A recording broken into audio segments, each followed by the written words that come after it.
Chapter 1. The system has its threshold. In a Starbucks CAF in Longhai City, a conversation unfolded. So, Zhang Yuan, am I being unreasonable about this matter? Zhao Xiaolin inquired.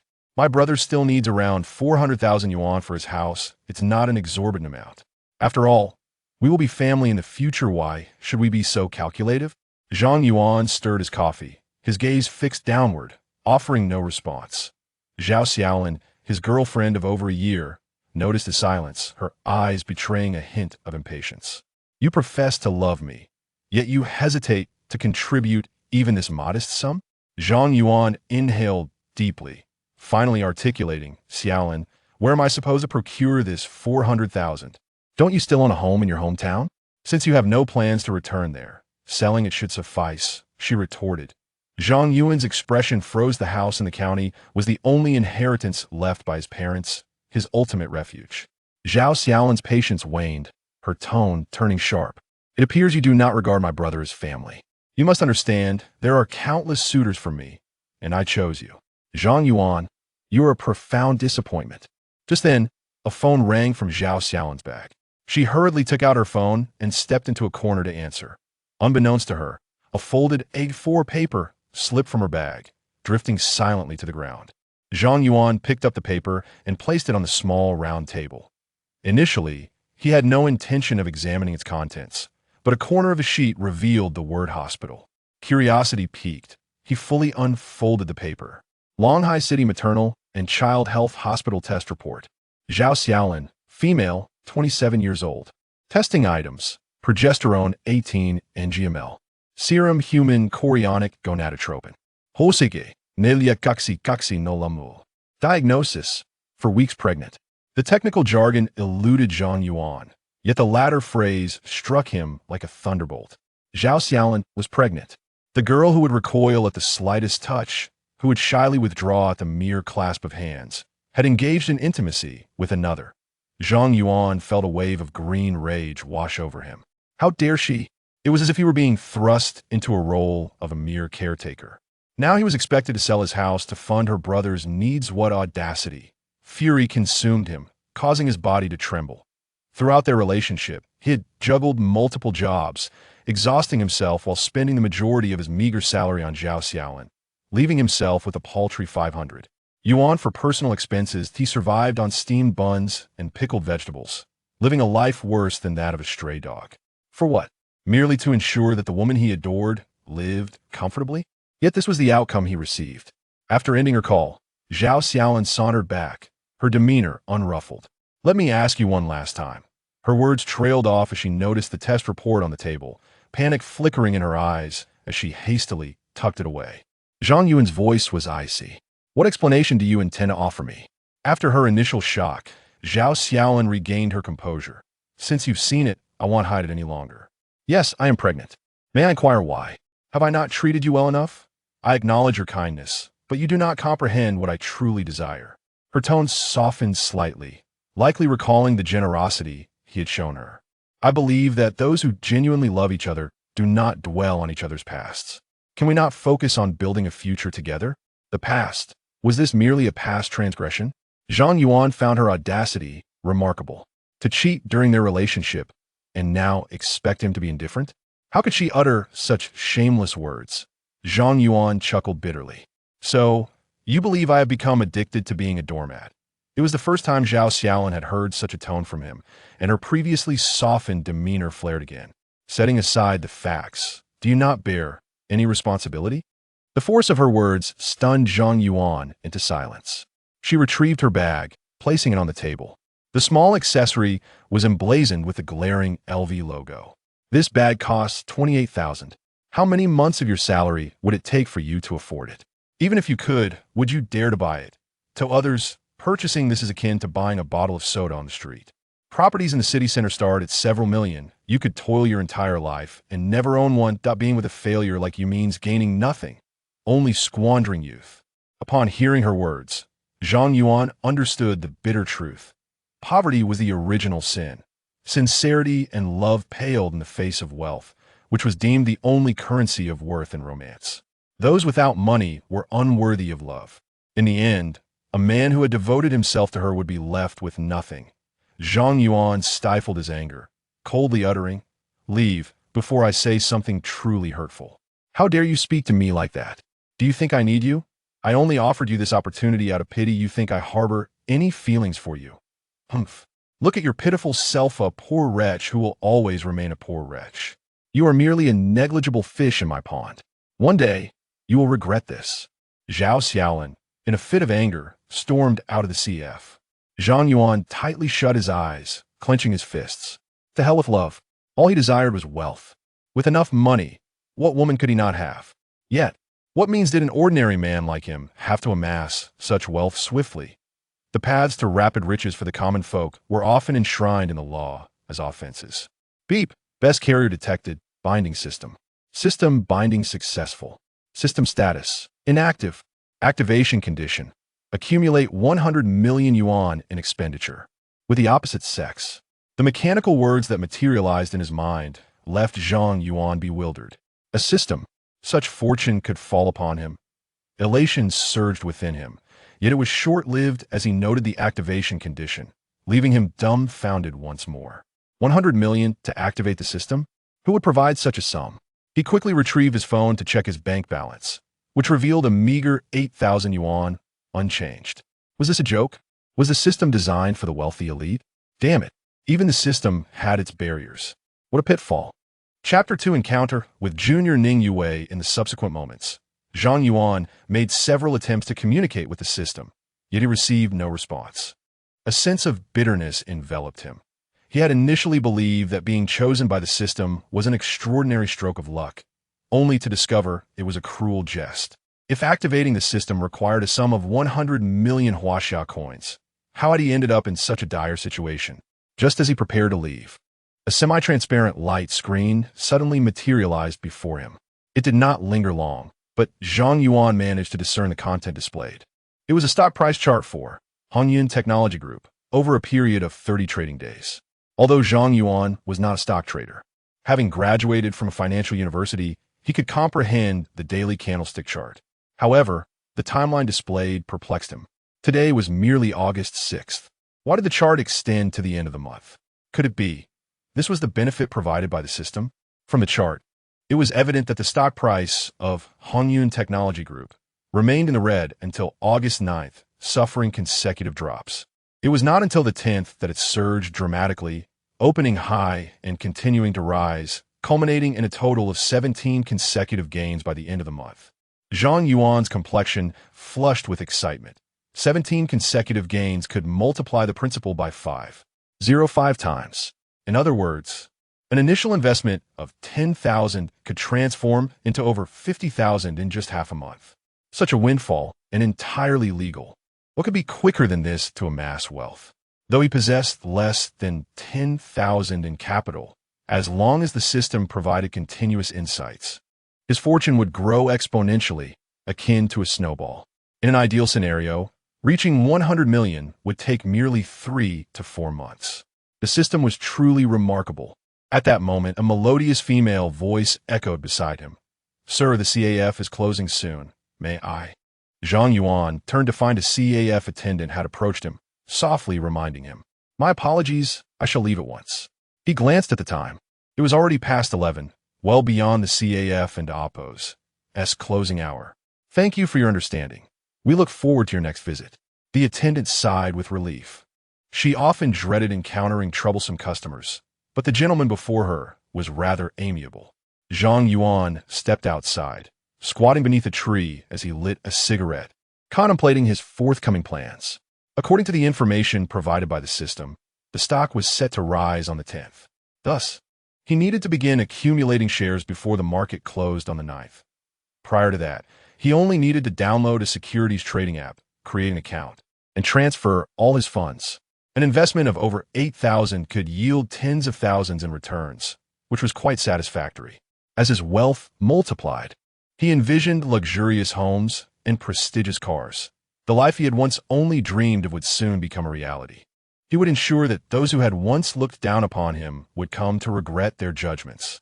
As he delved deeper into his thoughts, the CAF lights dimmed, and 2 attendants emerged, locking the door behind them. Yue, it's too late. I want to walk you home tonight. See you tomorrow, goodbye. No guitis, thank you. See you tomorrow. After the two attendants parted ways, one of the women approached Zhang Yuan. It was the very attendant who had earlier reminded him about closing time. Sir, are you still here? Ning Yue took a few steps forward. Noticing Zhang Yuan smoking beneath the tree, her expression won a curiosity. I'm not in a hurry to leave. I thought I might enjoy the fresh air, he replied. I didn't mean to keep you from closing. I sincerely apologize. Ning Yue smilet. But just as she turned to leave, she hesitated and returned, a hint of shyness coloring her cheeks. I have a small request. Would you accompany me for a short distance? She hurriedly clarified, fearing Zhang Yuan might misinterpret her request. Just to the next block. It's only a few hundred meters. But it's quite dark, and I feel a bit uneasy alone. Having just received the system and amp, Oppos, S-Boon, Zhang Yuan was in high spirits. He took the opportunity to observe the young woman before him. Ning Yue appeared to be around 20, tall and possessing large, bright eyes, clad in a simple white t-shirt and light denim jeans. In terms of appearance, even without makeup, she surpassed Zhao Xiaolin by a significant margin. Certainly, Zhang Yuan agreed without hesitation. After all, he had inadvertently delayed her closing time, leading to the late hour. It was indeed unsafe for a young woman to walk alone at night. Moreover, he needed to verify the condition of accumulating 100 million Huaxia coins through expenditures on the opposite sex, and Ning Yue was the perfect candidate. The two walked side by side, maintaining a respectful distance. Zhang Yuan chuckled and asked, You wish for this stranger to accompany you. Yet you're not afraid I might have ulterior motives? Without a moment in amp, Oppos, S hesitation, Ning Yue replied, You are not that kind of person. How can you be so certain? I overheard your conversation in the CAF. Ning Yue spoke with a hint of indignation. Honestly, I believe that girl is unworthy of you. You work so hard and possess ambition. You are sure to find someone more suitable. Anyone who is diligent and law-abiding deserves respect. One should never judge a hero solely by their momentary successes or failures. Zhang Yuan recognized that the young woman was indirectly comforting him regarding his past heartbreak. However, her words resonated deeply with him, and his fondness for Ning Yue grew. Enough about that. Where do you reside? At the student dormitory of Shanghai Financial University. Not far from here. Zhang Yuan expressed surprise. Shanghai Financial University? Are you still a student? Yes, I'm a sophomore in credit management, and I'm only working part-time at Starbucks for the summer. How coincidental. I am also an alumnus of Shanghai Financial University, having graduated from the financial engineering department. Ning Yue's eyes sparkled with delight. Really? That makes you my senior. She continued with enthusiasm. The professor who taught our general courses, Liu, had quite the temper. He would scold us at the slightest provocation, even more so than my high school homeroom teacher. I wonder if he still teaches at the university. Are you referring to Professor Liu Bingshu? He always had such a stern demeanor. I dreaded attending his lectures. With this shared connection, the distance between them seemed to diminish considerably. Ning Yue finally lowered her guard, and they exchanged amusing anecdotes about their university experiences. Before long, they arrived at the bustling late-night street near the campus. Few places could rival the vibrancy of this street, often bustling with patrons at all hours. However, during the summer vacation, foot traffic had significantly dwindled. Groups of students who remained in town gathered at outdoor barbecue stalls, sipping beer and enjoying lively conversations. This scene evoked distant memories for Zhang Yuan. Since we're here, how about I treat you to a late-night snack before you head back? Ning Yue pauset, caught off guard by his invitation. Having turned down countless similar offers at school, she would have dismissed Zhang Yuan as someone with ill intentions had it not been for the earlier encounter at the CAF. Gazing into Zhang Yuan's sincere eyes, she softened her tone. I truly appreciate the offer, senior, but it's quite late, and I have work tomorrow. Thank you for accompanying me back. Next time, it's my treat.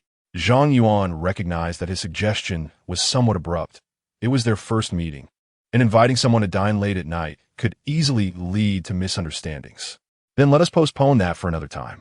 I'll grab a pack of cigarettes and walk you to the school gate. That's enough. Let's stop here. Before Ning Yue could finish her words, Zhang Yuan had already made his way to the convenience store. Upon his return, He held 2 bottles of mineral water in his hands. Here you go. Let in amp. Amp. Oppos. Esco. Zhang Yuan handed over the water, and as Ning Yue accepted it, he silently recited to himself. Open the panel. A translucent screen reappeared. Accumulated expenditure for the opposite sex. 2 yuan 100 million yuan. Activation conditions not met. Chapter 3. Senior, could you lend me some money? Upon noticing the changes on the display screen, Zhang Yuan felt a sense of calm wash over him. It was reasonable to deduce that the predictions regarding the stock's performance were indeed accurate. As they reached the school gate, Ning Yue said, "This is far enough. Thank you once again, Senior." It was a trivial matter. There's no need for formality, Zhang Yuan replied. Just as he was about to leave, Ning Yue called out to him again, gently saying, "Don't be disheartened, Senior. Keep going. Opportunities in life often come but once. Missing this one would be a loss for you. Rest assured, hurry back and take a break." Zhang Yuan's words abruptly halted as Ning Yue's earlier statement echoed in his mind. A storm of tumultuous thoughts surged within him, refusing to settle. An opportunity that comes only once. Could the system's stock market predictions also be singular in nature? If so, his entire fortune of over 8,000 yuan would merely transform into a little over 40,000. What could one accomplish with such a trifling sum? Zhang Yuan speculated that the stock predicted by the system might be akin to a one-time beginner's gift. If he could not continuously obtain future insights, he would never fulfill the activation conditions of the system in his lifetime.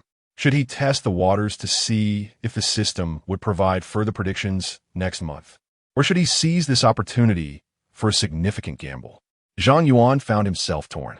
Soon, he arrived at a resolution. Within the span of 3 days, he would devise means to gather as much capital as possible, then embark on a grand gamble. A wildly ambitious plan began to take shape in his mind. Just this once, he aimed to amass a fortune of 100 million, since the system had afforded him this chance. Failing to grasp, it would condemn him to a life of regret. He could no longer endure a life marked by disdain and ridicule. The moment had arrived. Whether he could soar depended on this gamble. Noticing Zhang Yuan suddenly lost in thought, Ning Yue inquired with concern, "Senior, did I say something wrong?" "I was just pondering some matters," Zhang Yuan replied, regaining his focus. Could you do me a favor? What does the senior need? Could you lend me some money? I'll return the principal and interest within a little over half a month." The words escaped Zhang Yuan's lips with difficulty. This was their first meeting, and despite their shared status as alumni, asking a girl for money felt exceedingly awkward. Ning Yue was momentarily taken aback. She had often been approached by classmates and strangers for a phone number, invitations to meals, and singing outings, but never had anyone asked her for money. After all, she was still a student. Moreover, her attire hardly suggested that of a wealthy heiress. Her initial reaction was to wonder if she had encountered a scammer. However, she quickly dismissed that thought. From an earlier conversation, she could discern that Zhang Yuan was not that kind of person. Reflecting on Zhang Yuan's pitiful appearance sitting alone outside the CAF late at night, Ning Yue felt her heart soften. It seemed likely that the senior was homeless and might have to sleep on the streets. Steeling herself, she asked, "How much do you need to borrow? Would 500 suffice?" "Not enough. If possible, could you lend me as much as you can? I promise to repay you double." Zhang Yuan realized that once the topic was broached, the awkwardness was not as pronounced as he had imagined. He felt increasingly justified in his request. "May I inquire what you intend to do with the money?" "I plan to invest in a crucial business venture with a high short-term return rate. But I'm a bit short on capital. I assure you, I'm not a scammer. You can trust me. It's not that I'm concerned about you being deceitful, but my funds are limited as well." Ning Yue seemed to arrive at a decision. "I'm sorry, Senior. I can't assist you with this." Zhang Yuan was not surprised by her refusal.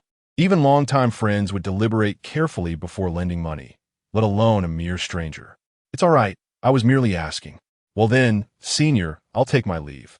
We can reconnect another time." Ning Yue waved her phone and turned back toward the campus.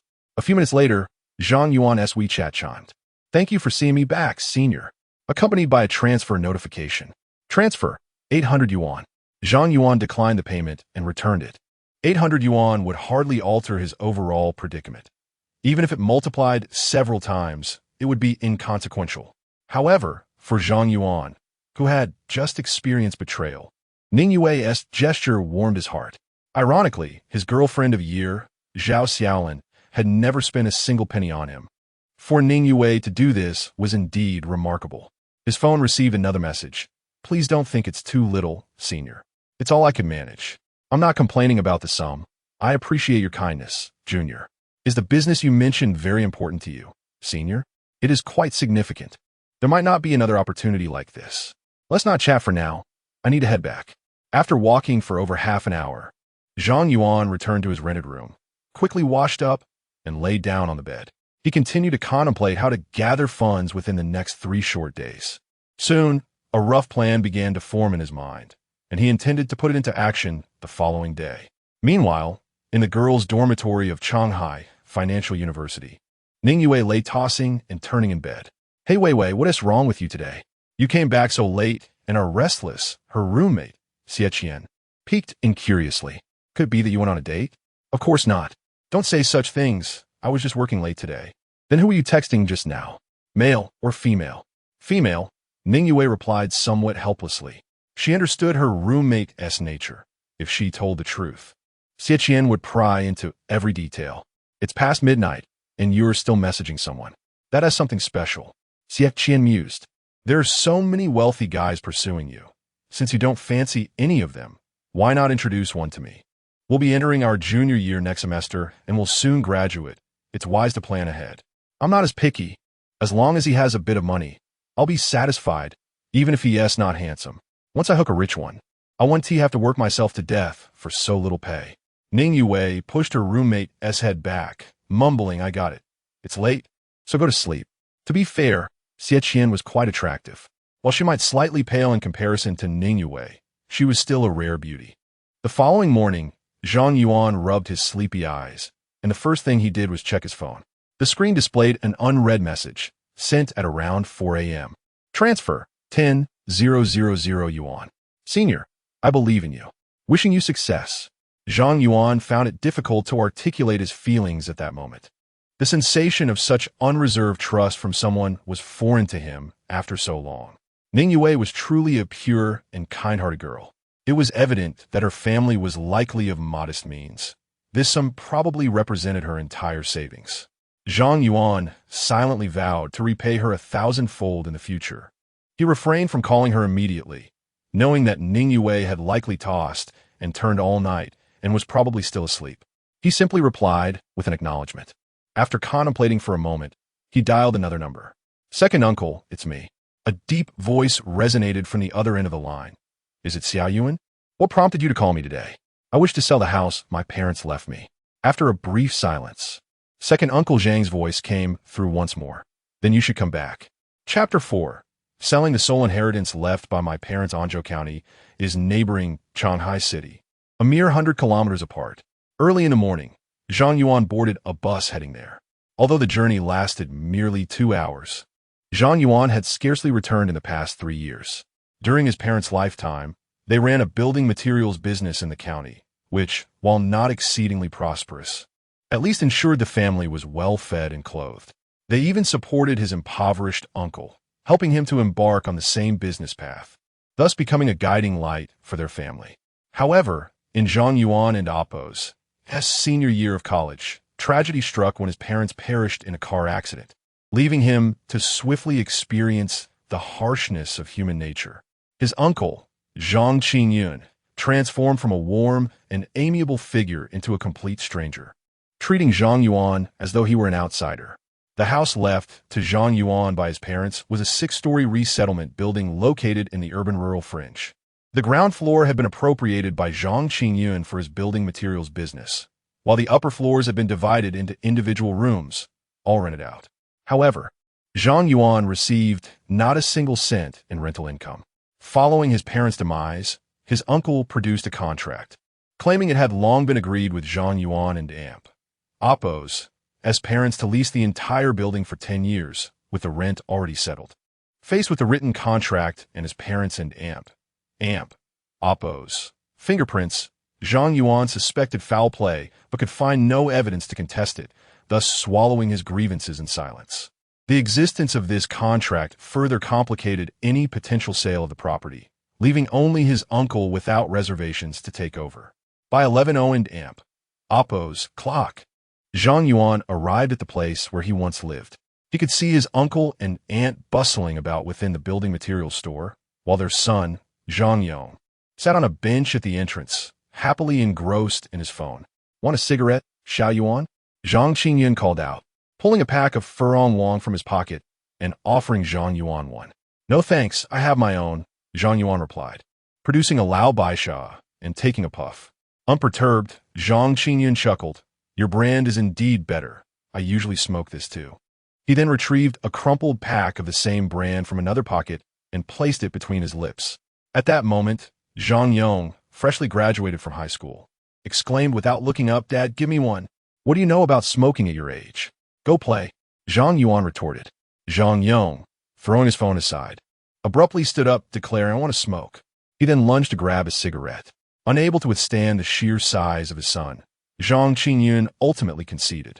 Zhang Yuan observed this scene with disdain, harboring an unspoken aversion towards his chubby cousin.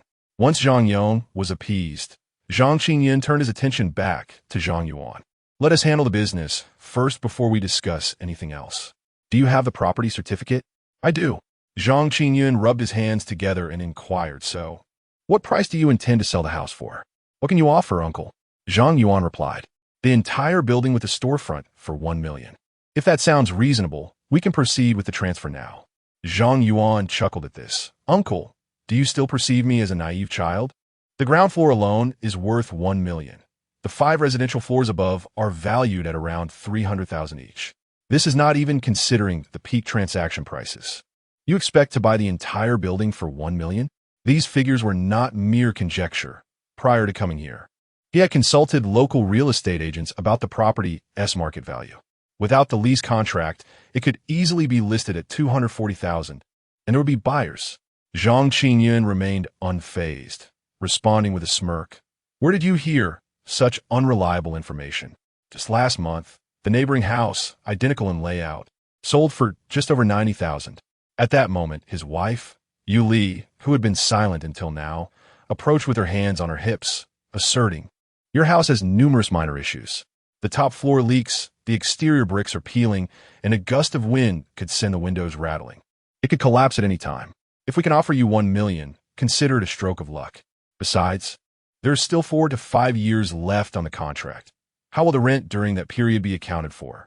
That's a substantial sum to deduct. Lao Zhang is doing you a favor by offering this much, considering our kinship. Frankly, I wouldn't even want it." Zhang Yuan, overhearing his mother's remarks, dropped his phone and shouted at Zhang Yuan, "Bastard, get out of our house." He then spat on the ground vehemently. Zhang Qingyun hurriedly pulled his wife aside. Speaking in a tone audible to Zhang Yuan, "You should refrain from saying too much. Xiao Yuan is having a tough time on his own. Let us help him if we can." He then turned to Zhang Yuan. "Xiao Yuan, your aunt speaks her mind. Don't take her words to heart. Your brother is still a child. Disregard what he says." Overwhelmed by this family's antics, Zhang Yuan felt his anger boiling over. He restrained himself, stating, "If we cannot reach an agreement, then there is no need to continue this discussion. I will go to the bank and arrange for a mortgage loan.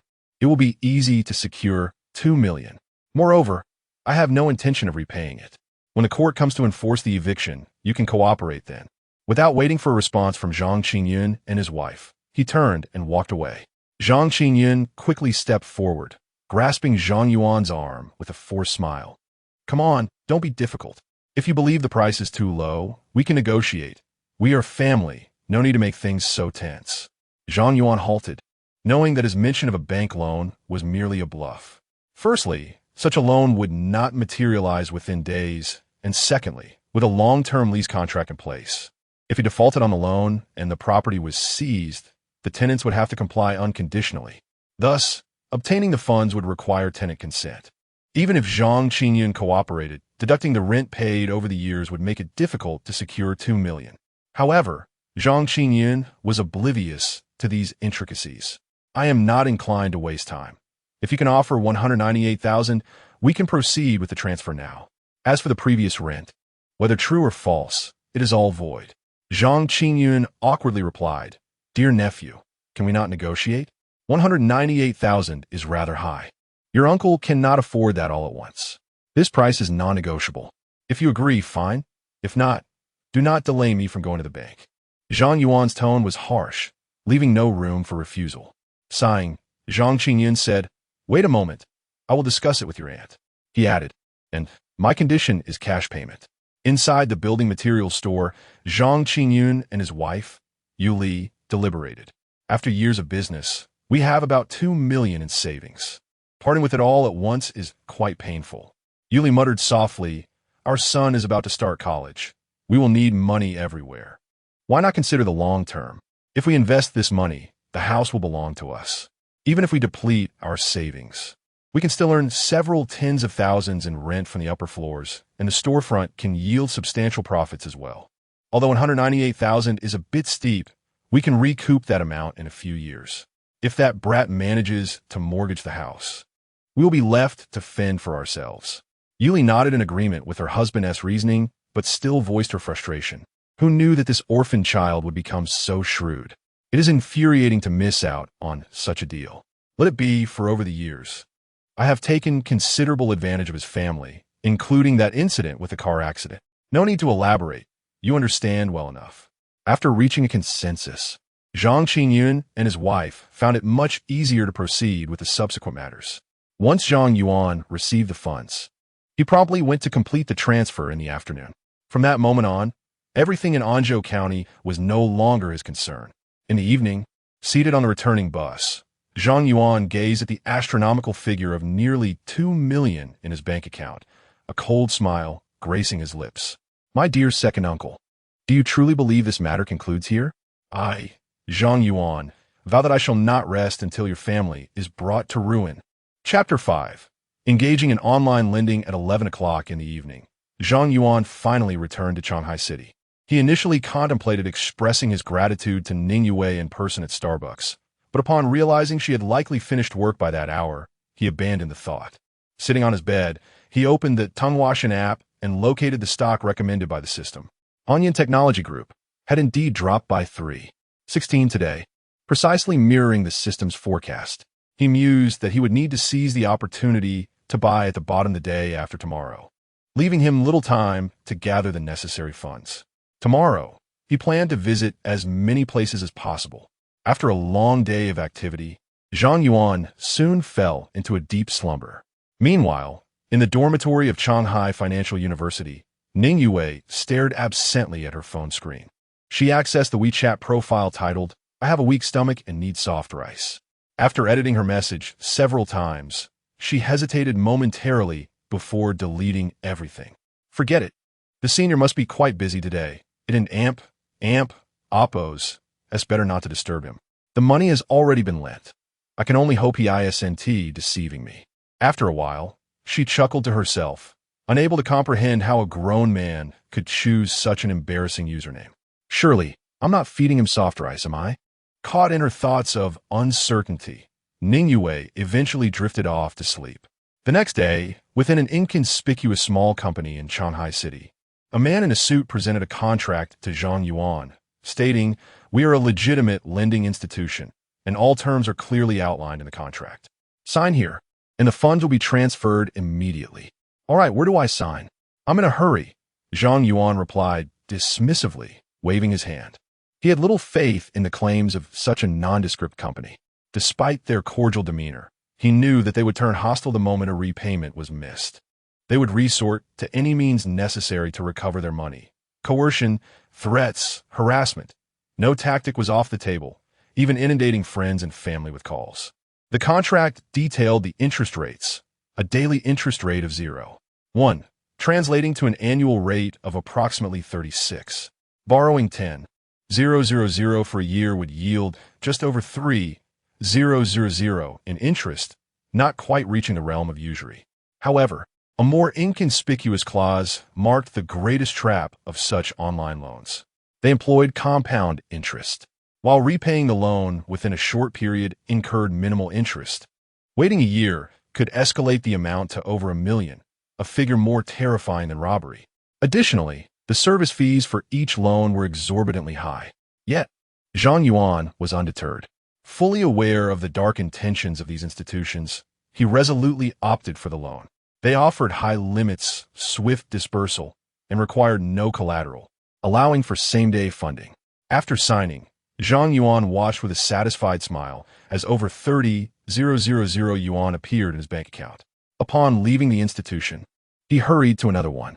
While on the move, he busily downloaded numerous online lending apps, registered, filled out his information, and promptly affixed his signature to the contracts, executing the entire process with remarkable efficiency. He continued this way until darkness enveloped Shanghai City, having visited multiple lending institutions. He couldn't help but self-deprecate, pondering whether he had landed on some blacklist of these entities. Fortunately, he had amassed a considerable sum, totaling around 400,000 yuan in loans. His car balance had reached 45 million. With such principle, he felt confident it would suffice, even if it fell short. He had no other avenues to pursue for additional funds. Although Zhang Yuan had worked for some time post-graduation, his relationships with colleagues were rather superficial, and he knew they would not lend him money. His classmates from high school and university had lost all contact after graduation. As for family, Zhang Yuan had none. Lying in his rented room, he silently contemplated his plans for the following day. Whether he could transform this sum of over 2 million into 10 million hinged upon finding a suitable off-market funding company. At 10 o'clock in the evening, at a Starbucks CAF on Xinhua Road, Ning Yue locked the door and walked toward the financial university with another staff member. Yue, has manager Lu still not approved your shift change request? Yes, it's been stuck with him. It's just too unsafe at night. Ning Yue replied with a resigned expression. Sister Zhang, you accompany me home every day. One tea that delay your own matters? Not at all. Walking a few extra steps daily is just good exercise, Sister Zhang reassured her.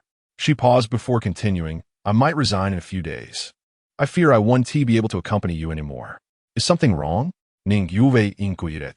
Not really. My son will be entering 6th grade next semester, and I want to spend more time helping him with his studies, Sister Zhang sighed. After much consideration, I decided to leave. The salary isn't worth it anyway. That's true. Family should come first. Actually, I would recommend you working here either. I have some inkling about why your shift change request hasn't been approved. Sister Zhang leaned closer to Ning Yue and whispered, Manager Lu isn't a good person. You should be cautious. Ning Yue nodded, fully aware of Lu Wei's intentions towards her. However, the pay here was significantly better than a nearby milk tea shop, and after lending all her money to Zhang Yuan, she was left with nothing. I understand, Sister Zhang. Just then, a new BMW X5 drove alongside them. Lowering the window, a balding middle-aged man leaned out. Yue, are you heading back? I'm going that way. Let me give you a ride, he offered. Ning Yue waved her hand. No need, Manager Lu. We'll walk back. It's not far. Lu Wei opened the passenger door, insisting, Oh, it's too unsafe at night. Get in. Don't be polite. Faced with Lu Wei's assertiveness, Ning Yue was at a loss for how to decline, but Sister Zhang was less accommodating. Yue's boyfriend is waiting for her up ahead. There's no need for your assistance. Lu Wei, unfazed, responded, Oh, Yue has a boyfriend? I'd like to see which young man has won her favor. Sister Zhang scoffed, unyielding in her sarcasm. You're not her father. What business is it of yours whom she dates? Yue, let us go, she urged, pulling Ning Yue away without looking back. Inside the car, Lu Wei gripped the steering wheel tightly, his expression dark and forbidding. As the owner of the CAF, he rarely visited the establishment, but since discovering Ning Yue worked there, he had been loitering nearby every night around 10 and Oppo's clock, seeking the perfect opportunity to seduce her.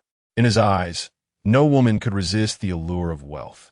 Watching Ning Yue's youthful silhouette and her long legs, he struggled to suppress his growing desire. She cannot escape my grasp. Chapter 6. Hurry and call him to repay the money.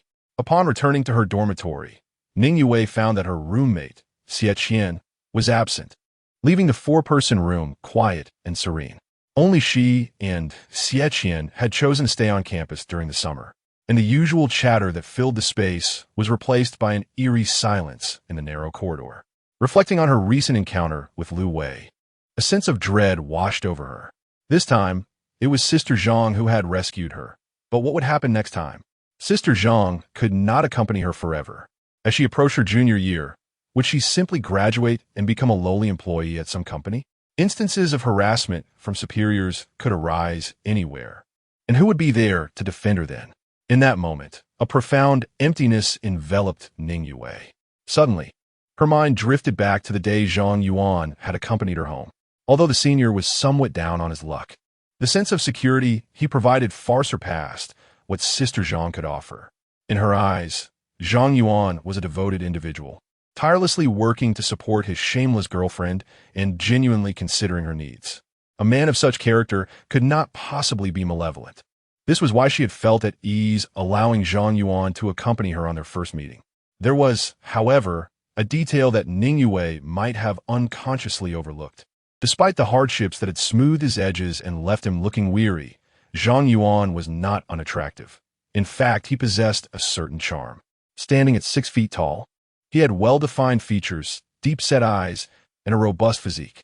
Being fellow alumni of the Finance University, they had an abundance of topics to discuss during their journey. Ning Yue and Appo's first impression of him was indeed quite favorable. Otherwise, she would not have been willing to lend her hard-earned salary to him so readily. No one would admit to having double standards. Generally, if someone like Zhang Yuan was rejected, it would be deemed as pathetic behavior, especially if he were unattractive. Yet, if he were handsome, it would be seen as a rare devotion. As Ning Yue became lost in thought, her phone screen lit up. "I have a sensitive stomach. Invite you to a voice call."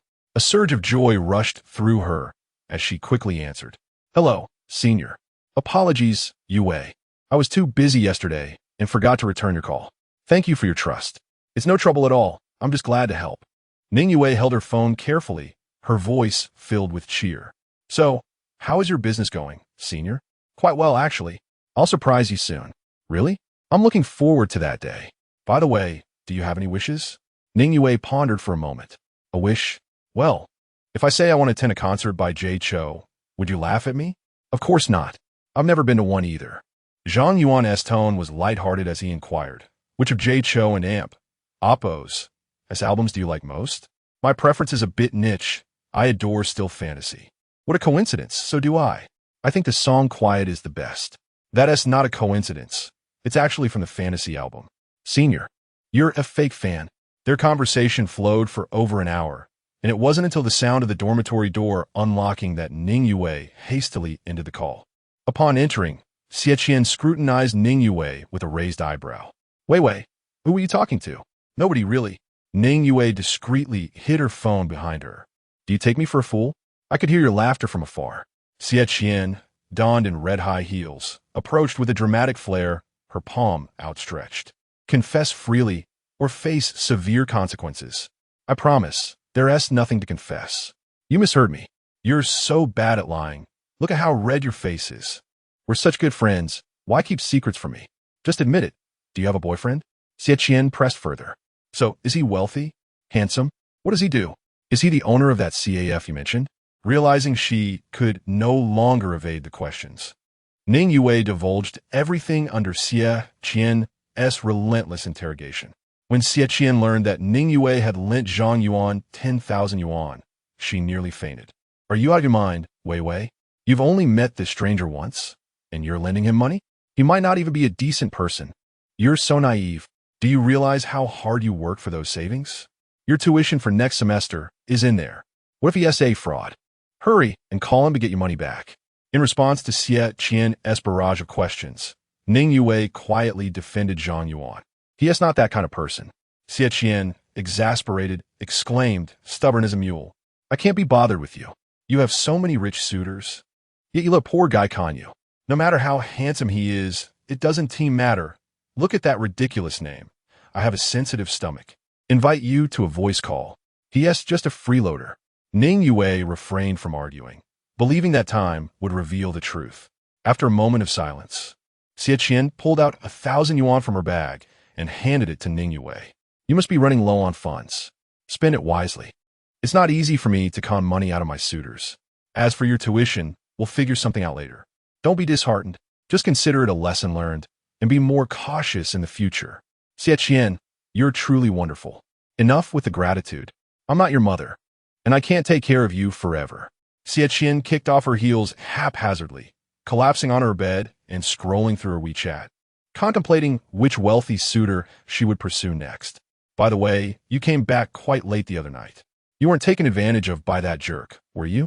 Xiaqian suddenly remembered a serious question she had forgotten to ask. What do you mean? Did you lose your virtue? What are you talking about? Ning Yue's face flushed crimson, her ears burning with embarrassment. She hastily defended herself. I'm not that kind of person. Xiaqian patted her chest, exhaling heavily. That's good to hear. At least you Haven Tea completely lost your senses. On August 9th, Zhang Yuan arrived early at the financial district in the heart of Shanghai City. This area was home to several securities firms. Although many had grown accustomed to trading stocks via apps, the securities business remained quite prosperous. Zhang Yuan was not there to open an account. The legitimate financing and margin trading services of securities firms had certain thresholds, an investment of over 500,000 yuan and at least 6 months of trading experience, though the latter could potentially be circumvented with connections. However, Zhang Yuan sought something different. Ordinary financing would only allow for a maximum of one leverage, meaning that with his capital of 45 million yuan, he could double it to less than 5 million. According to the system's predictions, starting from the next trading day, Hanyun Technology Group would experience a consecutive 17-limit rise, multiplying his capital by 5.05 times. Even if calculated at 5 million, the final returns would only amount to over 20 million, which was still insufficient for his needs. What he was searching for was a company that engaged in off-market financing. In essence, this meant borrowing funds from financing institutions to trade stocks. In the best-case scenario, one could amplify their principal tenfold and apply a tenfold leverage in trading. However, given the current market environment, legitimate off-market financing companies were nearly extinct. Many had been scammed and left empty-handed, with no tangible investments to show for it. Zhang Yuan wandered outside the securities firm, waiting for someone to approach him with business. He was well aware that the financing companies advertised online were predominantly scams. In order to capture the attention of others, he lavishly invested a substantial sum to adorn himself. He spent several $1,000s to acquire an entire outfit, masquerading as a scion of wealth. Chapter 7. Overly simplistic thoughts upon arriving at Financial Street. Zhang Yuan was immediately approached by a salesperson in a sharply tailored suit, complete with a tie and a briefcase. Hello, sir. Do you require financial support? What are the fees? Zhang Yuan inquired. The salesperson promptly produced a promotional brochure from his bag. You may take a look, sir. We are a legitimate platform, offering an interest rate of 0.3 per day with a month-long interest-free period. Simply download our app and follow the straightforward instructions. In Napos, as convenient and exceedingly simple. As Zhang Yuan perused the brochure, he harbored deep suspicions about the platform's legitimacy. An interest rate of 0.3 in a month without interest. Surely they were not operating as a charitable organization. When he turned to the back page, he found the promotional slogan amusing. Receive 888 yuan, plus an additional 5,000 yuan in real capital. Whether this was mere hype was irrelevant. It was clearly a trap, unmistakably a scam designed to deceive investors of their principal. His discernment stemmed from the 4 years spent at university alongside roommates who were avid stock traders, which endowed him with a wealth of knowledge about the stock market, far beyond that of the average individual. For the next few hours, numerous individuals engaged him in conversation, some appearing credible, leaving Zhang Yuan momentarily confounded regarding their authenticity. It dawned on him that he had underestimated the complexity of the situation. He had assumed that upon reaching Financial Street, he would easily locate a reputable off-market financing platform through which he could leverage investments magnanimously. However, distinguishing truth from deception proved far more challenging than he had anticipated. He had no room for error. Investing over 2 million yuan without certainty of the platform and Oppo's reliability could lead to dire consequences. Such an approach was akin to gambling, where a single misstep could plunge him into the abyss. At that moment, a thought of retreat began to form in Zhang Yuan and Oppo's mind. If all else failed, he could simply open a personal account at the stock exchange and prudently deposit his funds, still yielding a respectable return. In theory, a wealth of 20 million yuan would afford him a comfortable life, though activating the system seemed unlikely. Standing at the roadside of Financial Street, he found himself at a crossroads, uncertain of which path to take. Just then, a sleek black Porsche Panamera sped past him, only to halt a short distance away, its brake lights illuminating the dusk. "Is that your old classmate?" A voice called out as the driver's door swung open, revealing a woman in professional attire. She approached, waving her hand enthusiastically. "It really is you, Zhang Yuan. I almost thought I had mistaken you for someone else." "Are you Lu Xueyou?" Zhang Yuan asked, uncertainty lacing his tone. In truth, he had recognized her the moment she stepped out of the car, but for reasons he could not fathom, his instinct was to feign ignorance and nearly flee. Lu Xueyou was a classmate from university, renowned for her exquisite beauty, and despite only 3 years since graduation, her image remained vividly imprinted in his memory. Lu Xueyou, the undisputed campus belle of Shanghai Financial University, had been the object of admiration for countless hopeful young men, including Zhang Yuan himself. In the past, he had often exchanged playful banter with her, even sharing risque jokes, and she had never taken offense, responding with grace. In Zhang Yuan's words, "This girl can handle a flirt." However, after the unfortunate incident involving his parents during their senior year, a stark economic disparity had instilled within him a profound sense of inferiority. It was clear from Lu Xueyou and Oppo's attire and demeanor that she hailed from a well-to-do family, while he was merely a poor boy without the courage to engage her in conversation. "Wow, I can't end Oppo's. To believe an old classmate still remembers me," Lu Xueyou said, tucking a loose strand of hair behind her ear playfully. "Do you work here on Financial Street?" No, that's not right. To work here, one must wear a suit and tie, so it can't be me." In his previous mindset, Zhang Yuan would have eagerly elaborated on his situation, not expecting much in terms of dialogue with Lu Xueyou. But now, emboldened by the system's promise of wealth, he felt a newfound confidence. In just half a month, he would become a millionaire, surpassing 99 of the world and Oppo's as population.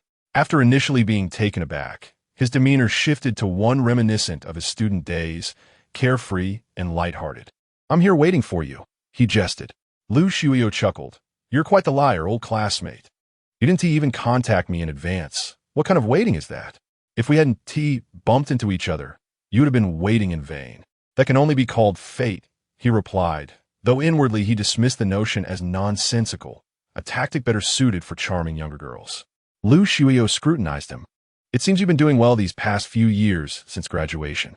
"Just managing," Zhang Yuan deflected, unwilling to linger on that topic, and instead inquired, "What about you? What are you doing?" She gestured to her professional attire. "I'm working at a small company." Then, producing a business card, she handed it to him, revealing her position as an investment advisor at Shanghai City Hutong Venture Capital Company.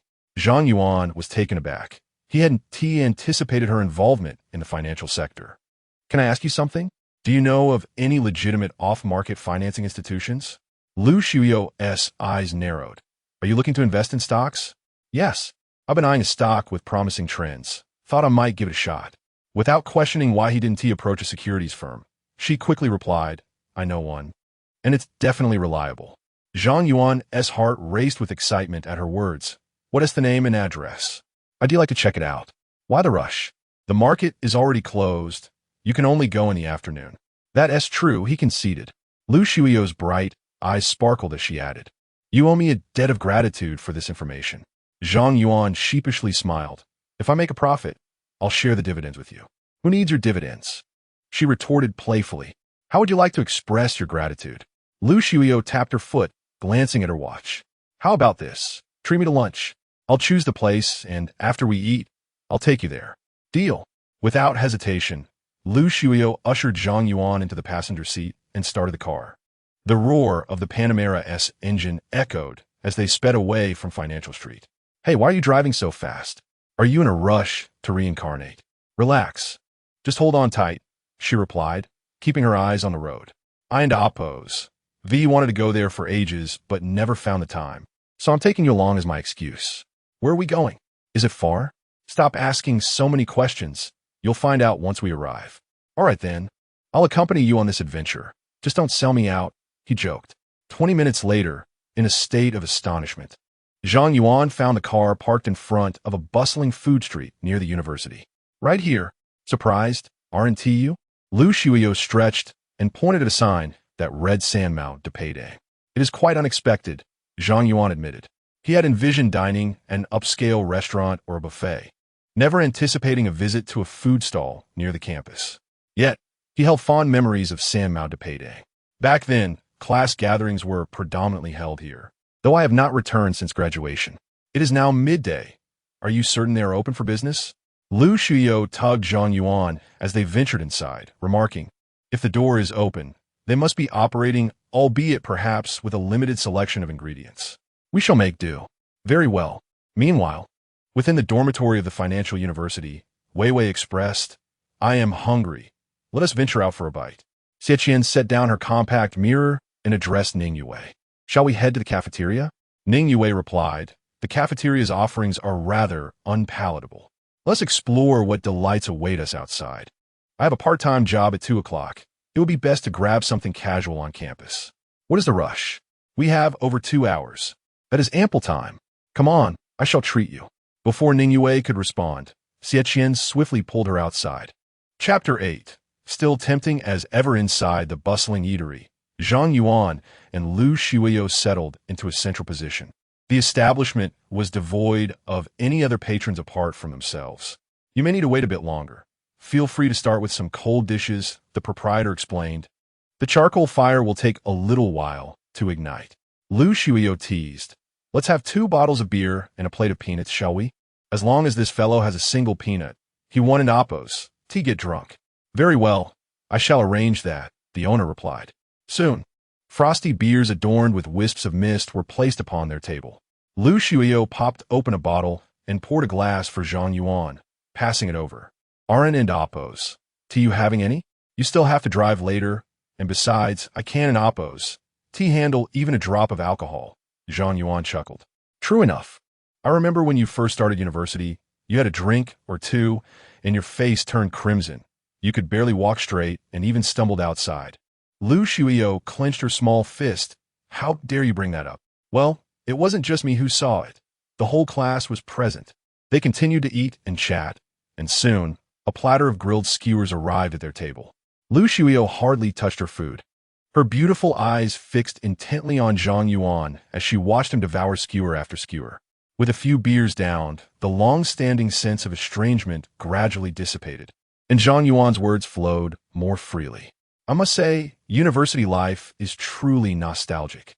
Though it's only been 3 years since graduation, it feels like a lifetime ago. Lu Shuyo tore off a small piece of meat from a skewer and savored it slowly. Indeed, no matter how expensive the food in the future, it never quite compares to the taste here. I truly craved this while I was in France. You went to France after graduation? It was arranged by my family. They insisted on sending me abroad to study. I just returned this year. No wonder you've been off the radar for so long, having gone so far away. At this point, Lu Shuyo gazed at Zhang Yuan, her eyes tinged with a hint of yearning. My WeChat number hasn't changed. It's not like you couldn't contact me. You didn't delete me, did you? Of course not. I wouldn't delete anyone, especially not you. I haven't kept in touch with any of our old classmates. This made Lu Shuyo feel a bit better as she quietly admitted, I haven't and Amp, Oppos, T contacted anyone else either. How was life in France? Did you acclimate? Not really. The cultural differences were too vast, and some of their customs were hard to accept. I assume your French must be quite decent after spending a few years there. Is it difficult to learn? It is challenging. After a few years, I can only manage basic conversations, not fluent by any means. I suddenly remembered a rather amusing anecdote about the Chinese Level 10 listening exam. Would you like to hear it? Lu Shuyo perked up, holding her water cup. Do tell. Old 5 told Old 4 that Old 3 in Oppos. Old 2 has grown up. Such profound words. Do you think a foreigner could comprehend that? Lu Shuyo had just taken a sip of water and sprayed it all over Zhang Yuan's face. Only you, Zhang Yuan, can deliver such risky jokes so effortlessly. You're not so bad yourself. Catching on immediately, he replied with a grin. Whether one can endure teasing depends on who is doing the teasing. Lu Shuyo smirked. Well, it would depend on who was saying it. Had it been someone else, I would have slapped them across the face. In the months since returning home, she had not lacked the opportunity to visit this eatery, but she had yet to find someone she wished to accompany her. She still recalled the evening during her first year when she was cornered by a group of thugs while walking alone nearby. Zhang Yuan, who happened to be dining there, brandished a brick to shield her. His word from that night remained etched in her memory. "Run, I can handle this." In a panic, she obeyed without looking back. It wasn't Appo's tea until the next day that she saw Zhang Yuan bruised and battered in class. They were still strangers then, and she lacked the courage to express her gratitude. Yet, that was when the seeds of affection were sown. She had planned to confess her feelings before graduation, but then she heard about the misfortune that befell his family. Lu Shuiyo was at a loss for how to comfort him, waiting passively for him to reach out, but they drifted further apart. Later, her parents arranged for her to study abroad, completely severing her lingering hopes. 3 years felt interminable, a disservice to such an outstanding young man. Observing Zhang Yuan, who spoke so animatedly, Lu Shuiyo sighed quietly, wondering if he had long since forgotten that incident. Meanwhile, Zhang Yuan remained blissfully unaware of her contemplations. Continuing to jest, given your quick comprehension, you must have had 5 or 6 boyfriends, haven't you? And if I have, then the joke should change to, Old 1 and Old 2 discuss whether to inform Old 3 that Old 4's Old 5 has revealed Old 6. Lu Shuiyo bit her lip tightly. Zhang Yuan, you scoundrel. Realizing he had crossed the line, Zhang Yuan quickly apologized. Don't be angry, I misspoke. Allow me to drink 3 cups in penance. All right, I forgive you. After a moment, Lu Shuiyo murmured, I've never had a boyfriend. Really? To Zhang Yuan's surprise, he felt an inexplicable thrill upon hearing this. Why would I lie to you? By the way, Lu Shuiyo opened her mouth, hesitating, then swallowed her words. What S with the hesitation? That is not like you at all. It's nothing. In truth, Lu Shuiyo yearned to ask Zhang Yuan if he had settled down, but she feared the unfavorable answer. Opting not to inquire, she decided to learn gradually over time. Once her worries subsided, they resumed their conversation. Lu Shuiyo's melodious laughter ringing out, audible even from outside the eatery. After a while, Lu Shuiyo suddenly remembered something and said, It's been so long since we met. Would you mind if I took a photo with you? What is the harm in that? Go ahead and take it. Lu Shuiyo glanced around only to realize her phone was left in the car. I'll just grab my phone from the car. At that moment, Ning Yue and Xie Qian arrived at the food street. Wow, a 4.0T Panamera. This car, with options, cost nearly 3 million. From a distance, Xie Qian spotted Lu Shuiyo's car and exclaimed in surprise. Ning Yue responded nonchalantly. Is that so? I don't know much about cars, just that it looks expensive. Xie Qian immediately switched to teaching mode, chattering away. You don't know? The same Panamera, depending on the configuration, can differ by over double the price. Most people buy the standard version, which costs just over 1 million. It's merely for show. Those who buy the top configuration are typically well off, likely with countless luxury sports cars at home. Come on, Len Oppos, let's go take a look. Make sure to take a nice photo for me. I want to post it on social media. I'm genuinely worried about you. It's not even your car. What if the owner sees us and laughs at us behind our backs? Oh, it's fine. Wealthy folks like that don't eat in places like this. They might have parked here to go charm girls at our school. All right, just one photo then. Unable to resist Xie Qian's enthusiasm, Ning Yue reluctantly agreed. Just as they approached, the lights of the Panamera suddenly flickered on. Lu Shuiyo emerged from the eatery, beaming, and collided directly with Ning Yue and Xie Qian. Chapter 9, darling. Let in Oppos. Let's not linger any longer. We should leave. Such a beautiful sister. Is this car yours? Xie Qian, with an air of familiarity, struck up a conversation with Lu Shuiyo. Lu Shuiyo surveyed the 2 girls and, rather inexplicably, replied, It belongs to my boyfriend. She herself was puzzled by this response. When someone occupies a significant space in your heart, you unconsciously tend to elevate their stature in various situations. After all, Zhang Yuan would never know. That sister's boyfriend must be quite handsome.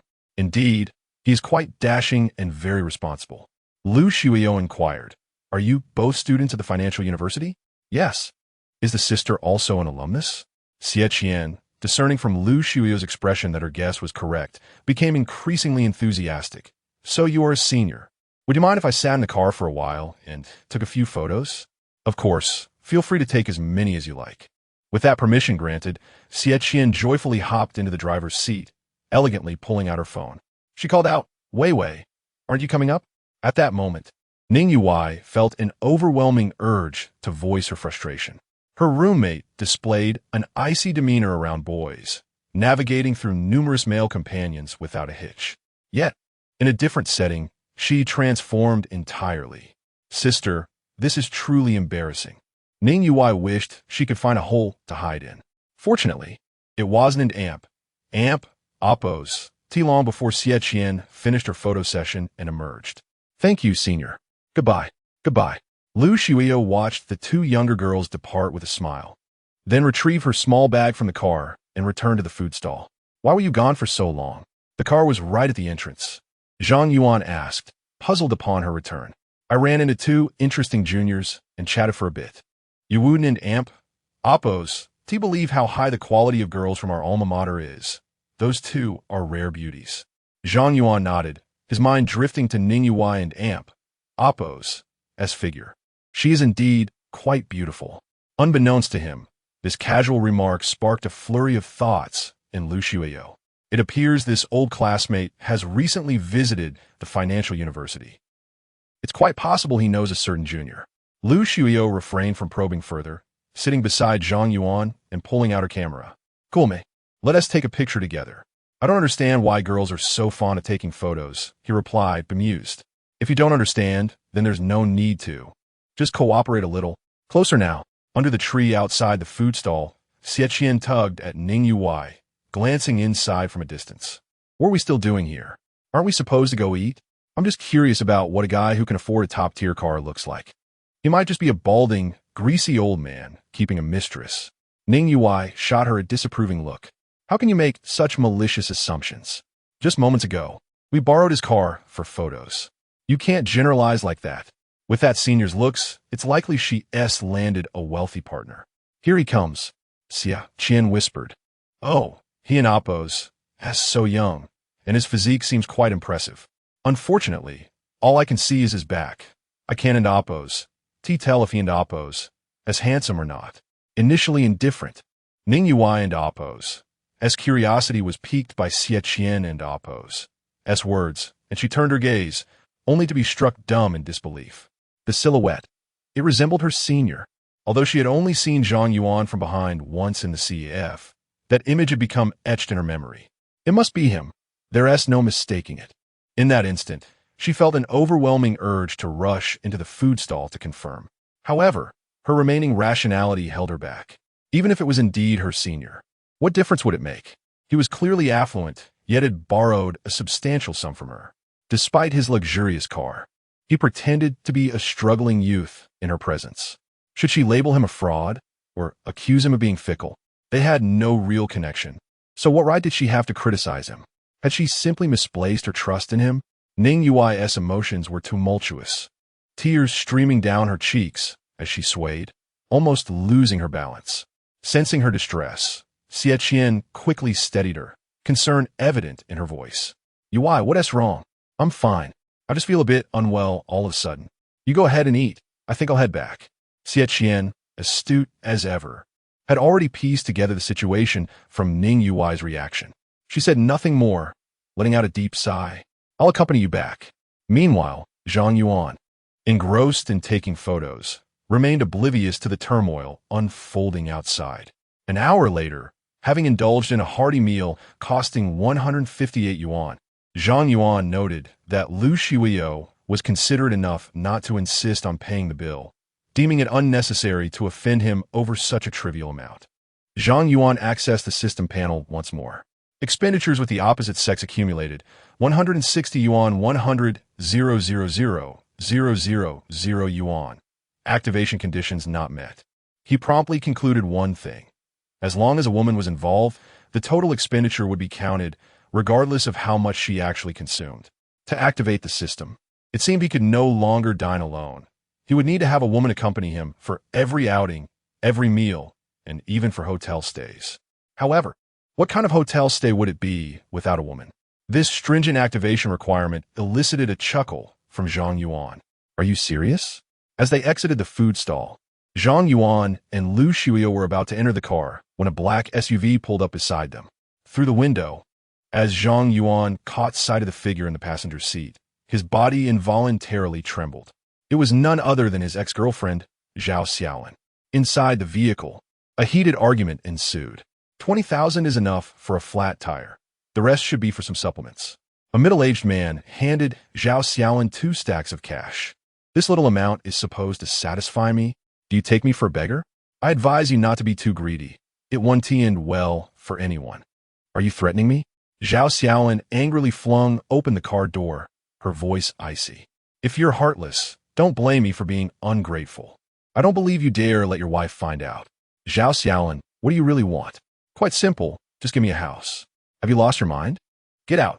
Zhao Xiaolin slammed the car door, delivering a fierce ultimatum. We'll see about that.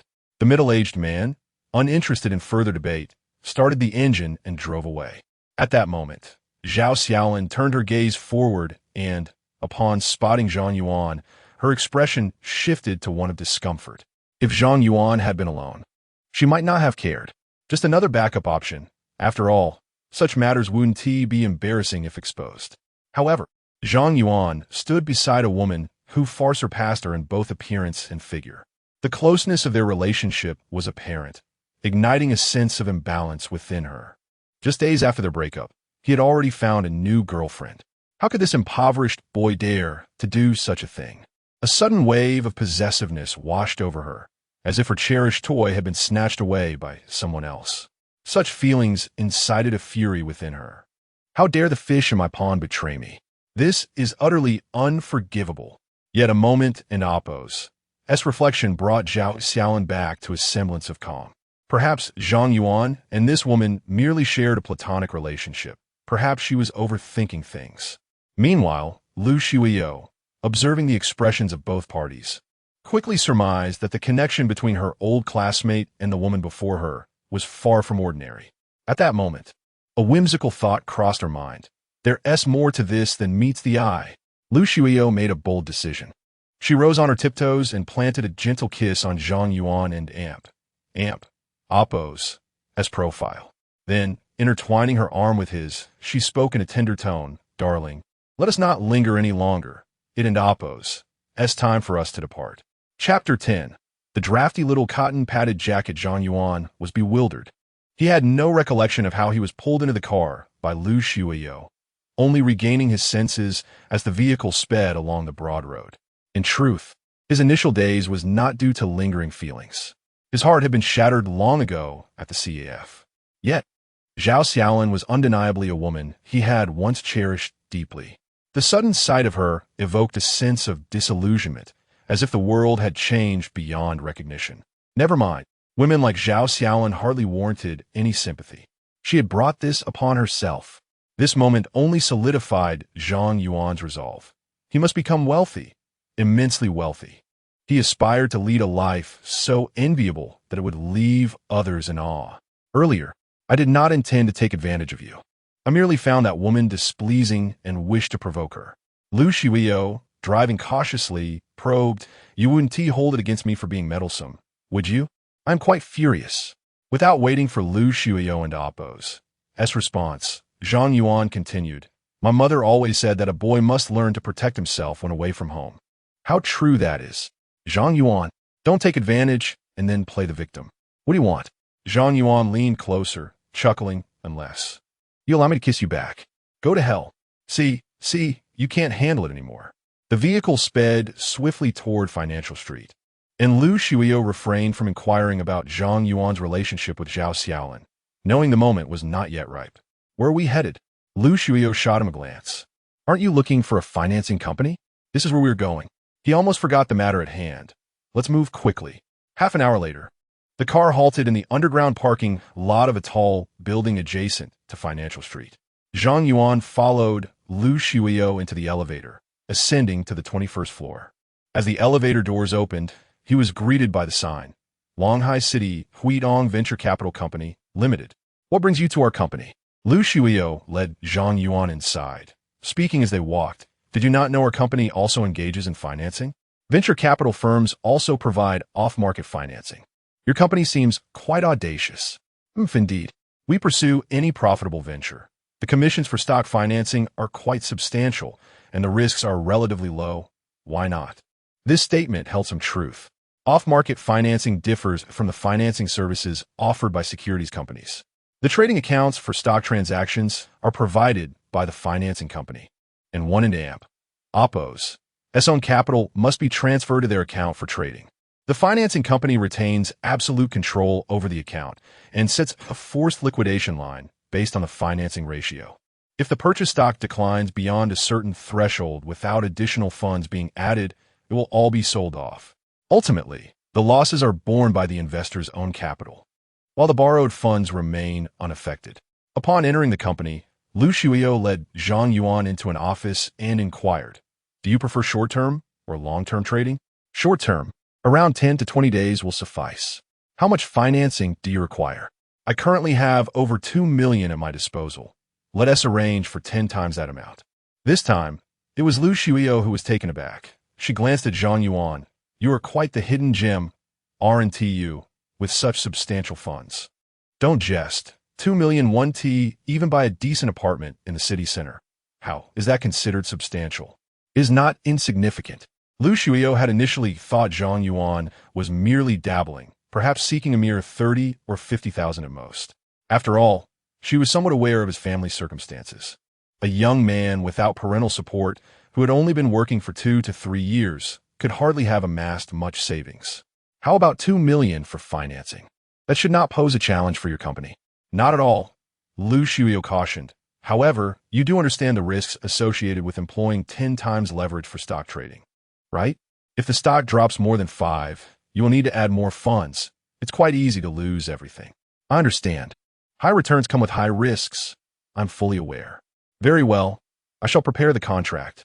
You can wait here." After saying this, Lu Shuio exited the room, gently closing the door behind her. Zhang Yuan surveyed the office environment. It was a single office, spacious enough at 50 to 60 square meters, facing south. One side, adjacent to the road, featured a panoramic glass wall, allowing ample light. A few potted plants adorned the window ledge, while a solid wood desk held a small photo frame. Zhang Yuan picked up the frame. It contained a solo picture of Lu Shuio. In the photo, she wore a down jacket, her hair tied in a high ponytail, and her expressive eyes seemed to convey a story. Zhang Yuan instinctively touched his cheek, the spot where Lu Shuio had kissed him earlier, a smile unconsciously spreading across his face. After Lu Shuio left, she did not seek someone to draft the contract. Instead, she retrieved her phone and dialed a number. The phone rang once before being answered. "Dad, please send me the stock account username and password." "What is the matter, girl? Why do you ask about that? Are you planning to trade stocks?" "Oh, just send it to my phone. No need to pry. I have my reasons." Lu Shuio paused before adding, "By the way, Dad, there is still money in the account, right?" "What do you mean?" "There is no cash. It's all tied up in the stock market." "Then I'll just sell some. I can repurchase later." Lu Shuio had no qualms with her father.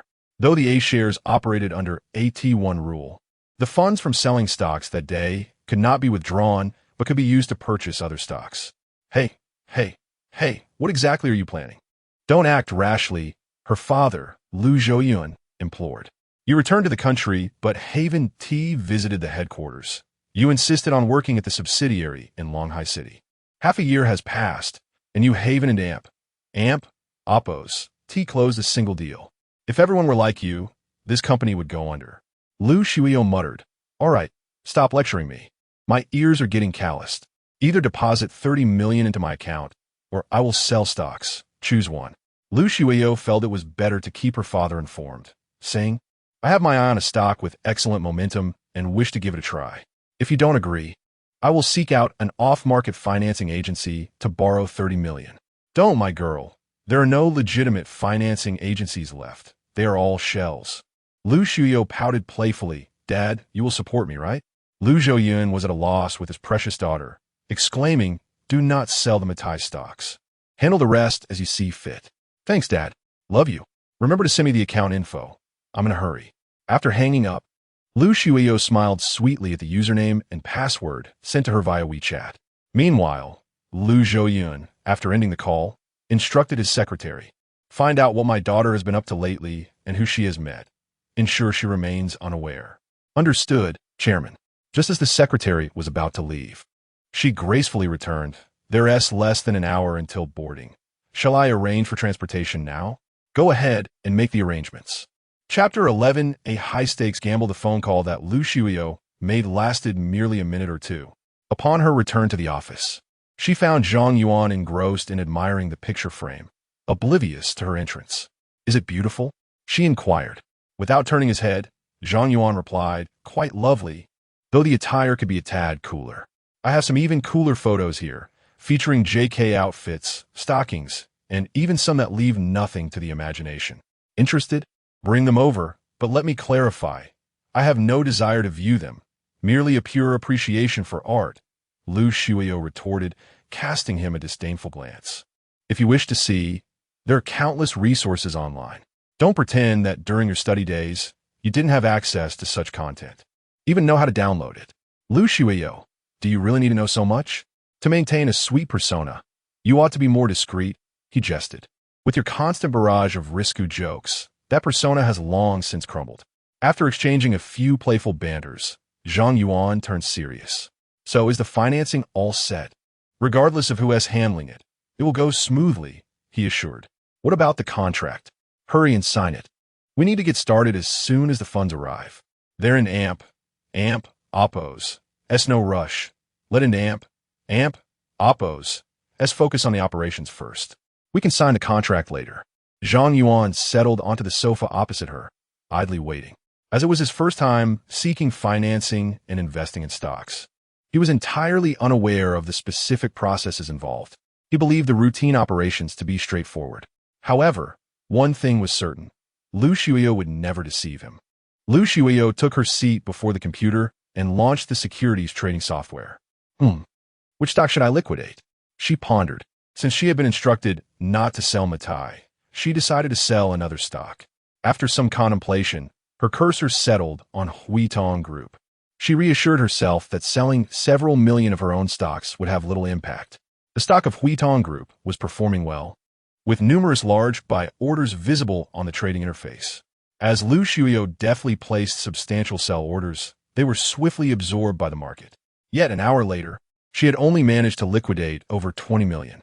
Zhang Yuan, growing impatient, urged, is it done yet?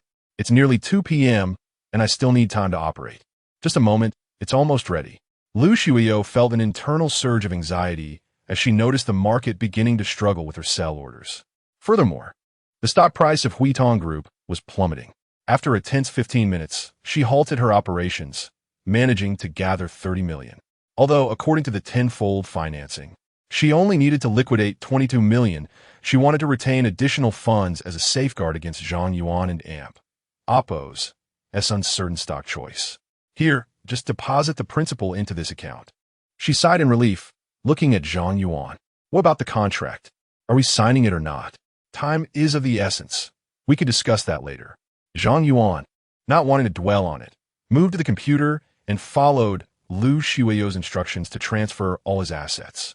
However, upon seeing the lengthy string of numbers in his account balance, he was taken aback. 300,245,000. Unbeknownst to him, this was a result of Lu Shuyo and Oppos' oversight. He marveled, I didn't and Oppos. To realize your company had such substantial financial resources, allowing 300 million to sit idle in the account. At his words, Lu Shuyo's heart sank, and she quickly asked, what 300 million? The 300 million in the account. What else could it be? Peering closer, Lu Shuyo gasped, I must have miscounted a zero. Oh no, I think I and AMP, Oppos, you made a grave mistake. Zhang Yuan and AMP, Oppos' expression turned serious. What happened? With no way to conceal it, Lu Shuyo divulged everything. She had refrained from revealing her identity to Zhang Yuan to spare him any psychological burden, merely hoping to discreetly assist in securing some funds without expecting anything in return. What do we do, Zhang Yuan? My father will be furious if he finds out. Lu Shuyo pleaded, can we buy back the stocks before the market closes? Zhang Yuan shook his head. That is not feasible. You would incur significant losses. Then what should we do? Zhang Yuan furrowed his brow, contemplating the astronomical figures on the screen. An unsettling thought struck him. Previously, he had been left with no choice but to scrape together a mere 200 million. Now, with 300 million before him, perhaps, he could persuade Lu Shuyo to take a larger gamble. Money in the stock market is not to be overlooked. Once such thoughts took root, they plagued his mind like a consuming demon, eroding the last vestiges of his rationality. Zhang Yuan unconsciously grasped Lu Shuyo's delicate hand and solemnly asked, "Do you trust me?" At that moment, Lu Shuyo panicked, entirely unaware of her hand being firmly held. Her instinctual trust in Zhang Yuan left no room for rejection. "Yes," she softly nodded. "Very well. Leave this fund to me. I will ensure it doubles." Zhang Yuan swiftly opened the stock interface for Hongyun Technology Group. Currently, this stock had already fallen by 9 points and was nearing a halt. Zhang Yuan was not one to hesitate. Once he made a decision, he pursued it resolutely. Seizing the opportunity to act, he swept all the sell orders without even glancing at the prices. Due to the dismal recent performance of Hongyun Technology Group, there were almost no buy orders, and countless investors were cutting their losses. Unlike Huitong Group, Hongyun Technology Group was a blue-chip stock, valued at over 100 billion. While Zhang Yuan's 300 million seemed substantial, it would not sway the overall market trend, allowing him to purchase the stock with remarkable ease. According to the system's prediction, Hongyun Technology Group was expected to hit its limit down today. Clearly, Zhang Yuan's investment would only delay that outcome, not alter the ultimate result. Is this the stock you favor? Are you perhaps misunderstanding its trajectory? Lu Shuyo interjected with a hint of sarcasm. This is the perfect time to buy the dip. Don't speak, it disrupts my focus. Lu Shuyo pouted, feeling wronged. It's not my fault you're slow. You should take responsibility for your own speed. Nonsense. My speed rivals that of Kato Takashi. Lu Shuyo, not one to let comments slide, found this particular comparison beyond her comprehension. At 2:55 p.m., Zhang Yuan completed his transactions just before the market's closure. He stepped away from his seat, exhaling deeply. His account was completely cleared out, and Hongyun Technology Group had hit its limit down, halting trading. Over 300 million in capital in just 17 trading days. It could transform into 1.5 billion. This is faster than robbing a bank. All right, task accomplished. We can pop the champagne now. Lu Shuyo murmured. How can you be so certain this stock will soar? It's based on my years of experience. It won't fail. Soon, you'll be using sacks to collect your fortune. And what if it loses? It won't. If it does, I'll make it up to you. I'll work like a mule for you. Lu Shuyo muttered under her breath. Who needs you to be a mule? At that moment, she found herself oddly hoping for a loss. After all, it was merely 200 or 300 million. Even if a slight loss occurred, her father could easily recover it. Chapter 12. Buying instant noodles in a Porsche at this moment, Lu Zhou on a plane, remained oblivious to the fact that he had been thoroughly sold out by his dear friend and an outsider. Once Zhang Yuan had some leisure time, Lu Shuyo inquired, "Where are you headed next? Would you like to wait for me to finish work before we grab a bite? Perhaps another time. I'm a bit fatigued after a long day. I think I'll head home first." "All right then." Lu Shuyo felt a tinge of disappointment, but chose not to show it. "I'll come by tomorrow morning." "Really? You're coming tomorrow?" "Of course. After all, I have invested over 2 million in this. And I must keep an eye on it lest you sell it away. You said it yourself, if you're late by a minute, I'll sell it all without a trace. At least a portion would remain." "What do you mean?" Amidst Lu Shuyo's puzzled gaze, Zhang Yuan directed his attention to her lower half, forming a gesture with his hand. "I'll spank you." Lu Shuyo stuck out her tongue and made a funny face. "Oh, so that's the kind of stock you mean." As Zhang Yuan prepared to leave, Lu Shuyo handed him a small photo frame from the table. "Wait, this is for you." "What is it for?" "You said it was nice. So take it home and enjoy it. Aren't you worried I might use it for something else?" Dressed like this, there's not much to see anyway. Just be good next time. Send me some cooler photos." Despite his teasing tone, Zhang Yuan quickly accepted the frame. Lu Shuyo clenched her small fist and declared fiercely, "You, naughty rogue. By the way, in Amp, Oppos, it's quite inconvenient to get a taxi around Financial Street. And in Amp, Oppos, it's probably over 40 degrees outside." Lu Shuyo placed the Porsche keys into Zhang Yuan and Amp, Oppos, hand. "You're giving me the car? How will you get home after work?" I live in a nearby apartment, just a short walk away. Besides, I rarely drive. I hardly start it once a month. It's just gathering dust. Consider it a favor. Just warm up the engine occasionally. All right then. Zhang Yuan accepted the keys without further protest. As he was about to leave, he earnestly said, "Thank you for your trust." Little rich girl. In the basement, he found Lu Xiu's Panamera. With its sleek black body, flowing lines, and 21-inch wheels paired with bright yellow calipers. It exuded a sporty aura, though not a supercar. Settling into the driver's seat, he started the vehicle. The roar of the 4.0 TV8 twin-turbo engine filled him with exhilaration, as if his very blood were igniting. As he slowly exited the basement and hit the wide road, he dared to press the accelerator. Instantly, a powerful rush surged through him. The Panamera shot forward like an arrow.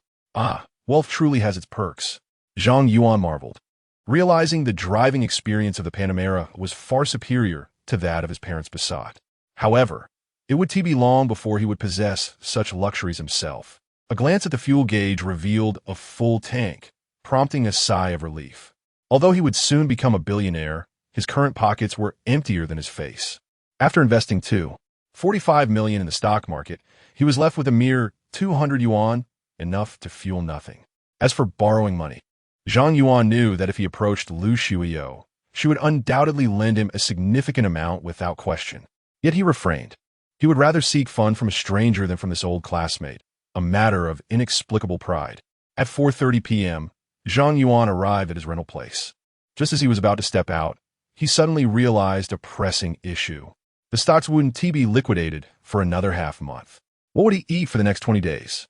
He could manage to snag a work meal at Lu Xiu's company for lunch, but what about dinner? He should have saved 1,000 or so for living expenses. Shaking his head, he recognized regret was futile. He restarted the vehicle and drove towards a convenience store. "Boss, I and Oppos. LL take 2 boxes of instant noodles and a pack of soft white cigarettes." "That and Oppos. LLB 196 yuan. Please pay over here." As he scanned the payment code, Zhang Yuan stared at the paltry 4 yuan remaining in his bank card, lost in thought. The convenience store clerk raised an eyebrow. Witnessing this man carry 2 boxes of instant noodles and toss them into the pristine back seat of the Porsche, an expression of confusion crossing his face. He couldn't fathom why someone so affluent would still indulge in instant noodles and smoke such cheap cigarettes. The world of the wealthy was indeed perplexing. Returning to the car, Zhang Yuan didn't head straight home, but drove to a Starbucks CAF. It was a matter of showing off. He simply wished to see that kind-hearted junior from his university days. Having successfully purchased stocks as planned, he felt it necessary to inform her to ease her mind. Calculating the time, he deduced that Ning Yue must already be at work. "Welcome. Please scan here to place your order." Ignoring the staff and Oppos' greeting, Zhang Yuan scanned the CAF for a familiar figure, but found none. "Sir, are you looking for someone?" The staff asked again. "I'd like to inquire whether Ning Yue is absent today." At this, the staff member removed her mask, revealing an astonished expression. "You know her? That's wonderful. She has shown up today, for some reason, and no one is answering her phone. I'm quite worried." The staff member was none other than Zhang Jia, the person Ning Yue had mentioned. Since she had been busy backstage that night, she had not recognized Zhang Yuan. "She is probably at her school dormitory. I'll check there shortly. And you are?" "I'm her friend, here to see her." Seeing Zhang Yuan was young, well-dressed, and could accurately state Ning Yue's address, Zhang Jia relaxed her guard. The CAF was nearly empty at this hour, so she stepped out from behind the counter to converse with Zhang Yuan. That poor girl, coming from the countryside, lost her father early on, and her mother neglects her, treating her indifferently because she's a girl. She has been working hard to pay for her entire university education, sacrificing her own life to save money for tuition, often skipping meals just to afford it. Ironically, she is quite beautiful, and just last night, the CAF owner nearly harassed her. If I hadn't been there, who knows what might have happened. You should really check on her. Sometimes the pressures of life can be overwhelming, and if she reaches a breaking point, I fear she might do something foolish. After expressing his gratitude, Zhang Yuan hurried towards the school. Chapter 13. Rainway, be my girlfriend beep. Beep, we apologize. The number you have dialed is currently unavailable. Zhang Yuan attempted to call Ning Yue multiple times during his journey, but to no avail. He was perplexed. They had conversed at length the previous evening, and he had not sensed anything amiss in her demeanor. Instinctively, he accelerated, striving to reach the university as swiftly as possible. A few moments later, he arrived at the entrance of the financial university. Hey. Vehicles without a pass are not permitted entry. An elderly guard emerged from the security booth, gesticulating animatedly as he admonished. You young people, I know why you and Oppos. Here without you saying a word. Move along. Don't block the way. Zhang Yuan lowered the car window and handed him a cigarette, chuckling. Brother Wang, have you forgotten me in just a few years? Who are you? The guard smacked his forehead, finally recalling. Zhang Yuan, you rascal.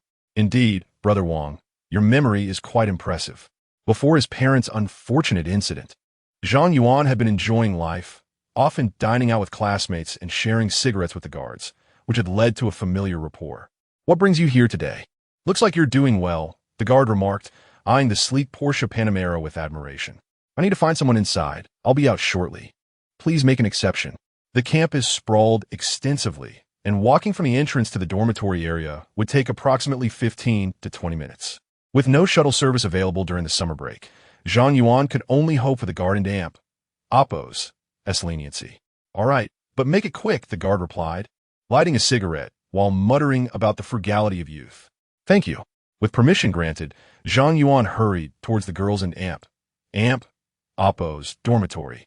From their previous conversation, he knew Ning Yue resided in room 508 of Building 3. The campus was nearly deserted during the summer, and, as evening approached, he noticed the absence of couples that usually populated the pathways. He parked outside the dormitory, and, while the dormitory matron was distracted by her phone, he stealthily made his way inside, careful not to make a sound. Once he turned a corner and escaped the matron and Oppos' sight, he straightened up and dashed up the stairs. Breathing heavily, he stood outside room 508. Knock. He gently tapped the door, but received no response. After knocking a few more times, he pressed his ear against the door, but silence greeted him. Hello, is anyone there? Ning Yue, are you inside? If you don't open the door, I'll kick it down. Ning Yue was indeed in her dormitory and had heard the knocking. However, the absence of a peephole made her hesitant to open the door. With her roommate, Xie absent, she was alone and wary. Finally, she recognized that familiar voice.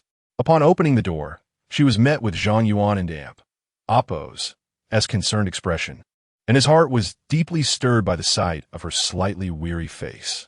This resilient, innocent, and kind-hearted girl reminded him of the harsh realities of life without parental support. While her peers indulged in leisure, she worried about where to find work to afford her next meal. When others bought new clothes and luxury bags, she wore the same outfit repeatedly, washing it time and again. Yet, she never complained, maintaining an optimistic spirit.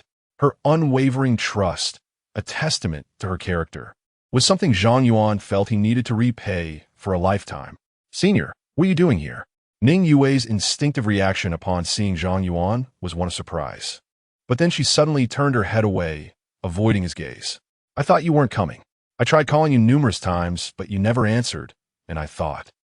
You were worried something had happened to me? Well, I intended to thank you in person at the CAF this afternoon. But Sister Zhang mentioned you hadn't shown up all day, and I was unable to reach you. She shared some details about your situation, and I feared you might do something irrational. Ning Yue instinctively glanced at her phone, where a plethora of missed calls flooded the screen. Zhang Yuan and Oppos' calls dominated the list, coming in incessantly just minutes prior. The first call had been made 5 minutes ago, indicating he had rushed here as soon as he learned of her situation. Noticing the beads of sweat on his forehead and his labored breathing, Ning Yue felt a stirring in her heart, a sensation of being cared for that she hadn't experienced since her father's passing a decade ago. Unconsciously, she developed a faint affection for the young man before her. Though his material circumstances were modest, they shared a genuine connection. Their conversation the previous evening had lasted nearly 2 hours, covering everything from Jaicho and Oppos' concert to their favorite cities until her roommate returned and they reluctantly ended the call. Perhaps she had not even realized that this was the precursor to her emotional entanglement. Zhang Yuan, observing the blend of exhaustion and defiance on her face, felt compelled to take action. A rare opportunity with such an admirable girl should not be squandered. Summoning his courage, he stepped closer, enveloping Ning Yue in his embrace, refusing to let go despite her struggles. "What are you doing?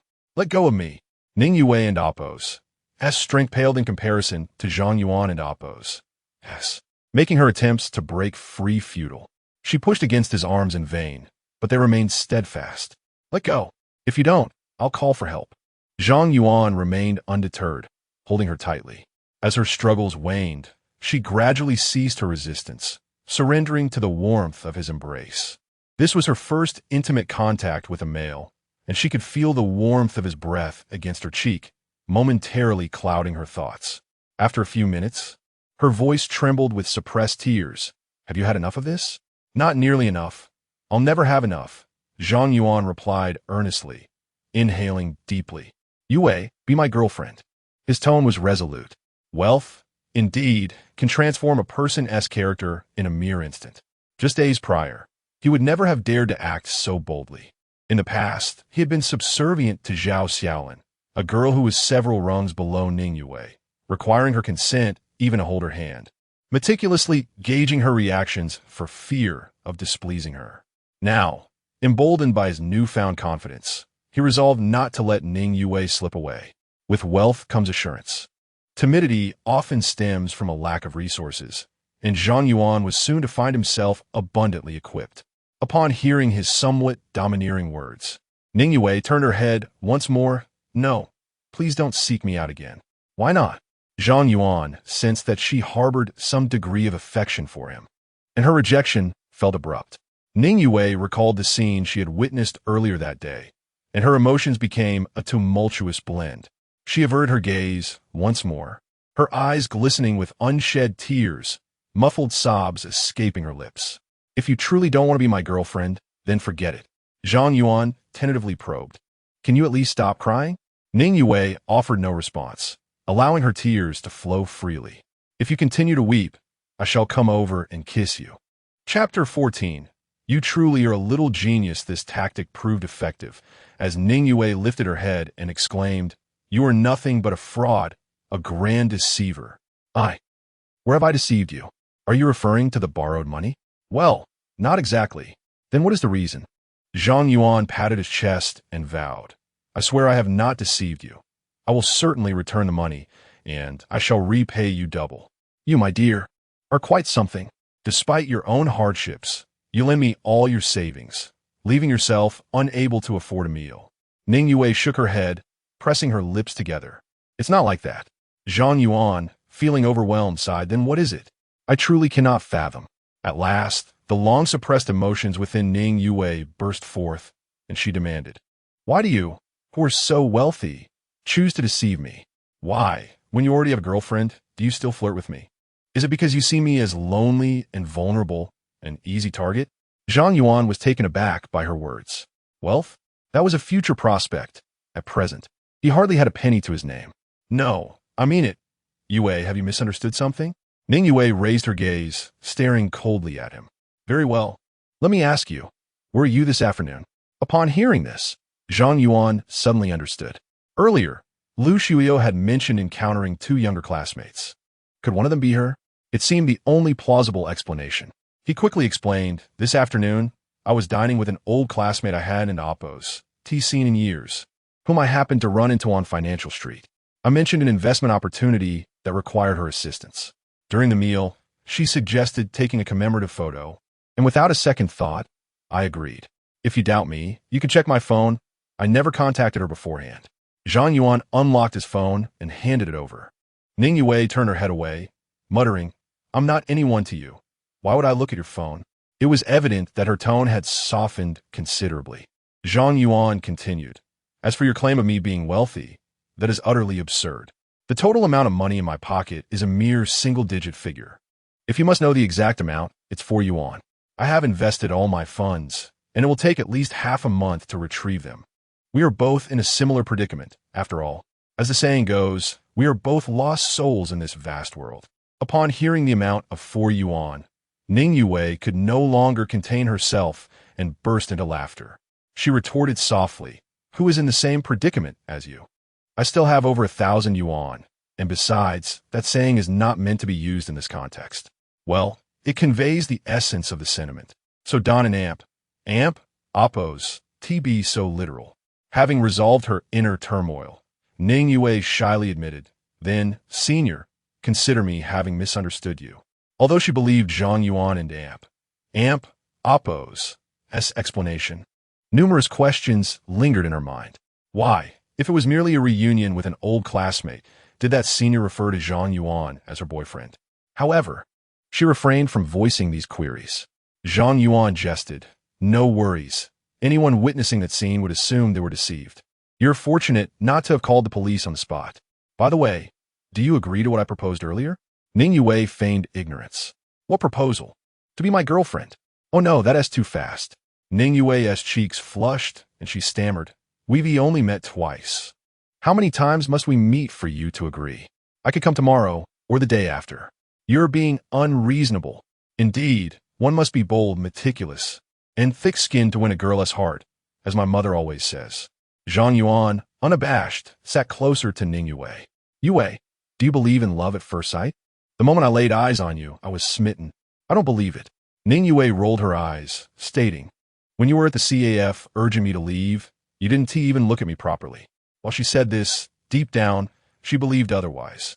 Having been at Financial University for 2 years, countless suitors had pursued her, including many affluent and handsome individuals who would park their sports cars and present her with flowers daily, yet she never reciprocated their affections.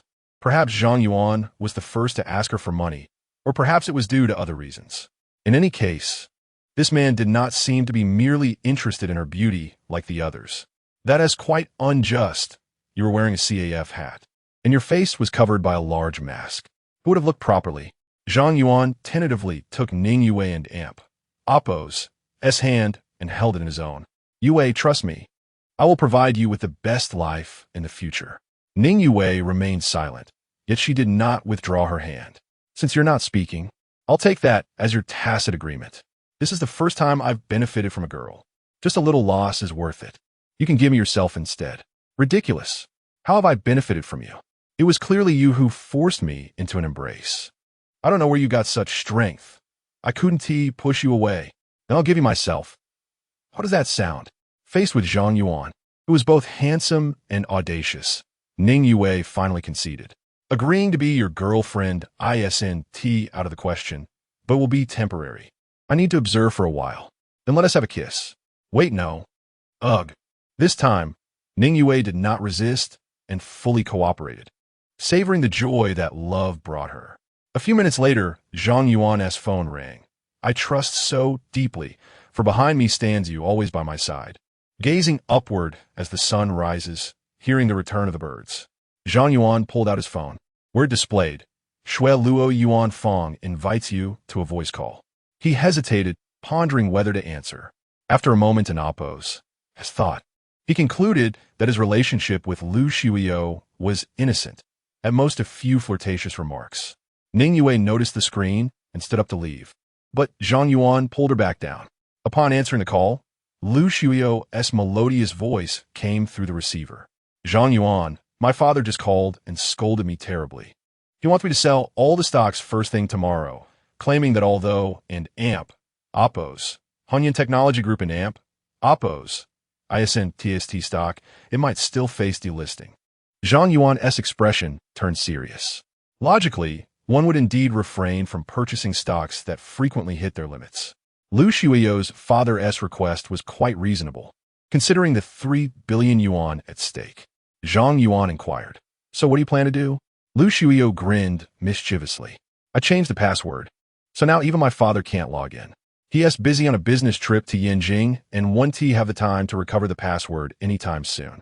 Thus, whether to sell the stocks is entirely my decision." Zhang Yuan was left speechless, silently marveling, "You truly are a little genius." Chapter 15. Dear Niece. Let Uncle steal a kiss after hanging up the phone. Ning Yue anxiously inquired, "Senior, is something amiss?" Zhang Yuan cupped her delicate face and planted another kiss on her lips. Nothing is amiss, all is well. Ning Yue, with a look of disdain, wiped away the saliva from her face and asked, that Shuai Luo Yuan is the senior from noon, right? Indeed, if we strike it rich this time, it will be entirely thanks to her assistance. Zhang Yuan spoke the truth. Without Lu Shuio, his capital of over 200 million would yield a mere 20 million at best during this booming market. This was contingent upon successfully securing the securities financing business. While 20 million is not insignificant and could last a lifetime if spent wisely, it merely equates to the price of a top-tier supercar, leaving him still far from the upper echelons of society. As twilight descended, Zhang Yuan had been inside for a couple of hours. Have you not eaten lunch yet? Ning Yue nodded, seeing you like that at noon. I lost all appetite. She touched her small abdomen, confirming her hunger. The emotional turmoil of the afternoon had been unbearable, and she had barely sipped any water. Senior, let me take you to the cafeteria for a quick bite. Though the food is rather unpalatable, it will at least fill our stomachs.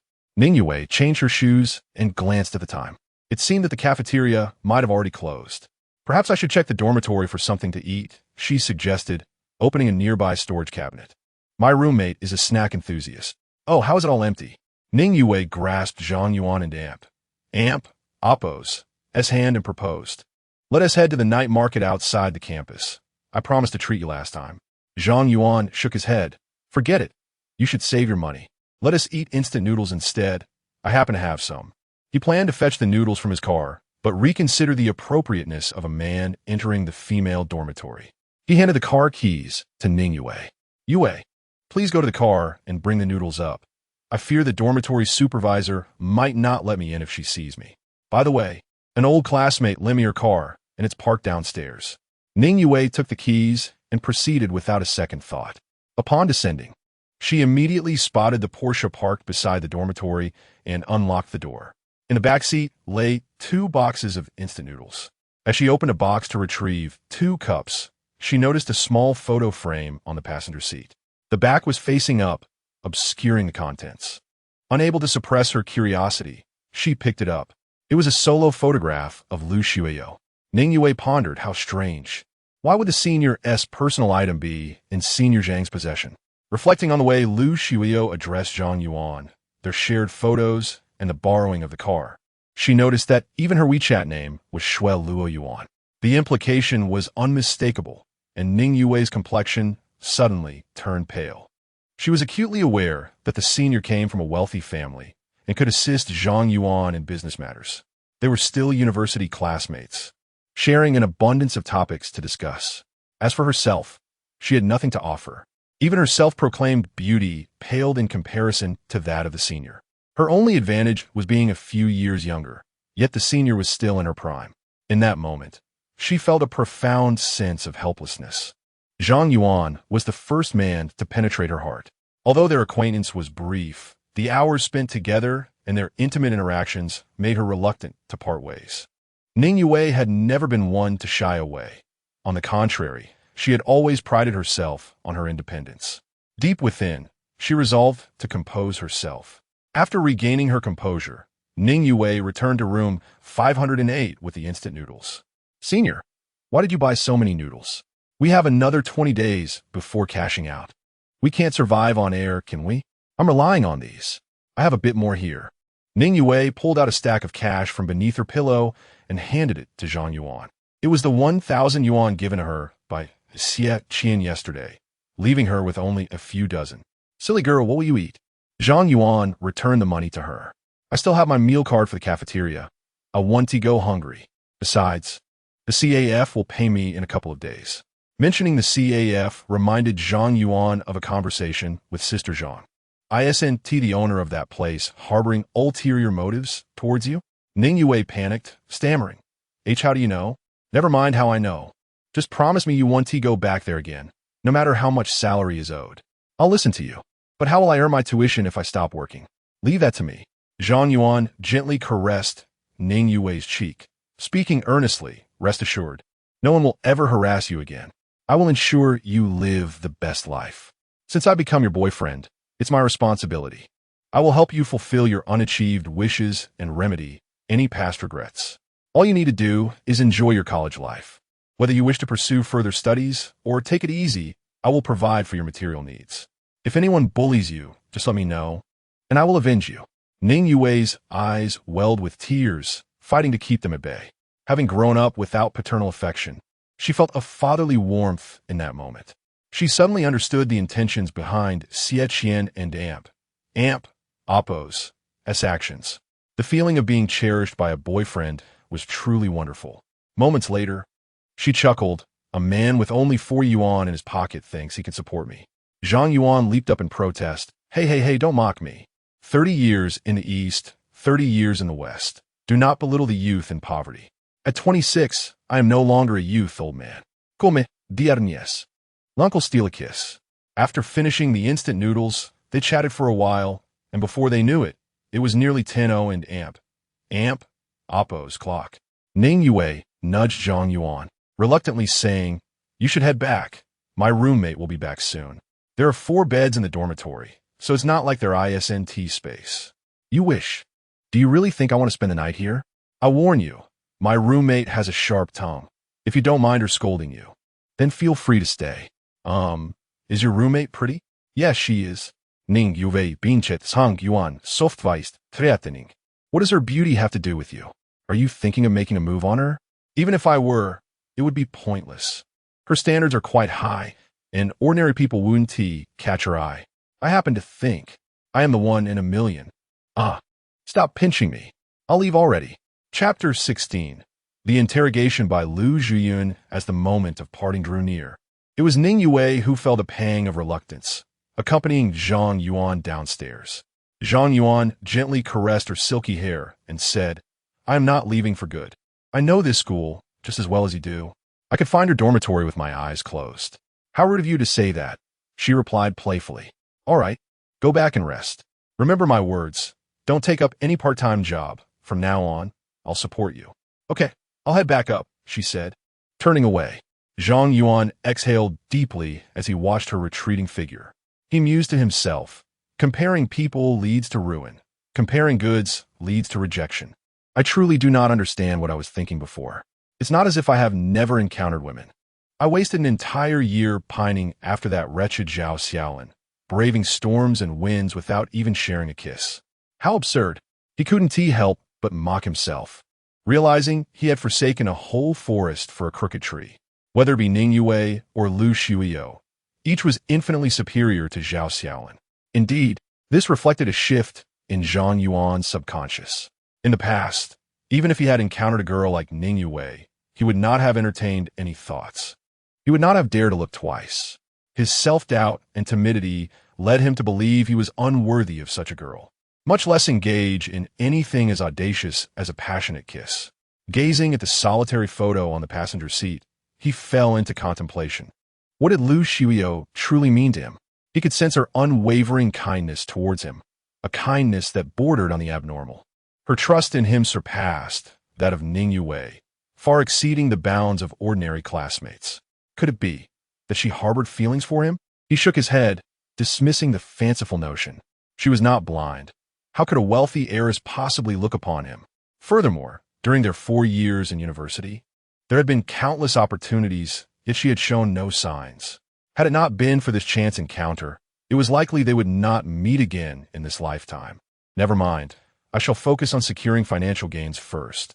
Only money in hand is truly reliable. With that, Zhang Yuan started the car and drove towards his rented apartment. Even Ning Yue could discern Lu Shuiyo's affections, yet Zhang Yuan's inability to grasp the reason was straightforward. Lu Shuiyo, the brightest jewel of the financial university, was the goddess everyone dreamed of being close to. It was inconceivable that she would develop feelings for an old classmate without cause. The ingrained mindset he had developed over the years made it challenging for him to consider alternative perspectives. 20 minutes later, Zhang Yuan arrived at his rented room. At that moment, an unfamiliar call flashed on his phone. The number was rather striking, with a series of 8s at the end. "I am Lu Zhiyun. You are Zhang Yuan, correct?" The voice on the other end wasted no time in getting straight to the point. "Who are you? I don't recognize anyone named Lu Zhiyun." Had it not been for the precise mention of his name, Zhang Yuan would have likely ended the call. Nah, but do you know who I am? I am Lu Shuiyo's father. Oh, it's you, uncle. Greetings, I am Zhang Yuan. How may I assist you? He wiped the sweat from his brow, realizing that this was a summons for accountability. He suspected that the matter of encouraging Lu Shuiyo to sell her family's stocks in favor of junk stocks had come to light. It was possible that his background had been thoroughly scrutinized, down to the color of his undergarments. With a market value in the billions, Huitong Group was a colossal entity for Zhang Yuan at present. Zhang Yuan, 26 years old, a graduate of the financial university, hailing from Anzhou County, orphaned, currently unemployed. Lu Zhiyun and Appo's voice resonated with a low timbre as he continued. I presume I'm correct in my assertions. Zhang Yuan responded honestly, yes. I do not care what your intentions are in approaching Shuiyo, but you are to cease any further contact with my daughter. 300 million is not an insignificant sum, yet it is merely that. Do you understand? For the sake of my daughter, I would not hesitate to discard this money. Although Lu Zhiyun spoke in a calm tone, Zhang Yuan felt a profound discomfort.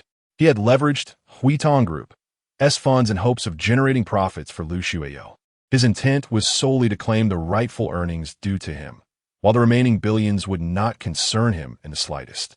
Now, facing this unwarranted accusation felt exceedingly stifling. Simultaneously, Zhang Yuan recognized that had he been in Lu Zhiyun and Appo's position, witnessing his daughter being courted by an idle individual encouraging her to undertake actions detrimental to the company's welfare, he too would feel angered and compelled to question. It was already a mark of composure that Lu Zhiyun had not resorted to outright cursing. Yet, even so, he could not swallow this indignation. Out of respect for his bond with Lu Shuiyo, he wished to avoid escalating tensions. After calming himself, he spoke, Uncle Lu, the stock I advise Shuiyo to purchase is destined to soar, and significantly so. I cannot disclose the reasons at this moment, but you will see the outcome tomorrow. If my predictions hold true, this evening, or at the latest by noon tomorrow, Hongyun Technology Group will announce a major positive development. If you have the time, please keep an eye out. With that, Zhang Yuan hung up without waiting for a response from Lu Zhiyun.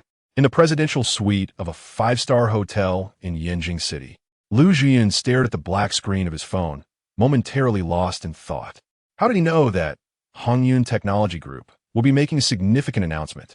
Moreover, his tone was filled with such conviction. These were not words one would expect from a mere idle rogue. The calm demeanor and respectful tone he exhibited raised doubts about the accuracy of the investigation results. However, should I discover that your intentions in approaching Shuiyo are ulterior, do not expect me to be courteous. Back in his rented apartment, just after Zhang Yuan had hung up with Lu Zhiyun, Lu Shuiyo called again. Zhang Yuan, did my father call you? Yes, I just finished speaking with him. Did he say anything unpleasant? Lu Shuiyo's voice quivered slightly, tinged with emotion. I'm so sorry. I didn't expect this to happen. Please, don't take it to heart, all right? It's all right, Shuiyo. Trust me. Tomorrow your father will realize how terribly mistaken he was. Of course, I believe you, she replied, tentatively asking, will you come to the company tomorrow? Naturally. Who would turn her back on money? I'll wait for you. Rest well, good night. As Zhang Yuan lay in bed, he clenched his fist tightly. Time shall reveal the truth. Chapter 17, The Three Great Illusions of Life. In the early hours of August 10th, a significant announcement reverberated throughout the stock market in China, igniting excitement among investors. The Hongyun Technology Group, after 5 years of relentless research and an expenditure of billions, achieved a groundbreaking advancement in solid-state battery technology. This innovative battery boasts numerous advantages, including high capacity, low cost, and enhanced safety, making it the preferred choice for electric vehicles. It is anticipated that mass production and delivery will commence within a year. Following this announcement, countless individuals found themselves unable to sleep that night. Those who held a substantial number of shares in Hongyun Technology Group were elated, dancing with joy, while those who had hastily sold their stocks were filled with regret, wishing they could have a second chance. It was evident to all that the stock price of Hongyun Technology Group would soar. The pressing question on everyone's mind was whether they could purchase additional shares before the rest of the market reacted. However, this proved to be a formidable challenge. With such news circulating, No one in their right mind would consider selling their stocks, making it nearly impossible to acquire more. Yet, none of this concerned Zhang Yuan. He had already invested heavily and was merely awaiting the fruits of his labor. Zhang Yuan was unaware of the specific operations of Hongyun Technology Group and had no intention of delving into the details. His earlier conversation with Lu Zhouyan was based on his own deductions. No stock experiences such an inexplicable surge without reason. The consecutive 17 trading halts of Hongyun Technology Group undoubtedly signified some favorable news. Otherwise, it would be incomprehensible. Indeed, this was the case. At that moment, Lu Zhouyan stared pensively at the information displayed on his phone. Even as the chairman of a listed company, he had not received any insider information regarding Hongyun Technology Group. Why would Zhang Yuan, a person of no standing, possess such insight and confidence? By 8 in the morning, Zhang Yuan arrived at the Huitong Venture Capital Company. The receptionist greeted him warmly and led him inside. "Good morning, Mr. Zhang. Miss Lu is waiting for you in her office. Please follow me." Shortly after, he encountered a middle-aged man approaching, who extended his hand from a distance. "Hello, I am Sun Ziyuan, the general manager of Huitong Venture Capital." Zhang Yuan extended his right hand for a brief handshake. "Hello, General Manager Sunday. How may I assist you?" "Just a chance encounter to say hello. Nothing to instruct you on," Sun Ziyuan replied amiably, showing no airs. "Well then, I shan't take up more of your time. I hope we can converse further on another occasion." "Very well, until we meet again." Zhang Yuan understood that General Manager Sun sought to establish a cordial rapport, perhaps influenced by his proximity to Lu Xiuyo. It was no wonder Lu Xiuyo, a mere investment advisor, had her own private office. Evidently, she had not concealed her identity from the company's staff. In fact, Huitong Venture Capital held a considerable position in Shanghai City, ranking among the top 3 in the industry, with General Manager Sun Ziyuan being quite capable. However, this was relative to whom one compared. Lu Xiuyo, as the daughter of the group's chairman, held an exceptionally esteemed status. It was not merely about assigning her tasks, but rather ensuring she posed no complications. It sufficed for her to be treated as a mascot. Upon entering the office, Lu Xiuyo was seated at her desk, applying makeup in front of a small mirror. Upon noticing Zhang Yuan and Oppo's approach, she quickly covered her face, blushing. "Why are you here so early?" "I haven't finished my makeup. Shall I leave then?" "Just sit on the sofa for a few minutes. I'll be right with you." Lu Xiuyo replied softly from behind the monitor. "It's not like you are getting married today. Why the shyness?" "Oh, just sit down. I'll be ready shortly." Zhang Yuan chuckled. "If you need assistance, just say so. I'm quite adept at smoothing out imperfections, no matter how pockmarked the surface." Lu Xiuyo retorted, her teeth clenched. "Do you think I would perish if you didn't tease me?" 20 minutes later, Lu Xiuyo finally set down her mirror and peeked out at Zhang Yuan, who was engrossed in his phone. A fragrant breeze wafted in, and Zhang Yuan first noticed her exquisite black leather shoes, followed by her long, slender legs clad in a dark pleated skirt that barely grazed her thighs. This was quite distracting. He decided to toss his phone aside and let his gaze wander upwards. Lu Xiuyo wore a light blue short-sleeved blouse, with one button undone at the hem, revealing a glimpse of her smooth abdomen through the gap. The fitted blouse accentuated her alluring curves perfectly.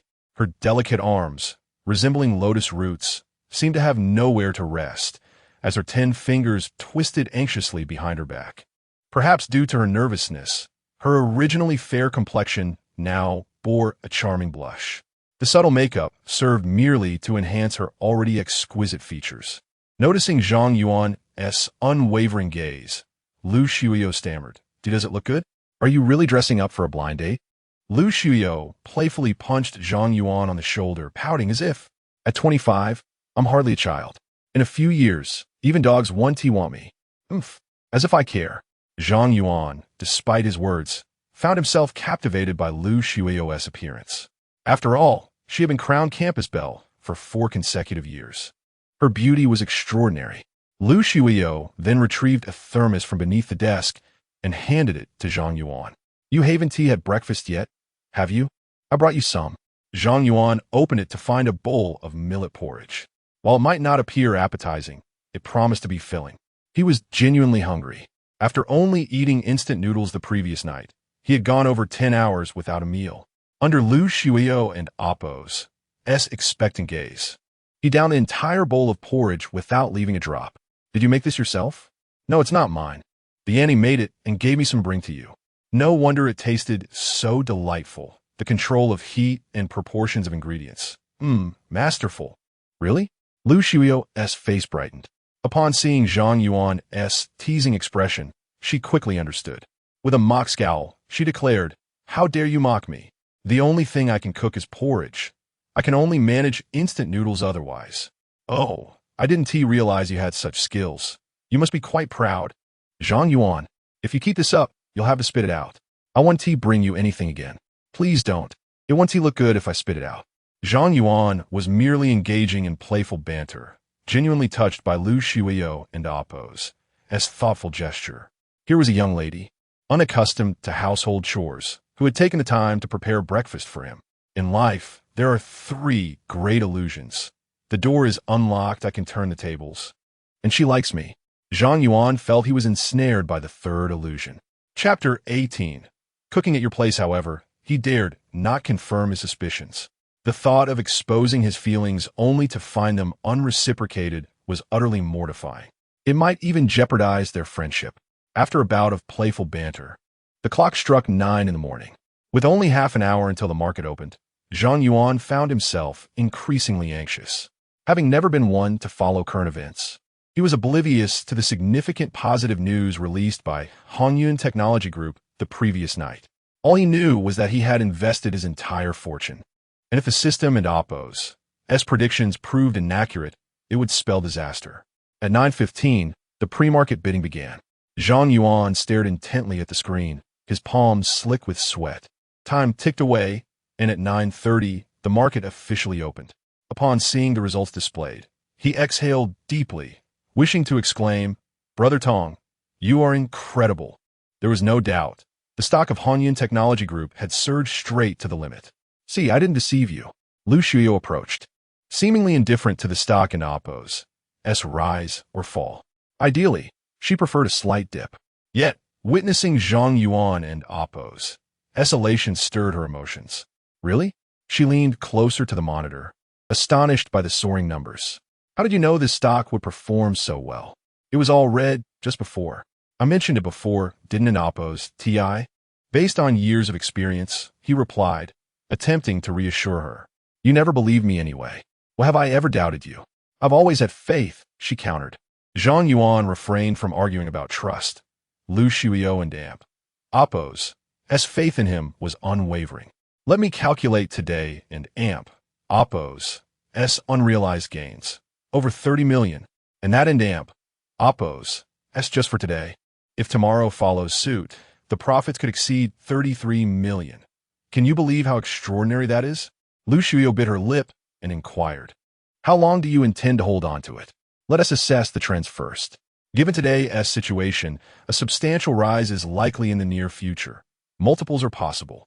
Now you can report back to your father." "I don't need to report to him," Zhang Yuan retorted. "But I never imagined your insight would be this sharp." As she spoke, a complex expression crossed Lu Shuio and Appo's face. Deep down, she wished Zhang Yuan wouldn't and Appo's excel so much. In her eyes, if his judgment was so precise, he could thrive in the stock market even without her financial assistance. Capable individuals invariably shine wherever they go. Lu Shuio would have preferred Zhang Yuan to be a penniless youth, someone she could support for life. By 11 in the morning, Zhang Yuan casually checked his phone and teased Lu Shuio, the time passing swiftly. "Do you have any other plans today?" she asked, her face brimming with anticipation. "Having earned so much money, let me treat you to a meal. What do you say? I'm easygoing about it. The stock has hit its limit, so I don't need to keep an eye on it. Where do you want to eat?" Initially, Zhang Yuan contemplated settling for the company's meal, but with Lu Shuio's offer, he found no reason to decline. The question of where to dine left Lu Shuio in a quandary. She had already visited her favorite place yesterday and was disinterested in other restaurants. "You decide. I and Appo's take care of the bill." Looking at the thermos that had once held kanji, Zhang Yuan suggested, "How about I cook for you at your place?" You can taste my culinary skills. I assure you, my dishes rival those of any highborn lady. Lu Shuyo immediately cheered. Sounds great. Let's go. After finalizing their plans, the two left the venture capital company, clearly not bound by its regulations. Lu Shuyo's residence was a nearby apartment, just a few minutes' walk away. Upon entering, they found two pairs of neatly arranged slippers, one large and one small, on the shoe rack. Lu Shuyo's face flushed as she hurried to explain, My father occasionally visits, so. Zhang Yuan glanced at the unopened men's slippers, bemused by her clumsy fib. And what about this pack of cigarettes? He pointed to a brand atop the shoe cabinet, the highest-end variety available at a convenience store. Lu Shuyo braced herself, yes. But my dad hasn't come by in a while. If these sit here too long, they'll get stale, so you might as well smoke them. It would be a shame to throw them away. Zhang Yuan opened the pack without hesitation. You don't mind if I smoke in your house, do you? And no, it's fine. Just do as you please. Zhang Yuan refrained from lighting up. With the air conditioning running, he felt it best to maintain some decorum. As for the slippers and cigarettes, he began to form his own conclusions about their significance. The illusion that she might harbor feelings for him became increasingly apparent. As Zhang Yuan explored the apartment, he was surprised to find it was a loft, with the first floor spanning only about 30 square meters. The decor was simple yet modern, dominated by gray and white tones. Though compact, the space was immaculately tidy, the gray floor tiles spotless. I never expected you lived in such a small place, Zhang Yuan jested. I also own an 800 square meter flat in Binjiang Garden, but Oppos, as too large. I feel a bit uneasy staying there alone at night. Lu Shuyo explained, surveying her modest apartment. It is quite small. Sitting on the sofa downstairs allows you to see the entire room.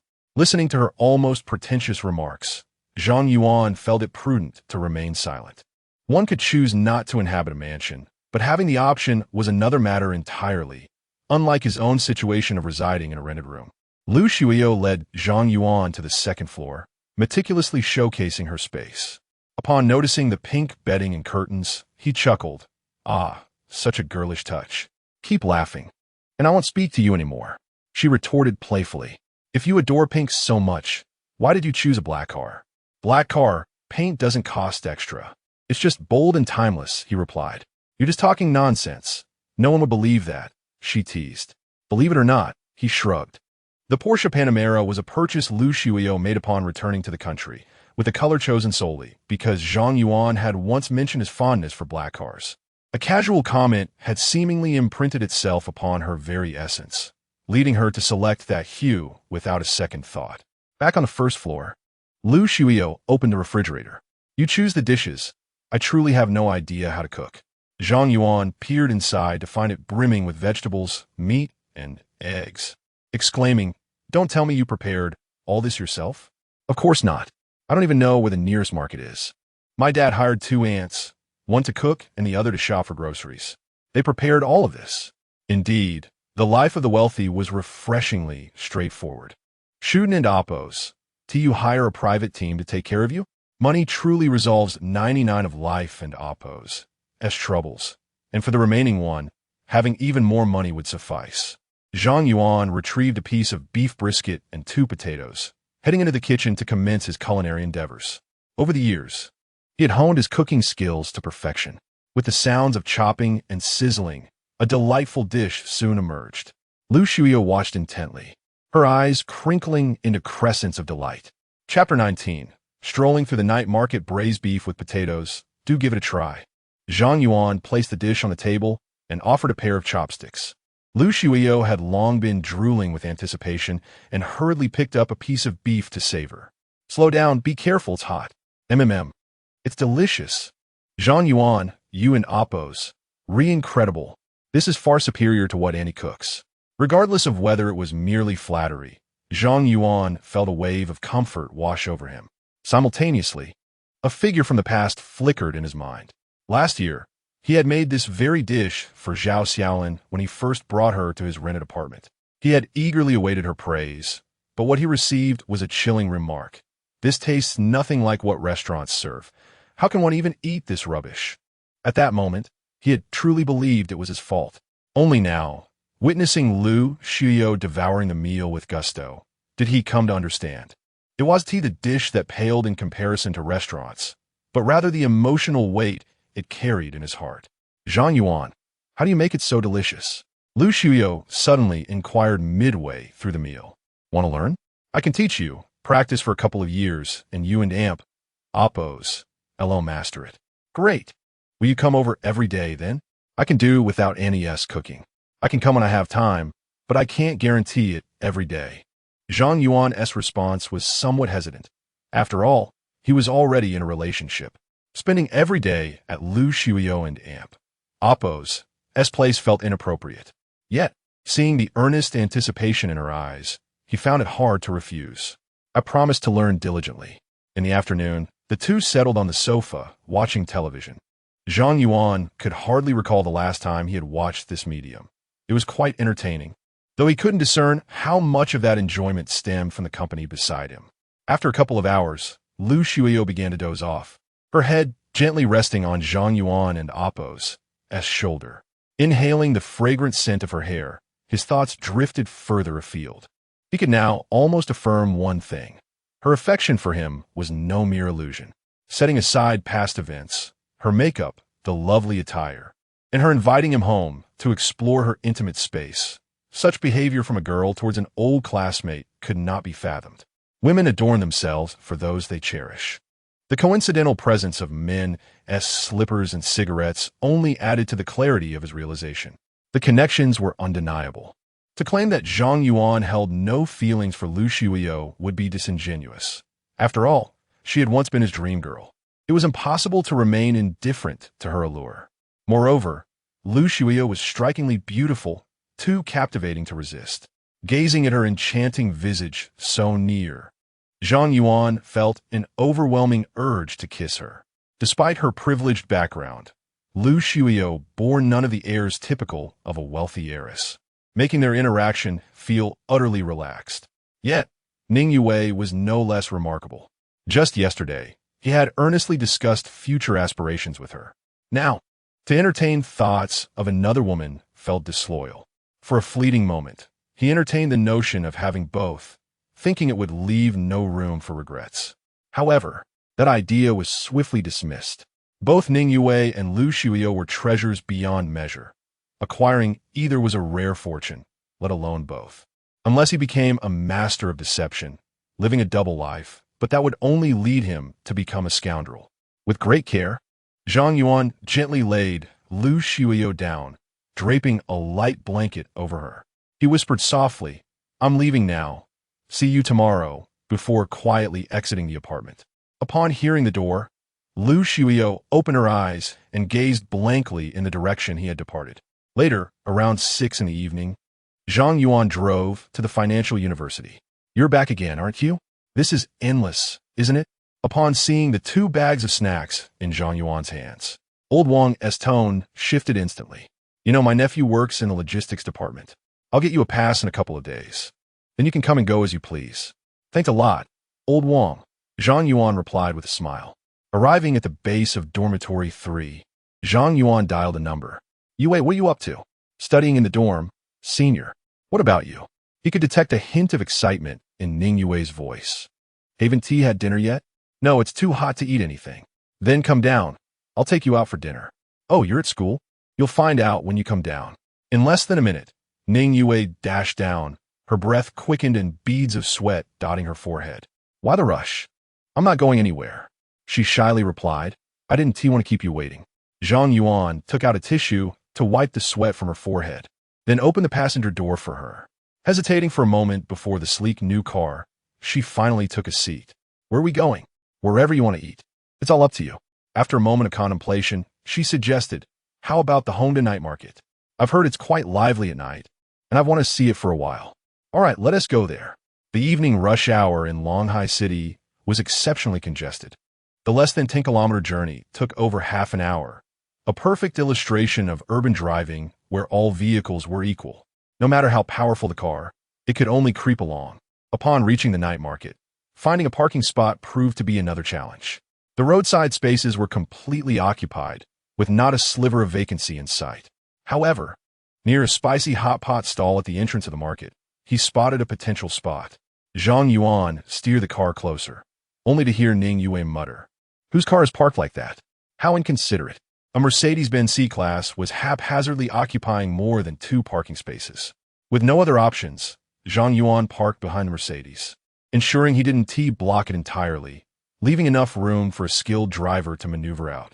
After securing the car, he took Ning Yue's hand, guiding her toward the night market. By now, it was past 7, and darkness had begun to envelop the sky. The night market came alive with a kaleidoscope of colorful lights, and the sounds of lively music filled the air. The bustling market was teeming with people. Zhang Yuan playfully squeezed her hand. "Hold on tight. If a bad guy tries to take me away, you'll be entirely responsible." Ning Yue chuckled, "Don't worry. I won't let anyone take you." Chapter 20. I will compensate for the broken item upon arriving at the night market. Zhang Yuan found himself at a loss amidst the dazzling array of snacks. Ning Yue, equally uncertain, allowed Zhang Yuan to lead her through the bustling crowd. The mere act of wandering hand in hand made her feel a sense of contentment that transcended the importance of what they might eat. This feeling reminded her of a poignant line of poetry, "Holding your hand, we shall grow old together." Just as Ning Yue was enveloped in this delightful moment, Zhang Yuan abruptly shattered the atmosphere by asking, "Did you bring money?" I can't even afford the 6 yuan spicy skewers right now." "I brought it all," she replied, clearly unfamiliar with the reference to the 6 yuan skewers, but she caught the mention of spicy skewers and proposed, "Senior, shall we try the spicy skewers? I've heard they're delicious and affordable." Hearing this made Zhang Yuan's heart ache for her. It was evident that she had only heard of the affordable dish, reflecting the frugality of her life. The typical fare enjoyed by university students was likely unfamiliar to her. "All right, Len Oppos, let's go," he said, and they walked back to the nearby stall where they had parked. After selecting a few simple items, they sat down.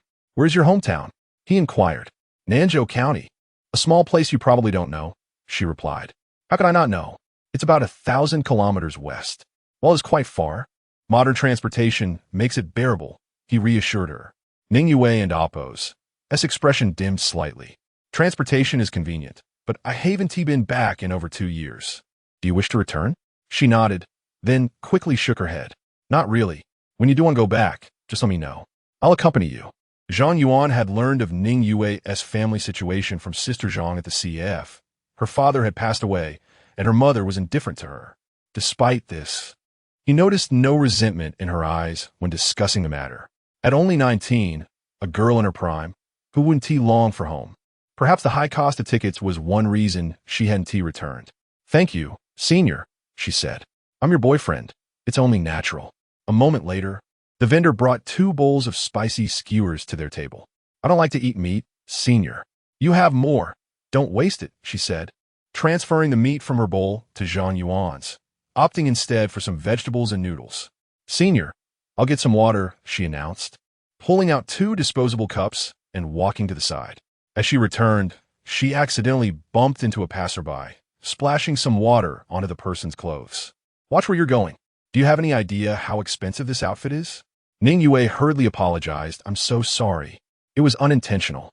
Upon seeing Ning Yue, the woman, with her heavy makeup, sneered, "Oh, isn't this Ning Yue from our school? What a rare sight to see you eating out. How much are you planning to compensate?" Zhang Yuan turned to see a woman named Cheng Qingqing berating Ning Yue, her demeanor haughty as she clung to a muscular man and Oppos' arm. "What do you want, Cheng Qingqing? It was just a little splash." "There's no need to make a scene," Zhang Yuan replied, defending Ning Yue. Cheng Qingqing continued to jabber. "What do you mean by making a scene? You were careless.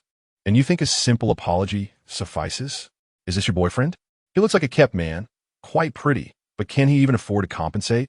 With a boyfriend like that, how can you expect to dine out?" Ning Yue retorted coldly, "Don't go too far."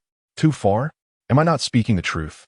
Cheng Qingqing spat dismissively. "You act all high and mighty, but in the end you still need a man. Who are you trying to impress?" At that moment, Zhang Yuan, who had remained silent, set down his chopsticks. He slowly rose, positioning himself protectively in front of Ning Yue, and glared at Cheng Qingqing. Whether it was intentional or not, what does it matter? Say another word and see what happens. Standing at 6 feet tall, Zhang Yuan, though not exceptionally muscular, exuded a formidable presence. His stern demeanor and piercing gaze intimidated Cheng Qingqing, who momentarily fell silent, reluctant to provoke him further. However, she was unwilling to back down so easily. The thought of retreating in fear of Ning Yue and Appo's boyfriend would tarnish her reputation at school. She turned to the burly man beside her, saying, "Lu Yang, are you mute?" Lu Yang, a muscular figure standing around 5'8", stepped forward, glaring at Zhang Yuan. "Hey, watch your mouth, or I'll make you regret it. My boyfriend is on the city sports team. Taking down someone like you is no challenge." Cheng Qingqing, puffing up with arrogance, added, "You two should be grateful we're not demanding compensation. That's generous of us." Ning Yue gently tugged at Zhang Yuan's sleeve and whispered, "Senior, let it go. Don't stoop to their level." At that moment, the stall owner hurried over. "Let us keep things civil, everyone. We're all young. There's no need for conflict over something trivial." The owner turned to Zhang Yuan, urging, "Take my advice. Sometimes it's better to endure for a moment than to escalate." In the night market, even a minor commotion quickly attracted a crowd of onlookers. Within a minute, a throng had gathered, whispering among themselves. "What happened? It looks like things are about to get physical. That skinny guy might be in trouble. The two of them are clearly not in the same weight class. I doubt anything will come of it. A wise man wouldn't pick a fight over something trivial." Zhang Yuan absorbed their comments. In the past, he might have chosen to swallow his pride, but things had changed. With the backing of his brother, how could he allow himself to be bullied? They were the ones who were being unreasonable over a trivial incident, expecting him to back down. It was out of the question. If it came to injury, he could simply pay compensation. He didn't believe the other party wouldn't accept a settlement for the sake of peace. With a little financial maneuvering, he could easily resolve this matter. "I'll compensate for whatever was broken," Zhang Yuan declared. Upon hearing this, Cheng Qingqing became emboldened, her attitude growing increasingly brazen. "What's this? Pretty boy, do you really dare to hit me? Go ahead, try it." With a resounding slap, Zhang Yuan struck her across the face. "Ah!" Cheng Qingqing stood there, stunned, letting out a piercing scream. Chapter 21. "Excuse me, I need to get in the car. How dare you hit me? I will kill you." Cheng Qingqing lunged at Zhang Yuan like a shrew, claws outstretched. Slap! Another resounding slap landed, rendering her momentarily dazed. The two slaps were not particularly damaging, but were profoundly humiliating. Under the watchful eyes of the crowd, Cheng Qingqing felt utterly ashamed. Crouching on the ground with her hands covering her face, Lu Yang, still in shock, could hardly believe that Zhang Yuan had actually dared to strike. Regaining his composure, he glared at Zhang Yuan, gritting his teeth. "You're asking for death." Zhang Yuan picked up a beer bottle from the table, pointing it directly at Lu Yang and Appo's head. "Move an inch, and I and Appo's I'll make your head burst open." Zhang Yuan had never been a docile individual. During his high school and university days, he had often found himself in brawls. He understood that when confronted with a fierce adversary, the only recourse was to be even fiercer. If he chose to strike, he would do so with such ferocity that it would leave the opponent questioning their very existence, instilling fear. At this moment, if Lu Yang dared to take a step closer, Zhang Yuan would not hesitate to bring the bottle crashing down.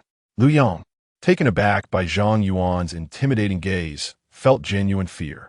This was a tough character. He wouldn't even dare to retaliate, much less make a move, terrified that the bottle might descend upon his own head. Though Lu Yang was physically robust, deep down, he was a coward. He was accustomed to bullying the meek, relying on his status as an athlete, but when faced with someone truly formidable, he would immediately shrink back. He spread his hands, his words now hesitant. "Let us talk this out calmly." Cheng Qingqing's eyes widened in disbelief. "You're actually afraid? Lu Yang, are you even a man?" Lu Yang helped her up and whispered in her ear, "This guy is nothing but a thug. There's no need to clash with him head-on. If he gets angry and pulls a knife, what then? He is just a poor wretch, capable of anything. Such situations have happened before. I think it's better to endure for now and plan accordingly." Cheng Qingqing gradually calmed down, but shot Zhang Yuan a resentful glance without further retort. Although she had endured 2 slaps, they paled in comparison to the value of her life. "So, should we call the police?" "Call the police for what? You were the one who instigated this, And besides, you haven't suffered any real harm, just a bit of lost face. Even if the police come, they would merely mediate. It would be so embarrassing if word got out. Do you think I will let those 2 slaps go unavenged? Absolutely not. Don and Amp, oppose, worry. I will contact my friends in the underworld to teach him a lesson.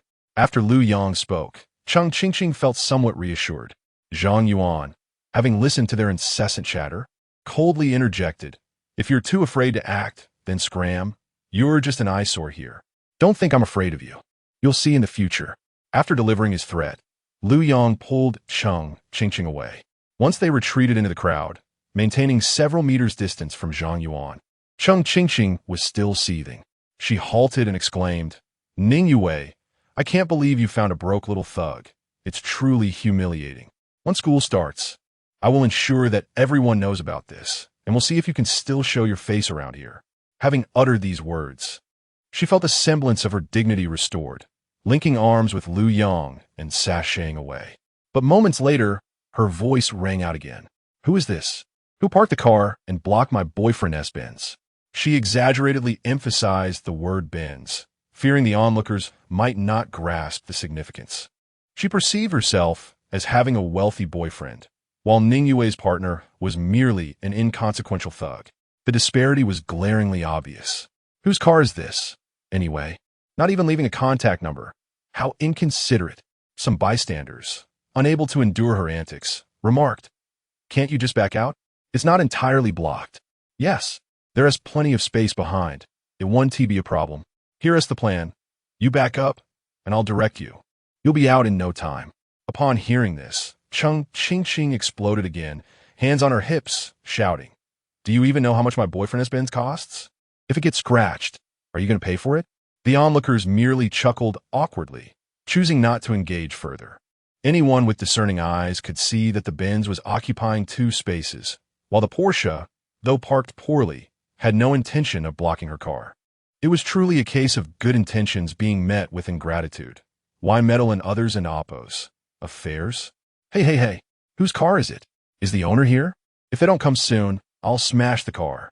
Though Cheng Qingqing recognized the Porsche emblem, she didn't know the specific model and assumed it was priced similarly to Lu Yang's Benz C-Class. Observant individuals shot her disdainful looks. Mocking, "The car you want to smash costs over $3 million. Do you think you can afford to pay for damages with your $20,000 or $30,000 entry-level car? Huh? Why do you care so much? Maybe the owner can afford to pay. Indeed, I've never seen such an expensive car get smashed." The crowd had witnessed the entire altercation. Although Cheng Qingqing had received 2 slaps, she garnered no sympathy from the spectators. It was evident that she had blown a minor issue out of proportion, refusing to relent. With a little money, she acted arrogantly, so being slapped was merely her comeuppance. Consequently, the crowd jeered without mercy, relishing the drama. Upon hearing the jeers, Cheng Qingqing's earlier fierce demeanor instantly dissipated. A $3 million car? Any damage would be beyond her means to compensate. How wealthy must one be to drive such a vehicle? Meanwhile, Zhang Yuan settled the bill and walked over with Ning Yue. Upon hearing Cheng Qingqing and Amp Oppo's earlier taunts, he remarked impassively, "Don't just talk. Take action and smash it. What are you doing back here? I will return those 2 slaps in due time, so don't celebrate too soon." Cheng Qingqing was somewhat intimidated by Zhang Yuan, but didn't want to lose face, muttering, "It's not your car. Why do you care? Obviously, you've never seen wealth. Why flaunt someone else's car?" At this point, Zhang Yuan realized that she was simply a foolish woman, a rabid creature eager to attack anyone in sight. He could hardly be bothered to engage her further. "Huh." He then approached Lu Yang and patted him on the shoulder. At that moment, Lu Yang was leaning against the Porsche's window, searching for a phone number. Seeing Zhang Yuan approach, he instinctively stepped back. What do you want?" "I'll have you know, I'm not afraid of you." "Hey, move aside, I need to get in the car." Lu Yang was momentarily bewildered, standing frozen in place. Zhang Yuan pulled out the car key and pressed the unlock button. With a click, the Porsche's lights flashed and the doors unlocked. Chapter 22 Private Cinema. It wasn't until Zhang Yuan and Ning Yue drove away in the Porsche that Cheng Qingqing finally comprehended the situation. It dawned on her that the true fool in this scenario was none other than herself. Ning Yue's boyfriend was far from the impoverished ruffian she had imagined. The mere fact that he could afford such an extravagant vehicle hinted at a wealth that clearly placed him beyond her reach. As for thoughts of revenge, they had long since dissipated. Given his affluence, she would be fortunate if he didn't turn the tables and create trouble for her. Nonetheless, a sense of bitterness lingered. Why could Ning Yue, hailing from a rural background, secure such an exceptional partner? Cheng Qingqing, who considered herself not lacking in appearance, could only manage to attract a timid individual incapable of standing up for himself. In comparison, Lu Yang, whom she had once seen as possessing numerous merits, suddenly appeared quite unappealing. Qingqing, shall we head back? Lu Yang inquired softly as he opened the car door. Cheng Qingqing raised an eyebrow and coldly replied, if you want to go back, you can do so alone. Then where will you go? From this moment on, we are breaking up. Inside the Porsche, Ning Yue expressed her regrets. Senior, I'm so sorry for dragging you into this. Had I known, I wouldn't have come here. Ning Yue realized Cheng Qingqing had been targeting her, and perhaps if she had encountered someone else, nothing would have transpired. Why apologize? That crazy woman deserves a proper reprimand. Besides, I did not suffer any loss. Zhang Yuan said, steering the car with one hand while resting the other on her thigh. By the way, she hasn't bullied you before, has she? No, I always went out with my roommate. When it comes to verbal sparring, my roommate is quite formidable and has never lost a battle. Ning Yue sighed. I have never proactively provoked her. Why does she insist on making my life difficult? Silly girl, it's simply because you are too beautiful and excessively innocent. She is not only envious of you, but also takes advantage of your naivety. Zhang Yuan held her hand and continued, remember, when you encounter such individuals in the future, don't hesitate to retort. If words fail, resort to action. Use anything you can find as a weapon. Do not fear inflicting harm. I will always have your back. The pain you endure affects me as well. Senior, why didn't you appear sooner? If I had come sooner, perhaps we would never have crossed paths. But it's not too late now. With a blush, Ning Yue whispered, then, Senior, could you please focus on driving? You're distracting me. Oh, I got lost in thought and didn't pay attention. After aimlessly wandering the city for a while, Zhang Yuan spotted an available parking space by the roadside and decided to stop, suggesting a walk with Ning Yue. Yue, are you in a hurry to return? Shall we take a look around some more? Ning Yue glanced at the time. I'm fine. After all, I'll be alone when I return. What would you like to do then? Shop around or find a place to sit? Let's go watch a movie. Ning Yue eagerly took Zhang Yuan's hand, her face alight with anticipation. I've never been to a cinema before. I've just never had the time. Of course, with joy. She opened a group buying app to search for nearby cinemas. Senior, why are some cinema tickets so expensive while others are quite affordable? Zhang Yuan glanced at the screen, where a private cinema named Hui 2 was displayed, with a staggering ticket price of 398 yuan per screening. Why are you laughing? Ning Yue asked. It looks like just a small cinema. What kind of film could warrant such a price? ISNT, that highway robbery? Huh. Did you not notice that they offer companionship services? They show films that aren't worth much. The price reflects the company of the girls. Ning Yue still didn't grasp the concept and questioned, but that shouldn't be right. Why should it cost 400 for just 1 or 2 hours? ISNT, it merely chatting to alleviate boredom? What if the girls accompanying you offer additional services? What other services could a cinema provide? Ning Yue suddenly realized something, covering her mouth in astonishment. Could it be? It seems you haven't completely lost your wits. Just feel around. The owners of these private cinemas are full of tricks, always finding ways to attract customers. Ning Yue hesitated, murmuring, ISNT this just that? How can a proper cinema operate like this? In this era, society often laughs at poverty, but not at vice. You'd be surprised by how many fringe industries exist. Ning Yue shot Zhang Yuan a sidelong glance. Senior, you seem to know a lot. You haven't experienced this yourself, have you? What nonsense! I am a person of integrity. Why would I visit such places? Zhang Yuan asserted, genuinely having never been to such establishments. His knowledge stemmed from conversations with former colleagues. Why don't we experience it ourselves? Generally speaking, private cinemas offer a much better atmosphere than regular ones. Plus, they provide greater privacy. Senior, you. Zhang Yuan playfully tapped her forehead. Where are your thoughts wandering? Of course, I would take you to a legitimate private cinema. Ning Yue realized her overthinking and felt her ears grow warm. They soon found a reasonably priced private cinema at 78 yuan per screening. Not far away, just a few hundred meters to walk. The cinema occupied the second floor of a street-facing building, not large, with an area of only 1 to 200 square meters, divided into several small private rooms. Good evening, ladies. Welcome to Lu Enjoy Private Cinema, greeted the cinema owner, a woman in her 30s, with warmth as they entered. After a brief conversation, she led them into a small room. If you need anything, just press the button beside your seat. I won't disturb you further. Enjoy your movie. After selecting a film, the woman left with a hint of flirtation in her smile. The small room measured about 7 to 8 square meters. One wall boasted a large silver screen, with a love seat positioned in the center. Aside from that, the room contained nothing else. They chose to watch an old film titled You Are the Apple of My Eye, which had been released years ago. As the movie was about to begin, the lights dimmed entirely. The small room plunged into darkness until the projector illuminated the screen, casting a faint glow that broke the oppressive blackness. Before long, Ning Yue felt her hand firmly grasped. Her heartbeat quickened, and the heavy sound of Zhang Yuan's breathing drowned out the film.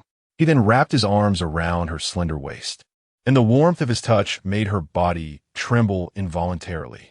Chapter 23. Senior, I love you too. Senior, how about we watch a movie together? Ning Yue played it softly. You see, we're not interfering with each other.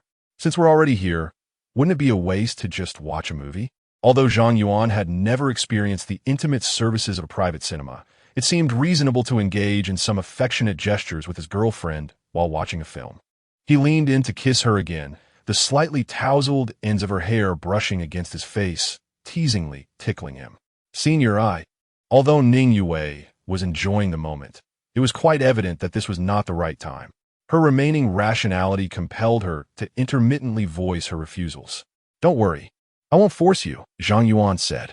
Just as she let out a sigh of relief, he turned sideways, his left hand encircling her neck, drawing her into a close embrace. His somewhat calloused palm caressed Ning Yue's delicate cheek. Yue, I love you. In the dim atmosphere, contrasting sharply with the brightness of their school dormitory, her fondness and reliance on Zhang Yuan intensified. As she listened to his deep voice, any thought of resistance evaporated. His declaration of love pierced the depths of her soul. Though the sounds from the speakers in the small room were loud, she heard nothing but the resonance of his words. As they kissed, memories of the night market flooded her mind, recalling the moment Zhang Yuan had shielded her with his presence. His silhouette, though not imposing, offered a sense of security that no one else could provide. At the tender age of 10, after her father's untimely death, she, her mother, and her brother were left to fend for themselves. The children in the village bullied her, taunting her for being an orphan.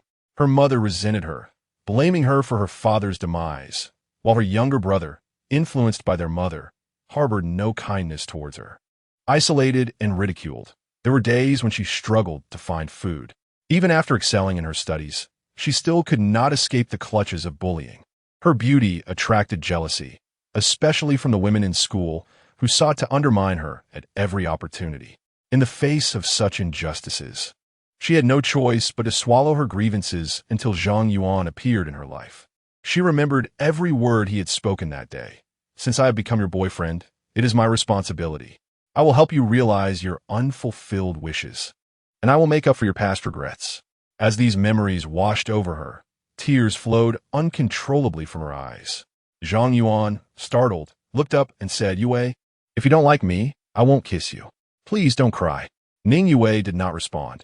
Instead, she tightened her grip around his neck and pressed her lips to his.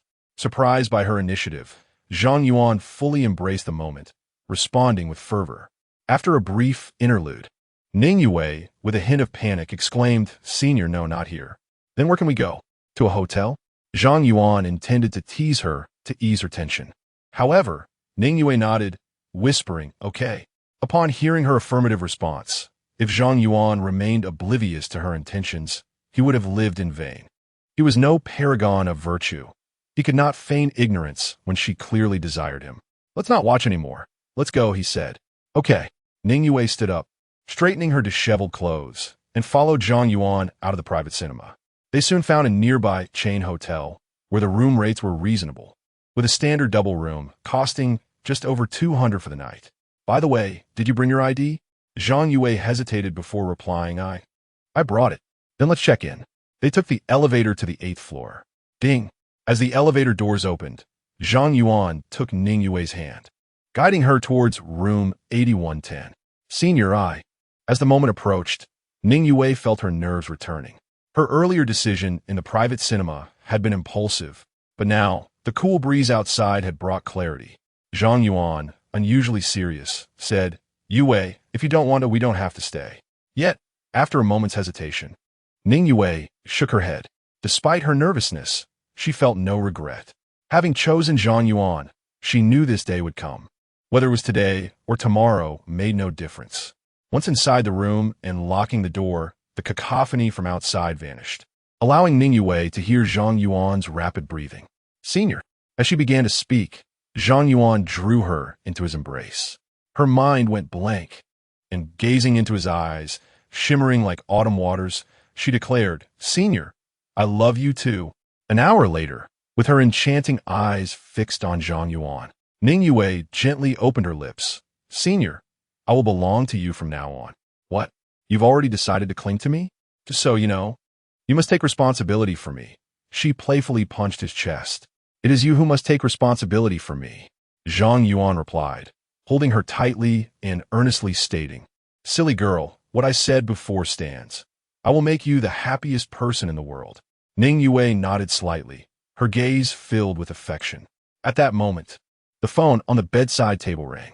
I believe so firmly that behind me is your unwavering support, always standing by my side. Gazing up as the sun rises and hearing the return of the birds, Zhang Yuan felt an unexplainable tension. There were few people left who would call him, and Lu Xiuyo was one of them. Chapter 24. After all, such stringent conditions for activation cannot be dismissed lightly. However, it was Ning Yue who picked up her phone and answered. Xie, why are you calling so late? From a receiver, Xie voice came through. Wei, I want to be returning to the dorm tonight. You must remember to lock the doors and windows and stay safe. Ning Yue replied with concern. Is something wrong? Were you bullied? No, it's just a minor issue at home. I returned this morning and will come back tomorrow. Oh, that's good. I thought what? That I was taken advantage of by some scoundrel? Xie said proudly. No one has yet been able to win me over. Well, as for you, never mind, get some rest. After hanging up, Ning Yue felt her cheeks flush crimson. She lay in Zhang Yuan's embrace, yet felt embarrassed that her friend had to check on her. Zhang Yuan chuckled. Your roommate truly cares about you. Yes, aside from my senior. She is the one who treats me the best. I should introduce you to her sometime, but she might have some misconceptions about you. At present, Zhang Yuan was in a contemplative state, showing little interest in other women. We can discuss that later. By the way, why did you change your ringtone? If you don't like it, I can change it back. Not all. I like it very much. Now let us get some sleep. Ning Yue buried her head against Zhang Yuan's chest, still feeling incredulous. They had only known each other for a few days and met just a handful of times. Why had she so easily surrendered her body? She was certainly not a promiscuous woman. The following morning, after freshening up, the clock approached 9. Yue, I need to head out for some errands. Will you stay here or return to school? Though she was reluctant to part, Ning Yue understood the importance of his responsibilities. I'll go back to school. All right, I'll drive you. They checked out of the room and drove towards the university. During the journey, Ning Yue thoughtfully bought Zhang Yuan breakfast, reminding him not to forget to eat. Looking at the considerate Ning Yue, Zhang Yuan felt an immense sense of happiness. At present, he possessed no power or wealth. He was essentially empty-handed. Even the cost of the hotel room had been covered by Ning Yue. Yet, she never showed any disdain and treated him with utmost kindness. Half an hour later, they arrived at the financial university. Seeing the Porsche, Old Wang opened the barrier without a word. They parked beneath the 3rd dormitory building. Yue, if it's inconvenient for you, should I ask the dormitory supervisor to help you inside? It's fine. A few steps 1T hurt. Just go slowly, Ning Yue urged. Senior, you should get back to your work. All right, if you miss me, just call. As he turned to get into the car, Ning Yue tightly embraced him. Senior, Promise me one thing. No matter what happens, you must never abandon me. All right? Okay, I promise. With your beauty, only a fool would forsake you. After a moment of embrace, Ning Yue turned back to her dormitory, glancing back every few steps. Zhang Yuan checked the time and hurried towards Financial Street. By 10 in the morning, he arrived at Huitong Venture Capital Company. Upon entering, he saw Lu Shuio pouting behind her computer. Sorry for being late today. How are the stocks faring? I haven't checked. Since you didn't care, why should I? Lu Shuio replied, sulking. Come on, I only have 200,000. How much do you have? 300 million. That is not my concern. Lu Shuio remained irritable, and it was understandable. Zhang Yuan had arrived before 8 yesterday, leading her to believe he would do the same today. She had woken up early, arriving at the company by 7, only to wait 3 hours for him to show up, which naturally left her a bit vexed. All right, it was my fault. Let me bow an apology. Zhang Yuan smiled. How about I come over for lunch and teach you how to cook? Lu Shuio's mood brightened. You better mean it. No backing out? Absolutely no backing out. Zhang Yuan was unsure of himself. He clearly understood Lu Shuio's intentions towards him, yet he couldn't resist her charm.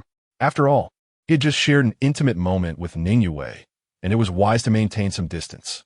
Nevertheless, the moment Lu Shuio acted coy, he found himself unable to resist. By the way, you haven't eaten breakfast, have you? I brought porridge, though I'm not sure if it's still warm. Seeing Lu Shuio's eager expression, Zhang Yuan opened the thermos and drank it all down. It was indeed challenging to resist the allure of a beautiful woman. Even if he felt stuffed, he had to keep eating. May I take a look at the stocks now? As if I were stopping you. Lu Shuio stood up to offer her seat. I checked earlier. It's similar to yesterday. The market opened quickly and hit the limit. Why didn't you say so earlier? I would tell you since you were so late. Zhang Yuan focused on the screen, and indeed, the stock of Hongyun Technology Group had reached its limit. Judging by the trend, the system's predictions were remarkably accurate. Now, there was no need to monitor it daily. He simply needed to strategize on how to allocate that 100 million. He felt immeasurable anticipation for the surprises that activating the system would bring him. After all, such stringent conditions for activation could not simply be disregarded. Chapter 25. A step-by-step guide to cooking. As Lu Shuio noticed Zhang Yuan idly lingering in the office, she suggested, why don't you come back and teach me how to cook? Right now, it's not even 11 yet. Close enough. Besides, it'll take a while to get back. And if my cooking turns out to be inedible, you'll have to whip something up anyway. Her reasoning seemed quite sound. Although Zhang Yuan felt utterly unappetized at the moment, he nodded in agreement. Upon returning to the small apartment, Lu Shuio donned an apron and tied her hair back, looking quite the part. However, when it came to the actual cooking, Zhang Yuan found himself at a loss. She didn't know how to select vegetables, chop them, or even recognize what they were. The vegetables meant to be sliced ended up in clumps. Truly, she was a young lady untouched by the rigors of domesticity. Can't you cut them thinner? Just slice a bit closer together. Look at those potato slices. If I threw one, it could knock someone out. Do you think this is baseball? I'm just afraid of cutting myself. Oh, could you be a little gentler? Lu Shuio replied, looking quite pitiful. How about you guide my hands while demonstrating? All right, I concede. Zhang Yuan stepped behind Lu Shuio, resting his head on her fragrant shoulder. Wrapping his arms around hers from behind. Press the blade with the jointed middle finger, keep the knife low, and slice slowly. This way, you won't cut yourself. He instructed. Lu Shuio nodded, appearing to listen, though her thoughts seemed to wander elsewhere. Noticing her distraction, Zhang Yuan remarked, what's the matter? Haven't you eaten? I'm doing all the work here. You need to participate. Oh, the robust scent of masculinity wafted from his profile, sending shivers through Lu Shuio's body, leaving her with little inclination to focus on cooking. Just wielding the knife felt like an extraordinary feat. Gradually, Zhang Yuan sensed something amiss. This exceedingly intimate posture, cradling her soft form, was overwhelming. With the light summer clothing, he could almost feel her delicate skin through the thin fabric, accompanied by her subtle fragrance. He could feel his pulse quickening. He hastily stepped back, attempting to regain his composure. All right, just follow what I said. You got it. I don't get it. Lu Shuio protested with conviction. It's my first time cooking. I can't just get it right instantly. True, there must be a learning curve. Let us try stir-frying next. Thus, a dish of potato slices stir-fried with meat was finally completed. Gazing at the lumpy potato slices and the charred chunks of meat, Zhang Yuan shook his head inwardly. Even a dog might refuse such a meal. However, upon seeing Lu Shui's eager gaze, he felt compelled to pop a piece of potato into his mouth. After a few chews, his jaw began to ache. Damn, it's not cooked through. With an expectant face, Lu Shuio asked, "How is it? Delicious, right?" Zhang Yuan didn't want to crush the spirit of this novice cook, so he replied nonchalantly, "It's all right, not bad for a first attempt. Keep up the good work." "Really? Then you should eat more. My father has never tasted my cooking." Elated by the praise, Lu Shuio gleefully served Zhang Yuan more. With an expressionless face, he consumed the entire dish of potato slices stir-fried with meat, feeling as though all hope in life had vanished. After the meal, they settled on the sofa to watch television. Suddenly, Lu Shuio inquired, "Did you see the messages in the group chat?" "I didn't check. I usually mute those groups." "Well, there was a message just now about a class reunion happening early next month. Are you going?" Zhang Yuan took a moment to process. "Which class group?" Lu Shuio shot him a look. "The one we're both in. Which other class group could it be?" "I'm not going. I've never been interested in such gatherings, especially one organized by Lu Qingji." In truth, the university alumni reunions occurred annually at the start of the new academic year. Zhang Yuan had attended the first one right after graduation with great enthusiasm. However, the experience left much to be desired. All the classmates had seemingly transformed beyond recognition. Each one flaunted their jobs or income, even parading their girlfriends. What was meant to be a reunion turned into a competition, leaving Zhang Yuan, who was struggling at the bottom of society, utterly disillusioned. Since then, he had feigned ignorance and refrained from attending the subsequent gatherings. Lu Shuio shifted a bit closer, nudging Zhang Yuan with her elbow. "What's the matter? Do you want to go?" She nodded. "I missed the previous gatherings because I was abroad. You don't know how envious I was of all of you who got to meet and chat with our former classmates. This time I finally have a chance, and I genuinely want to go. Will you accompany me?" Zhang Yuan hesitated to reveal the truth about the gathering, fearing it might dampen her enthusiasm. But then he thought, with someone like Lu Shuio, beautiful and from a privileged background, if she attended, she would surely become the center of attention, the brightest star amongst them. "Why don't you just go by yourself? You know everyone there." Lu Shuio linked her arm with his, gently swaying. "Please, just come with me. It won't take much time, and if you're not there, it won't be as enjoyable for me." Zhang Yuan could hardly resist her playful charm.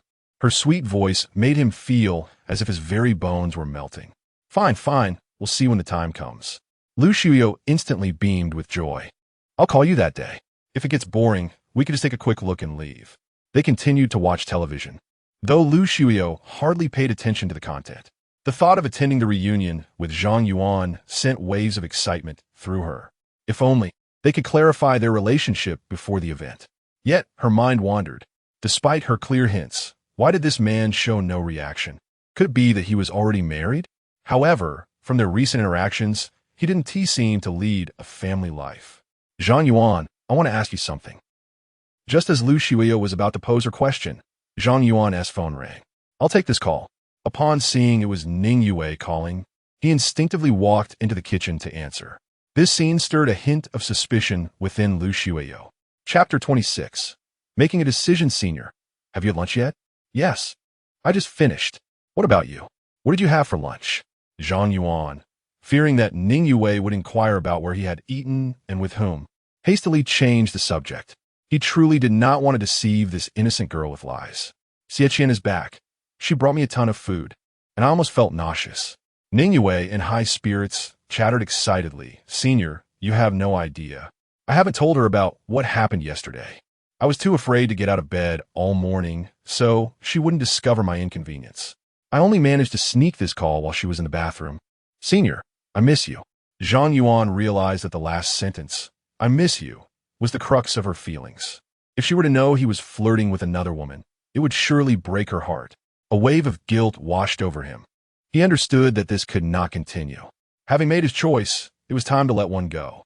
"I will come find you later," Ning Yue replied shyly. "But I don't know if my roommate will go out. If you come, I fear she might scold you."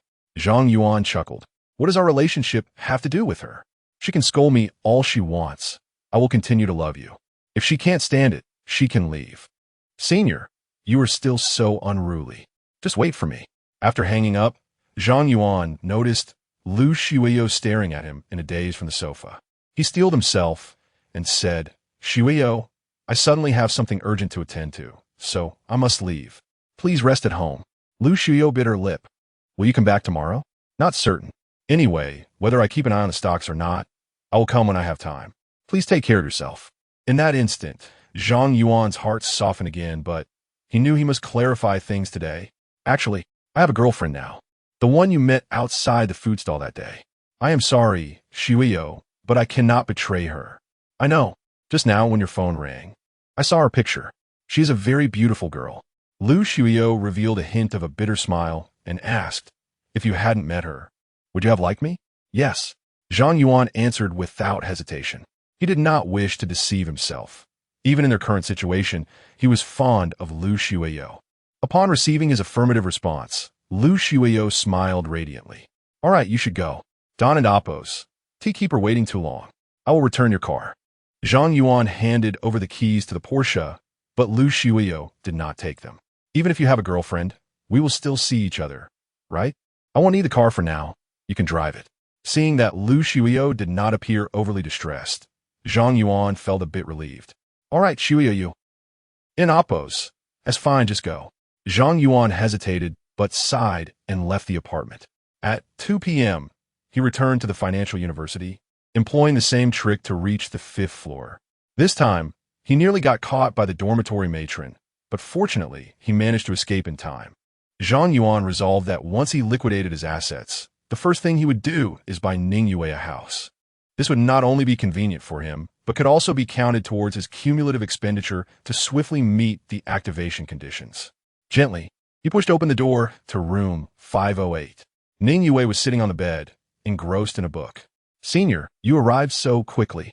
Seeing Zhang Yuan, Ning Yue exclaimed with delight. Zhang Yuan settled beside her on the bed, instinctively taking her small hand. Because I miss you too, so I hurried over. Ning Yue was taken aback by such a charming confession. Her heart stirred deeply. She immediately threw herself into Zhang Yuan's embrace. By the way, what about your roommate? Has she gone out again? Yes, she left half an hour ago, saying she was going on a date. She usually doesn't return until evening. Ning Yue phrased it delicately. According to Xie Qian, she was out fishing for suitors. Upon hearing this, Zhang Yuan stood up to lock the dormitory door, a mischievous smile on his face. Then let us go on a date as well, especially since we already have a perfect setting. No, let's just chat and read instead. The book can wait. Let's take a nap first. Without further ado, Zhang Yuan climbed into Ning Yue's bed. Yue, come, I want to hold you while we sleep. Oh. Ning Yue initially intended to refuse, but found herself inexplicably eager to embrace the man she loved in the dormitory. Moments later, as Zhang Yuan pulled her close, she lay down beside him. Dormitory beds are generally quite narrow, only about a meter wide, making it a bit cramped for two people to lie side by side. Ning Yue turned on her side, trying to give Zhang Yuan enough space. However, as she shifted, Zhang Yuan inched closer until his back pressed against the wall, leaving no room to retreat. With a lovely girl nestled in his arms, Zhang Yuan inhaled the faint scent of Ning Yue, enveloped in the unique atmosphere of a girl's dormitory. During his school days, he often fantasized about spending a night in such a place. Although it was midday, he felt he had fulfilled that long-held desire. Zhang Yuan's breath brushed against Ning Yue's delicate face, and after a moment, he softly asked, Yue, do you like me? Ning Yue, flustered and unable to contain herself, nodded gently, yes, I like you. Half an hour later, Ning Yue fell into a deep slumber. Zhang Yuan felt rejuvenated, his mind free of distractions as he held her close. Gazing at her exquisite and beautiful visage, he couldn't help but ponder that if he were indeed a deceiver, then Ning Yue would not only have been cheated out of money, but also of her heart. They awoke languidly around 6 in the evening. Ah, is it already this late? What's the rush? A little delay won't hurt.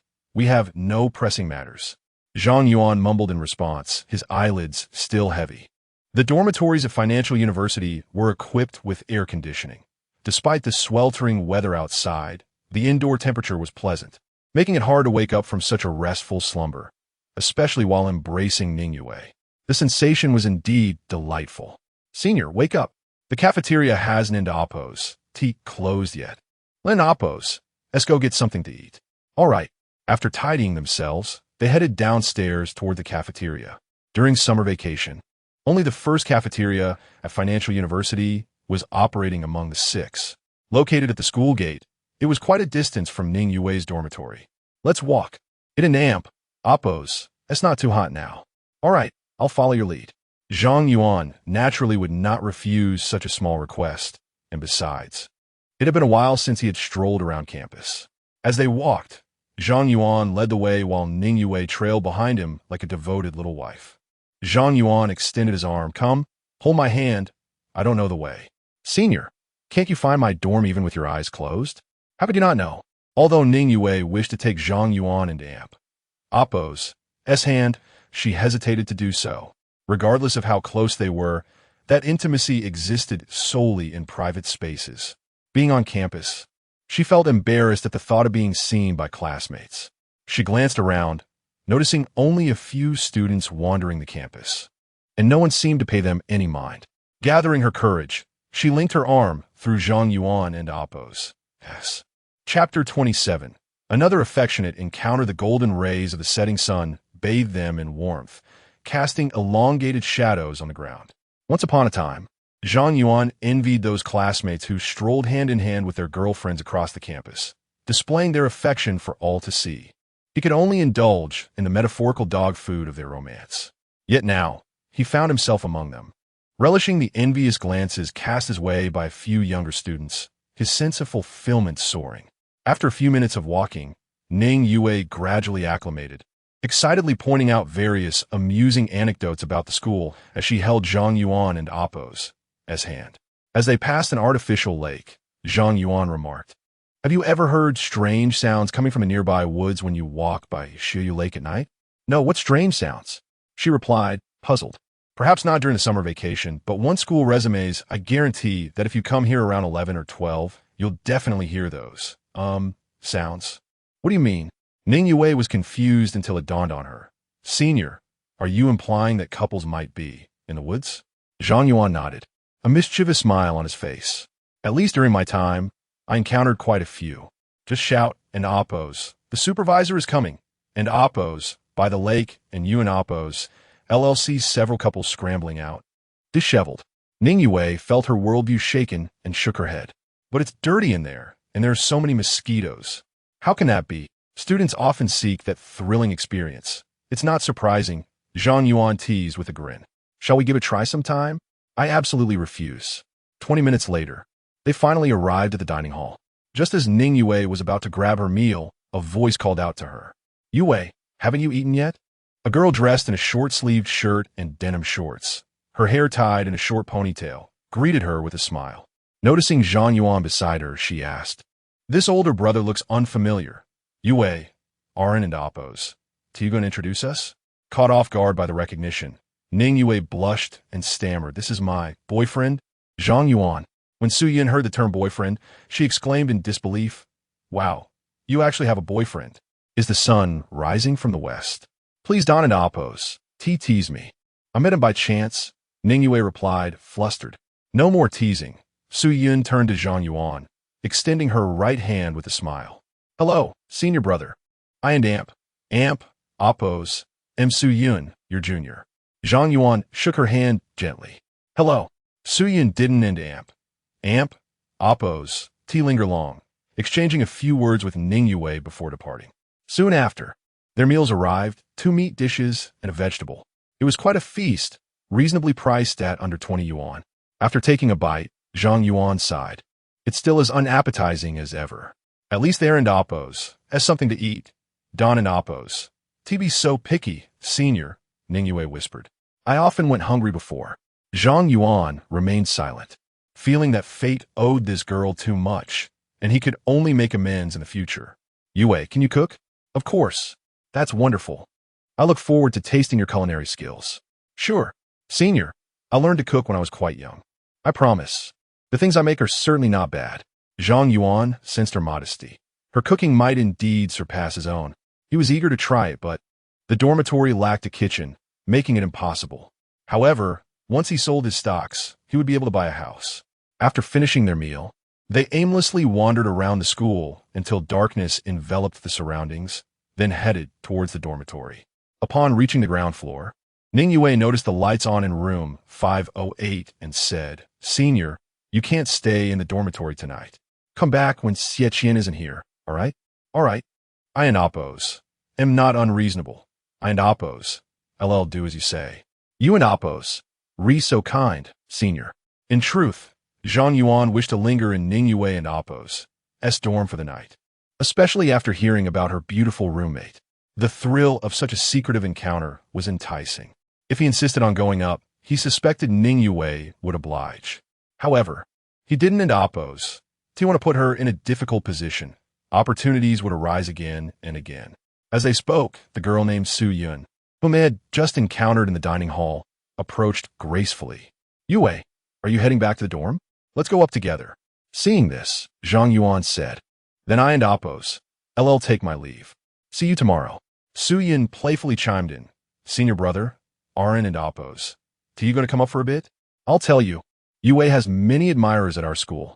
You must keep a close eye on her." "Of course." "All right, you two head up. Get some rest. Senior, please watch your safety too.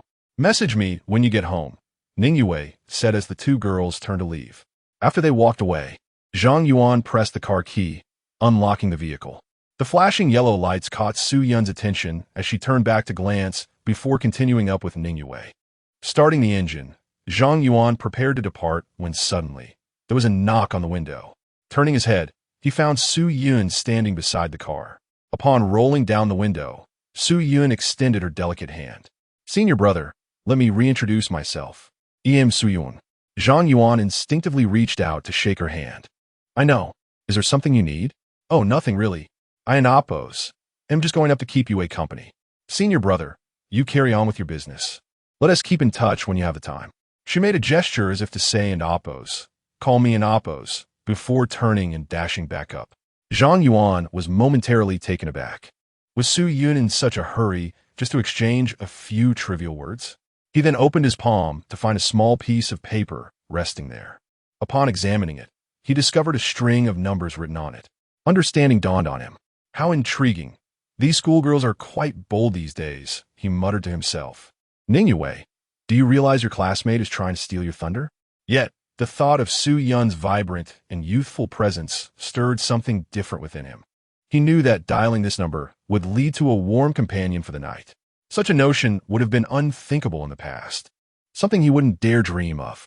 All because he drove a nice car, they were eager to embrace him. How very pragmatic of them. However, with Lu Xiuyo still unresolved, another complication was beyond his capacity to handle. Yet, rather than discarding the note, he instinctively placed it in the glove compartment. Chapter 28. Reaping the fruits of victory, Xie Qian. "Why are you back so early today?" Ning Yue inquired as she entered the dormitory. "Don't mention it. I encountered a rather crude man who, during our meal, kept dropping hints about wanting to take me to a hotel," Xie Qian replied, visibly irritated. "Not only is he unattractive, but he also lacks financial means. I truly believe this approach is misguided. It feels deceitful. Can't you find a boyfriend who genuinely cares for you?" Ning Yue suggested. "Can sincerity be eaten? Let me tell you, it's not that I don't want to. If I stumbled upon a handsome and wealthy man, I wouldn't mind being kept," Xie Qian sighed. "But quality men with both attributes are rarer than pandas." As if struck by a thought, she asked, "By the way, whose luxurious car is parked downstairs?" Ning Yue replied nervously, I don't know." "Oh, please. I know you better than your own mother. You stutter when you lie. Are you seeing that person again?" Xie Qian persisted. "While I can't recall the license plate, there are hardly any cars of that caliber in Longhai City. What are the odds of running into it?" Ning Yue, All right, I won't scold you. As long as he treats you well and is willing to spend on you, there is nothing wrong with dating him. Just be cautious and don't let anyone take advantage of you. Once a man has had his fill, he will no longer cherish you."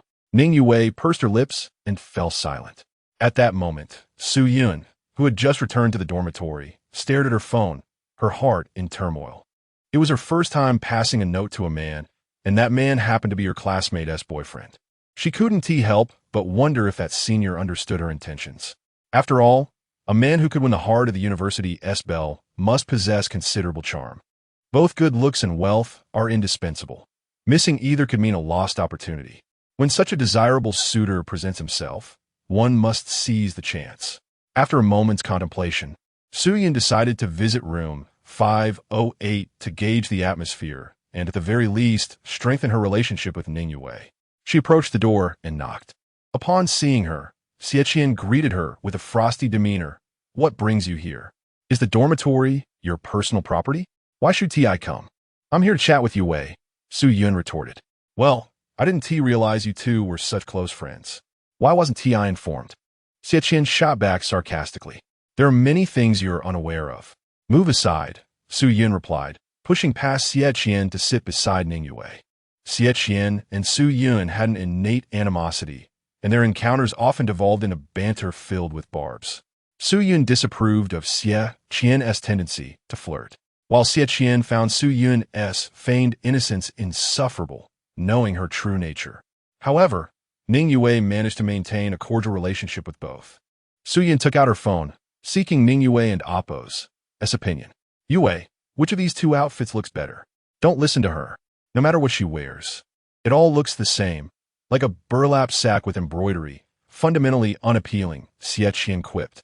In truth, Su-Yun was quite attractive, scoring above 90 if one were to rate her appearance. Her confidence in her looks allowed her to take the bold step of passing a note to Zhang Yuan. Xie continued, "Honestly, I think you should wear nothing at all. That would surely catch a man's eye and guarantee a second glance." Su-Yun retorted without holding back. "Did I ask for your opinion? Mind your own business. You are the one who dresses provocatively every day. Who are you trying to entice?" Ning Yue found herself caught in the middle, overwhelmed. While she felt closer to Xie, she couldn't dismiss Su-Yun's friendly demeanor. Curiously, she wondered why Su-Yun, who typically engaged little with her, was so enthusiastic today. For the next while, Zhang Yuan occasionally visited the venture capital company. Lu Shuio's demeanor remained consistent, showing no signs of unusual behavior. Most of his time was spent at school, enjoying moments with Ning Yue, wandering the streets, and indulging in snacks. Today marked the final day predicted by the system for operations, and if all went smoothly, he would soon possess a fortune exceeding 100 million. Around 9 in the morning, Zhang Yuan arrived at Huaidong Venture Capital Company.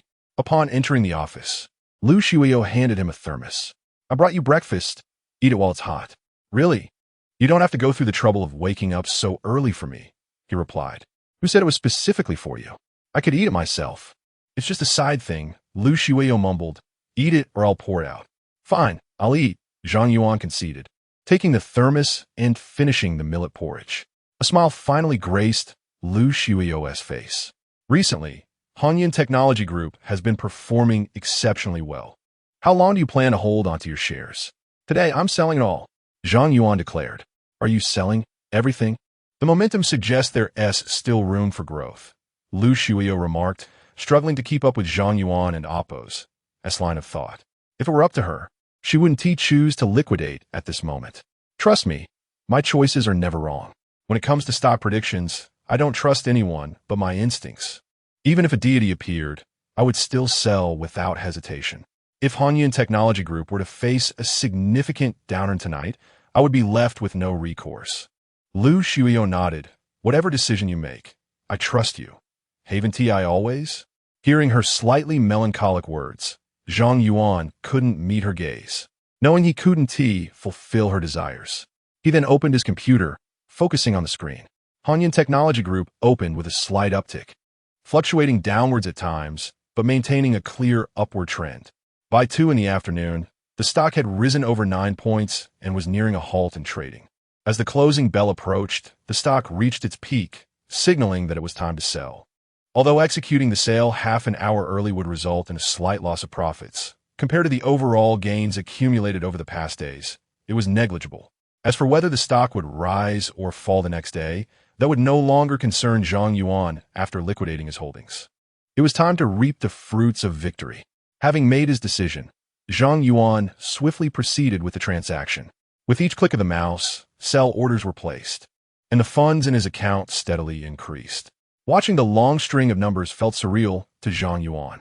Over 300 million had flowed in, multiplying more than 5 times in just 17 trading days. Once he sold the last share, his total funds soared to 526, 372, 500 yuan, over 15 billion. Zhang Yuan rubbed his eyes, overwhelmed by the staggering amount he had never encountered before. Chapter 29 at the outset. I had clearly expressed my refusal. Trading stocks incurs no personal income tax. Only the brokerage fees and the stamp duty levied by the government apply. The expenses are minimal. Based on a figure of 1.5 billion, it amounts to merely over 100,000. Lu Shuiyo covered her mouth in astonishment, exclaiming, Zhang Yuan, is this the profit from this period? That in Appos is quite substantial.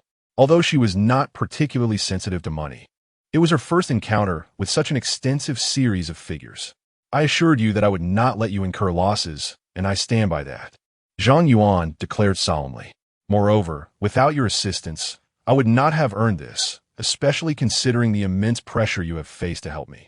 Lu Shuiyo felt a twinge of embarrassment and murmured, that and Appos. It's not true. It was merely a small effort on my part. Thus, I will provide you with my account number. Once the funds are withdrawn tomorrow, just transfer 100 million to me. The rest is yours. Upon hearing this, Lu Shuiyo's expression fell. What do you mean by that? Nothing much. I simply wish to take the 100 million that is rightfully mine, and I do not desire the rest. What do you mean by and Appos? Rightfully yours in Appos. In my view, aside from my father and Appos, as 3 billion principal, the rest belongs to you. With tears welling in her eyes, Lu Shuiyo responded, I have never helped you with the intention of making money. What do you take me for? With that, she stormed out of the office, leaving Zhang Yuan rooted in place. While he had witnessed disputes over an unequal division of spoils, he had never seen a quarrel arise from one party receiving too much.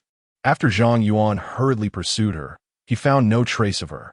Unfortunately, her phone was left behind in the office, rendering him unable to call.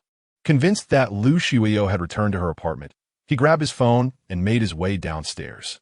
A few minutes later, Zhang Yuan arrived at the small apartment and discovered the door was unlocked. Upon entering, he saw Lu Shuiyo sitting on the sofa, hugging her knees and softly sobbing. What do you want? She asked, glancing up with irritation. Zhang Yuan sat beside her, saying, You forgot your phone. I brought it for you. Why do you care? If you don't want me to care, then I can leave. Just as Zhang Yuan stood up, she suddenly wrapped her arms tightly around his waist. Though slender, her embrace was surprisingly strong. Don't go. Zhang Yuan gently patted her hand. All right, just loosen your grip for a moment. I can't breathe. He carefully pried her arms apart and settled back onto the sofa. Lu Shuiyo turned to him, gazing intently into his eyes. I have a question for you, and you must answer truthfully. Go ahead. Okay, do you like me? Speak quickly and do not lie. Yes. Without hesitation, Zhang Yuan replied, but I have. Nui apple, bu apple. Before he could finish, Lu Shuiyo had straddled his lap and pressed her lips against his. He was overwhelmed by the force of the kiss. Inhaling the faint fragrance of her hair and gazing at her exquisite beauty, Zhang Yuan, who had long harbored feelings for her throughout their university years, realized he could not bring himself to reject her. He was incapable of pushing Lu Shuiyo away. Although he had yet to contemplate how their relationship would unfold, all he desired at that moment was to savor the sweetness of her lips. It proved that under such circumstances, no normal man could withstand the temptation. Thoughts of reason and rationality were cast aside. Zhang Yuan had initially been holding Lu Shuiyo's back, but gradually his hands found their way to her delicate waist. Suddenly, Lu Shuiyo snapped back to reality, akin to a startled deer. I have to go now. Zhang Yuan also regained his composure, feeling a twinge of regret and self-reproach. How could he have lost control so easily? Shuiyo, I think we need to have a serious conversation. Lu Shuiyo obediently replied, What do you want to discuss? I already have a girlfriend. I know, but you kissed me. I will not betray her. I understand, but you still kissed me. Lu Shuiyo clenched her fists and declared, Are you expecting to take advantage of me without any acknowledgement? That was never my intention. May I inquire why you are drawn to me? With your looks and figure. What kind of man could you not have? There's no specific reason. I simply like you. Even if you have a girlfriend or are married. I would not give you up. Zhang Yuan was at a loss for words. He already had feelings for Lu Shuiyo and could not bear to reject her. The kiss had left him utterly flustered. Listen, I must clarify. I will not break up with Ning Yue. If you can accept that. Zhang Yuan and Appo's voice trailed off, finding it difficult to articulate such a callous sentiment. However, Lu Shuiyo responded, I can accept it. Zhang Yuan gently touched her forehead. Wait, are you not feverish? How can you agree to such an absurd proposition? Lu Shuiyo sighed. What does it matter? I and Amp, Appo's, seen similar situations many times, even my father. Zhang Yuan, while I would love to have you all to myself, I understand that is impossible. You are so talented and successful. Countless girls will be drawn to you. I have tried to stop thinking about you, but I found it utterly unattainable. You are simply infuriating. Why did you have to show off during our studies? Since I cannot let go, I must force myself to accept it. No matter how many women surround you in the future, you must always have a place for me in your heart. Having reached this point in their conversation, any further refusal would be insincere. Zhang Yuan drew her into his embrace, holding her quietly. In truth, most men would relish such an arrangement, provided they could manage any ensuing complications. Rest assured, I will treat you well. Lu Shuiyo shifted closer and wrapped her arms around Zhang Yuan and Appo's neck, kissing him fervently once more. Yet, just 2 minutes later, she fled in a flurry of panic. Zhang Yuan could only shake his head in exasperation. You seem to ignite the flames, but neglect to extinguish them. Lu Shuiyo laughed heartily. Who says I cannot extinguish the flames? Indeed, her experiences had rendered her quite knowledgeable. She was far easier to communicate with than Ning Yue. Lu Shuiyo, noticing his expression, couldn't help but smile. Zhang Yuan, flustered and indignant, declared at the very beginning, I clearly refused. Chapter 30. A direct collision dinner was prepared by Zhang Yuan himself, consisting of a few simple dishes. After breaking through this barrier in their relationship, Lu Shuiyo lost interest in learning to cook. Her earlier insistence on learning was merely a pretext to spend more time together. Zhang Yuan had no objections. After all, her family was affluent, and she would never have to worry about food. At the dining table, Lu Shuiyo spoke of giving Zhang Yuan all the money she earned from the stock market. That way, I will keep at most 200 million. The rest you can give to your father or keep for yourself. I certainly won and Appo's. Take more. Lu Shuiyo nodded in agreement. All right, I and Appo's. I'll save it for now. When your money runs out, I will give you more. By the way, that car is also yours. Consider it a small token of gratitude. Although you are not lacking in wealth, I just want to see you driving the car I gifted you. Does that mean I won an Amp, Appo's, be able to buy a car anymore? Of course not. Whether you drive it or not, it must remain in your possession.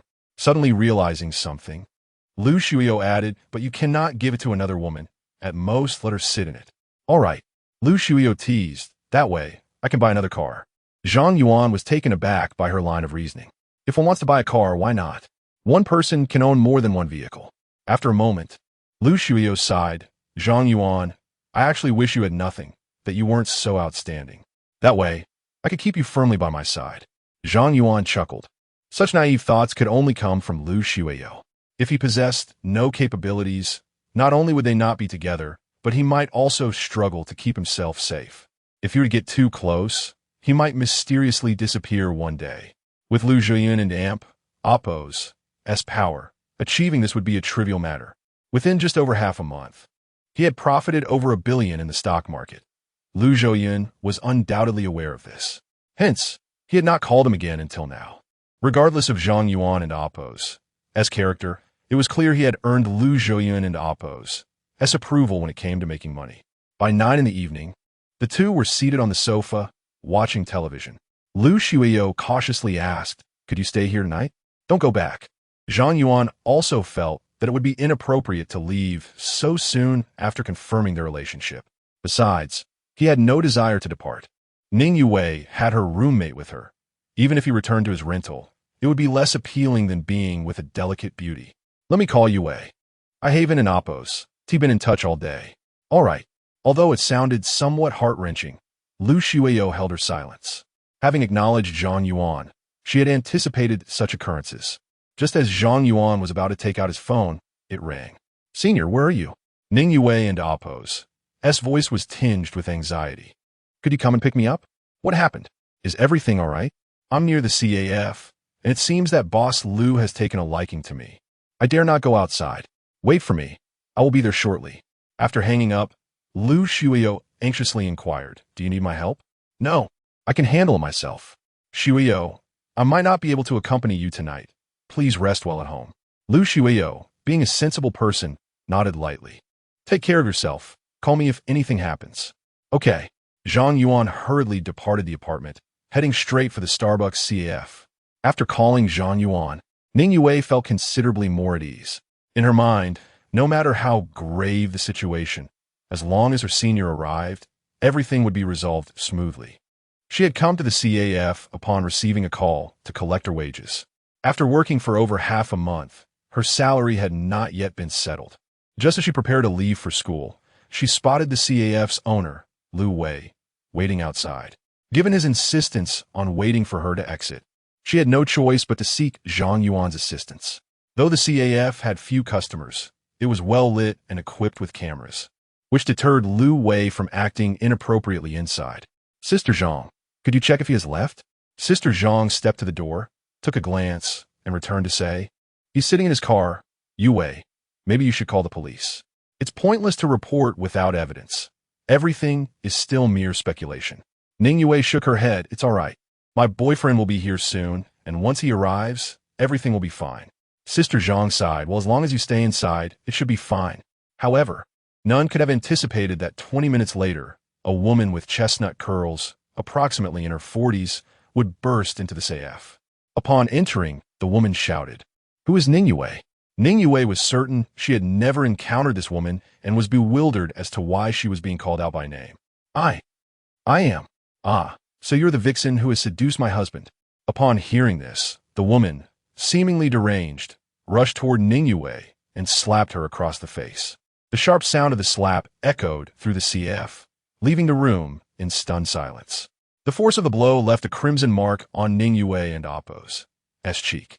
After delivering the slap, the woman was still unsatisfied, hurling insults. "Vixen, let me tell you, if you dare to seduce my husband again, I will scar your face. A university student, yet so shameless? Why not study properly instead of learning to be a mistress? I will report you to your school and have you expelled." Ning Yue did not recognize this woman, but Sister Zhang did. She was the CAF's owner, Li Chunhua. Protectively stepping in front of Ning Yue, she shouted, "What gives you the right to hit her? Are you out of your mind? Don't you know what kind of man your husband is? I don't care what kind of person he is. A vixen deserves to be punished. Is it reasonable to openly disrupt someone else's family? This is absurd. Ning Yue has never even interacted with your husband. He is in the car outside. Call him in and let him clarify." Li Chunhua coldly responded, "You dare defend this shameless woman? If I hadn't received any news, how could I have come here?" She then turned and yelled outside, "Lu Wei, get over here." Realizing he could not escape, Lu Wei, with his head bowed, entered the CF. "Honey, calm down. Don't make a scene here." "Make a scene? I am disciplining a shameless woman, and that creating a ruckus?" Seeing her husband enter only fueled Li Chunhua's rage further. "This vixen is pregnant. If I don't confront her now, she might even give birth to the child. You got it wrong. It's not her. Can we discuss this at home?" Impossible to be mistaken. Upon seeing Lu Wei and Appo's anxious demeanor, Li Chunhua became suspicious, sneering, "Oh, so you thought you could cover for her? You really think I'm that gullible? You still want to protect this vixen. Today, I will make her remember." Ning Yue, cupping her cheek, retorted angrily, "Who is the vixen? On what grounds do you slander me? You dare talk back? You deserve a beating, and today I will show you my wrath." In her fury, Li Chunhua had lost all rationality, refusing to listen to any explanation. Under the influence of her preconceived notions, she had firmly decided that Ning Yue was the third party. She took a few steps forward, grabbing Ning Yue's long hair, causing Sister Zhang, who was trying to intervene, to tumble to the ground. Ning Yue, in pain, could not muster any strength to fight back.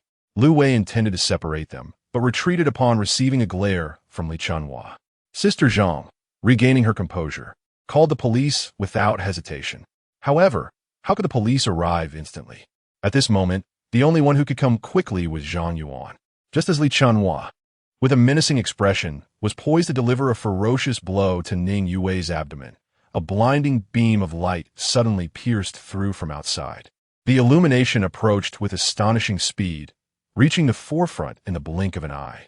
In the next moment, a swiftly racing automobile barreled directly into the CAF's glass FAAD. Bang! The sound of shattering glass echoed as tiny shards scattered across the floor. The front half of a Porsche Panamera crashed into the interior of the CAF. Chapter 31. The enraged Zhang Yuan. The collision left everyone in the CAF momentarily stunned. The vehicle brushed perilously close to Li Chunhua and Appo's body, the gust of wind nearly toppling her to the ground. Even after the car came to a complete stop, she remained shaken, instinctively loosening her grip and standing frozen in place. Upon witnessing Zhang Yuan's timely arrival, Ning Yue could no longer contain her tears, which streamed down her face. She rushed to him, embracing him tightly, murmuring, "Senior, you have finally come." Zhang Yuan gently stroked her back, urging, "Sit in the car. Let me handle the rest." "Okay." As he gazed at the crimson marks staining her cheek, a fierce urge to exact vengeance surged within him. Had he arrived just a second later, the consequences of that solid punch could have been unimaginable for Ning Yue. He slowly approached Li Chunhua, his eyes ablaze with fury, akin to two volcanoes on the verge of eruption. "What do you intend to do?" Li Chunhua instinctively recoiled, her voice trembling with fear. "I warn you, we live in a society governed by law. Don't act recklessly. You think you're impressive? Bullying a female student makes you feel powerful, doesn't it?" Confronted by the menacing Zhang Yuan, Li Chunhua retreated in terror until her back hit the edge of a CAF table, leaving her nowhere to escape. She had always preyed on the weak, feeling emboldened to insult and strike a defenseless Ning Yue.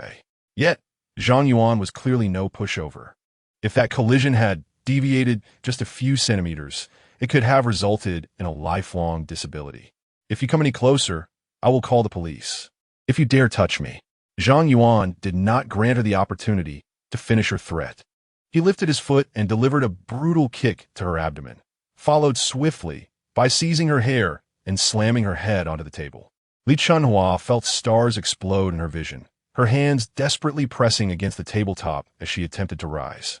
However, against Zhang Yuan's wrath, her struggles were futile. As she fought, her long nails dug into Zhang Yuan's arm, drawing lines of blood. Yet, this only fueled his fury further. He snatched a nearby wooden chair and brought it crashing down onto her forearm with all his might. The sound of bone fracturing echoed ominously through the CAF.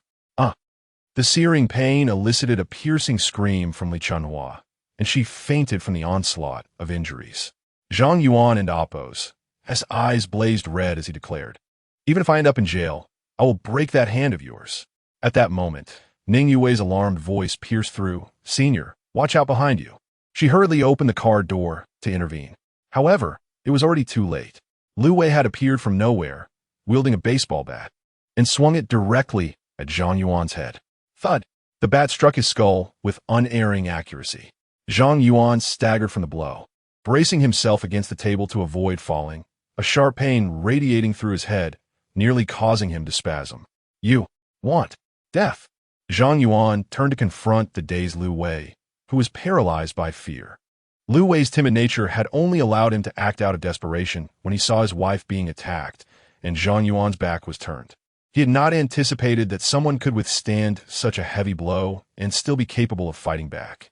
As Zhang Yuan advanced step by step, Lu Wei felt as though his legs were filled with lead, stumbling backward toward the door. "Don't come any closer." The more anxious he became, the more blunders he made. In his retreat, he inadvertently stepped on shards of glass, falling hard to the ground. Ignoring the sharp fragments that cut into his hands and feet, he crawled toward the exit, driven solely by the instinct to flee. Zhang Yuan gritted his teeth against the dizziness, slowly making his way toward Lu Wei. As he drew near, recognition dawned upon him. This was the same man he had encountered at the Sanmao de Peidang, the one responsible for Zhao Xiao's abortion. What a twist of fate. He mounted Lu Wei, seizing his collar and unleashing a flurry of punches upon his face. Lu Wei, terrified out of his wits, could only shield his face, devoid of any will to resist. You dare lay a hand on my woman? You've truly lost your mind. A minute later, Zhang Yuan's fists ached, blood staining his knuckles. The convergence of old grievances and new vendettas drove him into a frenzied state. His mind singularly focused on extinguishing Lu Wei and Appo's life. Just as he picked up the baseball bat, intending to bring it down upon Lu Wei and Appo's head, Ning Yue clung to him from behind, pleading desperately, "Senior, please. If you kill him, you will lose your life too." Her cry jolted Zhang Yuan back to reality.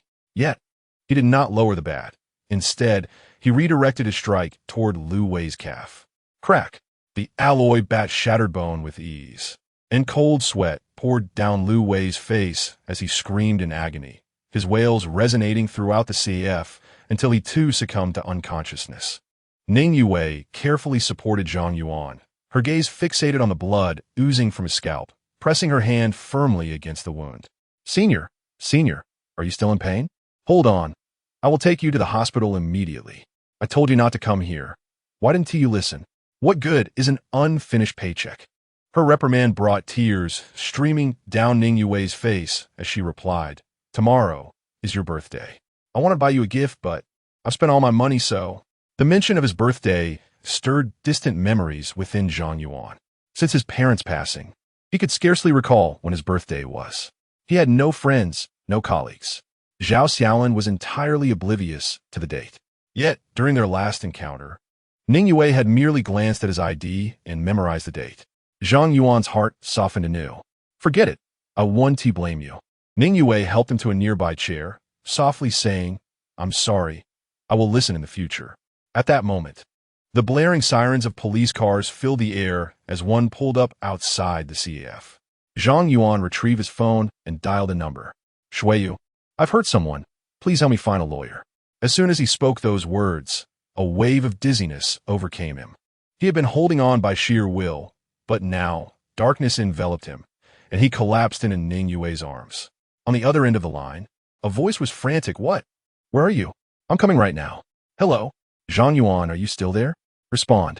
Ning Yue took the phone. "Senior sister. We are at the Starbucks CAF on Xinhua Road. Please, I beg you to come help him. As long as he is safe, I will agree to any request.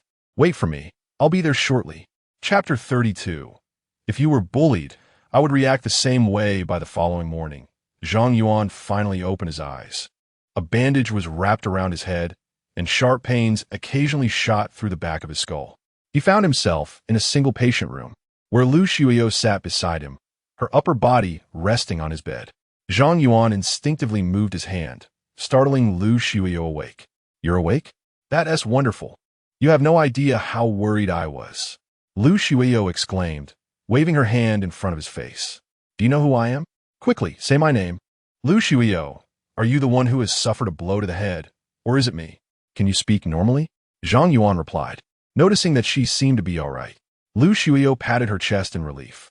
"The doctor mentioned you might experience memory loss or a concussion, and in the worst case, you could end up in a vegetative state, never waking up again." Zhang Yuan chuckled lightly. "It's not that serious. Back when I used to fight, I took much heavier hits and was just fine. You're still laughing. I was terrified. You went to such lengths for that girl from elementary school. You drove straight into the CAF, as if filming a movie. I care about you too. I'd be heartbroken if you were hurt." Lu Shuiyo said, her eyes brimming with tears. "What if you never wake up again? Have you considered my feelings?" "You jerk." Zhang Yuan grasped her small hand tightly. "If you were bullied, I would react the same way." "Ugh, you're making me cry," Lu Shuiyo said, not doubting the sincerity of his words. She had known for a long time that Zhang Yuan was that kind of person. He had once stepped up to defend her, even when he knew he wouldn't win, resulting in a bloody face. Now, with their relationship deepened, she was certain he would risk his life for her. "By the way, how was everything handled afterward?" Lu Shuiyo recounted. "The police are waiting for you to give a statement once you wake up, but I've hired a lawyer who should arrive shortly. The lawyer will guide you on what to say. I've informed lawyer Zhang of your situation, and it should be manageable. Luckily, you didn't seriously injure anyone. Otherwise, it would have been much more complicated. I estimate a monetary settlement will suffice. You really need to think twice before acting so impulsively next time. Zhang Yuan exhaled in relief, eager to comply. All right, I promise I'll listen to you from now on. Lu Shuyo nodded in satisfaction. What about Yu Wei? She went downstairs to buy breakfast. That girl from elementary school is quite kind. She was worried about you and didn't sleep a wink last night. Lu Shuyo suddenly remarked. Do you know what she said to me yesterday? At this, Zhang Yuan realized a serious issue. His two women had met the day before. Lu Shuyo was fine with it since she was already aware of his circumstances, but Ning Yue was completely in the dark. Feeling a surge of anxiety, Zhang Yuan asked, what did she say? Did you tell her about our, relationship? Of course I did. But how could I explain? She asked, such an innocent girl. How could she accept it all at once? Lu Shuyo chuckled softly. You should see how nervous you are. Do you really think she didn't notice anything? She was just holding back. Yesterday, Yu Wei came to me and said that as long as it meant you wouldn't go to jail, she could step aside and let me become your girlfriend. She was in tears, saying she'd give up everything just to see you happy from a distance. Lu Shuyo could tell these words were heartfelt. What can I say? Why would you involve such a wonderful girl? Lu Shuyo concluded, and Zhang Yuan felt a pang of guilt. Managing time between two women was no easy feat. He had spent considerable time with Lu Shuyo, often fumbling over his words on the phone, afraid of revealing too much. Ning Yue was innocent, not foolish. She could piece together the signs indicating his connection with Lu Shuyo. Yet, she said nothing and remained obedient to him. And how did you respond to her? Lu Shuyo inquired. I told her I have several girlfriends. Adding one more or losing one doesn't change anything, as long as she is okay with it. What is the big deal? Zhang Yuan replied, a little too hastily. Lu Shuyo laughed. Why are you so flustered? Isn't it good to test her feelings? Don't you want to know how your elementary school sweetheart responded? What did she say? Zhang Yuan wished to spare Ning Yue any heartache. However, he and Lu Shuyo had already crossed nearly every boundary, save for the final act. Unless he was heartless enough to abandon her, this issue would eventually have to be addressed. He felt like he was awaiting judgment, his heart heavy with apprehension. Lu Shuyo's playful demeanor shifted to seriousness. She said she could accept it. As for the reasons, you'll have to ask her yourself later. Just remember, you're a shameless scoundrel. Upon hearing this, Zhang Yuan felt a tremendous weight lift from his heart. As long as Ning Yue was willing to stay by his side, everything else could be negotiated. What he thought would be an insurmountable problem resolved itself effortlessly. I must say, you've been quite helpful in all this, Shuyo. Thank you.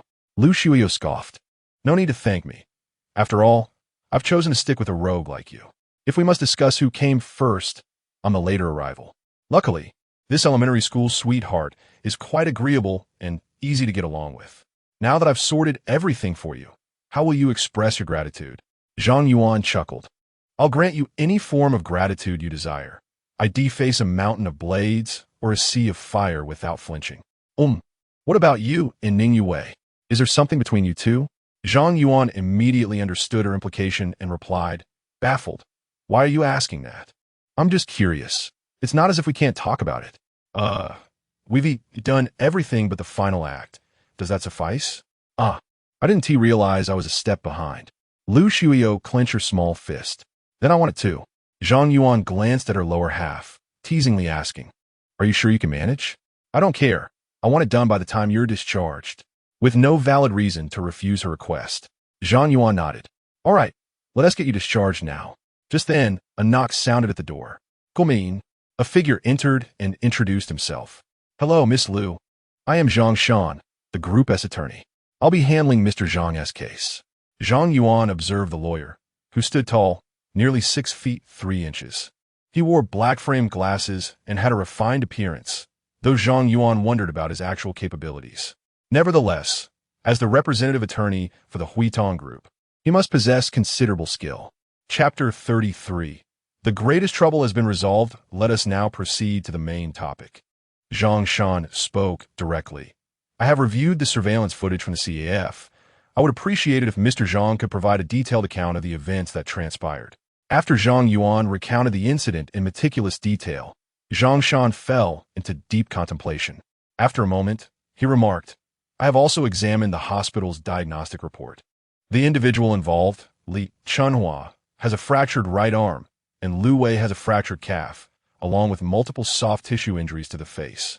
Both have undergone surgery and are recovering well, which should not significantly affect their futures. As for the forensic evaluation, injuries of this nature are generally classified as minor. However, Mr. Zhang, your head injury is more serious. If you continue to experience symptoms such as dizziness and instability without a clear diagnosis, it may very well be classified as a severe injury. Zhang Yuan, comprehending the subtle implication, nodded in acknowledgement. Zhang Shan continued. The entire altercation was initiated by Li Chunhua's aggression, as evidenced by the surveillance footage, in which she persistently assaulted Ms. Ning Yue. In your haste to protect your girlfriend, you mistakenly pressed the accelerator instead of the brake, resulting in your vehicle careening uncontrollably into the CAF. The subsequent events were a reaction to Lu Wei and his wife's continued aggression, prompting your defensive actions. Indeed, it was evident that while you were restraining Li Chunhua, her husband Lu Wei attacked you from behind, causing your head injury. Zhang Shan concluded. Thus, in this case, both you and Ms. Ning are the victims. All your actions were acts of justifiable self-defense, not mutual combat. May I ask, Mr. Zhang, will you opt for an out-of-court settlement or pursue criminal charges against the other party? Upon hearing Zhang Shan's words, not only was Zhang Yuan taken aback, but even Lu Shuyo beside him was left speechless. Lu Wei and Li Chunhua were left in dire straits, while Zhang Yuan, with only a bandage wrapped around his head, appeared relatively unscathed. Could he truly pursue criminal charges against them? It was no wonder that lawyers could twist the truth so effortlessly, turning black into white with their artful rhetoric. Noticing Zhang Yuan's silence, Zhang Shan continued. I personally recommend opting for an out-of-court settlement, as this case is fraught with controversy. A thorough examination may yield unfavorable results, and prolonging the matter could be detrimental. Huitong Group does hold some influence in Shanghai City, which could be leveraged to convert this criminal dispute into a civil one. After all, the injuries on the opposing side are not severe, and as long as they do not insist on appealing, the police are unlikely to intervene forcefully.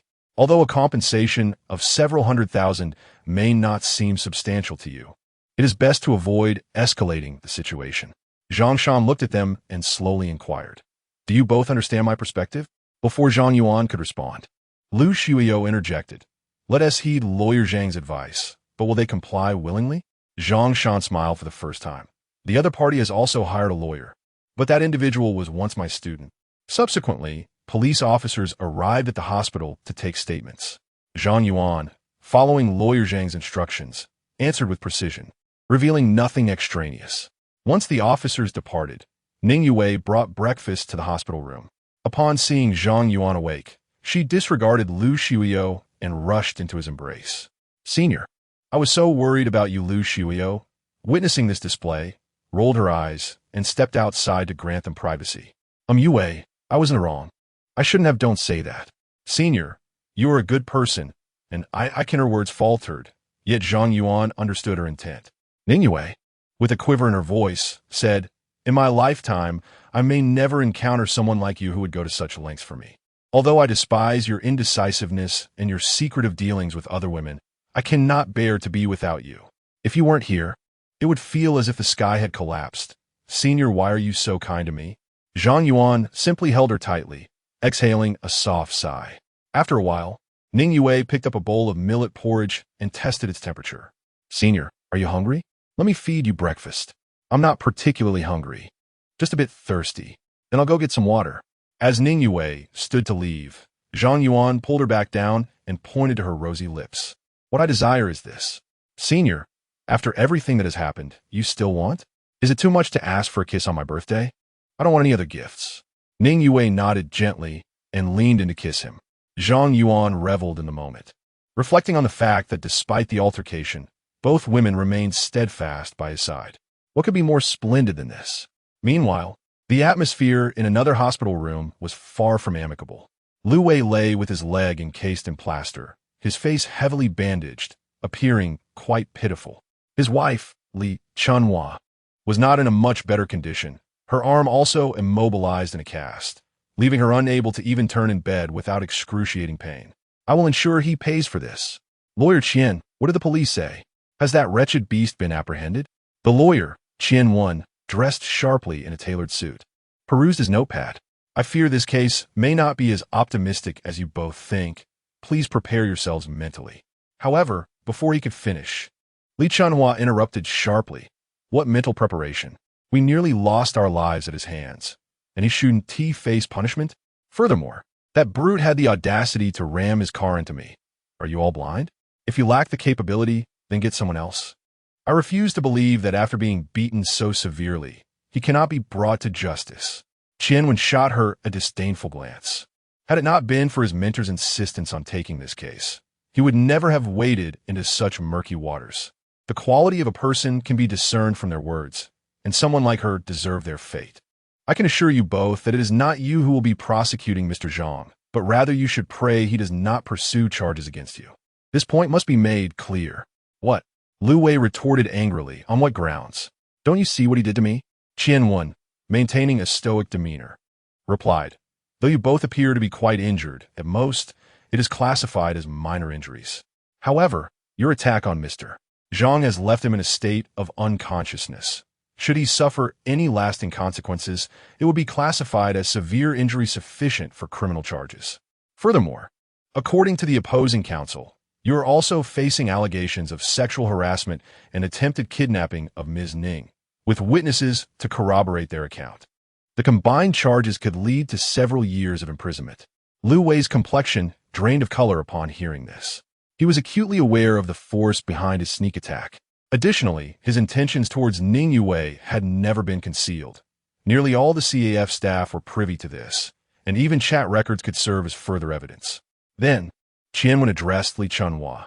And you, Ms. Li, were the initiator of this conflict. Regardless of how matters unfolded thereafter, you will bear the primary responsibility. And a sentence of 3 to 5 years is quite possible. Were it not for your injuries, you would already be in detention. Do you comprehend this? Li Chunhua fell silent, her previous arrogance dissipating. Hearing the word sentence filled her with genuine dread. Upon observing the expressions of terror on the faces of the two individuals, Qian Wen imperceptibly smiled. If you both believe I am unfit for this defense, then perhaps you should seek a more capable advocate. However, I dare say there are unlikely to be any law firms in the entirety of Shanghai willing to take on a case with such scant prospect for success. Chapter 34. What a responsible lawyer we have found. The couple, both of modest education, felt no doubt upon hearing the grave words of lawyer Qian. In this world, it is the one who strikes first who bears no right. Now, Zhang Yuan lay gravely injured and unconscious, while they, despite their disheveled appearance, were relatively unscathed. Lu Wei's mind raced with fear. What if he had truly killed someone? Would he have to pay with his life? Thus, he found himself unwaveringly convinced by Qian's words. No, lawyer Qian, how could we ever doubt you? What we said earlier was merely in anger. Please do not take it to heart. Li Chunhua chimed in. Indeed, your firm is the most renowned in Shanghai City, and your capabilities are well acknowledged. What must we do to avert calamity? Qian closed his notebook and replied gravely. Very well. Since you insist on clarity, I shall speak plainly. The key to avoiding prosecution lies in obtaining Mr. Zhang's understanding. Without that, no words will suffice. But he remains unconscious.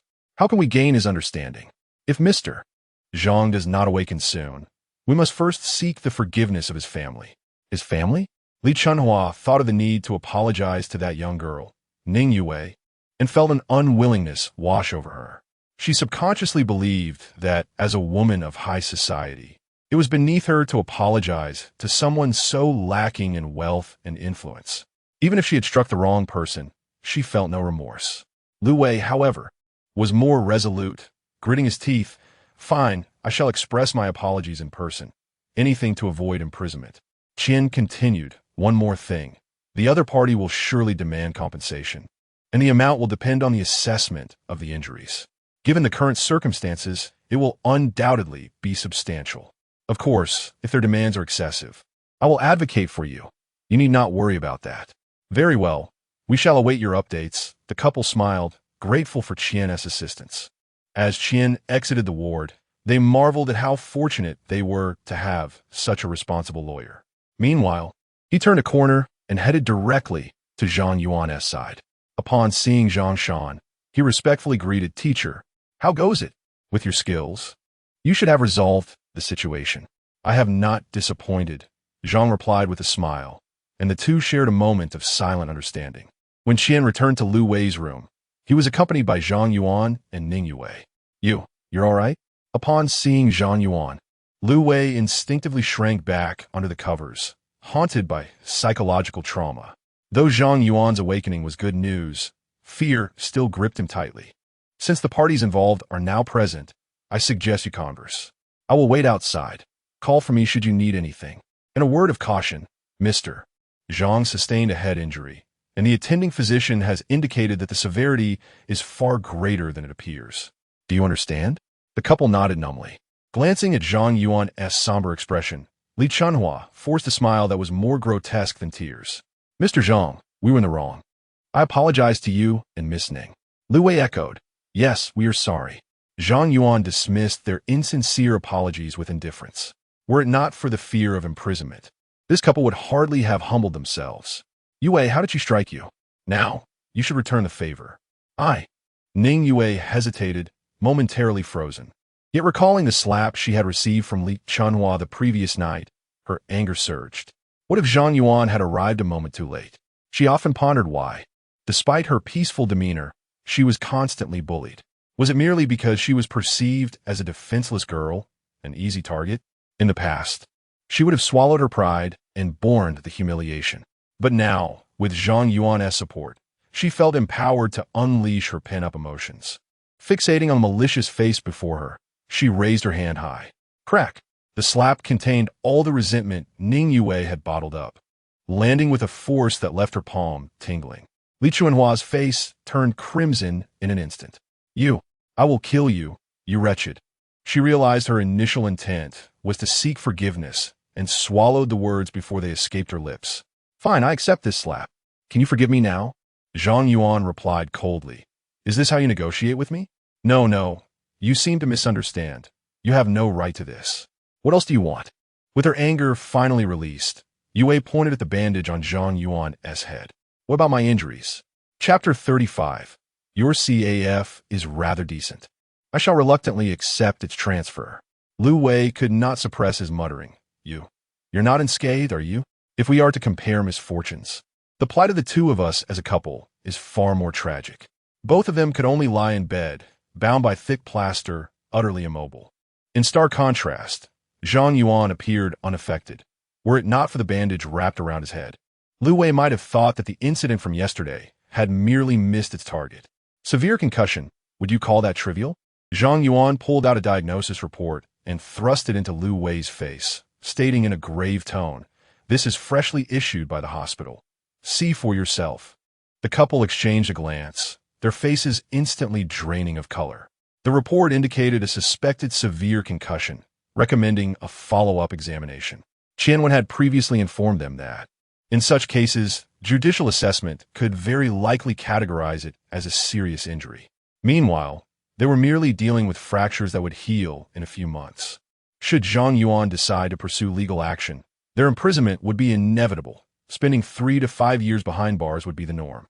Lu Wei panicked, hastily saying, "Brother, let us discuss this amicably.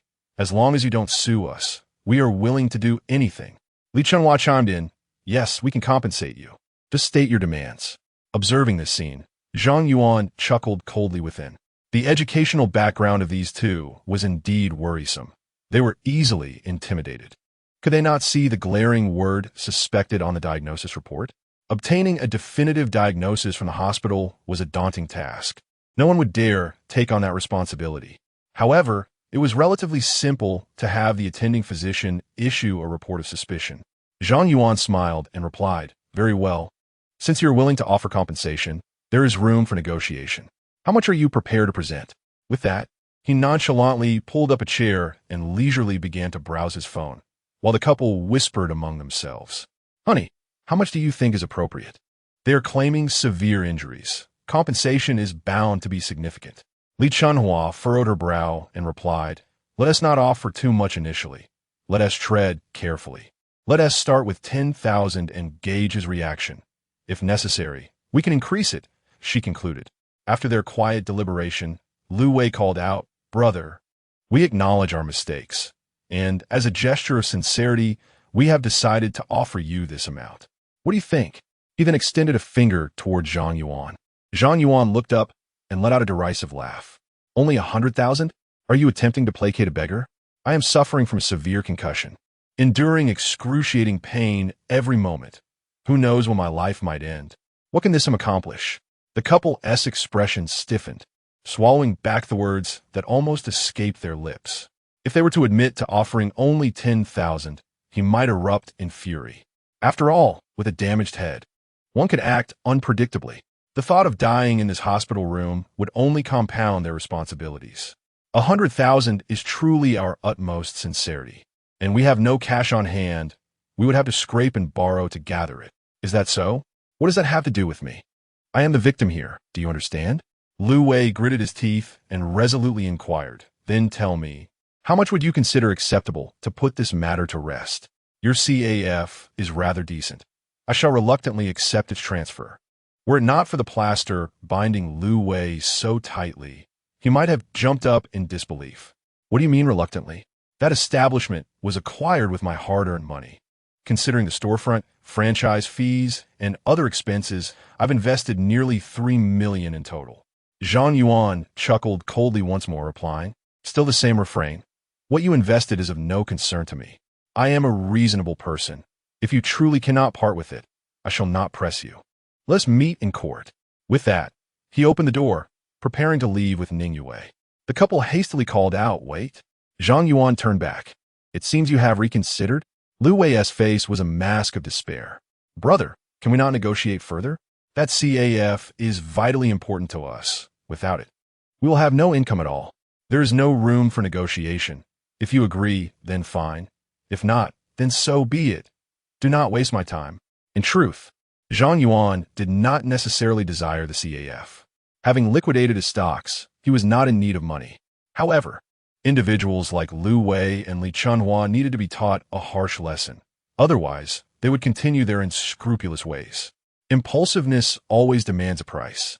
Seeing Zhang Yuan's unwavering stance, Lu Wei's expression resembled that of someone who had just lost their mother. If he did not comply, imprisonment was certain. The mere thought of this tightened his insides. After much deliberation, he resolved to part with his wealth to avoid disaster. Money could be earned again, but enduring imprisonment was unbearable. Even a single day behind bars would be torment.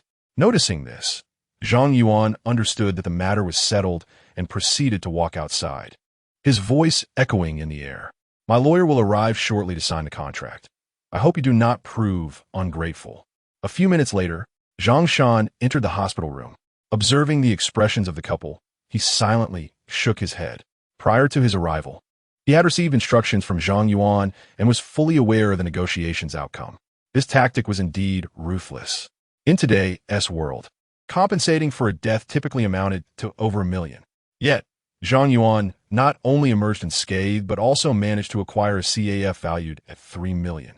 Remarkably, this couple seemed utterly powerless against him. Truly, they had suffered from a lack of education. There's a saying, when an individual's intelligence does not align with their current wealth, that wealth will inevitably be redistributed in some form. This aptly described the current situation. Simultaneously, Zhang Shan mentally reminded himself that one could only befriend individuals like Zhang Yuan. It was unwise to become his foe. Meanwhile, Lu Wei and his wife had become numb, hastily signing the transfer contract without even reviewing it in detail. Thus, the CAF changed ownership. However, whether they scrutinized the document or not was inconsequential. Regardless of Zhang Yuan's demands, they were in no position to negotiate. On the other side, Zhang Yuan handed the contract to Ning Yue. After a cursory glance, she exclaimed in astonishment, "Senior, you must be mistaken. This is the transfer contract for the CAF. It bears my name. Indeed, it is for you.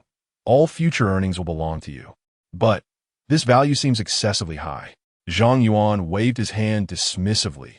"Regardless of its worth, it is yours now, and I have not spent a single penny on it. He felt a sense of guilt towards this girl, and giving her this token did not pain him in the least. Furthermore, he would only provide more in the future. Chapter 36. What 1 million? Is it a crime to boast? Ning Yue whispered, but I dawn into Oppos. To know how to manage it. I might incur losses. That in Oppos. That's impossible. The shop already has a well-established business model. Just continue with what has been done before. Once school starts, I won't have much time to go to the shop either. Zhang Yuan chuckled. Which CAF owner personally handles the operations? They all hire staff. You could promote Sister Zhang to manager and let her take care of everything. If you really don't want to manage the CAF, you can sell it. I maintain my stance. Do whatever you wish in the future. You won't have to worry about money anymore. After Zhang Yuan's encouragement, Ning Yue nodded. I'll give it a try. Transitioning from a part-time worker to a shop owner was a significant leap, and at that moment, she found it hard to accept. Zhang Yuan held her hand and said, Yue, I promise to provide you with a happy life. Although I am not the best in terms of emotions, at least I will always ensure your material needs are met. With a bandaged head, he spoke seriously, his demeanor somewhat comical. Yet, Ning Yue felt her eyes redden. He had rushed to her aid after she was bullied. A man like him, despite his flaws, was still endearing. I'm not as materialistic as you think. Even if you have nothing, I'm willing to follow you. She embraced Zhang Yuan tightly and murmured, Senior, you're so good to me. As long as you don't leave. I want to abandon you. At that moment, the door swung open, and Lu Shuio entered. Oh, it seems I arrived at an opportune time. Ning Yue hurriedly released her grip and greeted softly, Senior. Zhang Yuan asked, How is it? No more troubles, right? By the way, have Lawyer Zhang and the others left? They and Oppos, gone. He said if any more issues arise, just give him a call. You have his contact details now. Lu Shuio exclaimed in surprise. I never expected you to be so ruthless. Is it excessive? Not all. Lu Shuio clenched her fists. Such scoundrels deserve this treatment. They should be left with nothing. Whether it's you or Yue, I can't promise anything else, but I will ensure you both are never bullied. The two women nodded, feeling secure with a fearless man like Zhang Yuan by their side. I shouldn't have any issues now, right? How long until I could be discharged? 2 to 3 days. The doctor suggested observing for a while longer, just to be safe. All right then. Once the serious conversation concluded, the atmosphere among the three became awkward. Ning Yue quickly said, You two continue chatting. I'll go to the restroom. Lu Shuio watched her retreating figure and chuckled. She is quite shy. Not everyone can be as thick-skinned as you. Can anyone be thicker-skinned than you? Hugging 2 girls at once? Where's the scoundrel in that? The true scoundrel is one who flirts and then abandons. Zhang Yuan laughed. Those who treat everyone sincerely, with loyalty, are the rarest qualities. Lu Shuio shot him a sidelong glance. I beg you, have some self-respect. You truly have a face thicker than a city wall. Is that so? Then I must see whose is thicker. Zhang Yuan extended his hand and gently pinched her cheek. Lu Shuio pouted, seemingly awaiting something. Zhang Yuan understood and cupped her face, kissing her lips. With 2 matters resolved splendidly, Zhang Yuan's mood was exceptionally good. I want to be discharged now. Are you really risking your life for pleasure? As the saying goes, to die under the peony, even as a ghost, is still romantic, right? Well, since I can't do anything, go find your junior. 3 days later, Zhang Yuan finally discharged from the hospital. The bandage on his head had been removed, and unless one looked closely, no visible scars remained. The Porsche had not sustained much damage. Just a bit of paint had been scratched off, which was now restored. In dormitory room 508 of Longhai Financial University, Zhang Yuan gazed at the balance on his bank card, smiling. Lu Shuio had just transferred the money from liquidated stocks. A staggering 200 million in cash had alleviated his urgent financial needs. 200 million, a sum that an ordinary person could never earn in a lifetime. Now, it lay cold and unfeeling on the card. Next, he could simply enjoy life. Yue, what is your bank card number? Send it to me. Why do you ask that? I borrowed your money, and now that my investment is paid off, I'm returning it. Ning Yue waved her hands. No need. You've already gifted me a CAF. There is no need to repay. Besides, our relationship now. A CAF won't earn much in the short term, and school is starting soon. Are you not paying for tuition? Zhang Yuan gently stroked her hair and said softly, I have plenty of money now. Just listen and send me your card number. Unable to resist him, Ning Yue complied. A few minutes later, she exclaimed in surprise, "Senior, did you transfer the wrong amount? Why send me 1 million? Yes, 1 million. Spend it as you wish. After paying tuition, buy some clothes and cosmetics. Do as you see fit." It was that Zhang Yuan didn't want to give her more, but the transfer didn't count as expenses for the opposite sex. Having the system for nearly a month, his cumulative spending was a pitiful 160 yuan. During this period, either Ning Yue or Lu Shuio had been spending. Now, it was finally time for him to show his generosity. Ning Yue shook her head. "Senior, this is too much. I can't accept it. I'll transfer it back. You know I can't be monogamous in relationships, so don't refuse the money. Just accept it peacefully. But I feel like I'm being kept by you." Zhang Yuan laughed. "Consider it a form of support, but I must admit, despite how shameless it sounds, I love you." "Fine. I'll accept it." As a blossoming young woman, how could she not desire to adorn herself? Previously, she had refrained from buying clothes out of necessity, burying those wishes deep within. With Zhang Yuan and Appos as support now, those dreams could finally come true. Though it contradicted her initial intentions, things had reached this point. It was impossible to expect Zhang Yuan to be wholly devoted to her. The most crucial point was that she had long become reliant on him. From another perspective, accepting what Zhang Yuan offered was also beneficial. Otherwise, he would remain uneasy. "Senior, thank you." "Silly girl, there's no need for thanks. Once you spend that 1 million, I'll just give you more. Don't try to save."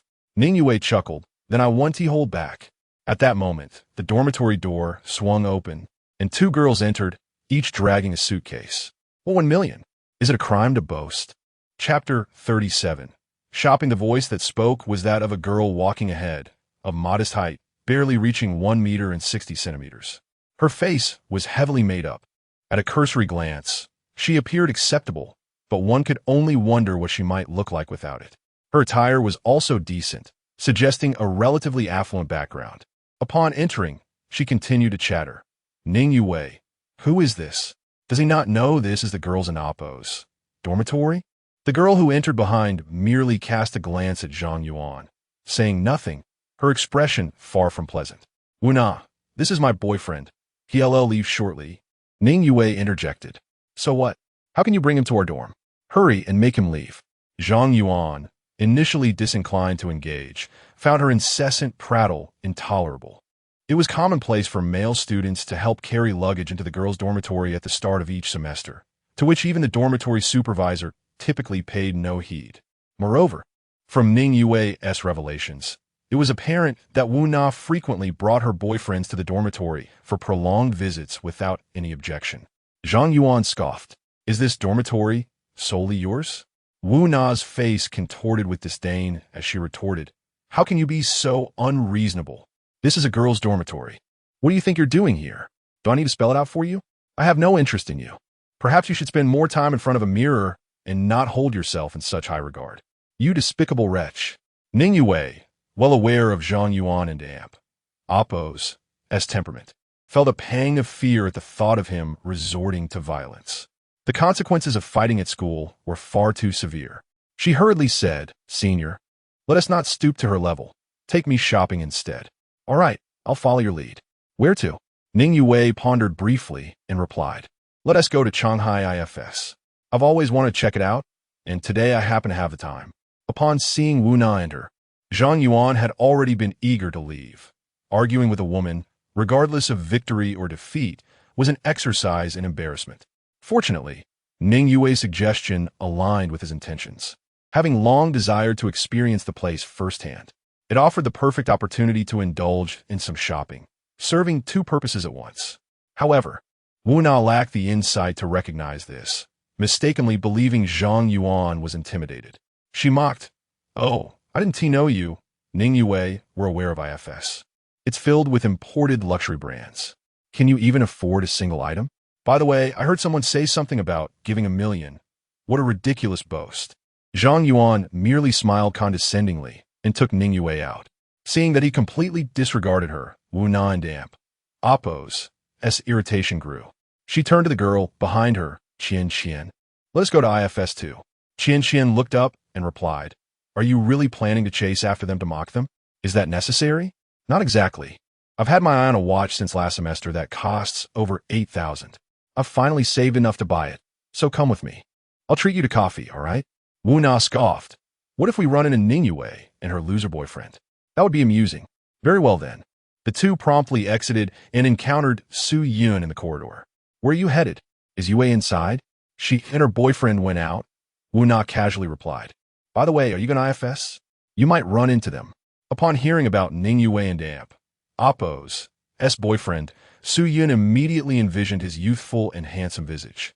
Although she was unaware of why Zhang Yuan had not contacted her in the past 20 days, she had not given up hope. In her view, such a wealthy young man was likely to forget someone in the blink of an eye. Confident in her own appearance, Su Yun thought it would be a good opportunity to make her presence felt and leave a lasting impression. The three of them then hailed a rideshare and headed toward Shanghai IFS. On the way, Wu Na said, Su Yun, let me share a joke. Ning Yue's boyfriend claimed he gave her $1 million, saying if it wasn't enough, he'd give more. Is that in yuan? How ridiculous. If money were that easy to earn, there wouldn't be so many impoverished people in the world. However, Su Yun couldn't find humor in it. Bitterness crept into her heart. She firmly believed it to be true. A person who could afford a top-tier Panamera would not make such jokes. Simultaneously, a wave of jealousy surged within her. How wonderful it would be if Zhang Yuan's girlfriend were her instead. Shanghai IFS was not far from Financial University, merely a 20-minute drive. After parking in the underground garage, Zhang Yuan led Ning Yue upstairs. Upon reaching the clothing section, they casually approached the store. The sales associate, Zhou Yan, promptly approached, saying, Hello, welcome to Prada. In truth, luxury stores typically required customers to queue for entry, as one associate could not attend to multiple customers simultaneously, ostensibly to enhance the shopping experience, though the authenticity of this claim was debatable. Since Zhang Yuan and Ning Yue arrived early, they fortunately avoided this inconvenience, as there were few customers in the store. Take a look at the women's clothing, Zhang Yuan suggested to Ning Yue. Zhou Yan showed no sign of impatience despite Ning Yue's ordinary attire. With enthusiasm, she said, Certainly, madam, please follow me. Your fair complexion and tall stature suggest that a fitted top paired with a long skirt would accentuate your waistline and create a more flattering silhouette. She presented a dark long skirt and a short-sleeve blouse to Ning Yue. You might want to try this. It should look splendid. This was Ning Yue's first visit to such a luxury store, and she felt somewhat shy. It was only after Zhang Yuan encouraged her to try it on that she agreed. After a while, the fitting room door opened, and she emerged, her cheeks flushed. At the sight, Zhang Yuan was nearly left speechless, his gaze utterly captivated. Ning Yue and Appo's already tall frame appeared even more elongated in her new attire. The low-cut blouse subtly revealed her curves, while her slender waist paired with the flowing long skirt accentuated her figure beautifully. With a pair of high heels, she would be nothing short of perfection. Senior, how does it look? Is it beautiful? Absolutely stunning. This is the one, but I feel it may be too mature for a student. No worries. This outfit is perfect for outings, and we could buy a few more casual ones for school.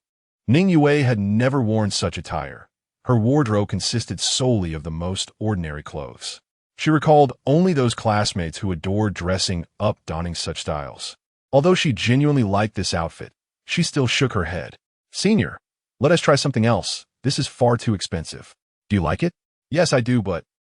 Zhang Yuan chuckled and called over the sales associate. What's the price for this set? Zhou Yan cautiously replied, Mr. Zhang, these two pieces are our new arrivals from Prada this year. The long skirt is 16,800 yuan, and the blouse is 9,800 yuan. The price is a bit steep, but it is undoubtedly worth it. Just look at how well it fits your girlfriend. I envy her greatly.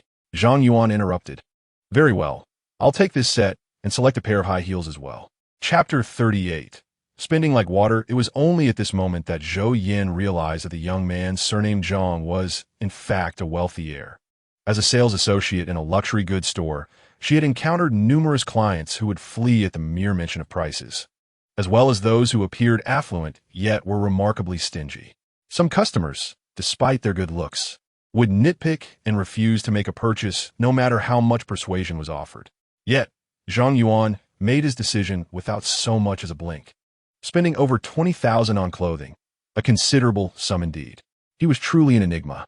As he requested to pair his selections with other items, Zhou Yan became even more enthusiastic, fearing this valuable client might change his mind. All right, Mr. Zhang, I will take your girlfriend to choose some shoes. Please have a seat here. Although Ning Yue felt that this was exceedingly extravagant, she would not refuse anything Zhang Yuan had decided upon. She subsequently tried on several outfits of varying styles, receiving nods of approval from Zhang Yuan. Indeed, a beautiful person could pull off any attire effortlessly. Zhang Yuan wasted no time.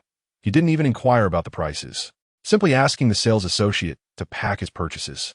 In the end, he acquired 4 or 5 sets of clothing and 2 pairs of high heels, amassing a total expenditure of around 200,000. Watching the system panel where the accumulated spending value had skyrocketed after nearly a month of stagnation, his mood lifted considerably. However, even with such lavish spending, this amount was still a far cry from 100 million. Ning Yue whispered, "Senior, this is truly enough. Buying more would be excessive." Though she admired the clothing, she felt a pang of sympathy for Zhang Yuan. 200,000. She had never spent such a sum in her entire life. Not even half of it. It vanished in less than half an hour. Very well, let's explore other options. Really, there is no need. I know you mean well, Senior, but there is no need to waste money. What waste? Look how splendid you look in these outfits. As my woman, all you need to do is dress beautifully every day. Everything else is of no concern. Zhang Yuan took her hand and said, "Let us go see some bags." Zhou Yan approached and said, "Mr. Zhang, we also have bags at Prada, featuring various trendy styles. Would you like to consider them?" As a seasoned sales associate, she could not let this opportunity slip by upon hearing that such a quality client had purchasing intent. Bags, unlike clothing, often cost tens of thousands, and the commission could be substantial. Zhang Yuan shook his head. "No, I want an LV." "Very well, the LV store is right next door. Just turn left upon exiting. I wish you a pleasant shopping experience." Zhou Yan thought for a moment and then added, "Mr. Zhang, could you leave a contact number? I can reserve any small gifts that arrive at the store for you."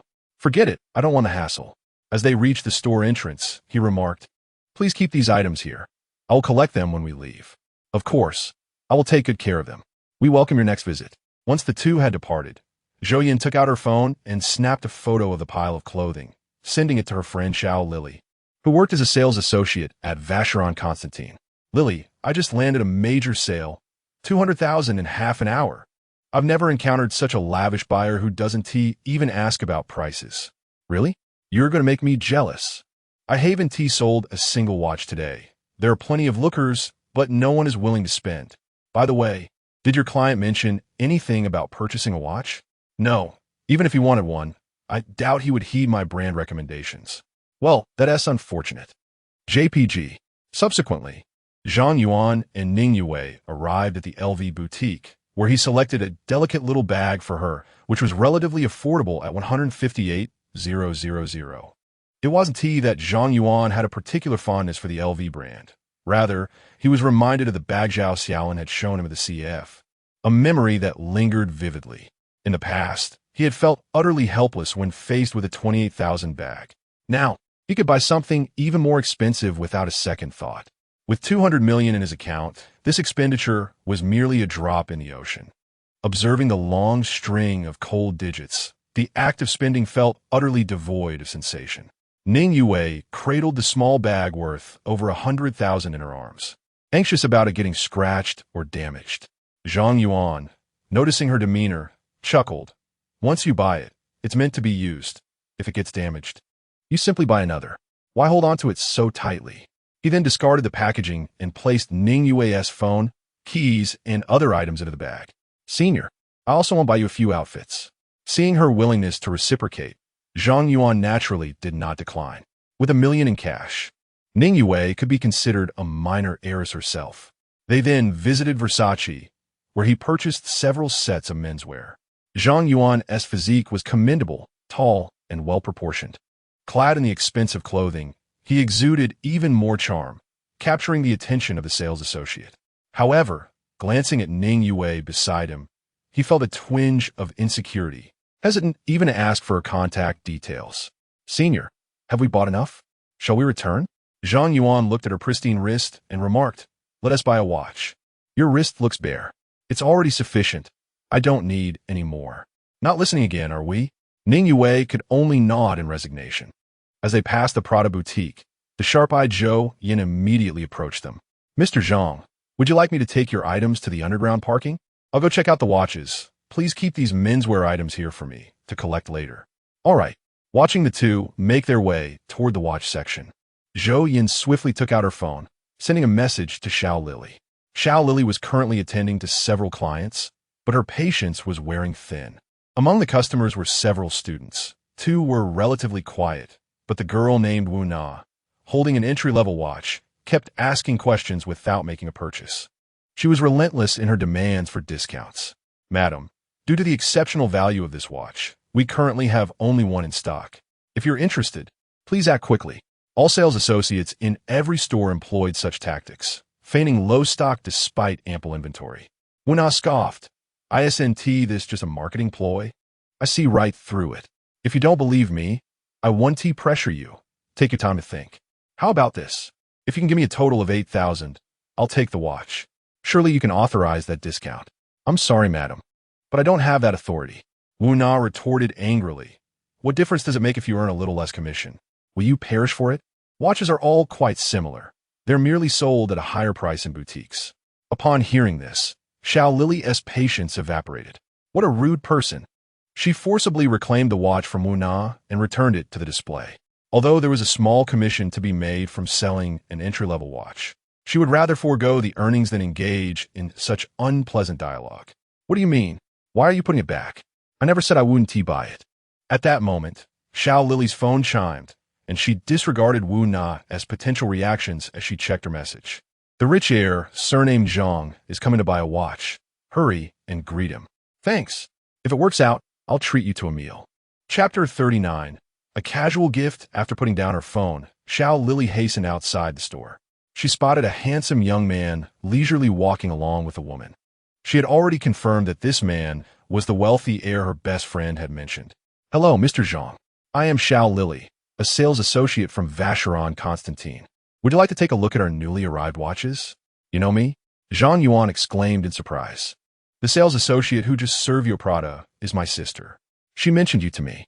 Fearing that Zhang Yuan might misunderstand, she quickly added, "We certainly did not mean to invade your privacy. We simply wish to invite you in for a look, whether you decide to buy or not. I will do my utmost to provide excellent service for both of you."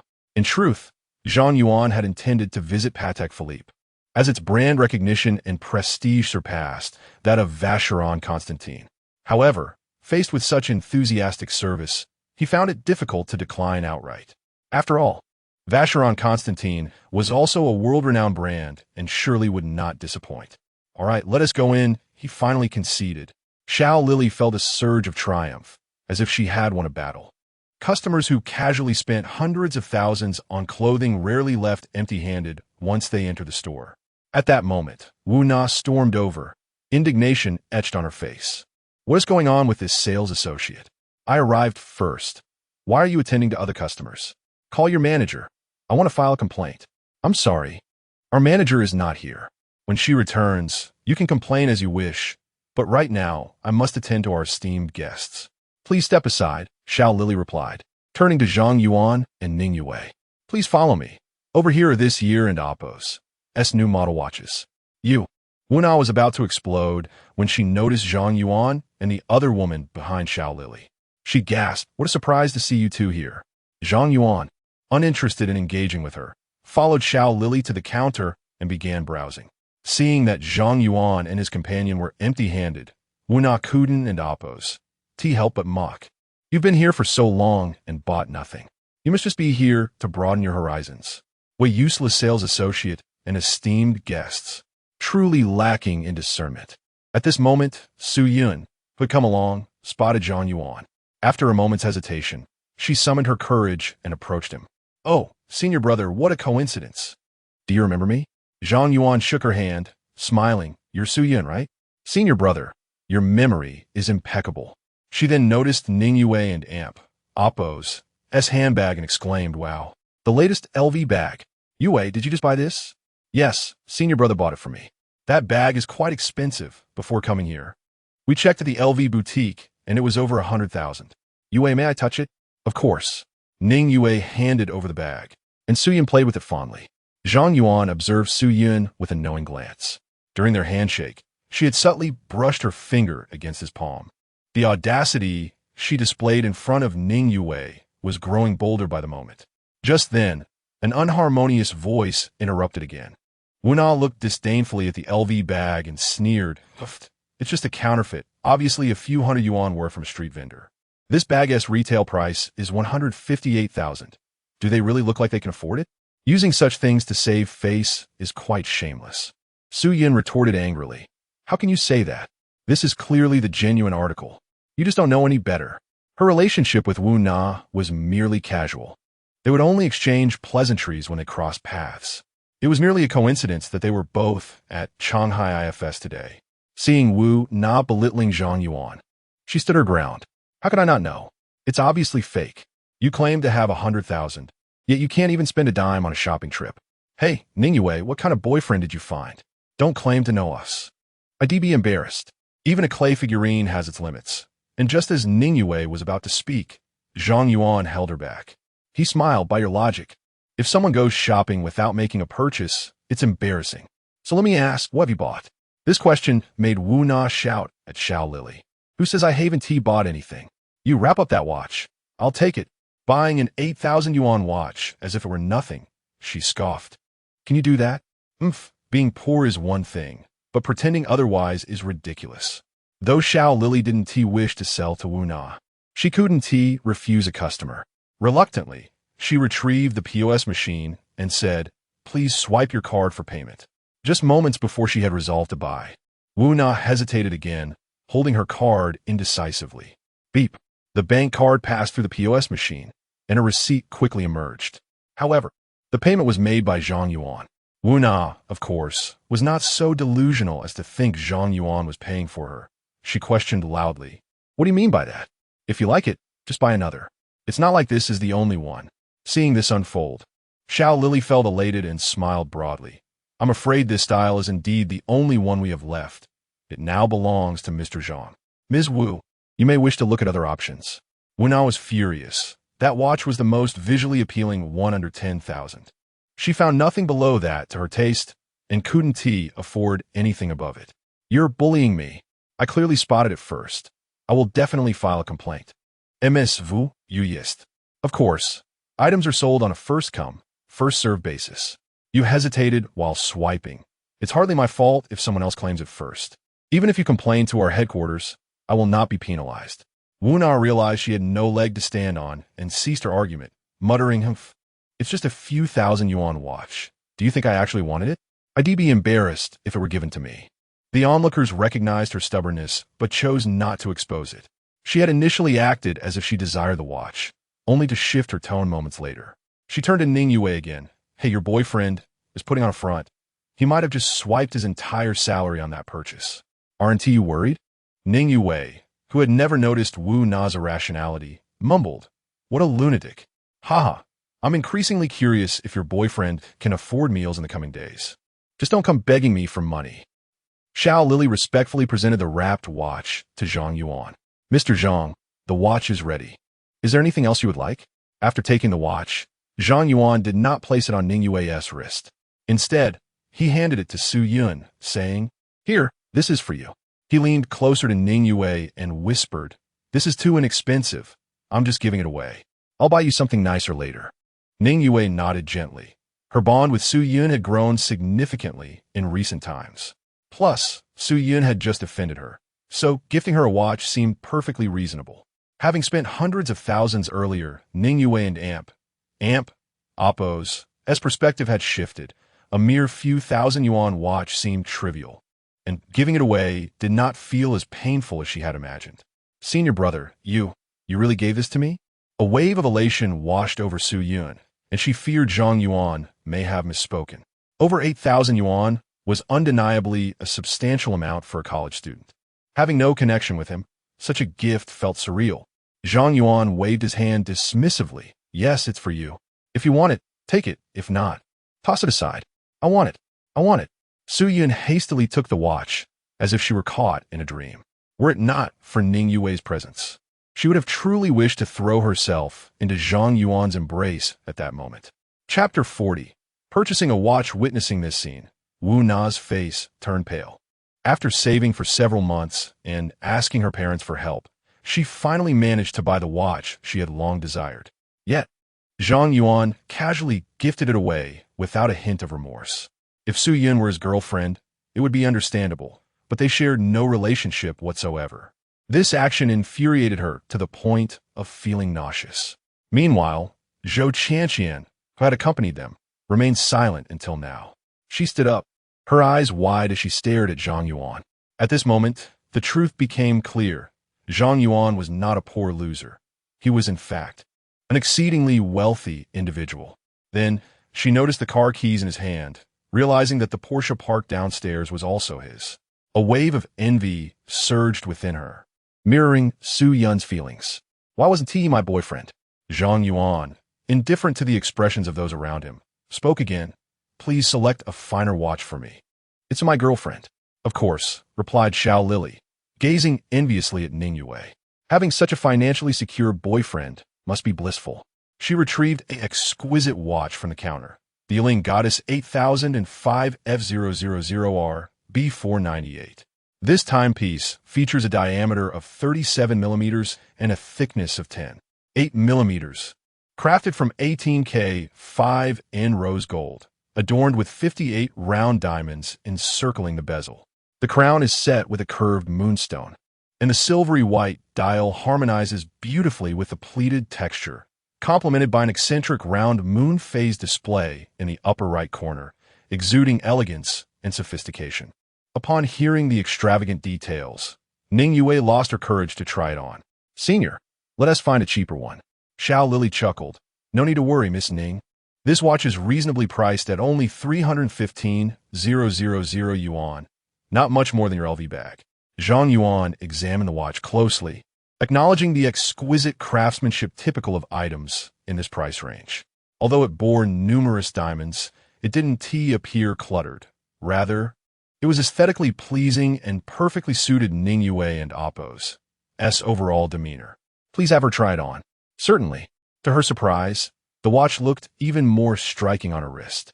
The dazzling watch face sparkled against her smooth skin, and the strap resembled a vibrant ribbon wrapped around her arm, enhancing her grace and elevating her presence. Zhang Yuan made his decision with just a glance. All right, I'll take this one. Xiao Lily excitedly packaged the watch. Meanwhile, Su Yun looked at her own modest watch, which cost merely over 8,000, feeling utterly envious.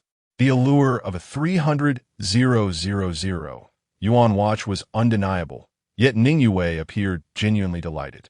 She noticed Zhang Yuan and Appo's bare wrist and asked Xiao Lily, do you have any fine men in Appo's watches? I'd like to see. Of course, please follow me. This model is from the Overseas series, crafted from 18K gold and priced around 400,000 yuan. Mr. Zhang, perhaps you'd like to try it? Zhang Yuan glanced at the watch and shook his head. The ostentatious gold design felt too flashy, more suitable for middle-aged men in their 40s. Xiao Lily quickly noted his reaction and presented another option. However, after browsing, Zhang Yuan still found nothing to his liking until he arrived at a standalone display in the center of the boutique. Inside the glass case lay a men's watch. Mr. Zhang, this is the Vacheron Constantin Traditionnel 88172000P 9495. It features a manual mechanical movement and is crafted from 950 platinum, the most expensive metal used for watch cases. Additionally, it displays the date, day, month, and includes a perpetual calendar, tourbillon, and skeletonized functions, with a water resistance of up to 30 meters, both practical and luxurious. Due to its high value, we only have this one available. Upon hearing the price of over 5 million, everyone present gasped in astonishment. Zhou Qianqian and Su Yun stared dumbfounded at the watch, speechless at such an exorbitant price. This was a sum beyond their wildest dreams. However, Wu Na, though aware of Zhang Yuan's wealth, found it hard to believe he would actually purchase this watch.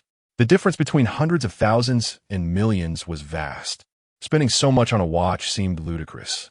Ning Yue gently tugged at Zhang Yuan's sleeve, blushing, "Senior, if you buy this, I won't have enough money." "Foolish girl. I wanted Oppos. To let you spend a dime. This is on me." He turned to Xiao Lily. "Let me try it on." Suppressing her inner excitement, Xiao Lily opened the glass case with trembling hands. For anyone else, she would have needed approval to allow them to try on such a valuable watch, as even the slightest handling could lead to wear. But with Zhang Yuan and Oppos' request, she bypassed that formality. "Mr. Zhang, how does the strap fit? Should I loosen it a bit?" Xiao Lily leaned in closely, meticulously adjusting the watch for his comfort. From a service perspective, she couldn't end amp, Oppos, to find a single fault. "The mirror is right here. Please take a look." Zhang Yuan scrutinized the watch. The silver body paired with a black strap showcased the intricate mechanical design within.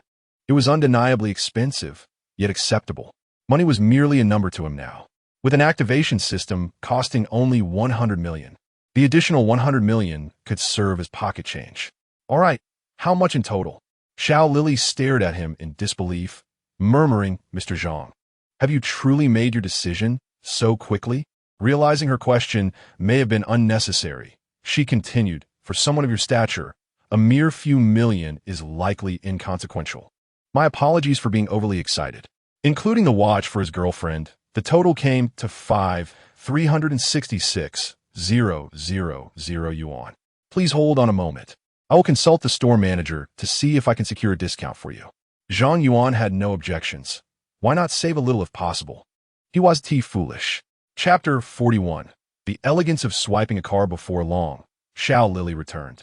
"Mr. Zhang, I have secured a price of 5,300,000 yuan for you.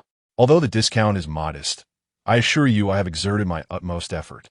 Upon hearing this, Wu Na could not help but murmur, "Why can he receive a discount of tens of thousands while I can't even obtain a few hundred? This is clearly an injustice." Xiao Lily regarded Wu Na with a look of disdain, retorting, "If you could also spend over 5 million, perhaps you would receive a discount as well." It is quite enlightening to see someone incapable of making a purchase yet nitpicking everywhere. "How dare you? Do you wish to file another complaint against me?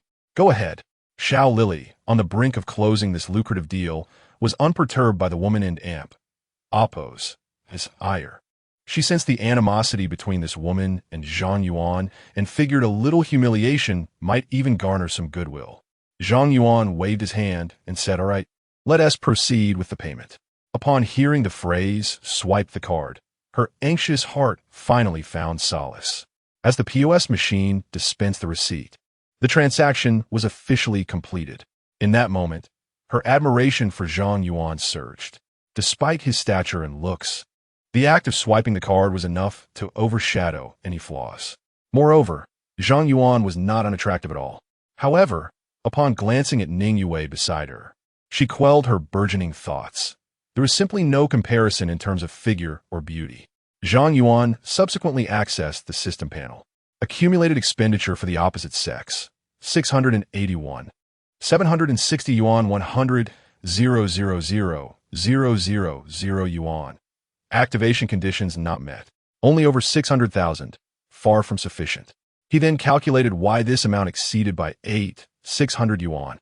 Upon noticing the watch on Su Yun's wrist, he realized it counted towards the total as well.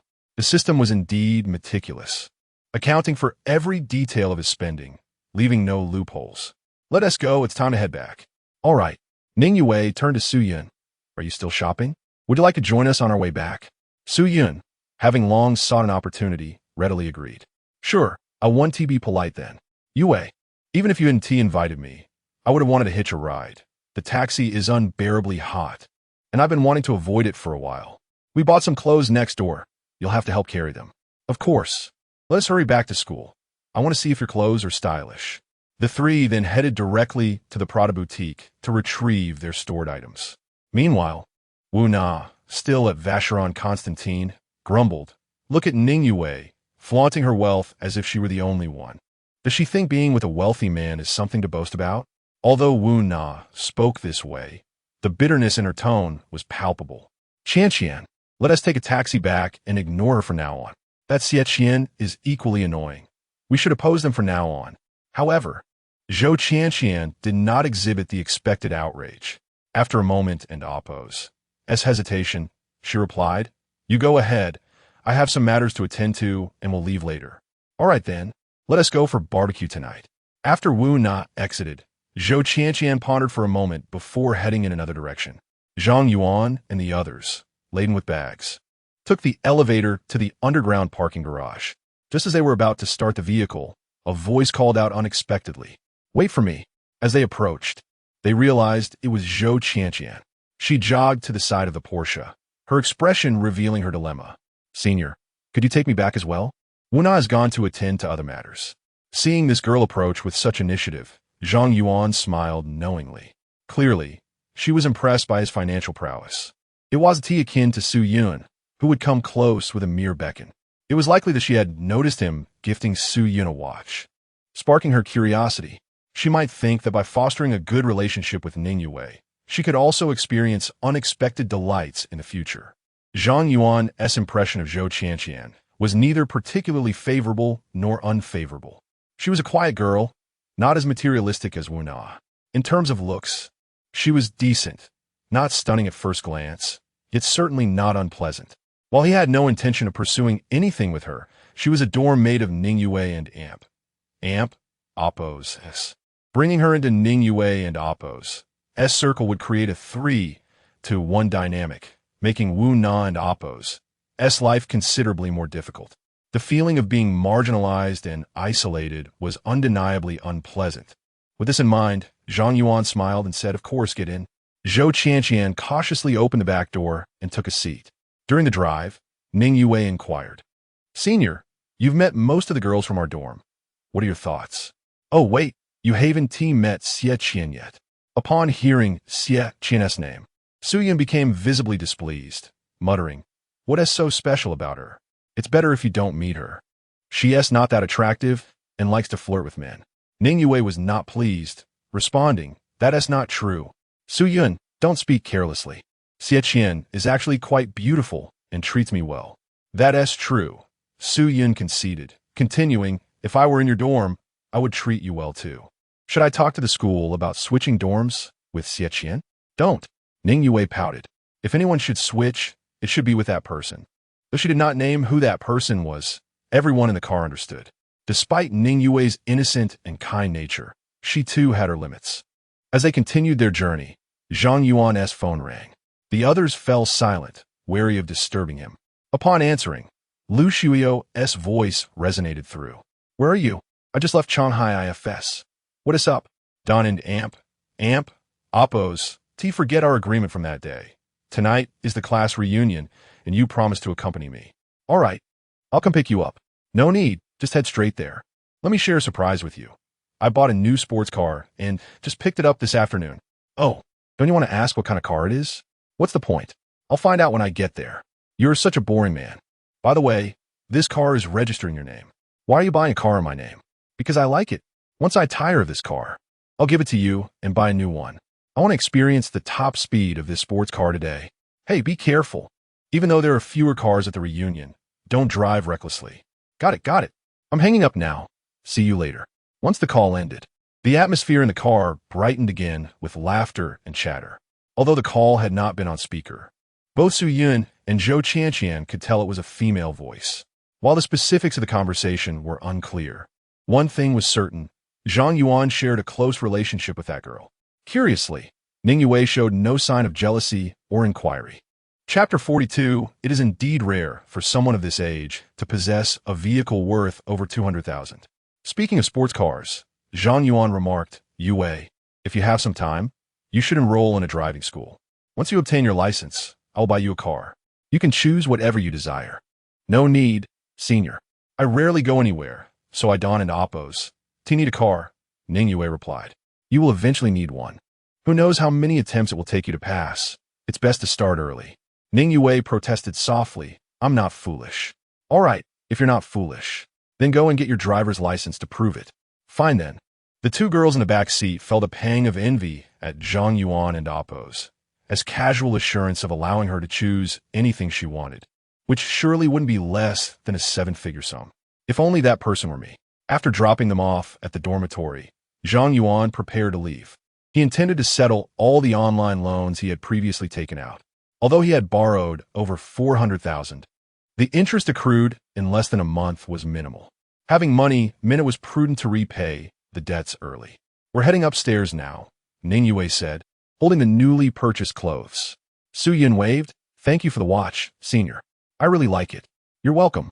If I have time, I'll come back to campus. Zhang Yuan replied. Next time, you can invite me to your dormitory. I assure you there won't be any unpleasant individuals. Zhang Yuan smiled. Sure, let's talk then. Meanwhile, Zhou Qianqian cast a complex glance at Zhang Yuan, trying to formulate words but failing to organize her thoughts. It was only after the Porsche disappeared from view that she felt a wave of regret wash over her. At first glance, she thought Zhang Yuan was just passably good-looking. Influenced by Wu Na, she believed it inappropriate for a man to appear in the girls' dormitory, hence she did not greet him warmly. However, witnessing Zhang Yuan and Appo's extravagant spending altered her perception entirely. A person capable of casually spending millions was far beyond her social stratum, a realm that seemed unattainable. The wealth of such a privileged young man was staggering, akin to Su Yun receiving a nearly 10,000 yuan watch for free. Originally, she could have left a favorable impression on Zhang Yuan, but Wu Na had spoiled things. This thought stirred a tinge of resentment towards Wu Na in her heart. She resolved that when Zhang Yuan next visited the dormitory, she would find a way to improve her image. As the group was about to ascend the stairs, a light blue sedan sped toward them. It was unclear whether the driver intended to show off, but he slammed on the brakes just before reaching their position, stopping only a meter or two away. The driver's door swung open, and a young man stepped out, smiling at Ning Yue. Yue, long time no see. This is my newly acquired car. Would you like to take a ride? At that moment, several girls emerged from the corridor, exclaiming at the sight of the blue sedan. Wow, is that a Xiaomi SU7? The bay blue color is stunning. I've only seen it online before. Seeing the real car today is truly impressive. They say its design is a knockoff of a Porsche, but I think the Porsche doesn't and Oppos to even look this good. Exactly. The girls chattered excitedly, making the young man, Yang Hui, feel elated as if basking in unparalleled glory. Yang Hui was a student at the financial university and one of Ning Yue's admirers. He came from a decent background and had pleaded with his parents throughout the summer to purchase the Xiaomi SU7, which was not a cheap car by any means. Indeed, owning a vehicle like this was a rarity on campus, and the car drew considerable attention whenever it was parked, just as it did today. Yang Hui believed that with this car, he would surely win Ning Yue's heart. So, Yue, would you like to hop in for a ride? Ning Yue shook her head. No, thank you. I have things to do. She turned to walk toward the corridor, but Yang Hui blocked her path. I've been pursuing you for a whole year. I bought this car for you, hoping we wouldn't amp Oppos to have to take the bus anymore. I promise to treat you well, Yue. Please give me a chance. However, his heartfelt declaration only resonated with himself. Ning Yue and Oppos' expression grew slightly impatient. Excuse me, could you please let me through? We need to go upstairs. Why? Why are you so heartless in rejecting me? I could buy you anything you want. Being my girlfriend would be the happiest thing in the world. Yang Hui pleaded. I can fulfill any wish you have. Yue, please, just give me a chance.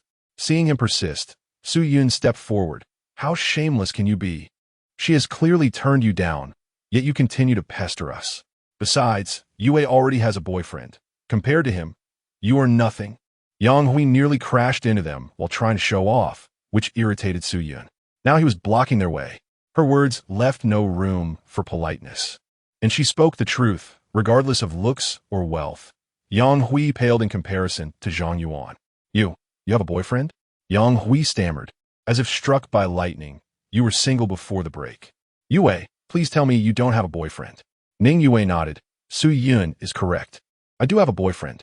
Now, can you please move aside? No, that's impossible. I refuse to believe it. Su Yun continued. What's impossible? We've seen her boyfriend. He just left. I advise you to stop daydreaming. Yue doesn't even have an interest in you. Under the barrage of setbacks, Yang Hui became enraged and shouted. Then let him come. I want to see what makes him superior. As the new semester commenced, more students arrived on campus. Yang Hui's fervent words attracted attention, drawing a crowd. campus romance, and the Xiaomi SU-7 became hot topics of discussion. In no time, the area around the dormitory was filled with students. And even the dormitory supervisor leaned out to witness the spectacle. Ning Yue usually kept a low profile, but as the university's beauty, she radiated an aura wherever she went. Whispers circulated among the crowd. Ning Yue has a boyfriend now. ISN and Oppos. Is she usually indifferent to her admirers? I think Yang Hui is quite decent, good-looking, and wealthy. He perfectly fits my criteria. If only he were pursuing me. Any hesitation would be an insult to that SU-7. What are you thinking? In terms of looks, your world's apart from Ning Yue. You should just give her a rest. Another girl chimed in. Yue, why not call your boyfriend over? Let him see for himself where he falls short. Yes, I'm curious too. What kind of man could win over our school's most beautiful girl? He must be extraordinary. But whether he has Yang Hui's wealth is another story. Indeed, it is rare to encounter someone of this age who possesses a vehicle worth over 200,000. Chapter 43. Even this, I find unappealing upon witnessing such a throng of onlookers. Ning Yue felt an overwhelming urge to depart immediately. Yet, the corridor was filled to capacity, leaving no room for escape. Meanwhile, Yang Hui, hearing numerous voices from the crowd addressing him, felt emboldened. Though Ning Yue was undeniably beautiful, he believed he was not to be overlooked either. Clearly, it was her so-called boyfriend who had, with sweet words, stolen her heart during the holiday. If only he could summon that scoundrel and expose his true nature before everyone, perhaps he would seize his opportunity. With this thought, he eagerly urged, before he wanders too far, you must call him here. I believe I am worthy of you, and with my affluent background, you would find true happiness at my side. In response, Su Yun chuckled. First of all, Yue and Amp, Oppo's boyfriend is quite busy and has no time to compete with you. Secondly, I want an Amp, Oppo's comment on his looks. But since you remain undeterred, take a look at this. She lifted Ning Yue's wrist, revealing an exquisite watch. This timepiece alone was worth over 300,000, far surpassing your car's value. Tell me, can your family's wealth compare to his? What? A watch worth over 300,000? The crowd gasped in astonishment as they beheld the shimmering diamonds and the prestigious logo of Vacheron Constantin. They collectively inhaled sharply, while distant observation could not confirm its authenticity. The audacity to display it in public suggested it was no mere counterfeit. Furthermore, the elegant shopping bag Ning Yue held bore the unmistakable Prada emblem. With all these luxury items combined, they surely amounted to several 100,000. Who could lavish such wealth upon her, if not someone who could easily trample Yang Hui underfoot? At that moment, the crowd began to form a clearer picture of the financial prowess of Ning Yue's mysterious boyfriend. Even if he were to appear as unappealing as a pile of refuse, he would still far exceed Yang Hui in desirability. It was undeniable. Today, university students could indeed be this pragmatic. Yang Hui, upon hearing this, merely laughed. As he had suspected, the scoundrel relied on these imitation luxuries to win Ning Yue's favor. He would believe that a man might spend a few thousand or even 10,000 for a woman, but spending hundreds of thousands was simply implausible. He proclaimed loudly, Yue, you must have been deceived. These items are all replicas, worth hardly anything. I know someone who specializes in this. He could sell you that watch for only 300 yuan. If you don an Amp, Oppos, believe me, I can have him bring one over for you to see. Having said this, he looked at Ning Yue with eager anticipation, envisioning her tearing off the watch and casting it to the ground, before rushing into his embrace. However, Ning Yue and Amp, Oppos' response shattered his dreams. Even if it were fake, it was a gift from him, and it has nothing to do with you. Please do not linger here. It only serves to embarrass us further. Why? I have been sincere. Yang Hui clutched his chest, feeling as though his heart had shattered into pieces, each breath becoming a laborious task. Zhou Qianqian regarded Yang Hui as if he were a fool. Delivering the final blow, we watched Yue and Amp, Oppos' boyfriend purchased that watch, and he paid right in front of us. If all of this is fake, then the Shanghai IFS should close its doors. Before the crowd could fully process Zhou Qianqian's words, the sound of a car horn pierced the air. Beep, beep. The onlookers parted, revealing a sleek black Porsche gliding to a halt beside the Xiaomi SU7. The window rolled down, and Zhang Yuan peered out. "Yue, I believe my bank card is in your bag. Could you hand it to me?" Upon seeing Zhang Yuan return, Ning Yue and Appo's face blossomed into a radiant smile. Yang Hui, however, upon witnessing her joyful expression, felt as though his heart had withered away. Even the sky seemed to darken. This smile, this demeanor, had only ever existed in his dreams. Why was this person not him? Ning Yue rushed to the car, retrieved the card from her bag, and handed it over. "Senior, I think it's with me." After receiving the card, Zhang Yuan inquired, "Is something happening? Why are there so many people gathered here?" "Nothing much. Just the start of the semester. The crowd is simply a bit overwhelming," she replied. "All right then, I'll be on my way. If you miss me, just call." "Any time is fine, understood?" Ning Yue nodded obediently. "Yes, I understand. Please go ahead, senior." With that, Zhang Yuan drove away, casually remarking, "With this many people watching, I thought someone might be contemplating jumping off." As for Yang Hui, he garnered no attention at all. Not a single glance was spared for him. Su Yun and Zhou Qianqian, overhearing his words, struggled to suppress their laughter, nearly bursting forth. Perhaps no one was contemplating such a thing before your grand entrance. Now, however, someone's heart may well be shattered. The crowd observed as the Porsche and Appo's distinctive rear wing unfurled, roaring away, while their focus shifted back to the Xiaomi SU7. What had once seemed an attractive vehicle, meeting their expectations in various aspects, now felt rather ordinary in comparison. A car priced under 300,000 stood starkly against the nearly 3 million price tag of the Porsche. The disparity was insurmountable. Though some online critics would jest that the SU7 matched the Porsche in both performance and aesthetics, when faced with the two side by side, only a fool would struggle to choose. It was only after seeing Zhang Yuan, and more precisely, his vehicle, that people reached a consensus regarding the watch and its accompanying luxurious items. They were undoubtedly authentic. Anyone capable of affording such a lavish automobile would surely not resort to using replicas as deceit. And that new LV handbag in Ning Yue and Appo's possession bore a price tag that was astronomical. Envious and resentful gazes fell upon her from all directions. Why must all the good fortune in the world converge upon her? A wealthy boyfriend was one thing, but to be so strikingly handsome was simply unfair. Could fate not allow for some balance? Once one's horizons are broadened, it becomes exceedingly difficult to settle for less. Yang Hui represented that unfortunate reality. Even the girl who had initially praised his attributes fell silent, her gaze now one of disdain, likening him to a clown. It was no wonder Ning Yue found him unworthy. Even I would not find him appealing. This farcical scene concluded with Zhang Yuan and Appo's departure. The crowd gradually dispersed, and Ning Yue and her companions successfully returned to their dormitory. Upon entering, she noticed a slender hand extended toward her, palm open. "Pay up." Chapter 44. Forming a clique, Ning Yue smiled and said, all right, I will return it to you soon. Let me first set my things down, if you please." Xie Qian pouted. "You actually went shopping at IFS while I was away and returned with so many items." She rummaged through the bags and sighed. "Yue, that guy treats you so well. Look at this. This must have cost a fortune. I've never seen anyone so wealthy before. He's not as terrible as you say.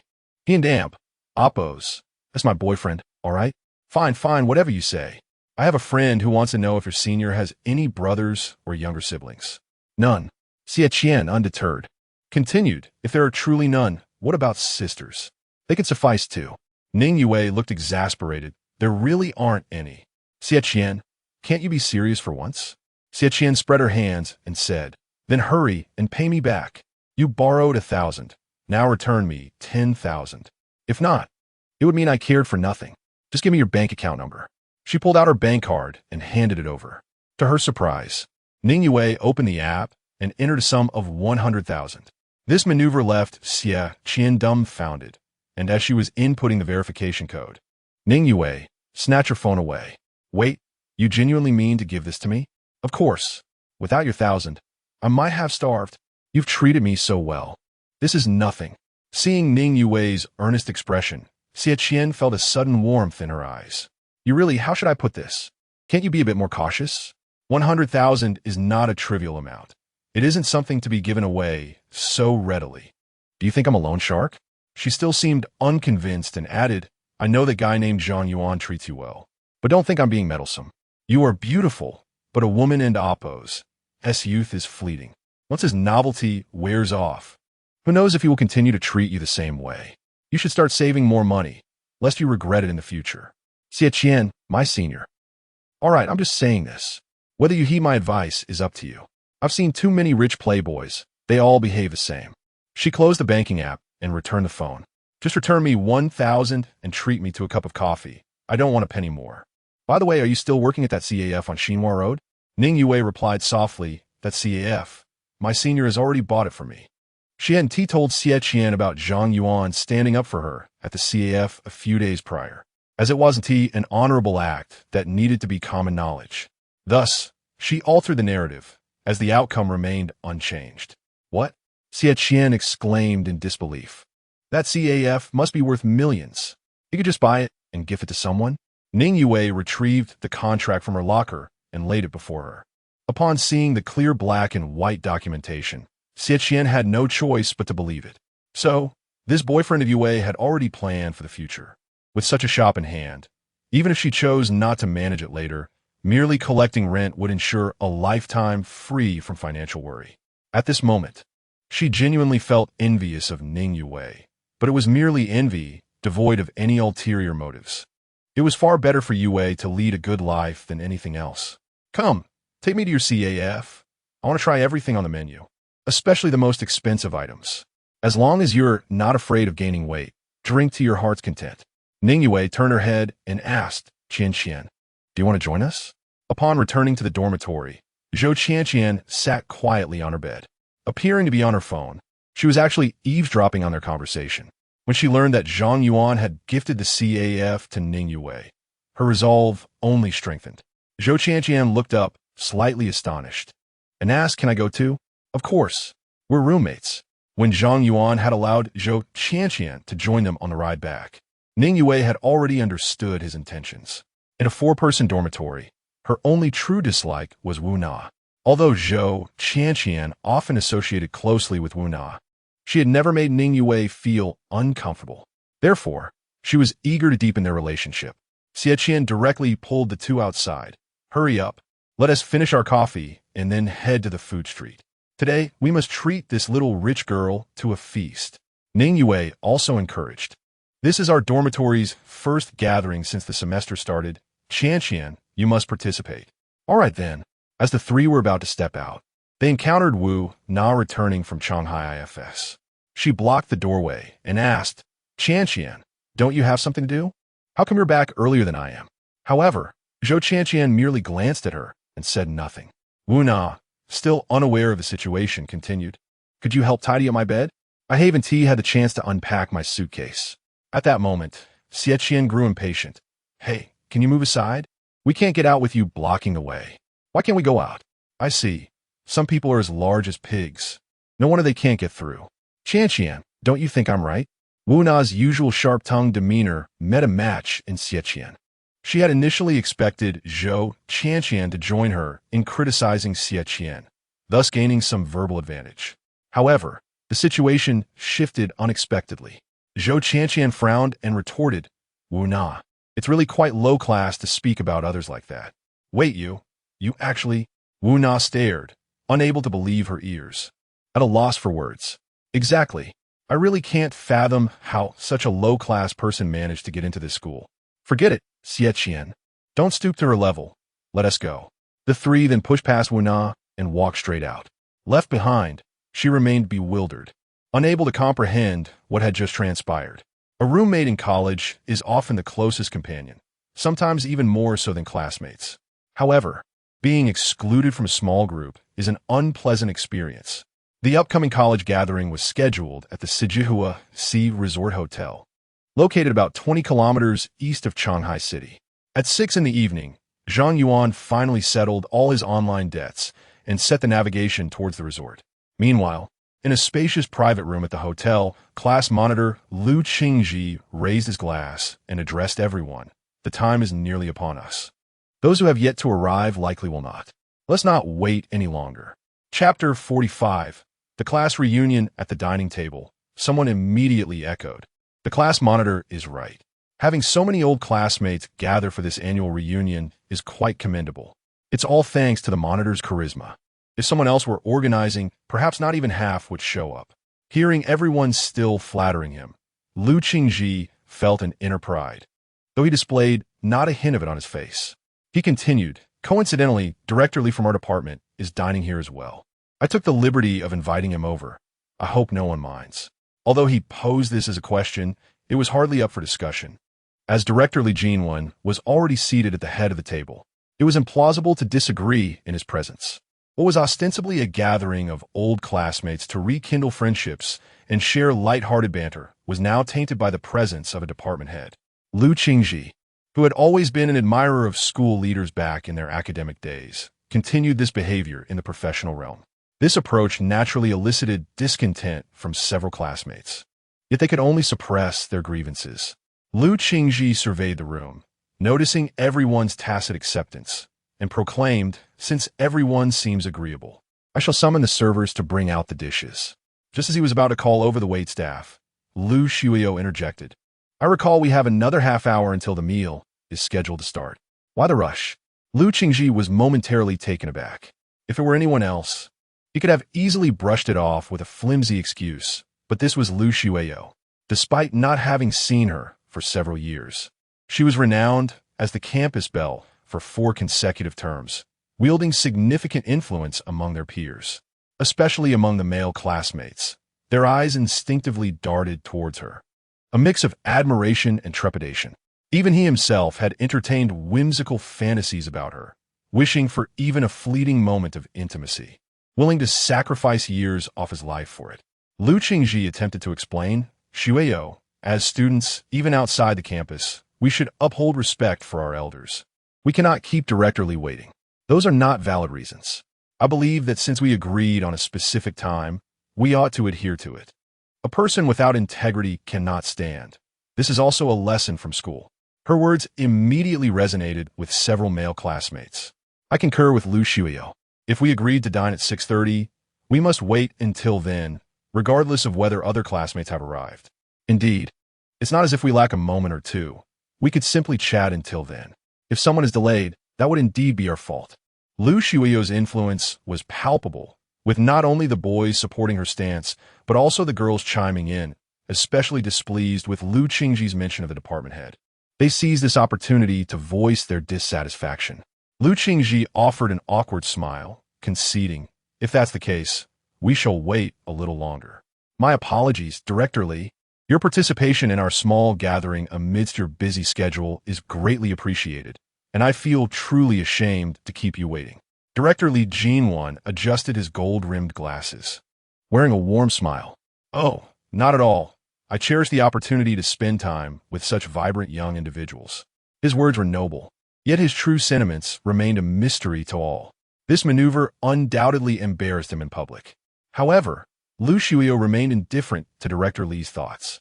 Having graduated for quite some time, she felt no need to concern herself with the opinions of school faculty. In terms of social standing, the department head of Shanghai Financial University was hardly worthy of her regard. With a mere whisper in the right ear, Li Jinwen's position could easily be jeopardized. As the chairperson of a company valued at hundreds of billions, her influence was formidable. Lu Shuio sat there, pouting in annoyance. If it were anyone else, she would have dismissed it, but it was Zhang Yuan who hadn't yet arrived. That rascal, can't he manage to arrive on time? After this trivial interruption, the atmosphere in the private room regained its liveliness.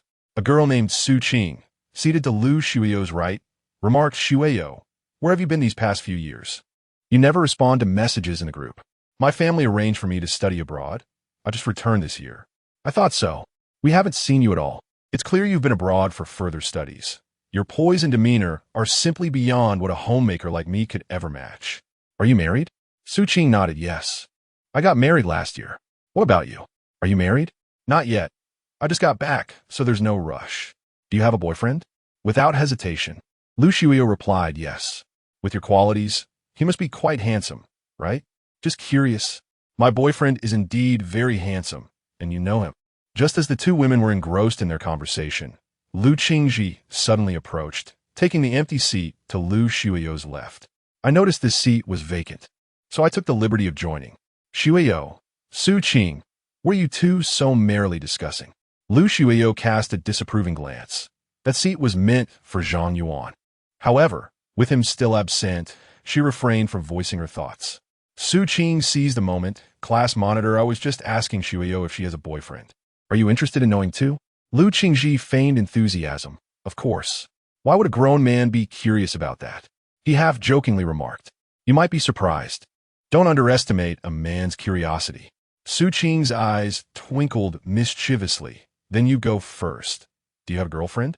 After you answer, I'll reveal the truth. When posed with this question, Lu Qingji hesitated briefly before responding. No. Really? I thought I saw you post pictures with a girl on your social media. Is she not your girlfriend? Of course not. That's my cousin. I took her out during the summer, and we snapped a few pictures. As Lu Qingji recalled the contents of his last social media post, he noted that their poses were not overly intimate. Using the cousin excuse was a plausible evasion, and he felt a sense of relief. His reasoning was straightforward. Lu Shuiyo was leagues above his current girlfriend in both stature and appearance. If even the slightest chance arose for Lu Shuiyo to become his partner, he would seize it without hesitation. As for his present girlfriend, parting ways was no monumental issue. Chapter 46. Don't mind. Please take a seat. After Lu Qingji finished speaking, a sharp-eared male classmate immediately began to tease him. Class monitor, you're not being entirely truthful. Last year, you brought your girlfriend to the gathering when I wasn't around. Lu Qingji shouted. Wang Qing, what nonsense are you spouting? That was my ex-girlfriend. We broke up long ago. He wished he could silence Wang Qing for revealing his past. Why couldn't he just keep his mouth shut? Fortunately, he managed to recover from the situation without much impact. He then turned to Su Qing and said, All right, I've shared my situation. Can you now tell me the answer? Lu Shuiyo had been listening to their conversation and by this point had come to a realization. Based on Lu Qingji's various reactions, it was evident that he was nothing short of a scoundrel. His ulterior motives were practically written on his face. Moreover, as he spoke, he was subtly playing with his car key, which bore 4 rings, as if he feared others wouldn't know he owned an Audi. Such a person still harbored ambitions. How utterly disappointing. Su Qing smiled softly. All right, I shall reveal the answer. Shuiyo just returned from studying abroad this year. As for whether she has a boyfriend, that is naturally. When Lu Qingji heard that Lu Shuiyo had just returned, he couldn't help but feel a surge of joy. A mere few months had passed. How could she have found a boyfriend so quickly? This meant he certainly had a chance, especially since he was sitting right next to her. During dinner, he could shamelessly pour a few drinks, thus drawing their relationship closer. Through casual conversation, he could effortlessly hint at his income, surely captivating her heart. Regardless of how beautiful Lu Shuiyo was, she was still a woman, especially after leaving school. She would naturally come to recognize the importance of wealth. Conveniently, he was doing quite well for himself, with money being the least of his concerns. Both of Lu Qingji's parents were executives at a foreign trade company in Shanghai, earning a handsome income. He himself had joined that company, sheltered by his parents, and had become a project leader, earning around $300,000 annually. Who could achieve such a feat just 3 years after graduation? With this thought, his confidence surged, and his enthusiasm grew warmer. Su Qing, why the pause? Hurry up and tell me, he urged, just as Su Qing was about to tease further. The door to the private room was suddenly pushed open. Zhang Yuan entered, beaming with a smile. Oh, why is it so quiet? I thought I had entered the wrong place. He quickly spotted Lu Shuiyo sitting opposite and walked over, addressing Lu Qingji. Hey, could you please move? I want to sit here. Being interrupted at such a crucial moment infuriated Lu Qingji. Hearing Zhang Yuan brazenly demand a seat made him even more furious. He had always disliked people like Zhang Yuan during school. Skipping classes and engaging in fights were one thing, but he also enjoyed opposing Lu Qingji at every turn. Whenever Lu Qingji proposed a class activity, Zhang Yuan would invariably find fault, humiliating him as class monitor in front of everyone. Yet, Zhang Yuan had a certain charisma among classmates, especially with the girls, who would always respond to him. This left Lu Qingji feeling utterly powerless. It was only after the first reunion post-graduation where he showcased his job and financial status, that he finally felt a sense of vindication. Being popular in school meant little when entering society. It ultimately boiled down to connections and earning potential. Naturally, despite his disdain for Zhang Yuan, Lu Qingji expressed it in front of so many classmates. He turned around and smiled. "You didn't come last year. I thought you wouldn't come this time either. Organizing this gathering has made me dizzy. I even forgot to reserve your seat." "That was my oversight," Zhang Yuan casually replied. "Since you admit it was your oversight, then just let the seat go." Upon hearing this, Lu Qingji's expression instantly soured. Zhang Yuan had given him an out, yet he remained ungrateful. Did he believe he could sit in this prime seat? "Old classmate, you arrived late. You might not know. This seat was arranged beforehand. It cannot be easily swapped. You'll have to make do at the entrance." Zhang Yuan raised an eyebrow. "Oh, really? The seats were arranged beforehand? Someone might think we're having a leaders' meeting here." Lu Qingji knew that this excuse was flimsy, yet he didn't want to concede. Everyone understood the principle of being close to the water's edge for the moonlight. He discreetly glanced at Lu Xiuyo, noticing her slightly furrowed brows, indicating her annoyance. This gave him confidence. It seemed she didn't want Zhang Yuan sitting beside her either. "Zhang Yuan, let me be honest with you. It was Lu Xiuyo who invited me to sit here. After all, it's been so long since we last saw each other, and we want to catch up." He made an expression that suggested mutual understanding, implying that some things didn't need to be spelled out. Zhang Yuan nearly burst out laughing. Is this guy's brain malfunctioning? His self-esteem is rather inflated, isn't it? Lu Xiuyo is indeed displeased, but he could easily guess the reason. It's simply because he arrived late and is throwing a tantrum. More importantly, it's because Lu Qingji is stubbornly occupying this spot. And I'll just ask her, shall I? Before he could finish, Zhang Yuan interrupted. "Lu Xiuyo, would you mind if I sit here?" Lu Qingji turned to Lu Xiuyo with a pleading gaze. Despite fabricating a story moments ago, he believed she wouldn't undermine him. After all, what could a petty troublemaker like Zhang Yuan compare to him? However, Lu Xiuyo's response was bound to disappoint him. "I don't mind. You can sit." Upon hearing this, Lu Qingji was left in a state of bewilderment. This wasn't the script he expected. Wasn't she supposed to dislike Zhang Yuan? Why was it like this? With such bluntness, his previous claims of invitation were rendered completely absurd. Lu Qingji once again experienced the feeling of being publicly humiliated. Even many male classmates present felt regretful.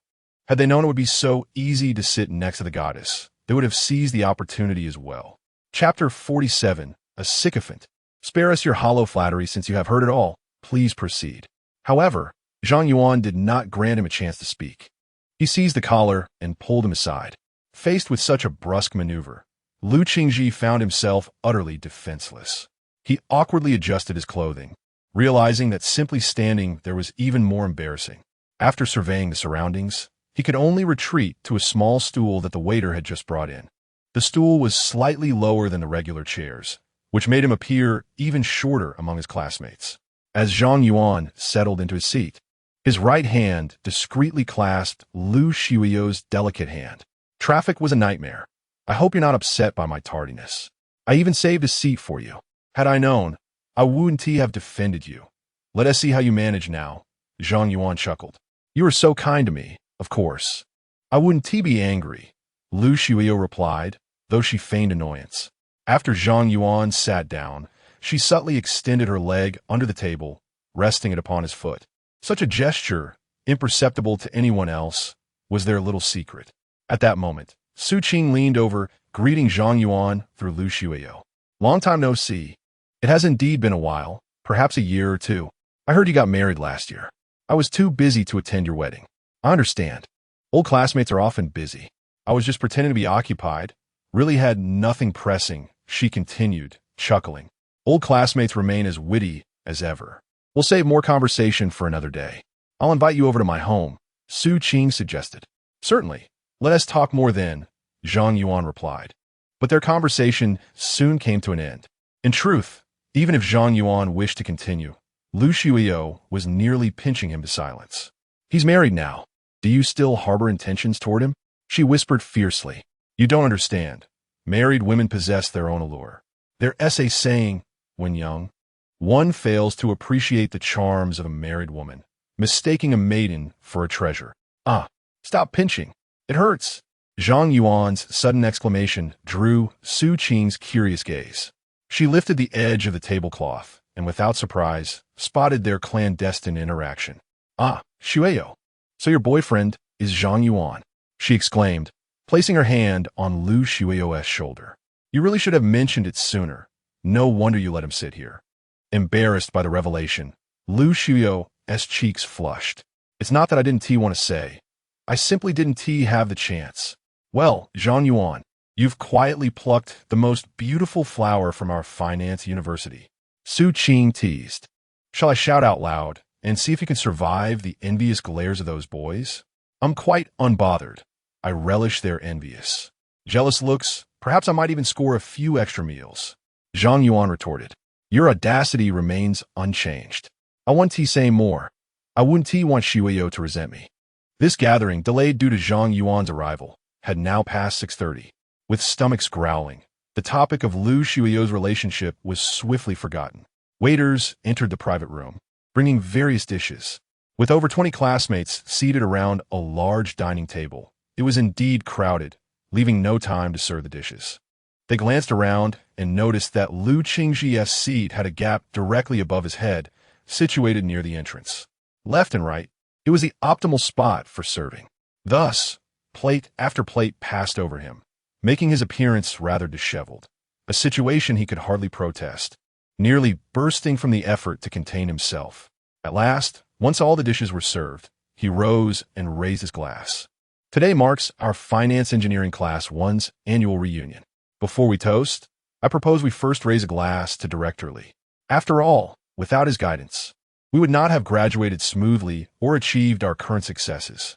Let us fill our glasses. Anyone who refuses to drink is denying respect to Director Li. His words were echoed by his classmates. Even the female students filled their cups with wine. At this point, even those who had initially planned to abstain felt compelled to partake. Yet, there was one exception, Lu Xueyou. Zhang Yuan was aware that she abstained from alcohol. During their early days at school, she had taken a sip of beer and had stumbled about unsteadily. Spirits were out of the question. He poured her a cup of tea, intending for it to suffice during the toast. However, as everyone stood to drink, Lu Qingji objected, half-jokingly stating, Lu Xueyou, if I'm not mistaken, you're drinking tea, right? Zhang Yuan replied with a smile. She can't drink. Tea suffices as a gesture. Seeing Zhang Yuan defend her, Lu Qingji seized the opportunity. The humiliation from earlier lingered fresh in his mind. With a mind not particularly broad, he was determined to reclaim his dignity. While it was acceptable for classmates to toast each other with tea, this particular toast was meant for Director Li. The gratitude we owe to Director Li is akin to that of parental guidance. Without him, we wouldn't be where we are today. Even those who abstain from alcohol should raise a glass. He insisted, hurry and pour some spirits. Can't you see everyone else is drinking? Zhang Yuan, already short-tempered, bristled at Lu Qingji's preachy tone. Anger surged within him. What is wrong with you? Whether she drinks tea or spirits is none of your business. If you wish to toast, you can consume an entire bottle yourself. Why drag others into it? You're just meddlesome. Lu Qingji shouted back, you. How can you speak like that? Shouldn't a student act appropriately? Such a sycophant. Spare us your hollow flattery. His words were met with incredulity, a blatant disregard for authority. At this moment, seated at the head of the table, Li Jinwan turned his gaze toward them. Behind his golden-rimmed glasses, his eyes betrayed a hint of displeasure. It was Lu Xueyou who had insisted on waiting to serve the food. Now, as all the other classmates drank, she alone held her cup of tea, her actions clearly signaling a lack of respect. Clearing his throat, he addressed the situation. Qingji, enough. Some individuals, having left the campus, perhaps no longer recognize me as their director. Chapter 48, you are aware that you are disrupting our enjoyment. Why not just leave now? As all eyes turned towards this direction, Director Li continued, the true measure of a person's character can only be revealed in society. If everyone were as respectful to their elders as Lu Qingji, how wonderful that would be. There is no need to force anyone. The primary purpose of your reunion is to enjoy yourselves and celebrate together. I am merely intruding on your merriment. So feel free to ignore this old man. The mere opportunity to see you young people again brings me great joy. I shall just nibble on some food and chat with you briefly before I take my leave."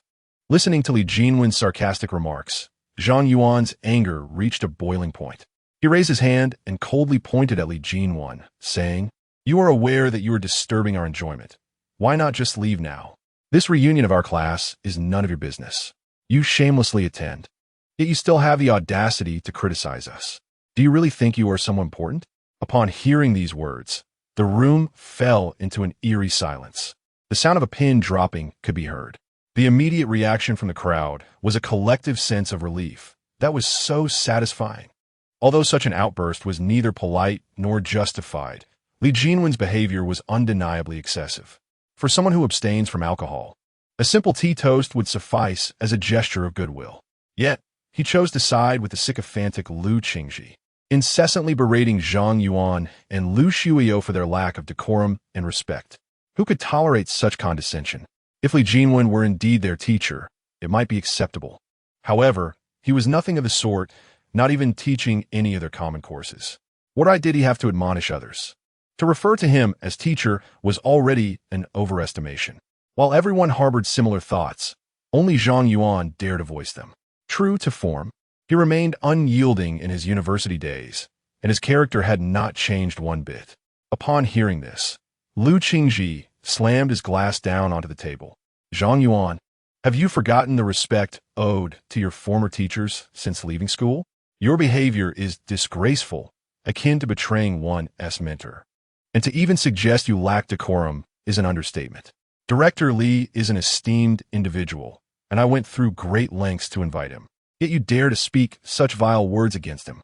Zhang Yuan retorted with a sneer, "Did I ask you to invite him? Why is his name not on the guest list?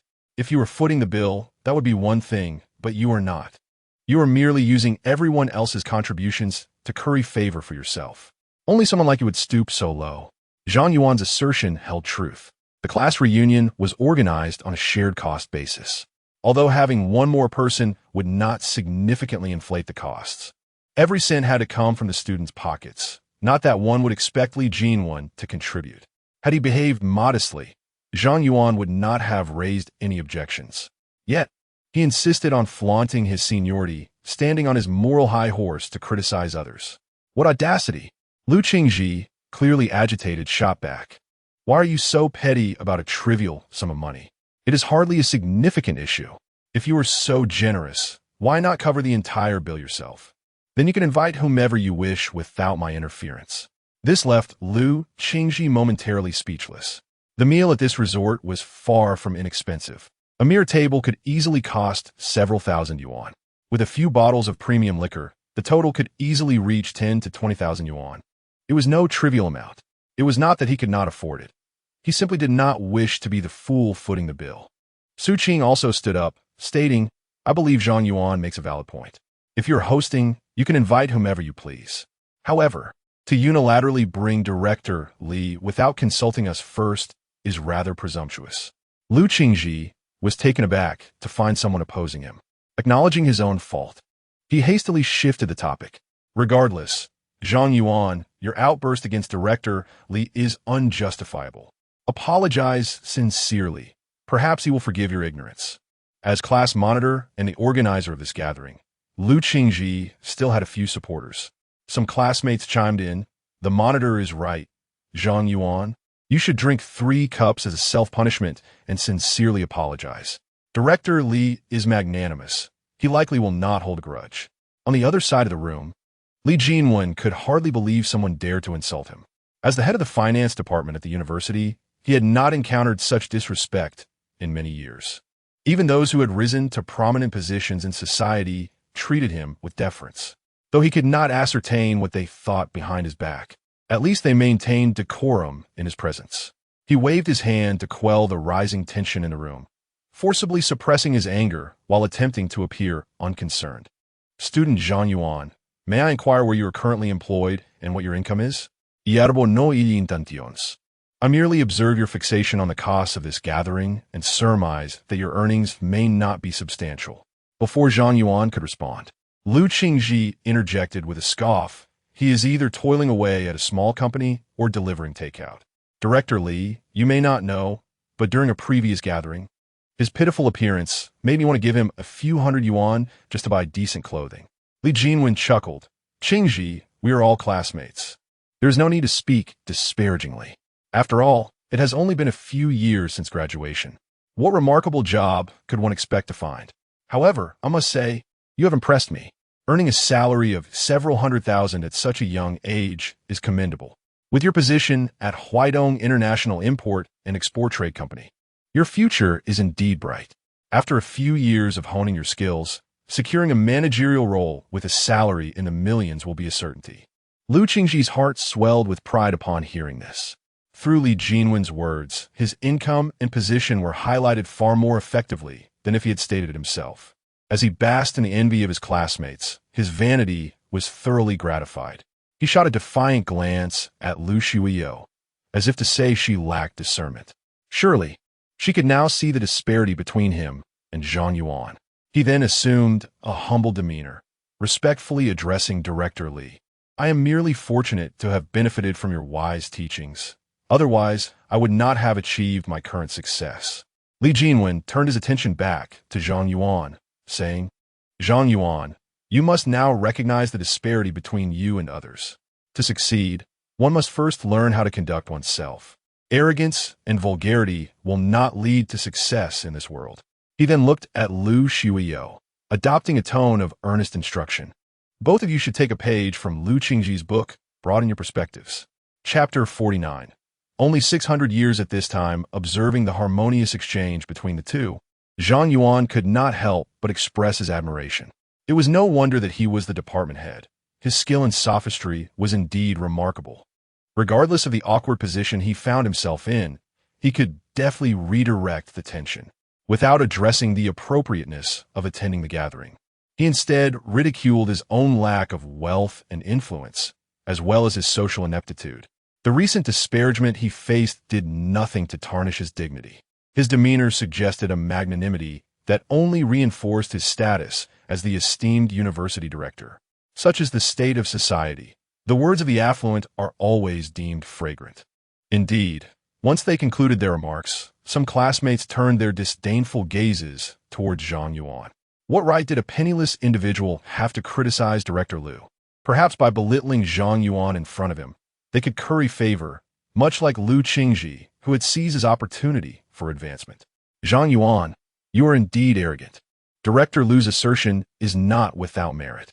The traditional virtue of respecting teachers and valuing education is utterly absent in you.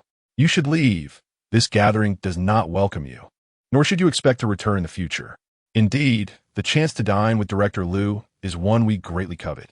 Upon hearing the words of the crowd, Zhang Yuan's face remained impassive as he inquired, since you assert that one must learn to conduct oneself properly to achieve success, I presume you are among those so-called successful individuals? May I ask, what is your income? Without elaboration, he insinuated, it seems university professors are quite well compensated. With such a high salary, the young man responded, you are oversimplifying matters. I do not solely rely on a fixed salary. Even at its peak, the university's remuneration barely reaches a few thousand per month. Director Lu chuckled and continued, at my level of societal standing, numerous enterprises invite me to conduct lectures and train newcomers. That income constitutes the bulk of my earnings. Lu Qingji interjected appropriately. In fact, our company has established a long-term collaboration with Director Lu. The remuneration for a single lecture is quite substantial. What? Are you inquiring to report him for embezzlement? I assure you, everything is above board. Zhang Yuan refrained from responding, instead turning to Lu Shuiyo and asking, that trading company, is it yours? Indeed, she affirmed. Then let them depart. Lu Shuiyo nodded, having long contemplated this course of action. What kind of reunion was this? With someone as sycophantic as Lu Qingji present, how could they possibly enjoy themselves? It was no wonder Zhang Yuan had initially been reluctant to attend. Seeing the two whispering, Li Jinwen felt a surge of satisfaction. Such a high monthly income, it was unlikely this Na'vi young man would ever reach such heights. Now, you both realize the necessity for diligence, I trust. Young individuals may stray, but the key is not to persist in their errors. Very well, I shall regard your earlier remarks as thoughtless. Let us take our seats and continue. Lu Qingji again raised his voice. The teacher truly embodies wisdom. Such magnanimity is worthy of emulation for a lifetime. Were I in your shoes, I would never so easily forgive them. You too, do fill the glasses and formally apologize to Director Liu. Zhang Yuan merely smiled disdainfully. Saying nothing, Lu Xiuyo, unable to contain herself, spoke up. I had no intention of undermining you. I merely wished for a pleasant reunion among classmates. However, at this juncture, it would be remiss of me to withhold the truth. Do you know how much Zhang Yuan has earned in the past month? The crowd looked up, their expressions filled with confusion. She continued, if we calculate based on Director Liu and Appo's annual income of 2 million, it would only take 600 years to reach that amount. 600 years. What does that even mean? Some classmates even took out their phones to calculate. The result left them astounded, their mouths agape. 12 billion. A figure they could scarcely dare to dream of. Who would have thought Lu Xiuyo possessed such an ability to lighten the mood at a gathering? Indeed, while a few million seemed plausible, 12 billion was evidently beyond reality. Was it possible she was not referring to the Chinese currency? Clearly, the crowd remained skeptical of her words. Only Su Qing gazed thoughtfully, having shared a dormitory with Lu Xiuyo during their university days. She had a slight understanding of Lu Xiuyo's affluent background. Every aspect of her life was adorned with the finest luxuries. Once, upon inadvertently seeing a bank notification, Su Qing had been left speechless by the 8-figure balance. It dawned on her that her roommate was indeed a genuine heiress. Thus, it seemed plausible that Lu Xiuyo and Appo's fervent claims might hold some truth. At this moment, her gaze toward Zhang Yuan grew warmer, realizing this old classmate concealed such immense wealth. Had she known, she would have delayed her marriage. Lu Qingji laughed derisively. It appears you are quite familiar with Zhang Yuan. How do you know he amassed such a fortune?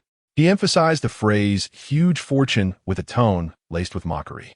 Lu Xiuyo smiled sweetly, then stood, wrapping her arm around Zhang Yuan's. Of course I know, for he is my boyfriend. The revelation sent shockwaves through the gathering, the impact surpassing even the earlier mention of 12 billion.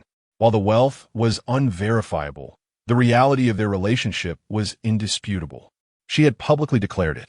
None would dare challenge her on such a matter.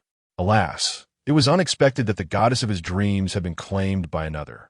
The hearts of the male classmates ached with disappointment, though they refrained from overt displays of emotion, merely casting jealous glances at Zhang Yuan. However, Lu Qingji's reaction was markedly different. With the revelation of Zhang Yuan and Lu Xiuyo's relationship, his prior behavior of commandeering his seat appeared utterly foolish. He could feel the mocking gazes of the girls across from him, and he felt as if he could dig a hole deep enough to hide in. Now, he entirely relinquished his unrealistic fantasies about Lu Xiuyo. All that remained was resentment. Ha ha ha. Lu Qingji laughed heartily. No wonder you defend him. He is your boyfriend, which makes sense. But I suggest you refrain from joking. You and Appo's. He made me lose my appetite. Do you really think he could earn over 10 billion? I'd wager it's more akin to paper money. Indeed, such comments are rather ill-fated for a student gathering. Li Jinwen interjected, his expression one of disbelief. Yes. Director, you are right. I apologize to everyone. Listening to the two bicker once more, Lu Xiuyo smiled brightly. Is that so? What I'm about to reveal next may leave you all without a smile. Chapter 50. I had forgotten that car was mine, Lu Qingji. I must inform you that starting tomorrow, you need not report to work. To his indifference, he let out a cold laugh. Oh, so you mean the company is going to fire me? Do you have any idea what kind of company I work for? It is a subsidiary of the Huitong Group. Do you think you can influence their decisions? Lu Xiuyo, it seems you have lost your mind. Finding a small-time thug like Zhang Yuan is one thing, but now you are spouting nonsense. Truly laughable. Lu Xiuyo extended a finger, speaking leisurely. If you do not receive this news within 10 minutes, I shall take your surname. Laughter erupted from Lu Qingji. What bold claims. Who do you think you are? I shall wait and see if the company dares to dismiss me. The old classmates present had heard of the Huitong Group and Appo's reputation. Several of its subsidiaries operated in the financial sector. All of them were graduates of finance, well-versed in such matters. The Huidong Group was undoubtedly an entity to be revered. Not to mention, there was a top-3 investment firm in Shanghai City alone. Lu Shuiyo was beautiful and came from a decent background, but to think she could sway the decisions of the Huidong Group was far-fetched. Having made such bold statements, she would soon find herself in an embarrassing position. Just as everyone was holding their breath in anticipation, a waiter pushed open the private room door and quietly inquired, "Is a black Porsche parked outside yours? If so, could you please move it? Another guest's car is blocked in." Upon hearing black Porsche, Zhang Yuan immediately fished out his car key and tossed it to the waiter. "Just find any place to park it. I can't be bothered." However, the waiter hesitated, wanting to express that the car looked exceedingly expensive and he was afraid to move it. If he scratched or damaged it, his salary for years would not suffice for repairs. Yet, not wanting to disturb the guests too much, he finally nodded, albeit reluctantly. All right. Little did Zhang Yuan know, this small gesture sparked boundless imaginings among his classmates. The mere mention of Porsche spoke volumes. The most affordable model of this brand costs hundreds of thousands. Zhang Yuan possessed such a vehicle. He could hardly be considered a small fry in society. Was Lu Shuiyo's claim of earning over $1 billion truly credible? The ones with the most sour expressions were Lu Qingji and Li Jinwen. They had just been mocking Zhang Yuan's arrogance, only to be slapped in the face moments later. Su Qing, having already sensed Zhang Yuan's capabilities, was not at all surprised. She lightened the atmosphere, saying, "Zhang Yuan, you are impressive. You can afford such an expensive car. Can I borrow it someday?" "Of course, anytime," he replied. Some classmates began to engage with Zhang Yuan, hoping to curry favor. This irked Lu Qingji, who muttered, "Humph, it's just a Porsche. What is so impressive about it? As if anyone can afford one. A bunch of unsophisticated bumpkins." A minute later, the door of the private room swung open again, and the same waiter returned, looking embarrassed. "I apologize, sir, but it seems that car is not yours. I stood by the car and pressed the key, but nothing happened." Pfft. As soon as the waiter finished speaking, Lu Qingji spat out his drink. "Ha ha ha, Zhang Yuan, could it be that your so-called car key is merely a lighter? You truly are something else? Using a lighter to show off. How shameless can you be, being exposed right here?" This was the most hilarious scene he had ever witnessed. He was grateful for the enlightenment. Others couldn't believe that moving a car could lead to such a series of twists. After hearing Lu Qingji's words, they looked at Zhang Yuan with disdain. And this one claims to have earned 12 billion. What a joke. If you want to show off, at least rent a luxury car. Just as a few male classmates opened their mouths to mock him, the hotel manager hurried over, bowing slightly to the group. "Ladies and gentlemen, I sincerely apologize. We just checked the surveillance footage, and this gentleman's Panamera is parked quite well and is not blocking anyone." The lobby manager then looked at Lu Shuiyo and said, "Is this lady's Porsche 918 that needs to be moved slightly?" Upon hearing the name Porsche 918, everyone in the room was instantly petrified.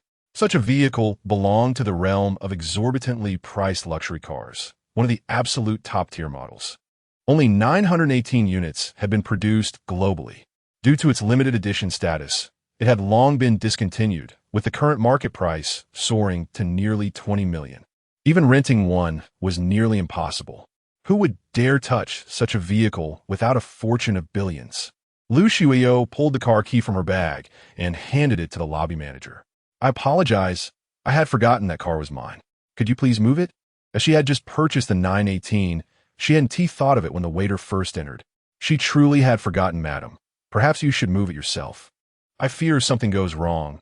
I couldn't afford the repairs either," the lobby manager said, clearly more knowledgeable about the car's value than the waiter. She understood that even a minor scratch would exceed her salary. "It's fine. It was a gift from my boyfriend. He is quite generous and wouldn't trouble you for something so trivial." Lu Shuiyo was not trying to elevate Zhang Yuan's status deliberately. Having liquidated stocks for 15 billion, she still had 10 billion left. To her, it was as if anything she bought with that money was a gift from Zhang Yuan. "All right then." The lobby manager cautiously accepted the car key and retreated. At that moment, the atmosphere in the room became eerily silent. Can a car worth tens of millions be so easily forgotten? who would not treat it like a revered ancestor. There was no one else who could take such matters so lightly. Everyone's gaze shifted towards Zhang Yuan, their expressions shifting in disbelief. Lu Qingji's face turned ashen. The $2 million Porsche 918 was something he could never afford. Even if his parents put everything they had on the line, it would not be enough. How had Zhang Yuan suddenly become so wealthy? He had been trampled underfoot in terms of wealth. Just moments ago, he had mocked someone for using a lighter to show off, and now his own face felt as though it had been slapped. In an instant, he felt an urge to escape. However, recalling Lu Xiao's earlier words, a sinister premonition quietly arose within him. Could it be true? Chapter 51, a complete farce. No matter how wealthy Zhang Yuan might be, he could never compare to the Huitong group. There was no possibility he could influence any of their decisions. Absolutely not. At that moment, the phone rang unexpectedly. Upon seeing the name displayed, Lu Qingji was taken aback. His mouth agape. It was Hong Yuanfang, the CEO of the foreign trade company. He was responsible for all matters large and small within the company, wielding absolute authority. Having been with the company for 2 or 3 years, Lu had only met the CEO a handful of times without ever exchanging a word. Even his parents had to tread carefully in front of the CEO, afraid to make a sound. That such a towering figure had saved his personal phone number and called during private hours left Lu feeling utterly astonished. Was this the rhythm of ascension? Clearing his throat, he hurried to a corner to answer the call. "Hello, President Hong, good day." On the other end, Hong Yuanfang's voice revealed no emotion. "You are Lu Qingji, correct?" "Yes. Yes, I am Xiaolu. How may I assist you?" "I assure you, I can handle any difficulties." Lu immediately pledged his loyalty, believing that such a distinguished individual would not favor subordinates who shirked responsibilities. However, the next words from Hong Yuanfang left him utterly bewildered. "Effective immediately, you are terminated from the company. You need not return tomorrow." "What?" Lu Qingji held the phone in a daze, as if struck by lightning, his arms stiffening involuntarily. Regaining his senses, he hurriedly implored, "President Hong, please let me explain. It's not what you think." "You need not explain. I have no desire to hear your excuses. Just know that this call serves not as an inquiry, but as a notification of the company and Oppo's decision. My parents are both with the company." Hong Yuanfang interrupted. "Do you think your parents can protect you? You have offended someone you should not have, understand?" "President Hong, I truly did not." Beep, beep, beep. Lu's words were cut off as the call ended. At that moment, he realized that there was little hope for reversal. Even with his parents in senior positions, they could not sway the CEO and Oppo's decision. "It's you." Lu Qingji stormed up to Zhang Yuan, pointing an accusatory finger. "I have no grievance with you. Why have you gone to such extremes? Give me a reason." "A reason?" "Simply the distaste I have for your sycophancy. Does that suffice?" "You." Lu gritted his teeth, his body trembling with rage. Yet moments later, he managed a laugh. "Zhang Yuan, I concede your prowess and your wealth, but do you think that after my dismissal, I will be left with nothing? My parents are both esteemed figures in the company, earning annual salaries exceeding $1 million. He surveyed the gathering of classmates in the private room, enunciating each word. "Even if I choose to live carelessly for the rest of my life, I will fare better than 99 of people. What can you possibly do about it?" Hearing this, his former classmates lowered their heads. Those born with a silver spoon need not worry about the mundane struggles of life. With his parents and Oppo's support, Lu could choose to coast through life. Some are born into privilege, while others toil endlessly. Though harsh, this was an undeniable reality. Zhang Yuan and Lu Xiao could hardly fathom the unexpected twist. They regarded Lu Qingji as though he were simple-minded. To have the CEO of a foreign trade company personally call to terminate an employee was no trivial matter. Did he not comprehend the gravity of the situation? If it was so effortless for him to be dismissed, could his parents be dismissed just as easily? Was he foolish enough to flaunt his connections, seeking to provoke further?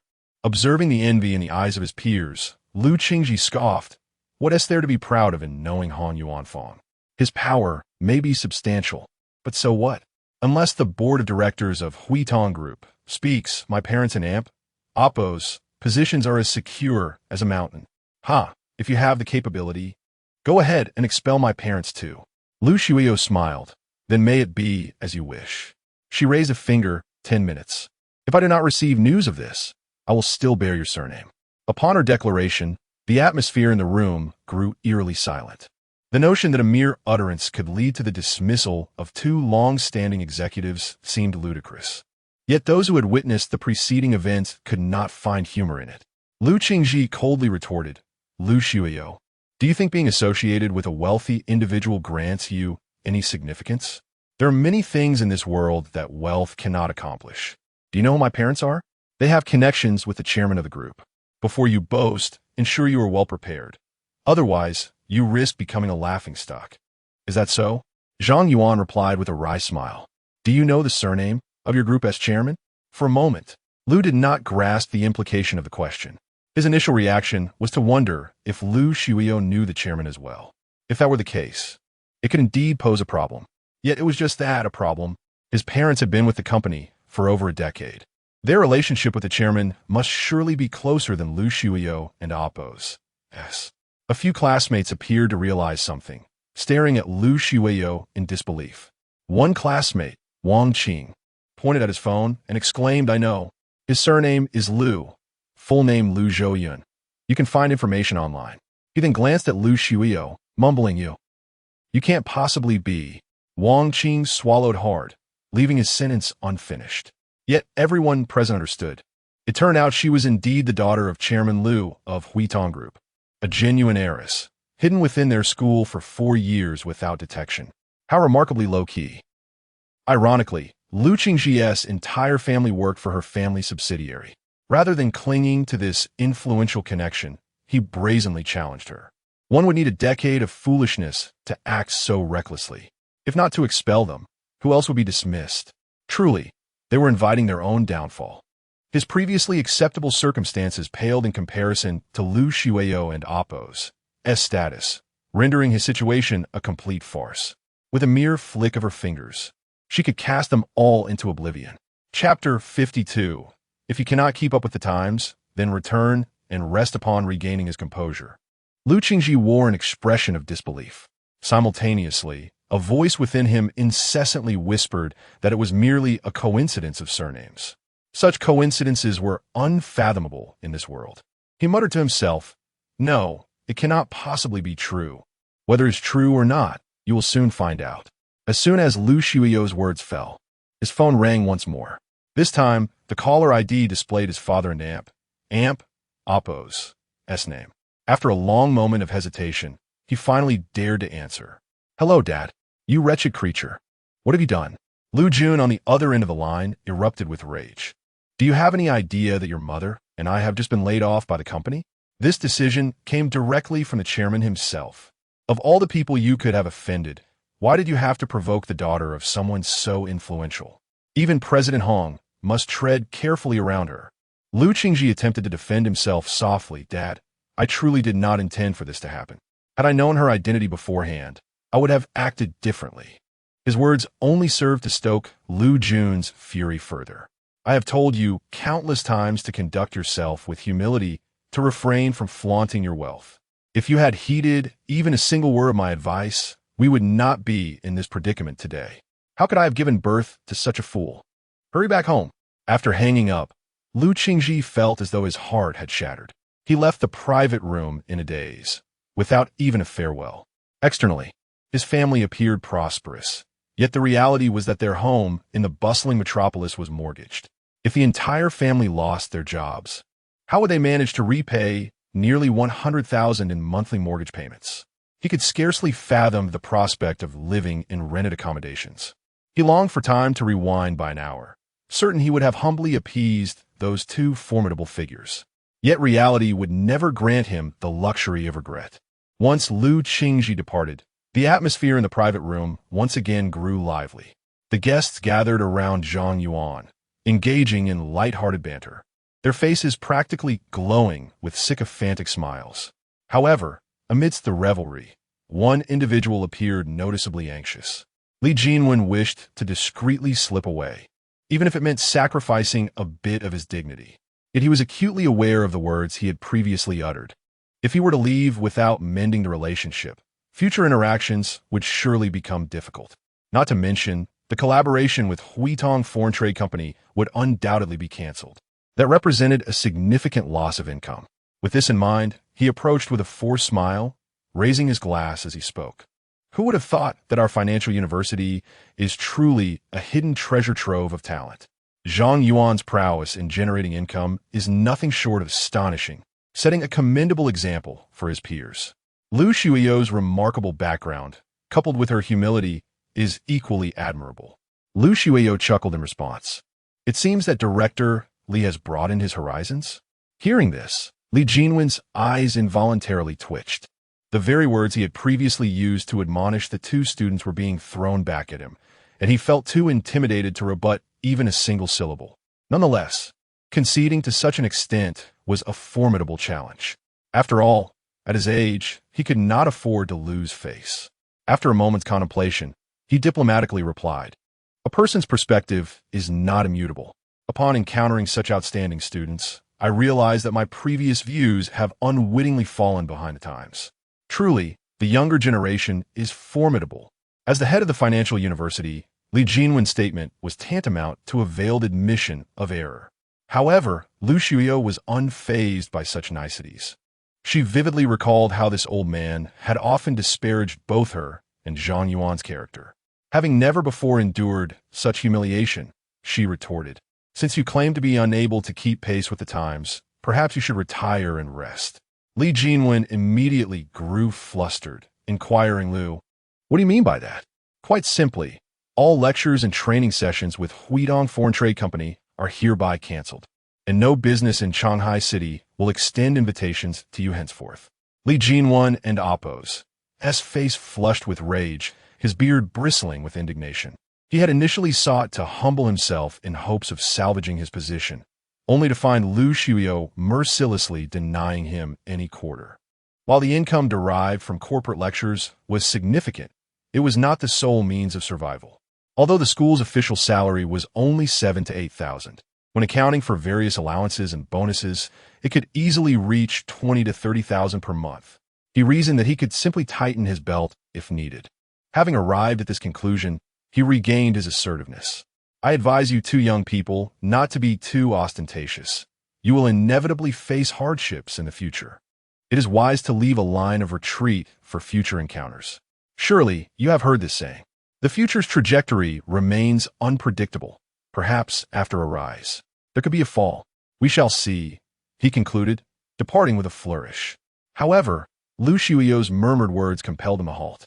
"I may not be able to predict my own future, but I can certainly foresee yours, Director Li.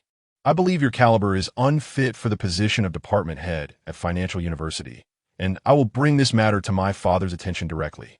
"What did you say?" "Nothing of consequence. Since I suggested you take a rest, you might as well cease all school-related duties. Given your talent for making money, I'm certain you will thrive wherever you go." Initially, Lu Shuiyo had intended merely to cancel the lecture as a mild reprimand. However, this old man persisted in his self-righteous lecturing, offering unsolicited wisdom, which tested her patience. Did he truly believe he was beyond her reach? With a low, gravelly voice, Li Jinwen retorted, "You truly believe I will not show you any mercy? This is not a matter of mercy. I reiterate, I believe your qualifications are not suitable for the role of a university head, for you would only lead your students astray." At that moment, Li Jinwen felt a surge of blood rush to his head, his vision blurring. He was convinced that if Lu Shuiyo pursued this matter, she would undoubtedly prevail.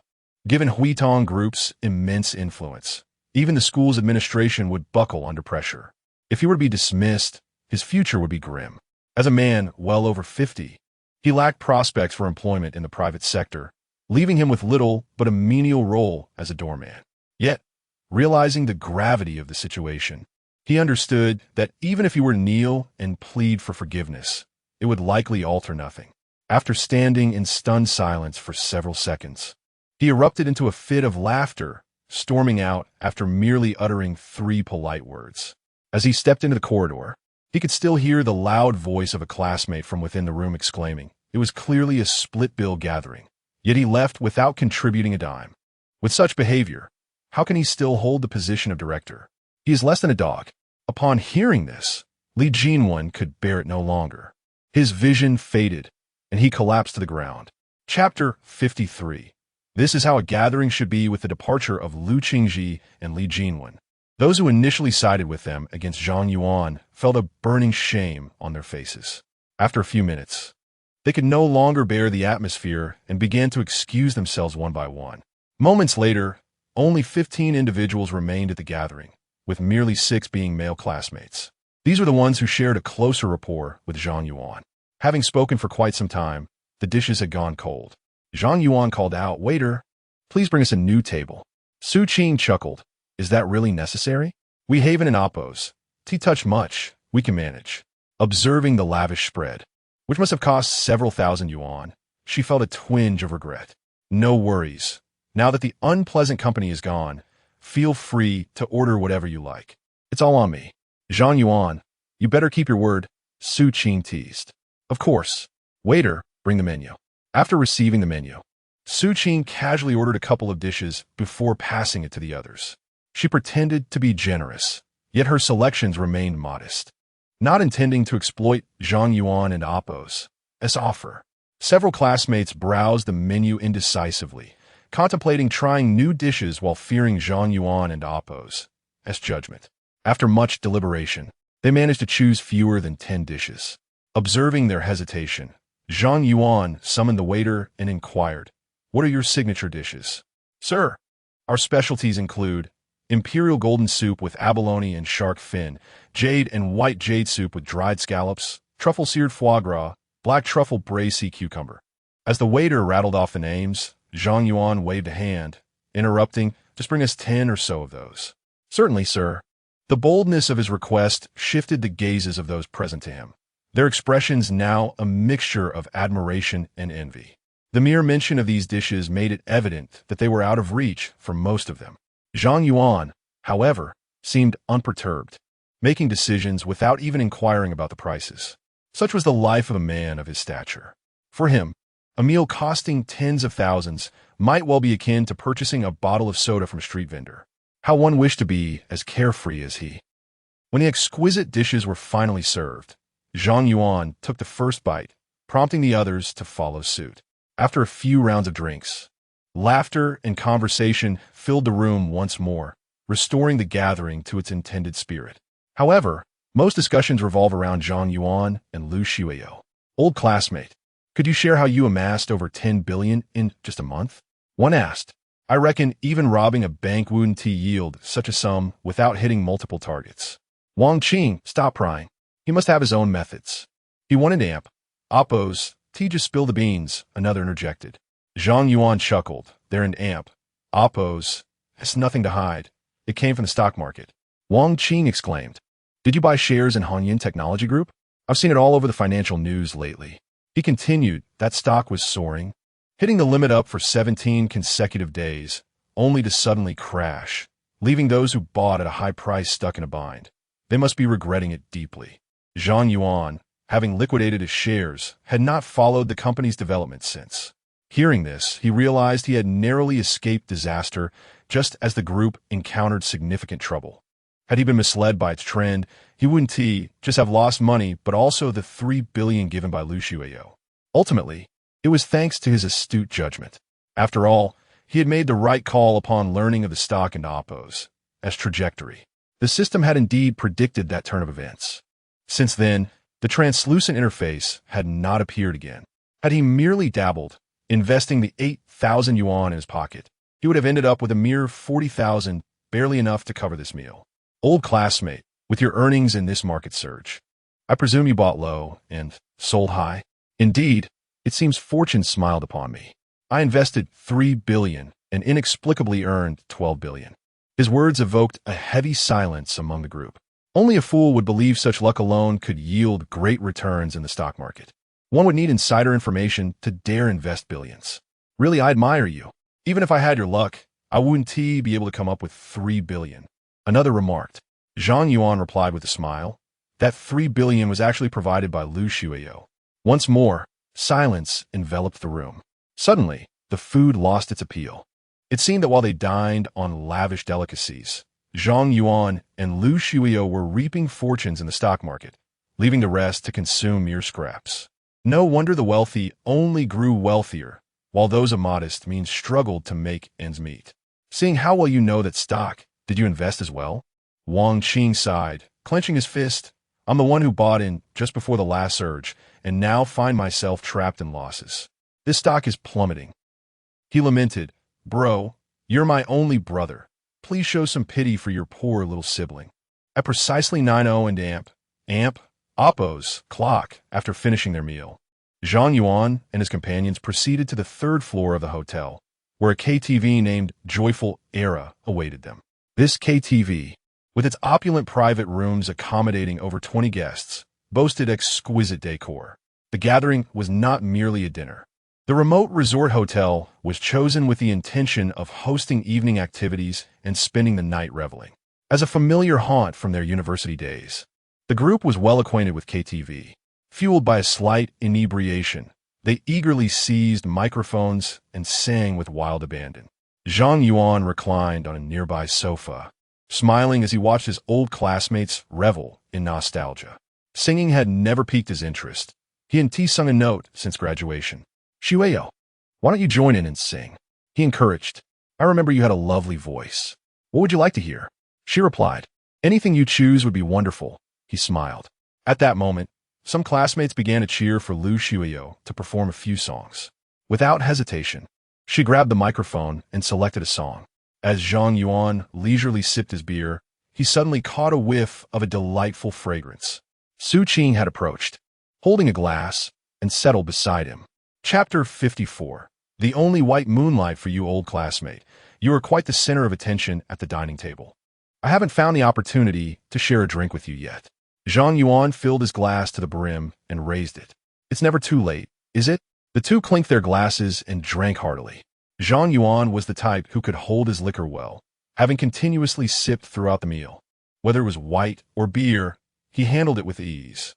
In contrast, Su Qing's tolerance was evidently lower, and she was already feeling tipsy. She filled her glass again and laughed. When do you plan to marry Shueyu? Don and Oppos. Forget to invite me to the wedding banquet. It hasn't been decided yet, but I certainly won't forget you old classmates. You said that. If you forget, I won't let you off easily. They clinked glasses once more, and Su Qing drank first. This impressed Zhang Yuan. To my recollection, you weren't much of a drinker, but look at you now. You've certainly improved since graduation. Su Qing shook her head, a look of resignation on her face. I have no choice. There are countless gatherings at the company each year. As a mere employee, I cannot indulge freely. If I don and oppose, cater to unreasonable leaders, they might retaliate in subtle ways, leaving me with no recourse. This is simply the reality of the workplace. To survive, one must make compromises. Her words resonated with Zhang Yuan. After graduation, he too had experienced the corporate grind. Regardless of the company's size, workplace manipulation was ubiquitous.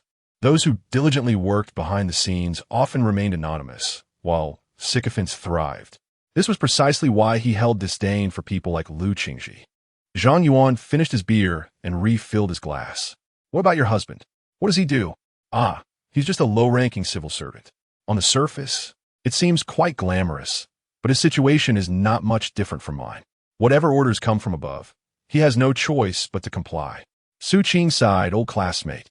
I lack your capabilities and the advantageous background that Shueyu has. I cannot just flip the table when faced with anyone.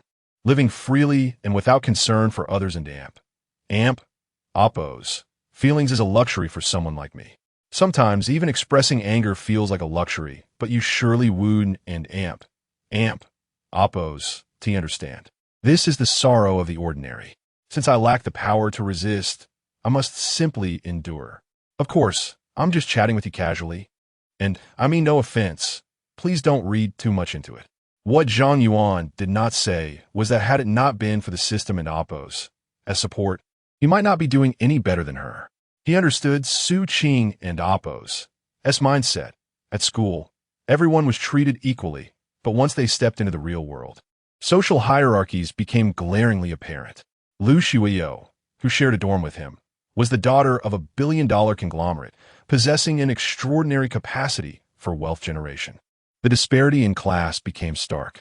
Su Qing and Appo's intent was not to seek assistance, but merely to vent her frustrations, drawing on their shared history. "I thank you." Just as Zhang Yuan was about to offer some words of encouragement, he noticed Su Qing and Appo's head swaying. Suddenly, she leaned against his shoulder and, under the influence of alcohol, dozed off. Being classmates, he felt it would be inconsiderate to push her away. After all, refusing a shoulder would be rather petty. However, this was not a suitable long-term arrangement. Allowing Lu Xiuyo to see them like this could lead to unnecessary misunderstandings. The dim environment of the KTV was already conducive to fanciful thoughts. The overhead lights emitted a spectrum of neon colors, casting vibrant hues within the room, which shifted intermittently. The surroundings were quite noisy. Zhang Yuan felt a twinge of guilt. Although his relationship with Su Qing was entirely innocent, their posture was rather suggestive. He glanced at Lu Xiuyo, who was engrossed in singing, her back turned to him. The other classmates were either playing cards or drinking, completely oblivious to the situation. He let out a small sigh of relief and then looked down at Su Qing's profile. From this angle, her gracefully curved collarbone was exquisitely delicate. While Su Qing and Appo's appearance was not exceptional, her figure was truly remarkable. He had never noticed before. Su Qing, however, was merely slightly tipsy. She was not truly asleep. As Lu Xiuyo finished a song, a wave of enthusiastic applause erupted in the KTV. Su Qing lifted her head, a hint of apology in her tone. "Old classmate, I'm sorry. I got a bit tipsy and accidentally fell asleep. It's all right, it's quite late. I was nodding off myself." The two resumed their light-hearted conversation, regaining their composure. Through their exchange, Zhang Yuan learned that after marrying her husband, Su Qing had purchased a house in Shanghai City, and their life was not too shabby. While they were not from a wealthy background, their living conditions were decent. Yet, every family has its own struggles. The true state of their relationship was known only to them. The earlier scene was merely a minor interlude. How Su Qing truly felt was of little importance. After all, Lu Xiuyo had not yet tasted her fortune, so there was no need to dwell on such matters now. Lu Xiuyo returned to the sofa. "So how was my singing?" "Still as enchanting as before. Did you see how I nearly clapped my hands off?" With a playful glint in her eye, she teased, "What song did I just sing?" This." It seemed like a song I hadn't heard before. "I don't know the title, but you sang it beautifully." Zhang Yuan was at a loss. He had absorbed not a single word of her performance. "Oof. The title is displayed on the screen. You didn't even look." Lu Xiuyo turned away in mock anger. "Wasn't it Appo's? I too busy admiring your profile? All right, let me sing a song for you as an apology. I want to do a duet." "That's fine. Just go ahead and choose." The classmates, witnessing the two main characters of the gathering, erupted in another round of enthusiastic applause. As for the songs, Zhang Yuan had limited choices, most of which were older tracks. Lu Xiuyo clearly understood this. After some deliberation, she selected the song As Long as I Have You. "From now on, we need not be apart. Loving in the heavens and the earth, we can meet again under the same sky, the moon and the sun. As long as I have you in my life." Everything changes, allowing all shooting stars to meet at any time. Everyone in the room gazed at the two, feeling that they were a match made in heaven. Only Su Qing felt a tumult of emotions beneath her calm facade. At midnight, the gathering officially came to a close. Although the activities were simple, dining and singing, the essence of such gatherings lay in reminiscing and deepening bonds after years apart. As everyone drank and chatted, time seemed to revert to their university days. Su Qing stood at the door of the private room, waving her hand. "Well, I'll take my leave now. Zhang Yuan, thank you for today's hospitality. It's quite late. How will you get back?" "This place is not close to the city center. My husband drove me here." He asked, waiting downstairs. "All right then, let us meet again sometime. It's a promise. You and Xiuyo must come over to my place for dinner. I cook deliciously." Lu Xiuyo chimed in with a smile. "I must try your culinary skills." After a brief farewell, Su Qing swayed her hips and descended slowly. Once the classmates dispersed, some heading home, others to their rooms, the KTV private room was left with only Zhang Yuan and Lu Xiuyo. "How was the long-awaited reunion with your classmates?" "It was decent. After all, Wherever you are, boredom is never an option. As Zhang Yuan continued to gaze ahead, unblinking, Lu Shuyo huffed, "Look, they and Amp. Oppos, he already left. Shoot and Oppos. We chase after them for a hug? What are you talking about? If I were to look at anyone, it would be you." Zhang Yuan wrapped his arm around her slender waist. "You are so beautiful. Only a fool would look elsewhere. But beauty is of little value without the kind of resources they possess," she retorted. "That doesn't an Amp. Oppos, fill the stomach. It and Amp. Oppos. That's more about suitability." Lu Shuyo pouted and shot him an eye roll. Who knows, perhaps it could indeed be quite nourishing. Zhang Yuan was at a loss for words. "Do you realize you are the cherished dream of every male student at the finance university? Must you be so scandalous? I only wish to be your dream." Lu Shuyo teased, casting him a sidelong glance. "Do you want to kiss me?" Chapter 55. No one can replace her. Zhang Yuan couldn't help but sigh. This white moonlight seemed not so white anymore. Back in his school days, he only thought of her as beautiful and approachable, able to engage in any joke without a hint of pretentiousness. He was oblivious to any deeper feelings she might have harbored for him. However, upon their reunion, he realized he could not fathom her thoughts at all. Yet, Lu Shuyo treated him with an almost excessive kindness. She was fully aware that he was not the only man in her life, yet she dove into his embrace without hesitation. She did not even flinch upon seeing him flirt with Su Qing. At most, she would show a hint of jealousy, but he never needed to comfort her. With her beauty and background, she could have any man she desired, yet she chose the impoverished him. Zhang Yuan was perplexed. Perhaps only the word fate could explain it. In truth, Lu Shuyo's affection stemmed from the very first day of college, when Zhang Yuan bravely shielded her from harm, even after sustaining injuries. He never complained to her, nor sought any form of recompense. What Zhang Yuan considered a trivial incident, she would remember for a lifetime. Such a man may lack wealth, good looks, or talent, but he would never be spineless. To her, Zhang Yuan was the most extraordinary person in the world, irreplaceable by anyone else. Noticing his silence, Lu Shuyo stamped her foot in impatience. "Hey, what are you daydreaming about? If you don and Oppos, do you want to talk? I'm leaving." Zhang Yuan, with no words to spare, hooked the door with his foot and leaned in to kiss her, capturing her crimson lips. Moments later, Lu Shuyo whispered, "I saw all those little gestures you made just now. Did you think I wouldn't notice? You were so engrossed that I had to look back several times." Zhang Yuan felt a wave of embarrassment wash over him. "What are you talking about? I didn't do anything, just linking my shoulder." "Oomph. An explanation is merely a cover-up. But it's fine. Would you dare to be so bold in public?" To be honest, her straightforward and unpretentious nature deeply charmed Zhang Yuan. "Everyone has left. We should head upstairs to rest." Lu Shuyo nodded, anticipation bubbling within her. She had been waiting for this day for quite some time. Zhang Yuan had booked the presidential suite at the hotel. It cost 38,000 for a night.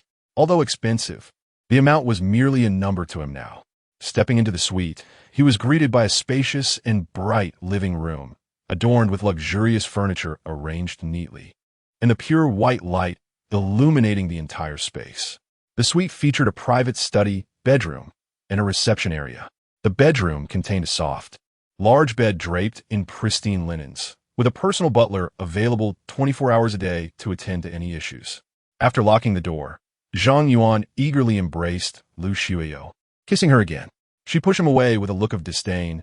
"You reek of alcohol. Go wash up first." In the bathroom, Lu Shuyo was meticulously cleaning herself with the shower head.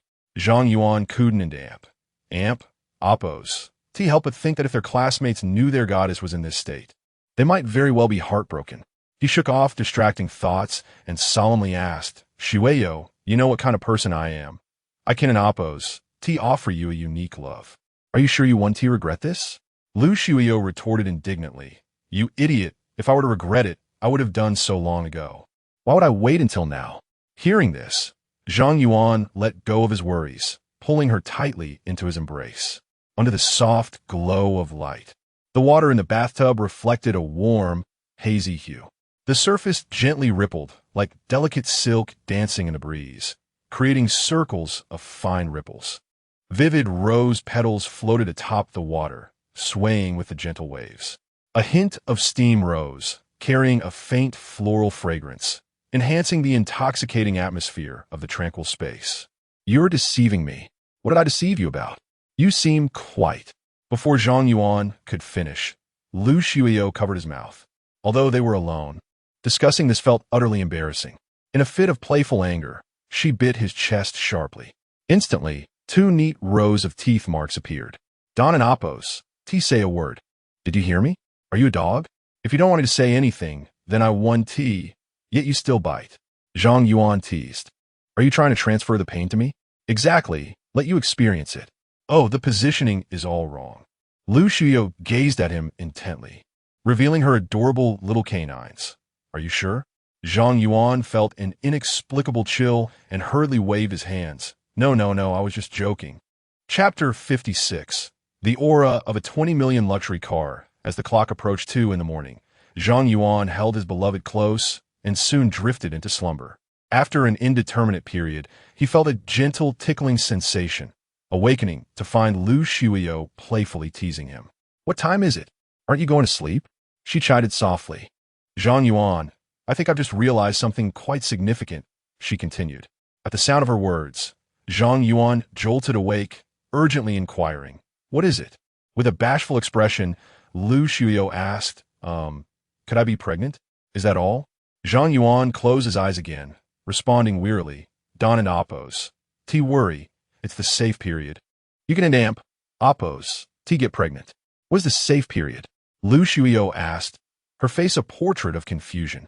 Does your monthly visitor come regularly? Zhang Yuan queried. Lu Shuiyo nodded. You mean my period? It seems to be quite regular. Have you heard of the days before and after? Zhang Yuan explained, now fully awake. The 7 days before your period and the 8 days after constitute the safe period, during which, generally speaking, pregnancy is unlikely. Oh, I see. Wait a moment. How do you know so much?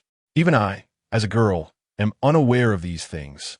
Lu Shuiyo playfully bit his chest again, teasing, Tell me, is it that little junior you taught you? Her? She probably knows even less than you do. Then do you have another woman outside? No, don't wrongfully accuse me. Besides the 2 of you, there's no one else. Zhang Yuan had indeed spent considerable time with Ning Yue and had researched this matter thoroughly. While it was related to her, she had not been the source of his knowledge. If you're really worried, just take a pill tomorrow morning. Lu Shuiyo pouted, No way.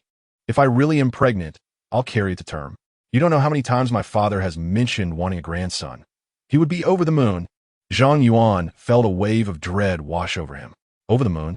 More like he'd chase you with a knife. Zhang Yuan, I want to have a daughter. I'll dress her up so elegantly, like a little doll. What do you think? How infuriating. I haven't finished speaking yet. When she looked again, Zhang Yuan had already succumbed to sleep like a dead pig. The following day at 10:00 and Appos clock, Zhang Yuan awoke leisurely. Upon opening his eyes, he beheld Lu Shuiyo, still lost in dreams. Her silky hair cascaded over her cheek, and even in slumber, her lips curved into a slight smile, as if she were dreaming sweetly. At that moment, Zhang Yuan felt as though he were caught in a beautiful reverie. This girl, renowned as the most beautiful campus flower among countless classmates, had truly become his. During his university years, how he longed to embrace her and steal a kiss. He had fantasized about holding her hand while strolling through the campus. Yet he never gathered the courage to act upon his feelings, burying them deep within, fearing she might uncover his affections. Had it not been for their chance encounter in Financial Street, he might have missed this opportunity altogether. After sleeping for 7 or 8 hours, Zhang Yuan found himself stiff from lying still. Alas, Lu Shuiyo was clinging to him like an octopus, making it impossible to turn. He decided to let her rest a little longer, enduring the discomfort of remaining motionless despite being awake. Moments later, he could no longer resist. He gently tugged at the ends of Lu Shuiyo and Appos' hair and playfully pinched her delicate face. Stop it. I want to sleep, she mumbled, clearly roused by his antics. Seeing the fiery look in Zhang Yuan's eyes, Lu Shuiyo shot him a glance. Wait, I'll have the butler bring something up. After a quick phone call, a mere 10 minutes later, a knock echoed from the living room. Zhang Yuan wrapped himself in a bathrobe and went to answer the door. Good day, Mr. Zhang. The dedicated butler bowed slightly. This is the meal you ordered. Please place it inside. Upon rolling the meal cart in, the butler bowed once more. If you require anything else, just let me know. I shall not disturb you further. Once the butler departed, Lu Shuio approached and retrieved a black plastic bag from the bottom of the cart. Seeing Zhang Yuan and Appo's exaggerated expression, Shikuden and Appo's helped but giggle. Half an hour later, they finally made their way to the living room, setting the delivered food on the dining table. The hotel had been quite considerate, ensuring each dish was kept warm. As they unwrapped the thermal bags, the steaming dishes revealed themselves, still radiating heat even after the wait. The presentation was exquisite, igniting their appetites. Lu Shuio carefully cut a steak and brought it to Zhang Yuan's mouth. As a child of privilege, her every movement exuded grace. Such elegance was not feigned. It was an innate quality.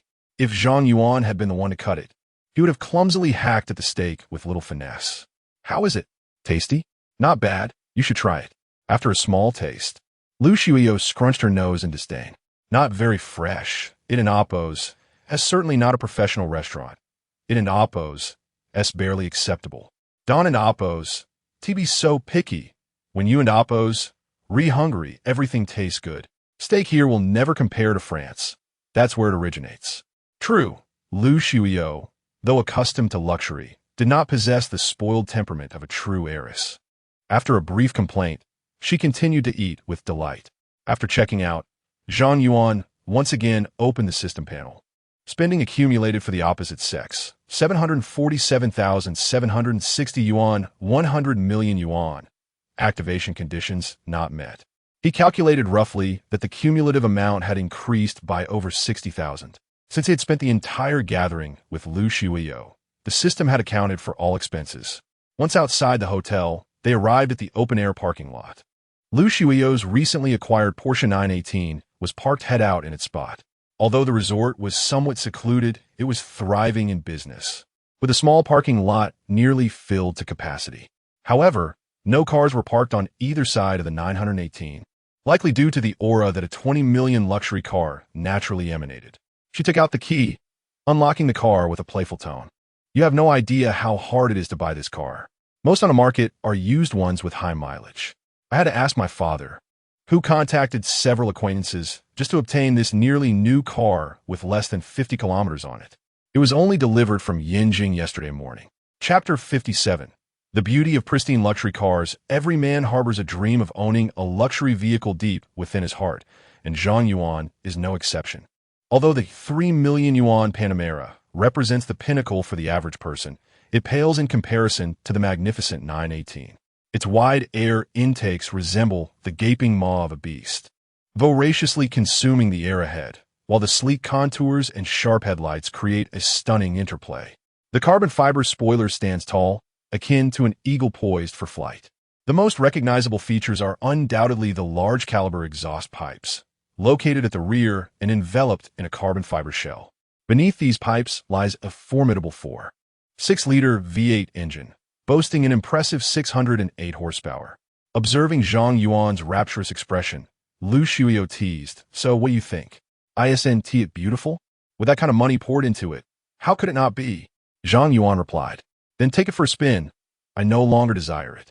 "Wait, are you out of your mind? You just picked it up yesterday, and now you and Appo's. Were you ready to discard it after a short drive?" Lu Shuio gazed at the sports car with disdain. It is indeed visually appealing, but it is a nightmare to drive. The seats are unforgivingly hard, offering no lumbar support. And after just half an hour, my back aches terribly. The visibility is poor, and the chassis is excessively rigid. Even a speed bump can jolt one into dizziness. Frankly, I have no intention of ever touching it again. Besides, the car is registered in your name, so you have no choice but to keep it. Zhang Yuan was rendered speechless. Lu Shuio and Appo's, as complaints were common among supercars. These vehicles are designed for the racetrack, and their comfort levels cannot compete with ordinary sedans. This young lady truly was something else. She had purchased the car without prior research and now sought to give it away upon discovering her discontent. In terms of extravagance, she seemed to surpass even Zhang Yuan. However, this suited him just fine. While supercars may be challenging to drive, their aesthetic allure is undeniable. The 918 and Appo's stunning visage could easily overshadow any flaws. He had longed to own a sports car, and now he had fortuitously acquired a pristine beauty. With this thought, his gaze drifted back to the Panamera, another true exemplar of elegance. Suddenly, he felt as though he were being pampered by this enchanting woman. He was curious whether it was she or he who possessed the superior resources. In recent times, he had only spent over 700,000 on indulgences, while Lu Shui's expenditure was a staggering 20 million. Truly, there was no comparison. I think I'll just buy a more comfortable car instead. Ein Oppos. I'll take the Panamera home for now. You can come pick it up when you have the time. Why not just drive this one? What's the fuss about? No. Lu Shuio shot him a look. Who knows what inappropriate activities you might have engaged in inside this car? I find it distasteful. That is utterly unfounded. The space in this car isn't even that ample. There is hardly room to maneuver. Perhaps if you had a petite woman with you, it wouldn't be impossible. Upon hearing this, Zhang Yuan felt a stir of excitement. Perhaps it was worth a try. He pictured taking Ning Yue out to a secluded area one night. After all, she was the easiest to charm. Soon after, Lu Shuio opened the door to the Panamera and slid inside. Zhang Yuan, feeling a twinge of concern, called out, "Hey, can you actually drive? If it's too much, I can take you home." "One Oppos, that's the big deal. I'll be fine in a couple of days. I'm off now." "All right, just drive carefully." Once Lu Shuio started the vehicle, she beckoned him closer with a gesture. "What now?" Zhang Yuan leaned over, only to be enveloped in a tight embrace from Lu Shuio. She pressed her lips against his, and as they parted, she playfully bit his lip. "Remember, don't ever think of abandoning me, understood?" Zhang Yuan nodded earnestly. "I promise I won't." Satisfied with his response, Lu Shuio flashed a radiant smile and pressed the accelerator, speeding away from the resort hotel. Zhang Yuan, now behind the wheel of the 918, leisurely drove towards the city. The acceleration of this plug-in hybrid was astonishing. With a firm press on the gas pedal, the engine roared with fervor, while the electric motor seamlessly engaged, working in perfect harmony. The exhilarating thrust was something the Panamera could not rival. As for driving comfort, it was far from the dreadful experience Lu Shuio had described. Overall, it was certainly not unbearable.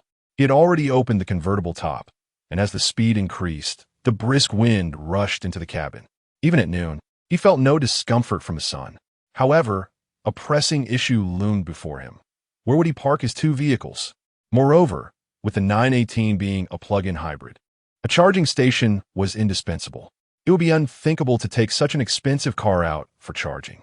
Additionally, given Lu Shuio and Oppo's disposition, he anticipated a continual influx of luxury cars in the future. Purchasing a house was now a necessity. With this thought in mind, he dialed Ning Yue and Oppo's number. "Yue, where are you up to?" Ning Yue responded with delight. "Senior, are you back from the gathering?" "I'm at the food street outside the school." "Yes, I am Amp, Oppo's. I'm on my way back and should arrive in about half an hour.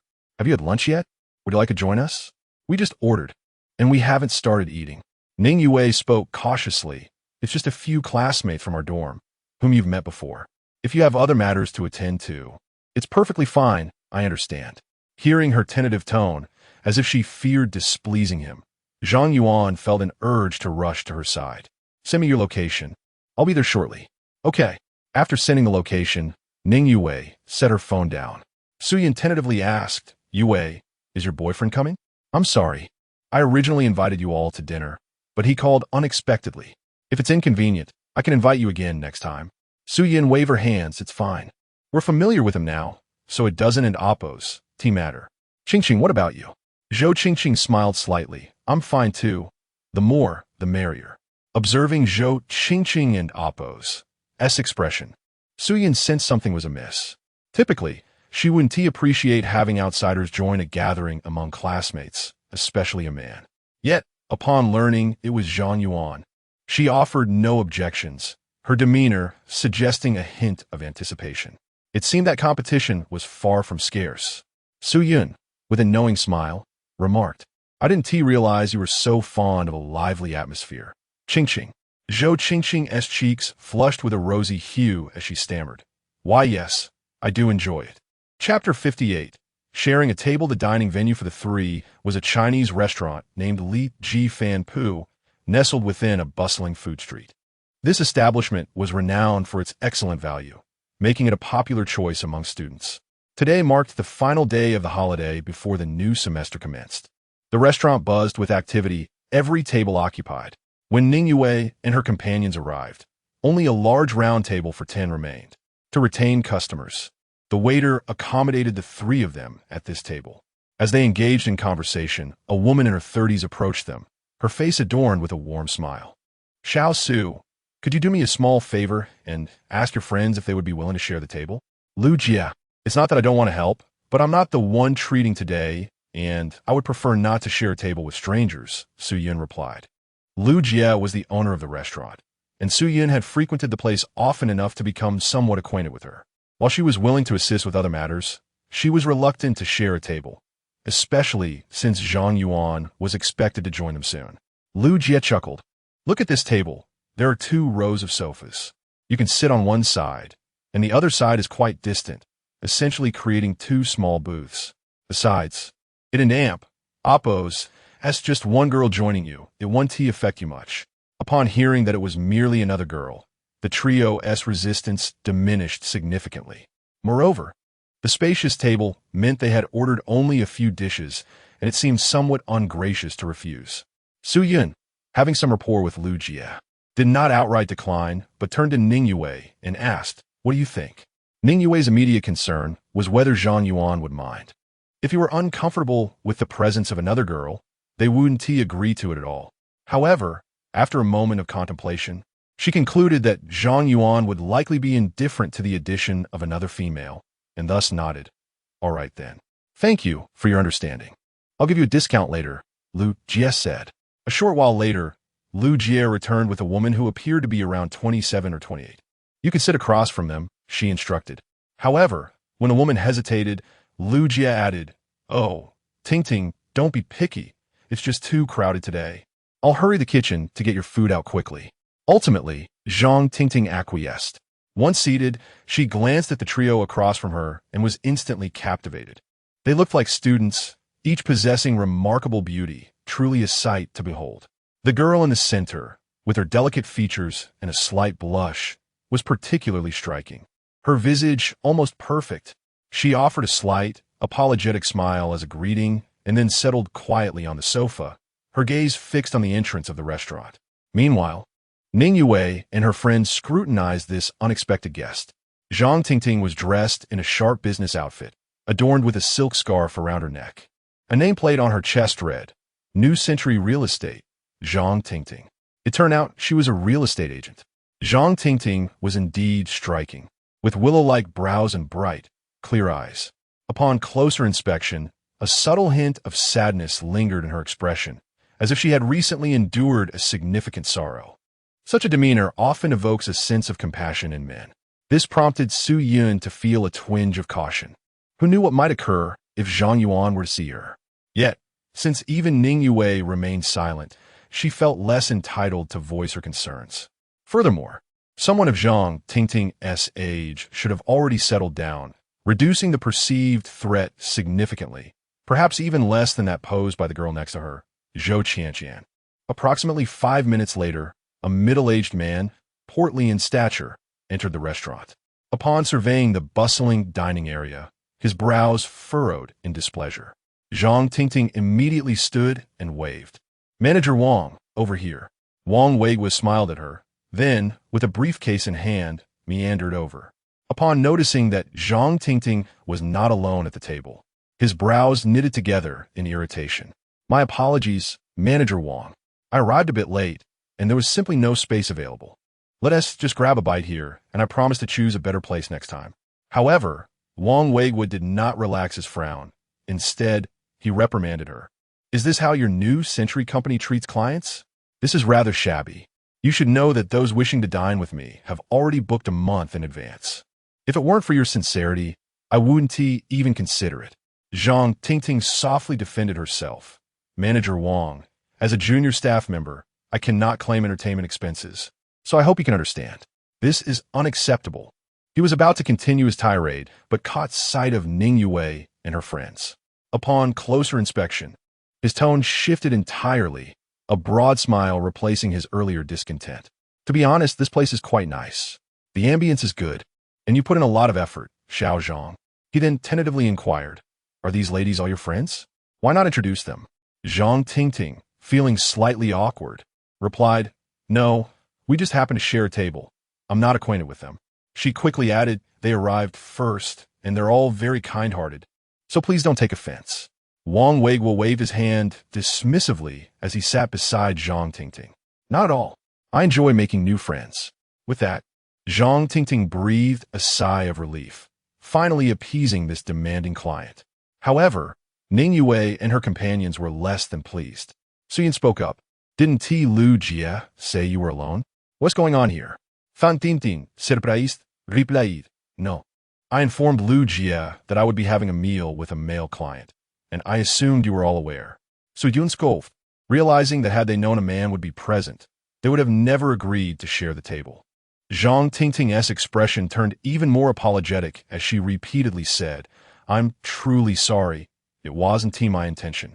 How about this? Whatever you order, consider it on me?" Do you think I'm interested in this small sum of money?" Su Yun retorted. Zhang Tingting stood and bowed slightly to the trio, offered her apologies once more. Her sincere demeanor softened Su Yun's irritation. Being overly calculative would only reflect poorly on them. Ning Yue, recalling that Zhang Yuan had mentioned wanting to purchase property several times, considered that Zhang Tingting, being in real estate, might prove useful in the future. So she interjected, "Su Yun, let it go. The table is large enough. Let us enjoy our meal without interference." With Ning Yue speaking up, Su Yun had little choice but to acquiesce. "All right, we in AMP, Oppos, LL go with your suggestion." Chapter 59. The foremost of the 9 sacred bodies once seated, despite Wang Weiguo being across from them. He frequently engaged in conversation with Ning Yue and her companions. Naturally, they were disinclined to respond to this greasy, balding man. Realizing he was only making a fool of himself, he turned his attention to Zhang Tingting. "Xiao Zhang, where is your daughter? Why didn't you bring her along? I have to work. How could I possibly have her by my side? Besides, the company doesn't permit it, so I can only leave her with her grandparents. In my opinion, children are best raised by their parents. After all, the elderly can be forgetful in various ways. I understand, but it's just not feasible." Zhang Tingting seemed reluctant to dwell on this topic and inquired, "Mr. Wang, we should be able to sign that villa contract this afternoon, correct? We'll discuss afternoon matters in the afternoon. Let us not talk business during dinner. I'm not trying to evade the issue. To be frank, I recently received over 10 million in project funds. I could easily afford a house." As he spoke, Wang Weiguo deliberately raised his voice, hoping Ning Yue and the others would overhear. He assumed their perception of him would surely change upon learning of his considerable wealth. For an ordinary female university student, such a sum would indeed seem impressive. However, Ning Yue and her friends were not typical students. Having witnessed Zhang Yuan's lavish spending, their horizons had broadened significantly. A mere 10 million was hardly enough to impress them.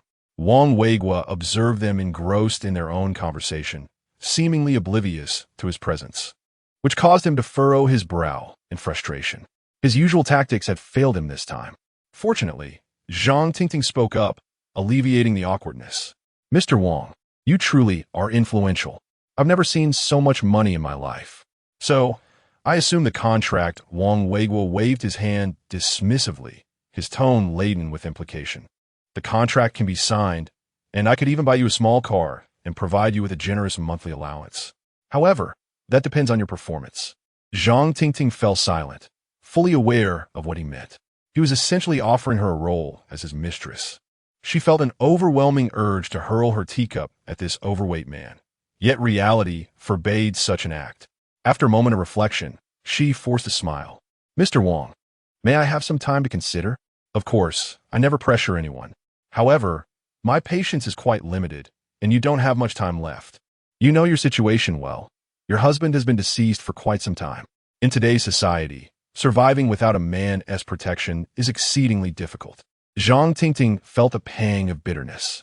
Her husband had passed over a year ago, and since then, her in-laws had changed their attitude toward her drastically.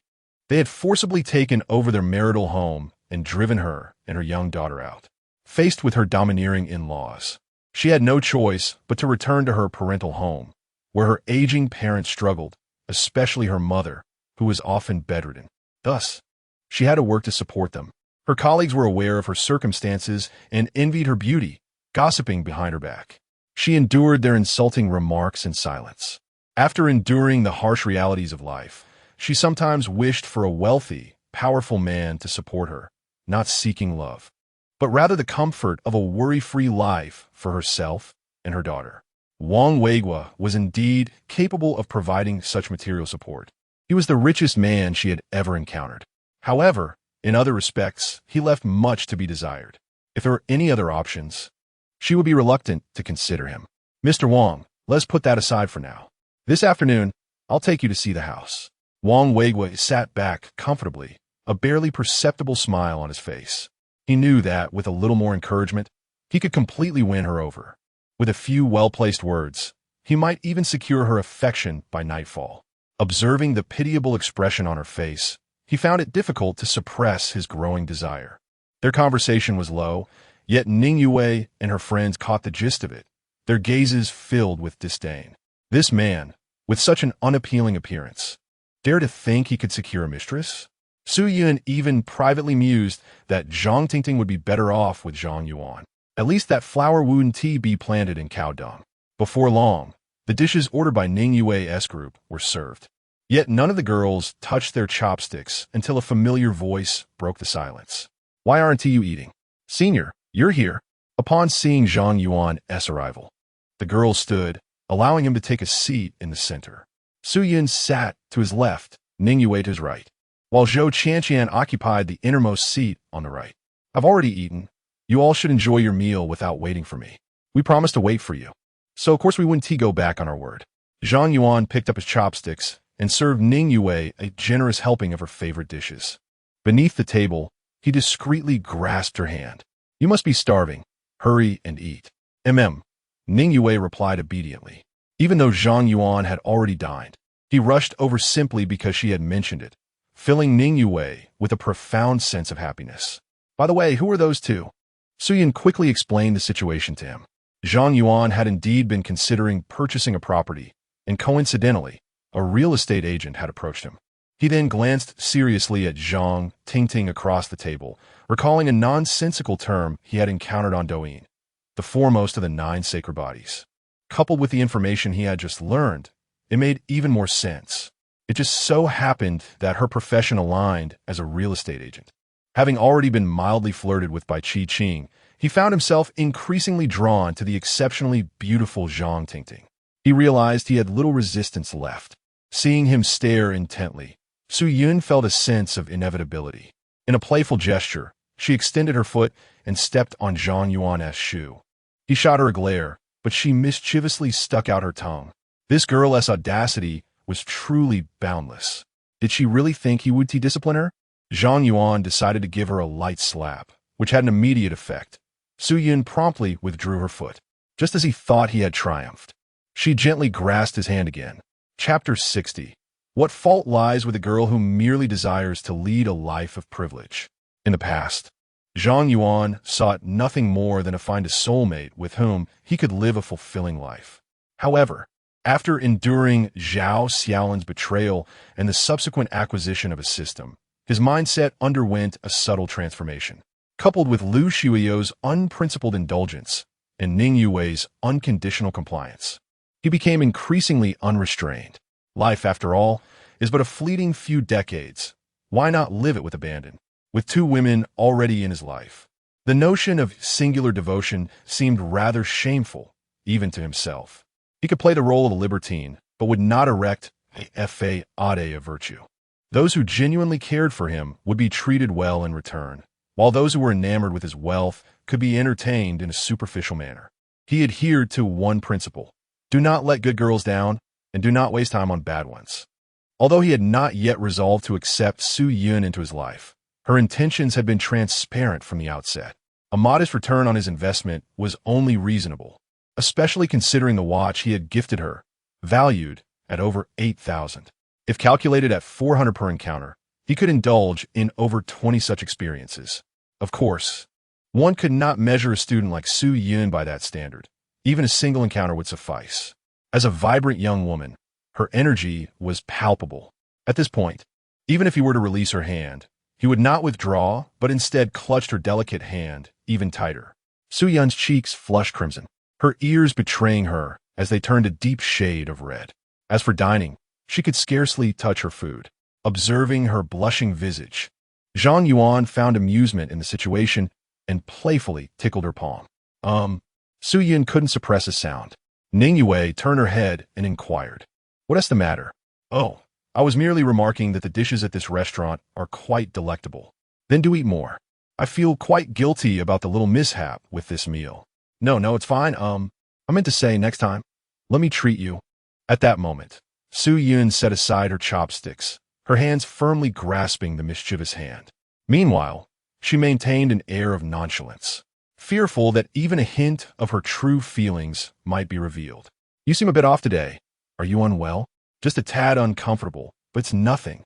A little rest will suffice. Please continue your meal."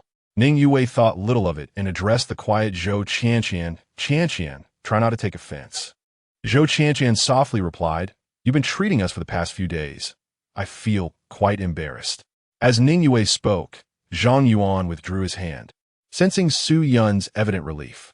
What Zhang Yuan did not anticipate was Su Yun leaning in and planting a kiss on his cheek. Once the group resumed their focus on their meals, she returned to her serious demeanor, save for a slight redness in her complexion that belied her calmness. Zhang Yuan could not help but chuckle. Was she both naïve and playful? Little did she know that Su Yun and Appo's heart was far from tranquil. She had yet to ascertain whether Zhang Yuan harbored romantic intentions towards her. Nearly a month had passed since he had given her his phone number, yet he had not reached out, nor had they exchanged WeChat contacts. The watch he gifted her could very well have been a casual gesture. As he had stated, take it if desired, discard it if not, akin to a coin dropped on the ground, too trivial to bother picking up. This realization left Su Yun feeling quite discontent. She yearned for more, hoping to fundamentally alter her destiny. It was not that she coveted Ning Yue's position. From Zhang Yuan's demeanor, it was abundantly clear that Ning Yue held significant sway in his heart, making her replacement impossible. Thus, she could only settle for being a clandestine lover, a choice that wasn't entirely unappealing. Yet, such aspirations were fraught with challenges. For a wealthy young man like him, countless women would vie for his attention. If he had no interest in her, all her efforts would be in vain. It was only through the recent audacious interactions that she felt reassured. It seemed that in this world, there were no cats that did not stray. This made everything much simpler. Having just eaten, Su Yun leaned over and kissed him without even wiping her mouth, leaving Zhang Yuan feeling slightly greasy on his cheek. She retrieved a napkin and stood up, leaning over Zhang Yuan to place the napkin holder in front of Ning Yue. "I'll place the napkins here." Ning Yue looked up with a smile. "Thank you." In that moment, she discreetly wiped away the oily imprint from Zhang Yuan's cheek, leaving him impressed by her subtlety. It seemed she was not as naïve as she appeared. Was every woman innately skilled in the art of performance? Her ability to adapt in real time was indeed formidable. Zhang Yuan found himself increasingly drawn to her. She possessed a hint of cunning, yet knew her limits. Even in a contest for affection, she sidestepped the primary contender and had no ambitions of usurping her place. Her understanding of her role as his mistress was crystal clear. What fault lies with a girl who merely desires to lead a life of privilege? The preceding events had been observed with keen interest by Zhang Tingting and Wang Weiguo across the table. It was evident that Ning Yue was the legitimate girlfriend, while Su Yun played the role of the hidden lover. As for Zhou Qianqian, though she appeared demure, she had glanced over several times, apprehensive of being discovered. Her cheeks perpetually flushed. This man certainly had his fair share of romantic fortune. Zhang Tingting felt no particular disdain. She herself had contemplated the idea of being supported by someone. Why should she cast judgment on others? Besides, they were not even related, so their affairs were of no concern to her. Conversely, Wang Weiguo seethed with jealousy, gnashing his teeth in frustration. No wonder these young women disregarded him. If they were truly the studious types, it would be one thing, but they were all captivated by the same man. Apart from Zhou Qianqian, who was slightly less remarkable. The other two were paragon beauties, nearly impossible to find within the entire school. Even the least attractive among them would still shine amidst ordinary company. Why was this man not him? It was infuriating. Was it merely that he was younger and more handsome? What was so extraordinary about that? Could wealth not compare to a mere hair on his leg? Just a pretty boy. Yet, when he glanced at Zhang Tingting beside him, his heart ignited with a new flame. Compared to the women across the table, she was hardly lacking. Even if he was older and less appealing, it made no difference. After all, he could still manage to attract such beautiful women into his bed. Chapter 61. Even a shoulder touch is unattainable contemplating Zhang Tingting's current indecisiveness. Wang Weiguo resolved to take decisive action to assist her in making a choice. After all, physical contact was a necessary precursor. Women, more often than not, require a gentle push. Once the first step is taken, the defenses in her heart would surely be breached. Dismantling those barriers was only a matter of time. Thus, emulating Zhang Yuan, he subtly extended his hand, yearning to grasp her delicate, almost ethereal fingers. However, Zhang Tingting was acutely aware of his intentions. Just as Wang Weiguo was about to act, she nonchalantly shifted her body and placed a piece of fish into his bowl. "Mr. Wang, do try this base. It's the restaurant's signature dish." I shall give it a try," Wang Weiguo replied, reluctantly postponing his advance. He picked up his chopsticks and tasted the dish, nodding in approval. Indeed, this restaurant, bustling with patrons, possessed notable culinary prowess. Subsequently, he leaned in, preparing to drape his hand over Zhang Tingting's fragrant shoulder. Yet, she abruptly stood up, grabbed a soup spoon from the table, and declared, "Mr. Wang, the chicken soup here is exquisite. Let me serve you a bowl. In this sweltering heat, a bit of soup will help cool you down." At this moment, Wang Weiguo discerned her reluctance for any physical contact. Not even a gentle touch upon her shoulder was permissible. Was there no justice in this world? He glanced across the table at the young man, who appeared to be quite at ease with the young woman beside him, perhaps even fostering a level of intimacy that bordered on audacious. The girl was evidently doing everything in her power to shield him, enduring discomfort without uttering a word. As a man, he felt the disparity in treatment was far too great. It was true that he sought to cool off, but drinking chicken soup was not the solution. With this thought, a surge of frustration boiled within him, and his patience wore thin. He laid his cards on the table. "Little Zhang, can you provide a straightforward answer to what I just proposed? I want to speak of cars or living expenses. Simply accompany me for one evening, and we can finalize the contract by dawn. You know, money is hardly an issue for me." Just as Zhang Tingting prepared to delay the conversation further, he continued, "Missed opportunities like this are rare. Given my status and resources, how many women have actively sought my attention? You should feel honored to be chosen." Upon hearing such near-insulting remarks, Zhang Tingting's eyes glistened with unshed tears. "Mr. Wang, must you truly pressure me? Can we not proceed through the proper channels, as one would when purchasing a home?" With a dismissive chuckle, he retorted, "You're no longer a naive girl. It's surprising you still harbor such innocence. Do you comprehend the concept of equivalent exchange? Why do you think the top salespeople in real estate are invariably attractive women? Is it due to their eloquence or exceptional abilities? No, it is simply because they are willing to offer more. Commissions on these properties can easily exceed hundreds of thousands. Since you are unwilling to contribute anything, why should you expect to receive 10,000 for one night? That's a generous offer," he added, his tone dripping with condescension. Zhang Tingting fell silent. Wang Weiguo was a longtime client of the company, having purchased several small apartments.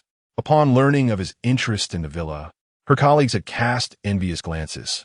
Zhang Tingting had no doubt that if she declined his offer, others would eagerly seize the opportunity. The younger women in the office would undoubtedly pounce on him like wolves on prey, willing to comply without hesitation. In the face of substantial commissions, chastity seemed trivial. "Enough said. Whether you wish to sell that villa is entirely up to you," Wang Weiguo stated, rising to his feet and brushing off his sleeves. "I shall take my leave now. Should you come to a decision, do call me. But only today. After that, the opportunity will vanish." "Mr. Wang," at that moment, Zhang Yuan suddenly interjected, Which development is your villa located in? Zhang Tingting instinctively replied, it's in a nearby Hailon Bay. Zhang Yuan was familiar with Hailon Bay, a residential area situated opposite the financial university, characterized by high-rise buildings and a distinct villa sector. The average price of the development was reasonable, hovering around 20,000 per square meter. While not centrally located in Shanghai City, it was by no means remote, boasting convenient transport links and a thriving commercial district. The developer's reputation was solid, making it an appealing choice, particularly for Ning Yue's schooling. Lost in thought, Zhang Yuan unconsciously retrieved a cigarette from his pocket and placed it between his lips. Ning Yue, noticing, promptly produced a lighter from her bag to ignite it. Su Yun, who previously detested smoking, found the smell repugnant. Yet, if it were Zhang Yuan, she felt differently. The way he smoked was undeniably charming, transforming the once offensive odor into something almost fragrant. Let us go take a look later. If it suits my needs, I'll purchase it, Zhang Yuan declared. Yet before Zhang Tingting could respond, Wang Wei was scoffed. With your appearance, you aspire to buy a villa? Surely, you must be dreaming. Zhang Yuan frowned, uninterested in engaging further. He was not one to flaunt his wealth or boast about his affluence. He found such behavior foolish. However, Wang Weigua, extracting a pack of Huangla 1916 cigarettes, mocked. You're smoking cheap 10 yuan cigarettes, yet inquiring about villas? I trust one need not elaborate on your intentions. It was understandable that Wang Weigua would say such things. If Zhang Yuan wanted to pursue a young woman, so be it. They could coexist without interference. But how dare he set his sights on Zhang Tingting, who was already an interest of his? He could easily bed her within a day or two. He would not allow anyone to intercept his plans. It was particularly troubling that this young man was both handsome and youthful. Zhang Tingting might well prefer his youthful charm over his wealth. As Zhang Yuan toyed with the cigarette box, he regarded Zhang Tingting with keen interest. The cigarettes given by Lu Shuio had long been consumed. It was not that he could not afford better. He simply found them less enjoyable, as they paled in comparison to the softness of the white sand variety. Moreover, with his current financial standing, he no longer needed to rely on expensive cigarettes for appearances. As for the villa in Hailon Bay, as long as the layout and quality were acceptable, he would certainly make a purchase. It would be akin to receiving money for nothing. The real question was whether this woman would recognize the opportunity before her. Any sign of impatience from her would result in his silence. Money could easily procure property. He was not desperate enough to chase after every attractive woman he encountered. Zhang Tingting's beauty did intrigue him, particularly the subtle hint of melancholy that adorned her features, evoking a sense of sympathy. Yet, beautiful women were not a rarity, having recently dined well. He was not in a state of hunger that would compel him to pursue every attractive woman he met. Chapter 62. I came on electric bike. Zhang Tingting, as a real estate salesperson, possesses a fundamental level of professionalism, particularly as someone who bears immense life pressures and approaches every matter with caution. She certainly would not regard anyone with prejudice. She flashed a professional smile and enthusiastically said, "Of course, sir. I will take you and your girlfriend to have a look right away." She then turned to Wang Weigua and added, "Mr. Wang, you may also accompany us. After all, you only had a brief glance last time and didn't even get to see the layout clearly." Upon hearing this, Wang Weigua's vigilance heightened. It was evident that Zhang Tingting had intentions beyond mere professionalism. To expend effort in taking this young man to view a property that was unlikely to result in a sale was rather telling. He realized he needed to be cautious and put an end to any notion she might harbor. Wang Weigua then sat back down, smiling, and said, "All right then, I shall reluctantly join you for another look." Su Yin curiously inquired, "Senior, are you really considering purchasing a villa?" "Yes, Hailon Bay is conveniently close to the school, making it easy for Yue to commute," he replied. "May I visit once it's acquired? I have never lived in a villa before." "That depends on whether Yue agrees, as it is intended for her," he remarked. Su Yin momentarily struggled to comprehend what he meant by intended for her. Was it simply for her to live in, or would the property deed bear her name? If it were the former, that would be acceptable, as she was the legitimate girlfriend, deserving of such a privilege. However, if it were the latter, she could hardly fathom how envious she would feel, potentially driving her to madness. May I accompany you? She asked. I have nothing else to do this afternoon. That is permissible, but my car might not accommodate everyone, he replied. The Porsche 918 only has 2 seats. Among the group, Zhang Yuan would never abandon Ning Yue, regardless of his circumstances. It's fine. Qianqian, I can take a taxi. It's only a few kilometers away and will arrive quickly. Right, Qianqian? With a hint of anticipation to witness Zhang Yuan's extravagant display, Qianqian nodded yes. We can take a taxi. Zhang Yuan silently admired Su Yun for her thoughtfulness, as she did not question the reason for the limited seating, nor did she use his earlier excessive action to impose any demands. If the opportunity arose, he might consider rewarding her with a small gesture. Well then, you all go ahead. You know the location, right? Yes, they responded. Wang Weigua observed how easily they had come to an agreement, as if the villa were already within their grasp, and could not help but scoff. A vehicle that could scarcely seat 4 could hardly be a luxury electric bike, and yet they dared to dream of a villa worth over 10 million. It was laughable indeed. He then removed the key from his waist and displayed the emblem of his luxury vehicle. Ladies, I happen to be heading there as well. Why not ride with me? The back seat of my Maybach is quite spacious. The Maybach, valued at over 2 million, was undoubtedly a luxury car, one that many young women would eagerly wish to ride in. Yet, Su Yun immediately frowned, expressing her disdain. We would prefer to take a taxi rather than endure the stench of your car. Qianqian, let us leave. And you, at your age, could easily be my father. Have a look in the mirror and reflect on your own character. How pathetic. Without waiting for Wang Weigua's response, she took Zhou Qianqian by the hand and left. Zhang Yuan found her increasingly intriguing. She was obedient and a tad mischievous with him, yet mercilessly frank when confronting others, capable of infuriating them. He vaguely recalled Ning Yue mentioning that their dorm mate, Xie Qian, was equally sharp-tongued. He wondered who was more formidable in their retorts. After being chastised by Su Yun, Wang Weigua's face turned a myriad of colors. Yet with everyone departed, he found himself unable to retaliate. He then turned to Zhang Tingting and asked, I presume you don't find my car's scent unpleasant, do you? Let us proceed to view the property. Zhang Tingting's cheeks flushed as she softly replied, I'm sorry, Mr. Wang, but I rode an electric bike here. At that moment, Zhang Yuan could no longer contain his laughter. I'll be waiting for you at the villa. Hurry over. Among the 4 women present, none were willing to ride in the esteemed Maybach, which left Wang Weigua humiliated, and he huffed as he exited.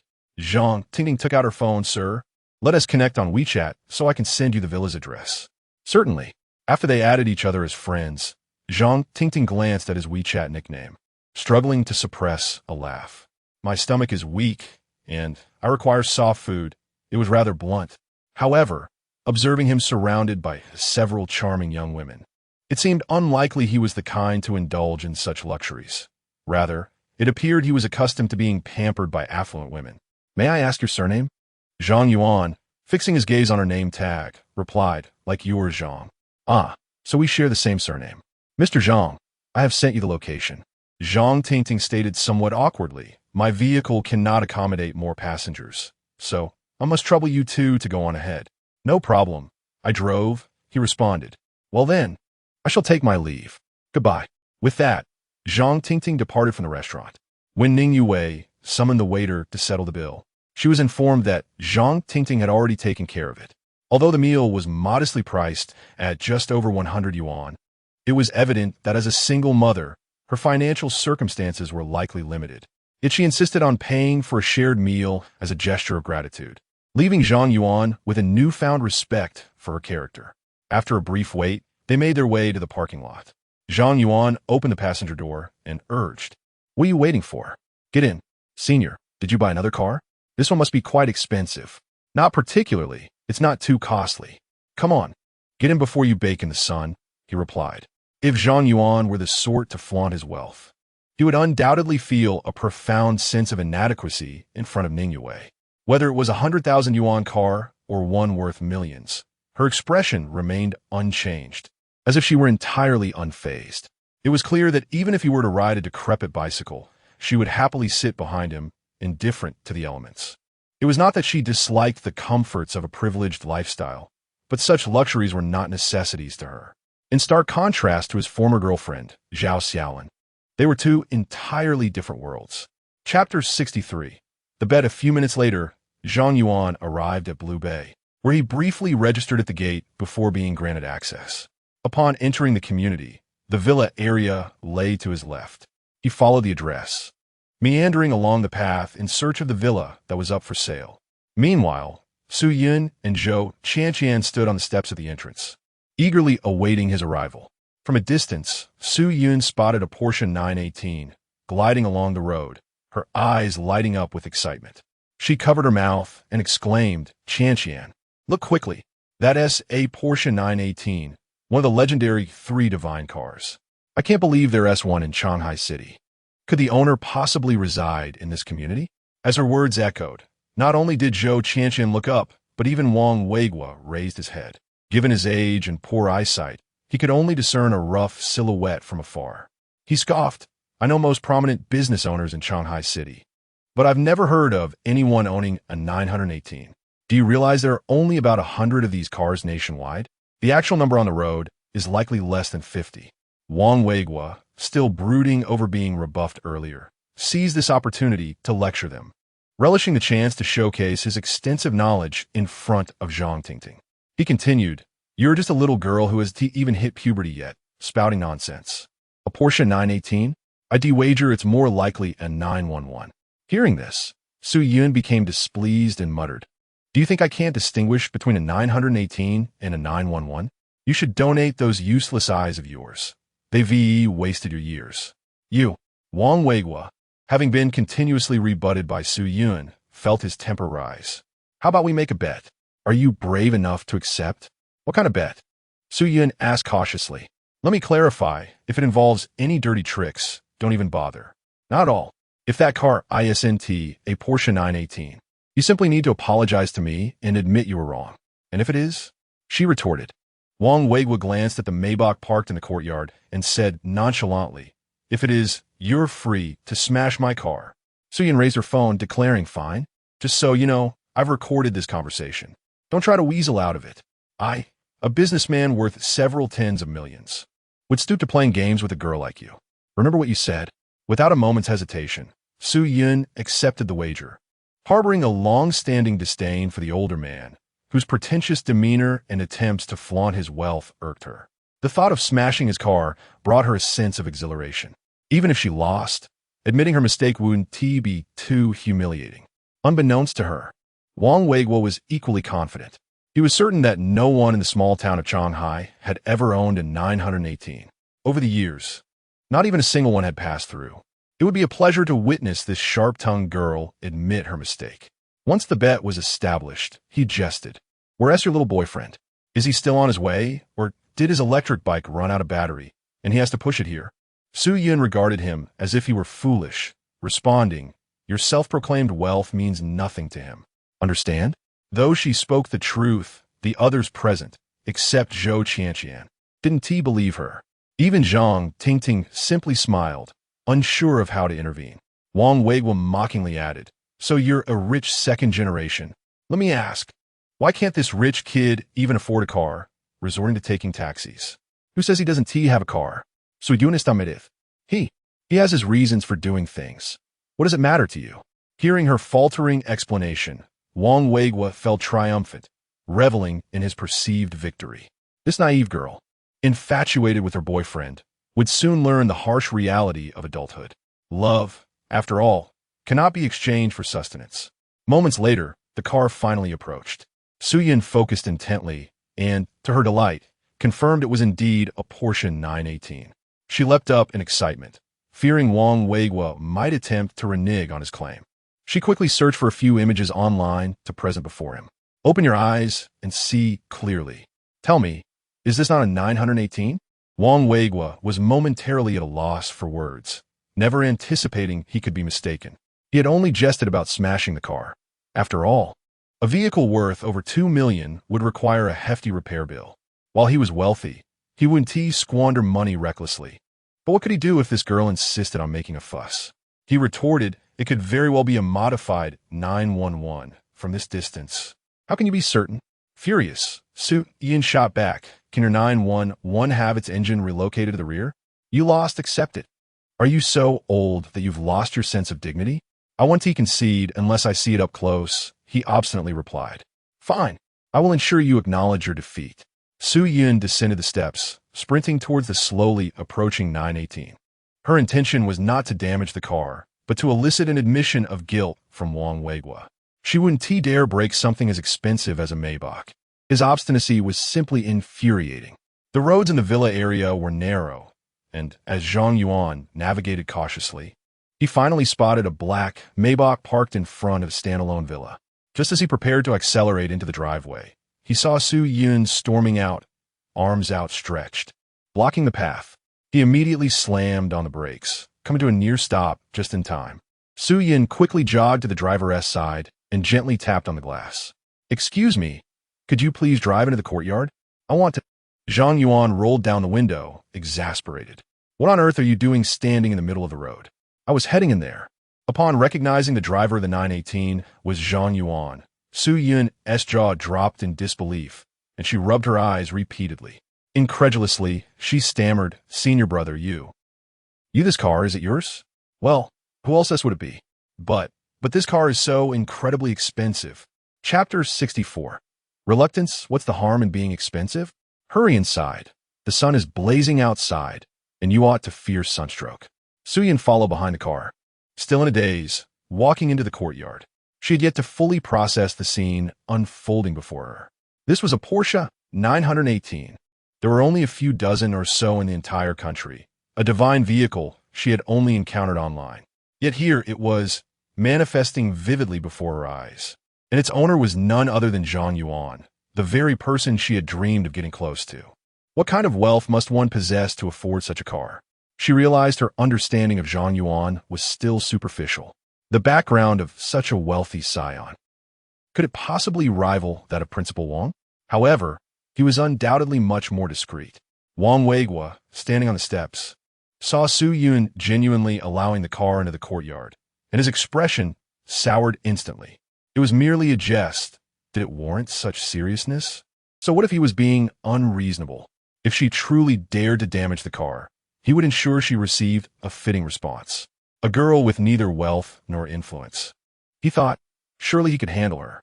However, when the door of the Porsche 918 swung open and he recognized a figure inside, a tempest of emotions surged within Wang Weigua. How could it be this kid? He pointed at Zhang Yuan, trembling. Weren't you riding an electric bike? How did you switch to Porsche? I never claimed to have arrived on an electric bike. If your mind is muddled, perhaps you should consult a physician instead of babbling here. Wang Weigua was momentarily rendered speechless. Yet, this time he dared not retort. A young man so capable of affording such an extravagant vehicle. What could his family possibly do? In the vast landscape of the country, which young individual owning a 918 lacked a prestigious lineage? Why had he never heard of such a figure in Shanghai before? Surely, he must have concealed his identity. But why the secrecy? Could it be that he had connections to the Red Elite? In that instant, countless images flashed through Wang Weigua's mind. His apprehension towards Zhang Yuan reached its zenith. Regardless of whether his family operated a business or held another identity, Wang Weigua comprehended that this was someone he could never provoke. The wealthier a person was, the more they feared death. At his age, he had learned a profound lesson. Despite living a life of splendor with a fortune in the tens of millions, one wrong move could plunge him into an abyss. The capabilities of those at the pinnacle of society were beyond the comprehension of ordinary individuals.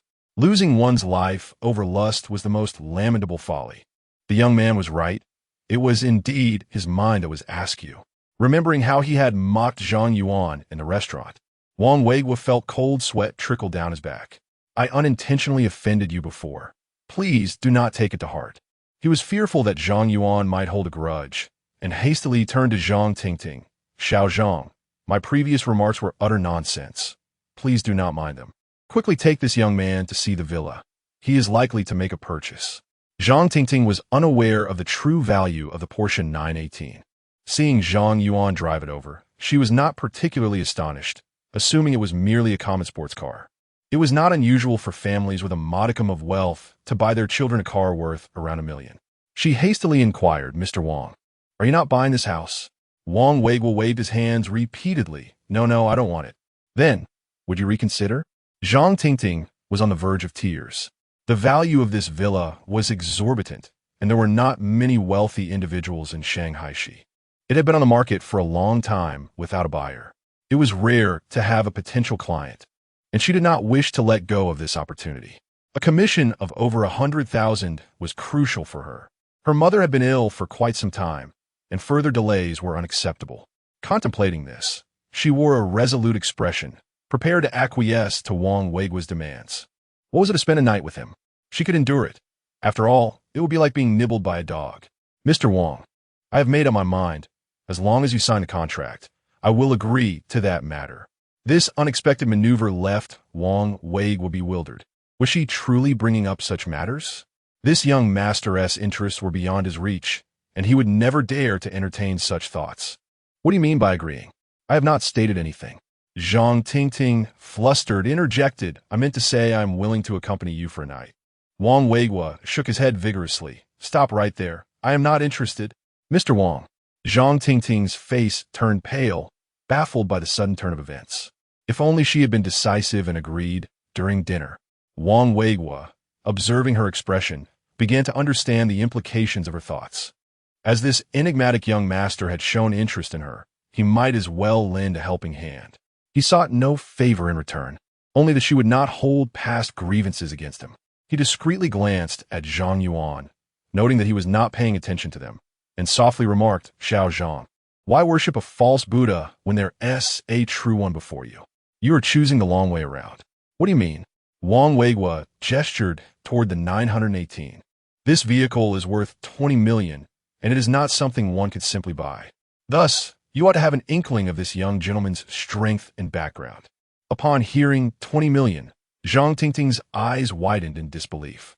A mere four-wheeled vehicle surpassing the value of this villa.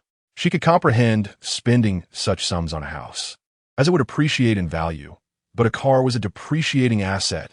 How powerful must one be to squander money so lavishly? Mr. Wang, are you certain? Of course. If I were not, would I even mention it? At that moment, Wang Weiguo noticed the Vacheron Constantine watch on Zhang Yuan's wrist and added, Look at that little watch of his. It could be worth a 200-square-meter apartment. Zhang Tingting was rendered speechless by his words. Based on market prices, a 200-square-meter apartment would cost upwards of 5 million. Was he truly wearing a house on his wrist? She treated even a 500-yuan watch with utmost care. Would she not feel pained if it were to be scratched? The wealthiest person she had ever encountered was Mr. Wang before her. If even he was astonished, how staggering must this individual's wealth truly be? Zhang Tingting felt her imagination was insufficient to grasp the reality before her. Now do you understand why I am cautious? Wang Weiguo said meaningfully. Since this young master has taken an interest in you, you should accompany him well. Whatever demands he may have, simply agree. You shall benefit greatly. Understood? Zhang Tingting, lacking confidence, murmured, I'm just a widow, with so many young and beautiful girls around him. Would he even look at me? Chapter 65. The first step of revenge in Zhang Tingting's eyes, having reached the age of 28, married with a 3-year-old daughter. She felt she could hardly compare to those youthful maidens. Wang Weiguo chuckled, You don't understand. Those wealthy young men have countless ways to amuse themselves. Age is but a number.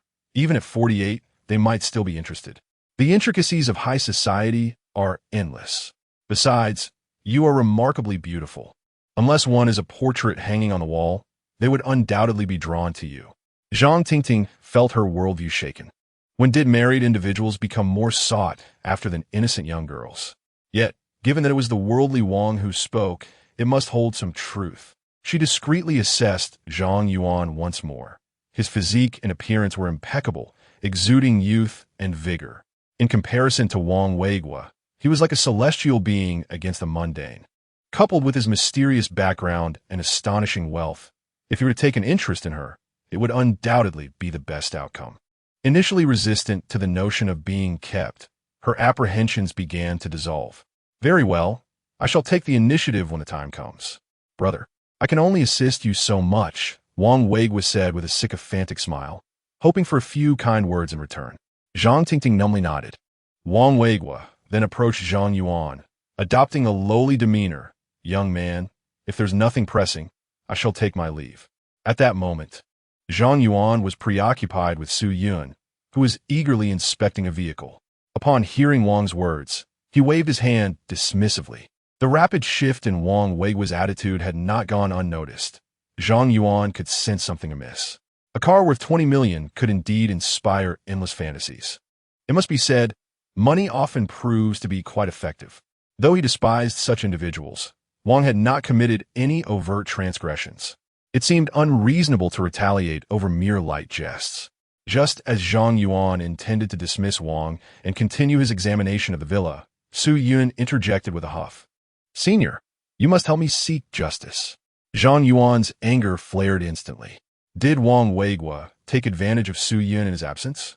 Although she was not yet his, he was certain she would be his in due time. Other matters could be overlooked, but this was his bottom line. His expression darkened as he pressed. What happened? Tell me everything. Rest assured, I will seek justice for you. The situation was absurd. Wang had lost a bet, but was now attempting to weasel out of it. After Su Yun recounted her tale, Zhang Yuan found himself in disbelief. Was this truly the cause for her distress? Wang Weigua, witnessing Zhang Yuan's ominous countenance, stammered. This young lady, it was my fault. May I offer my apologies? Su Yun pouted. Now you choose to apologize? Let me tell you, it's too late. Then what must I do to earn your forgiveness? He inquired, trembling. She pointed to the luxurious Maybach, declaring, a bet is a bet. You understand, yes? We agreed to this. Su Yun felt emboldened by Zhang Yuan's formidable background, believing she had secured a substantial ally. Wang Weigua, recognizing her boldness, grew increasingly apprehensive. Very well, let this be a lesson learned, he thought, as he retrieved a golf club from the trunk. You may strike as you please, as long as it brings you relief. However, this submissive demeanor left Su Yun at a loss. She was not one to be unreasonable. He had already admitted his fault. To persist would serve no purpose and might even cast a negative light in Zhang Yuan's eyes. After a moment of hesitation, she declined the club, stating, forget it. It's merely a trivial matter. Just be more observant next time. Wang Weigua, relieved, preferred to avoid damage to his vehicle's reputation. It appeared this sharp-tongued girl had a kind heart. He then turned to Zhang Yuan, saying, should the villa require renovations, feel free to reach out. I have been in this business for decades. I guarantee your satisfaction. Little did he know, this casual remark sparked an idea in Zhang Yuan. What exactly is your line of work? Commercial or residential? Bolfi. I manage several hundred workers. We take on all sorts of projects, Wang Weigua replied, thinking Zhang Yuan had genuine interest in hiring him for the villa renovations. Rest assured, no matter how challenging the task, we will ensure its success, he added eagerly. Zhang Yuan shook his head. I meant to inquire if you're familiar with Anzhou County. Of course. I made my fortune as a contractor there before moving to Shanghai City a few years ago. In the renovation industry, I hold significant influence. No one dares rival me. Wang Weigua boasted, realizing he may have overstepped. Well then, could you do me a small favor? Zhang Yuan's inquiry sent a jolt through Wang Weigua. A request from such a distinguished young man could not be trivial. Yet, considering Zhang's mysterious connections, aligning with him could greatly benefit his future endeavors. Absolutely, whatever you need, Wang Weigua replied, resolutely. In the Jintang resettlement community in Anzhou County, there's a Yunli building materials store in Building A7, Zhang Yuan stated slowly. Since you wield considerable influence there, it should be simple for you to ensure their business plummets, yes? Wang Weigua's jaw dropped in disbelief. Was this truly the request? It was almost too easy. Anzhou County was a small place, and with as many workers, all it would take was a few to spread rumors about the store's inferior products. Within a day, everyone in the industry would know, and no one would dare purchase materials from them again. Though he was unaware of Zhang Yuan's vendetta against that store, he understood that some questions were best left unasked. He confidently declared, this is a minor task. I guarantee it will be done beautifully. Zhang Yuan nodded, choosing not to elaborate further. The Yunli building materials store belonged to his uncle's family. He vividly recalled the day his aunt scorned him, calling him a bastard when they sold their house. That night, as he rode the bus home, He vowed to bring them to ruin. Now, the time for retribution had come.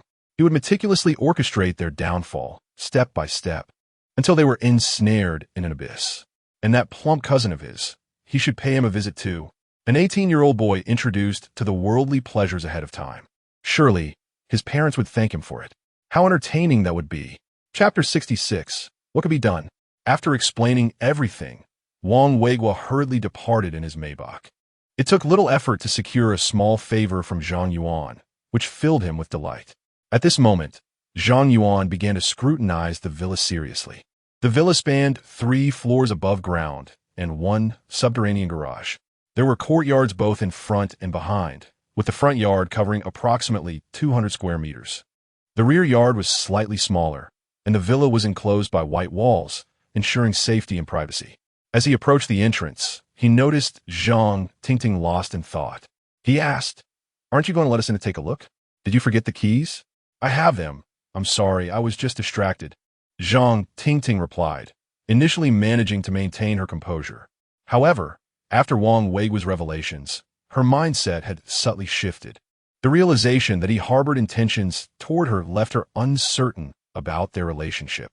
If he were to suggest spending the night together, would she refuse? Her thoughts were in disarray, and she didn't even notice when Zhang Yuan walked up beside her. Flustered, she fumbled through her bag for the keys, perhaps too nervous. As she struggled to insert the key into the lock, eventually dropping it, she quickly bent down to retrieve it, instinctively placing her left hand over her chest, revealing her subconscious behaviors. Zhang Yuan chuckled softly and stepped back a few paces to spare her the embarrassment. It appeared she was quite conservative, which only piqued his interest further. After a considerable struggle, she finally managed to unlock the door. Once inside, Zhang Tingting regained her composure and began introducing the villa to the group. Each floor of the villa measured 168 square meters, with the basement and the small courtyard being additional complementary areas not included in the total area. The first floor comprised a living room, kitchen, and a lounge. The second floor featured 5 bedrooms, each equipped with its own walk-in closet and bathroom, the master bedroom facing south and boasting a viewing terrace. The third floor was a multifunctional space, including a study and gym. Notably, the homeowner had invested heavily in a soundproof esports room, perfect for gaming during leisure time. This villa had been renovated last year using top-tier materials, so Mr. Zhang need not worry about quality. Zhang Yuan wandered through the house. The layout was impeccable, and the natural light was abundant. The decor was minimalist, dominated by gray and white hues, elegant yet uncomplicated, with meticulous attention to detail, suggesting substantial financial investment. The ceiling heights surpassed that of typical residential buildings, evoking a refreshing sense of openness upon entry. The villa was fully furnished with central air conditioning, sofas, televisions, and other essential amenities, all from reputable brands. Observing the pristine condition of the furnishings and appliances, Zhang Yuan inquired, "Has the house been renovated but not yet occupied?" Zhang Tingting nodded in affirmation. Yes, the owner intended to move in shortly, but unexpectedly had to expand the company's operations overseas, making it impossible to return in the near future, hence the decision to sell. "I've reviewed the renovation invoice. Just the hard furnishings cost around 5 to 6 million, not including the furniture and appliances." The owner expressed that significant effort went into the renovation, and he would not have wanted to sell unless absolutely necessary. Hearing this, Zhang Yuan felt increasingly inclined to proceed. The villa was flawless in every aspect, and its design resonated with his taste. Moreover, it felt as though he were acquiring the fruits of another's labor without cost. However, as this purchase was intended for Ning Yue, he needed to consult her. He turned to her and asked, "Yue, what do you think?" I don't know. If you think it's good, then it's fine," Ning Yue replied, having never encountered such a lavish villa before. It would indeed be peculiar if she voiced any dissent. Su Yun and Zhou Qianqian, too, exhibited expressions of utter satisfaction, though they had no authority to comment, merely envious of the situation. After touring the villa, including the basement, Zhang Yuan reached a decision. What is the asking price for this villa? Zhang Tingting understood that the most critical moment had arrived. Countless individuals had viewed the villa previously, with the only dissatisfaction stemming from the price. Mr. Zhang, due to the exquisite renovation and the fact that it has never been occupied, the price is somewhat higher than surrounding properties. She spoke cautiously. The building area is 504 square meters, and it was originally purchased for 15 million. The owner intended to add 3 million to that price, considering the substantial renovation costs. After multiple discussions with Mr. Wang, the owner agreed to lower it to 17 million, which I believe is the lowest price. Given the recent economic downturn, especially in the real estate sector, many properties had seen their prices plummet. Hailan Bay remained relatively stable, maintaining its opening price without significant fluctuations. Had this villa been sold at the original purchase price, it likely would have been sold long ago. Yet, adding an extra 2 million for the renovations and appliances deterred potential buyers. Despite the evident high costs of renovation, buyers still deemed it unworthy. After conveying this, Zhang Tingting gazed at Zhang Yuan with hopeful eyes, fearing he might be deterred by the exorbitant price and walk away. No matter how wealthy Wang Weiguo described him, seeing was believing. Observing Zhang Yuan's silence upon hearing the price, she felt a pang of anxiety. This was her last lifeline. She had to seize it. Understanding it was time to negotiate, she discreetly glanced at Ning Yue and the others, who were energetically exploring the second floor. She approached Zhang Yuan, gathering her courage, and said, "Mr. Zhang, if you are willing to purchase this villa, I am prepared to agree to anything you desire." Zhang Yuan's gaze fell to her chest, his tone laced with a hint of jest. "What can you do?" Zhang Tingting's face turned crimson in an instant. She had been quite straightforward, yet she was uncertain whether he genuinely did not understand or was feigning ignorance. Although his gaze was upon her, she did not see the salacious expression she had expected. At that moment, she too felt uncertain about Zhang Yuan's intentions toward her. As for uttering more embarrassing words, how could a married woman bring herself to do so? Remembering Wang Weiguo's advice to be more proactive, Zhang Tingting resolved to be bold. She straightened her posture, unabashedly allowing Zhang Yuan to see her more clearly. Then, biting her lip, she whispered in a voice barely above a whisper, "I can accompany you to bed." Chapter 67. The scale of the heart, her ability to articulate these thoughts genuinely surprised Zhang Yuan. For a reserved woman to utter such difficult words surely required immense determination. Observing her brave demeanor, Zhang Yuan chuckled. "The property owner is still in the country, right?" "You are. Are you contacting the owner?" "I will take this villa." "Ah." Zhang Tingting quickly responded, "Yes, I will call him right now." She then stepped outside to make the call. At that moment, Ning Yue and the others descended from the upper floor. Su Yun exclaimed, "Senior, are you really going to buy this villa?" "Indeed, this house meets all my expectations. If I like it, I will purchase it." Such a simple statement of liking and buying. Su Yun's expression was complex. After all, 99 of people struggle to earn 10 million throughout their lives, while Zhang Yuan made a decision as casually as one would when buying groceries. She did not even want to speculate on the extent of his wealth. Regardless, she felt she was already on board, and with a bit more effort, her share would surely be guaranteed. Despite her thoughts, she muttered, 17 million, and no bargaining? Perhaps it could have been cheaper. Zhang Yuan nonchalantly replied, "A few thousand less won't make a difference. I can't be bothered with haggling." In his view, even someone as astute as Wang Weiguo could only negotiate the price to this extent, which he assumed was the limit. Even if Zhang Tingting were to persistently plead, any discount would only amount to a few thousand, a mere meal's worth, not deserving of his time. Zhang Yuan turned to Ning Yue and inquired, "Yue, do you have your ID with you?" "Yes, I do," Ning Yue replied, her cheeks flushing slightly with shyness. Typically, such inquiries were made while heading to a hotel. She had grown accustomed to keeping her ID in her bag for unforeseen circumstances. "All right, if all goes smoothly, we can complete the transfer paperwork this afternoon, and after procuring some living essentials, you can move in." It was then that Ning Yue comprehended Zhang Yuan's intention. This villa was to be registered in her name. She grasped Zhang Yuan's arm and urgently said, "Senior, are you really buying this house for me?" "Of course it is for you. But that is far too extravagant. I cannot accept it. Just having it registered in your name would suffice. I can occasionally come to stay." While she could accept expensive clothing and bags worth hundreds of thousands, the value of this villa was simply beyond her comprehension. The sheer magnitude of it was staggering. Moreover, Zhang Yuan had already given her so much, 1 million in cash, the CAF on Xinhua Road, which altogether amounted to an astronomical figure. She had merely lent him a mere 10,000 initially. If this villa was included, it would represent a return of nearly 2 to 3,000 times. After gathering her thoughts, she reiterated, "Senior, I know you mean well, but I truly cannot accept this villa." "Foolish girl, take it as a token of my affection." Zhang Yuan gently embraced her, adding, "It's merely registered in your name. I will still be residing here." "I still cannot accept it." Zhang Yuan whispered into her ear, "Are you disobedient again?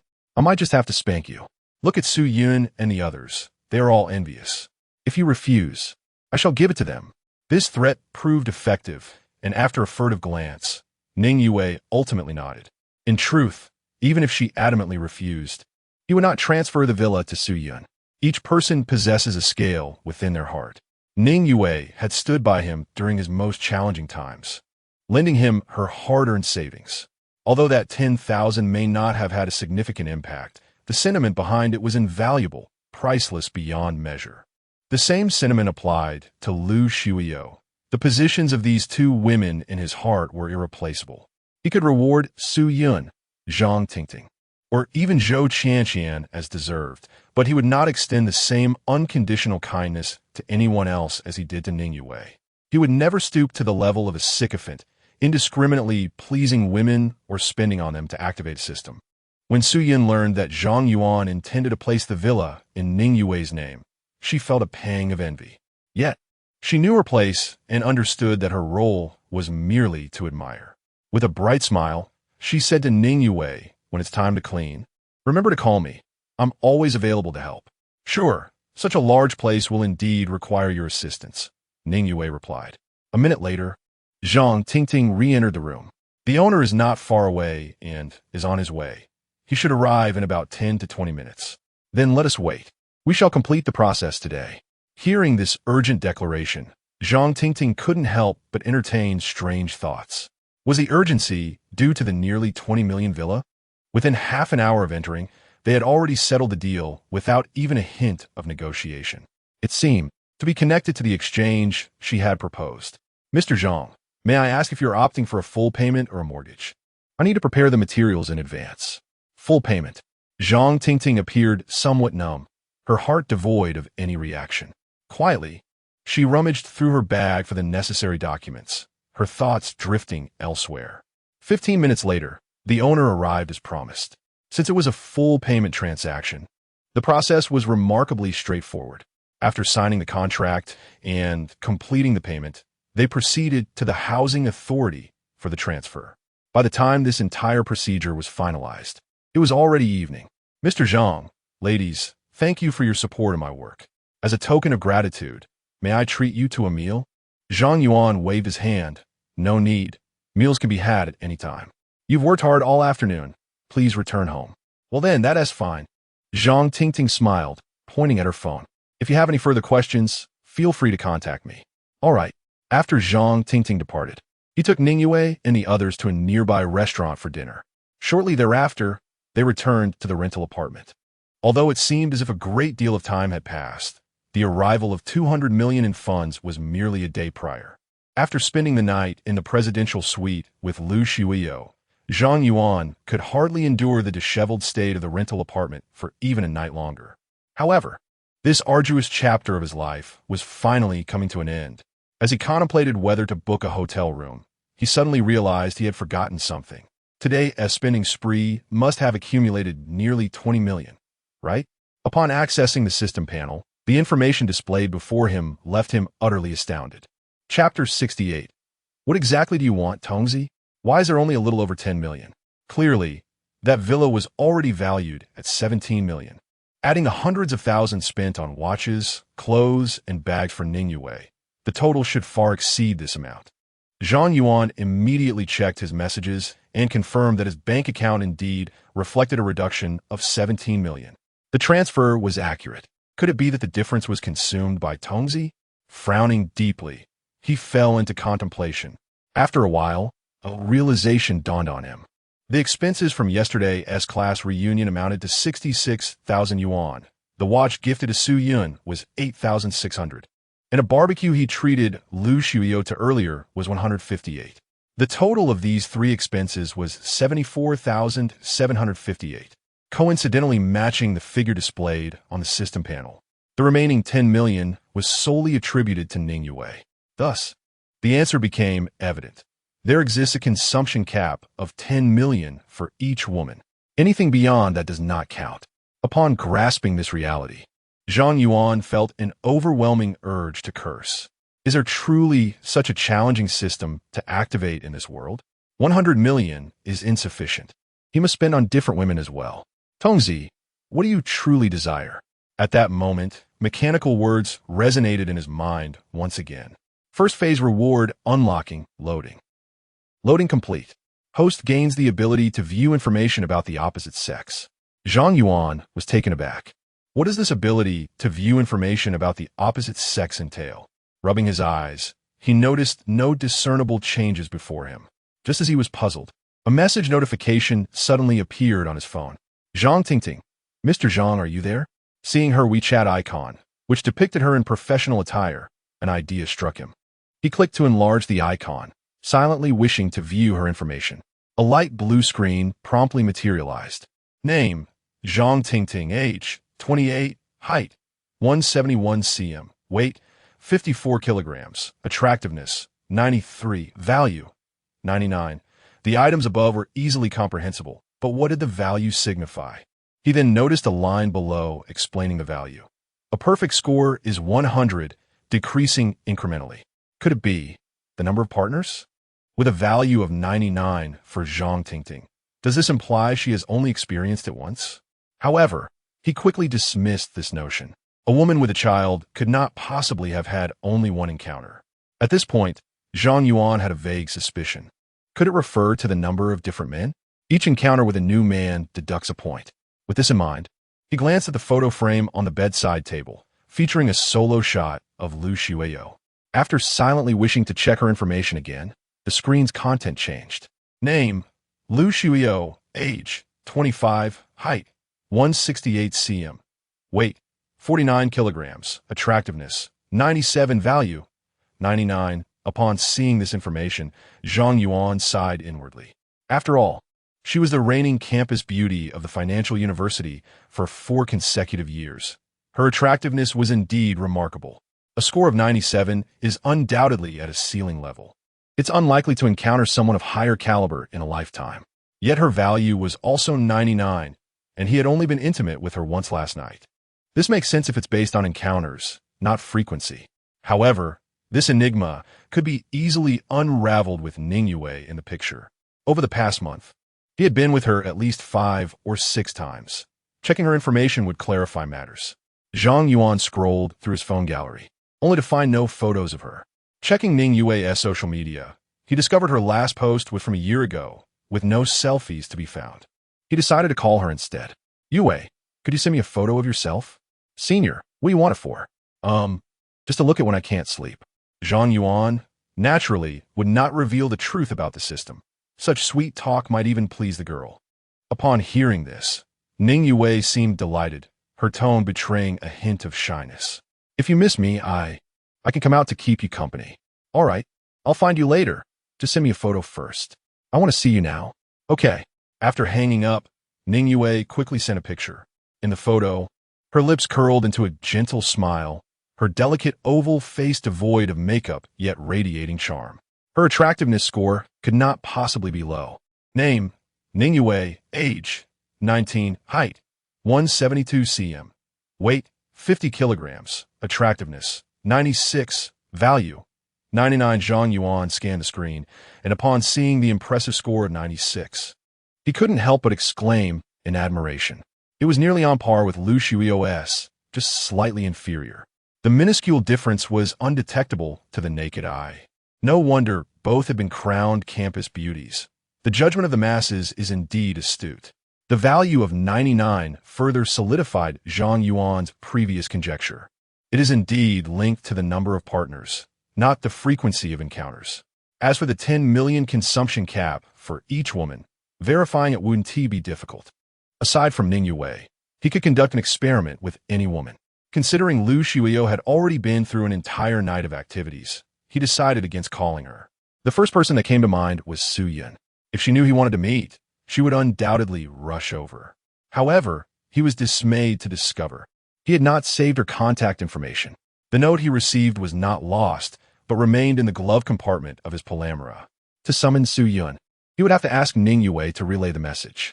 Zhang Yuan could not bring himself to make such an indecent request of his legitimate girlfriend.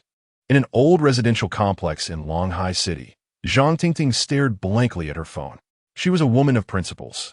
Since Zhang Yuan had promptly purchased the villa, she would naturally honor her word. A transaction is merely a transaction. Being single, she felt no moral qualms, since extending her hand would be met with a certain cost. She mustered her courage and sent Zhang Yuan a message.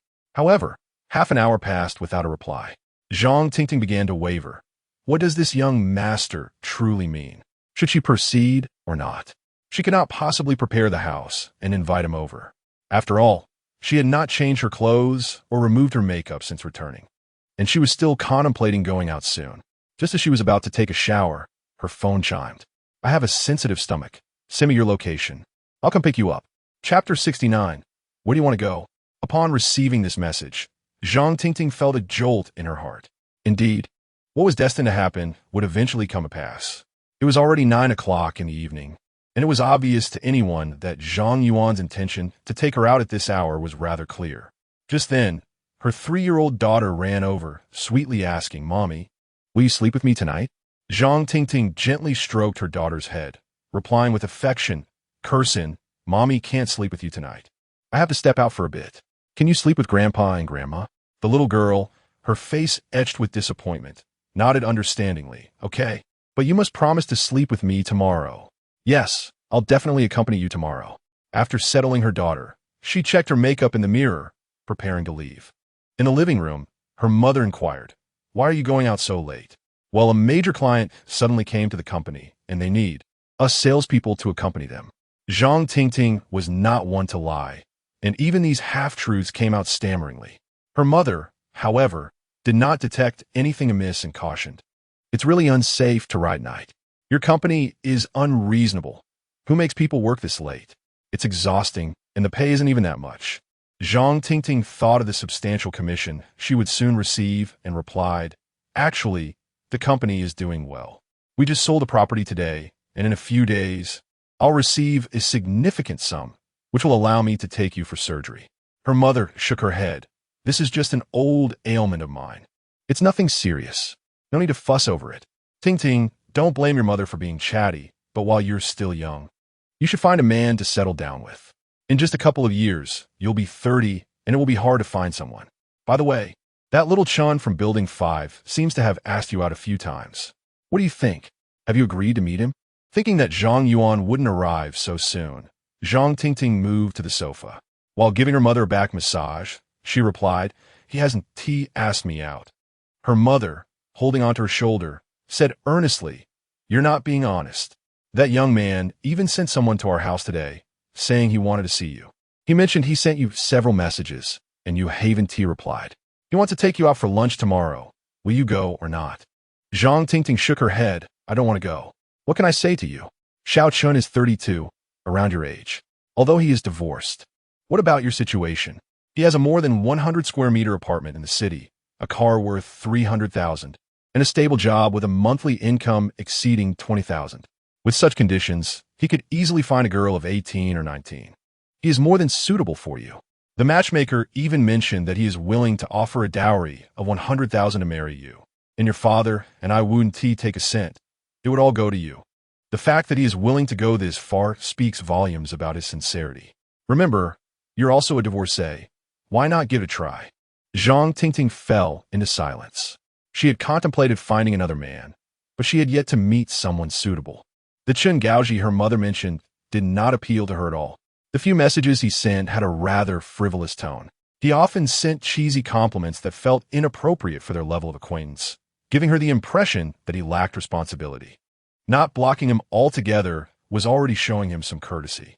Seeing Zhang Tingting's reluctance, her mother's face displayed a hint of displeasure. I've already spoken with the matchmaker. You will meet him tomorrow. If you really don't find him appealing, I won't force you, all right? Upon hearing this, Zhang Tingting's eyes glistened with unshed tears. Her mother softened her tone, sighing, even if you wish to remain single for life, Curson cannot grow up without a father. Ultimately, Zhang Tingting nodded slightly. All right, I will agree to it. Her mother finally smiled. The location for lunch has already been sent to you. Remember not to be late. Zhang Tingting glanced at the time. Mom, I have to go to the company. This client is very important, and if I work too late, I may not come back. Go ahead, just be careful. She then arrived at the entrance of the community, watching as vehicles flowed past. A wave of confusion washed over her.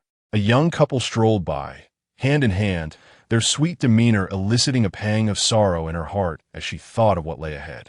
The warm breeze brushed against her, yet she felt no warmth, only a hint of coldness. Beep, beep. A Porsche 918 appeared before her, honking the horn. Zhang Yuan rolled down the window and said, "Get in." Zhang Tingting cautiously opened the car door and took a seat. Just as she settled in, she absent-mindedly asked, "Where are we going?" The moment the words left her mouth, she regretted them. Where else could they possibly go but a hotel? This question made her feel rather ungrateful. However, Zhang Yuan responded with a smile. "Where do you want to go?" Zhang Tingting stammered, struggling to find her words. "There's a motel just ahead. The conditions are decent and it's not expensive." Remembering that this wealthy young man likely regarded money lightly, she realized that her latter comment was entirely unnecessary. She hastily added, "I just thought you might not want to travel too far." Zhang Yuan said nothing, driving along the wide road. Throughout the journey, Zhang Tingting kept her gaze fixed ahead, sitting upright, not even leaning back. Her long, elegant legs were tightly closed, with a small black purse resting on her lap. Her hands seemed restless, tightly gripping the bag as though it contained something of immense value. This demeanor starkly contrasted with how she had been so articulate while discussing the villa earlier. 20 minutes later, the car arrived by the riverbank. After finding a parking space, Zhang Yuan said, "Get out." "Oh." Zhang Tingting looked up, realizing they had arrived at the Lijiang scenic area. After surveying her surroundings, she noticed there were no hotels nearby, and an ominous thought crept into her mind. Could it be that this wealthy young man intended to venture into the wilderness? As a very traditional woman, she found it hard to accept such a notion. However, she also understood that she had no room to refuse. Noticing her pale complexion and slight trembling, Zhang Yuan couldn't help but chuckle. "What are you thinking? It's been a long time since I've been here. Come walk with me." Chapter 70. Two choices after speaking. Zhang Yuan slowly walked towards the riverbank. Zhang Tingting hesitated momentarily before quickly following him. The Li River, which meanders through Shanghai City, boasts a width of 1 to 2 kilometers. The scenic area on the eastern side is beautifully constructed, with flourishing trees and fragrant flowers, accompanied by various leisure and fitness facilities. Strolling along the riverside path, listening to the gentle murmur of the water, one's mood seems to expand significantly, making it a favored spot for the locals to cool off in the summer. With her head bowed, Zhang Tingting followed closely behind him. After walking for a short while, a group of children suddenly dashed out from the intersection of two paths, playfully running past Zhang Yuan. He hurriedly stopped to avoid them, but Zhang Tingting, caught off guard, bumped into him, her high heels stepping on his shoe. Zhang Yuan stumbled forward slightly, but managed to regain his balance. He was unscathed, while Zhang Tingting lost her balance and fell to the ground. "I'm so sorry, Mr. Zhang. I didn't mean to," she stammered. Zhang Yuan chuckled softly. "What are you thinking? Am I that frightening? You seem so tense." "No, I'm not scared. I just got distracted. I apologize." He then took her delicate hand, helping her to her feet. As their hands clasped, he could distinctly feel the coolness of her palm, which was slightly damp with sweat. Her elegantly clad legs, adorned in black stockings, were slightly bent, adding to her allure. Sitting on the ground had caused her fitted skirt to ride up, sparking a flurry of thoughts. Once she stood up, Zhang Tingting quickly tugged at the hem of her skirt, returning it to its original position. "Are you all right?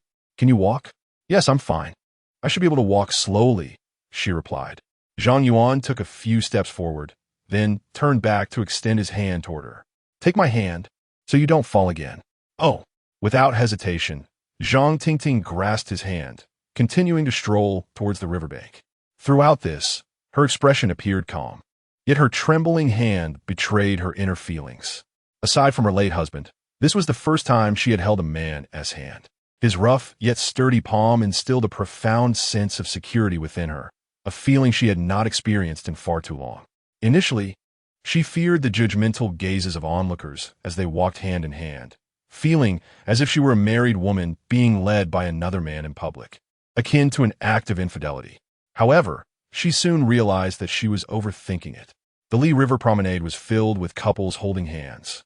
Who had the time to notice her? There were even bolder displays of affection in crowded areas, with couples kissing openly. What was her situation in comparison to that? Contemplating the prospect of more intimate actions with Zhang Yuan later that evening, she decided to acclimate herself to the situation. She emptied her mind and gradually leaned closer, wrapping her arm around his. Thus, the two walked side by side, their silhouettes resembling that of a loving couple. Upon reaching the riverbank, Zhang Yuan rested his hands on the railing, gazing at the water before him. The dark surface of the river resembled an ancient well, calm and profound. The water was devoid of any boats, save for the occasional vessel that disrupted the tranquility. He had been exceedingly busy these past few days, and this rare moment of leisure allowed his spirits to lift considerably.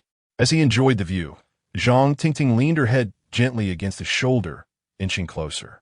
A soft breeze swept through, alleviating the heat and bringing a refreshing chill. His height and broad shoulders provided a comfortable refuge for her. At that moment, she surprisingly found the idea of spending an intimate night with this man, 2 years her junior, somewhat acceptable, at least less objectionable than before. Of course, this premise was contingent upon being indoors. "Are you still nervous?" he inquired. "I'm not nervous," she replied, though she could feel the fluttering in her chest. Zhang Yuan's arm gently encircled her waist, pulling her close. Zhang Tingting's waist was devoid of any excess, as her slender figure, 171 centimeters tall and weighing merely 54 kilograms, attested.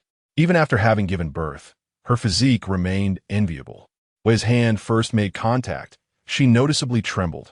Unable to suppress a smile, Zhang Yuan thought to himself how her reaction was anything but calm. It seemed her heart was racing, perhaps reaching a crescendo. At that moment, he felt mischievous and deliberately grazed her waist with his fingers. Zhang Tingting flinched slightly, anxious about displeasing him, yet unable to refrain from saying, "Mr. Zhang, please, I'm ticklish. Surely you can't be that sensitive when it's through clothing?" "I truly am." After a playful exchange, Zhang Tingting visibly relaxed, even managing a rare smile. "If you don't believe me, I could try tickling you." "Then go ahead," he challenged. She extended her hand, lightly scratching his waist. "See? You're exaggerating. It doesn't even tickle." Upon hearing her protest, she seemed determined to prove her point, bringing both hands forward with a bit more force, scrutinizing his face for any hint of a reaction. However, before she could gauge his expression, she found herself unexpectedly swept into his embrace, her cheek resting against his chest, her arms instinctively wrapping around him. The robust scent of masculinity enveloped her, accompanied by the steady rhythm of his heartbeat, which remained calm and unhurried. Meanwhile, Zhang Tingting's cheeks flushed as she thought her own heart rate likely soared to 180. Thankfully, Zhang Yuan couldn't hear it. Otherwise, she would surely be mortified. After a moment of silence in their embrace, Zhang Yuan spoke. "Do you know why I brought you here?"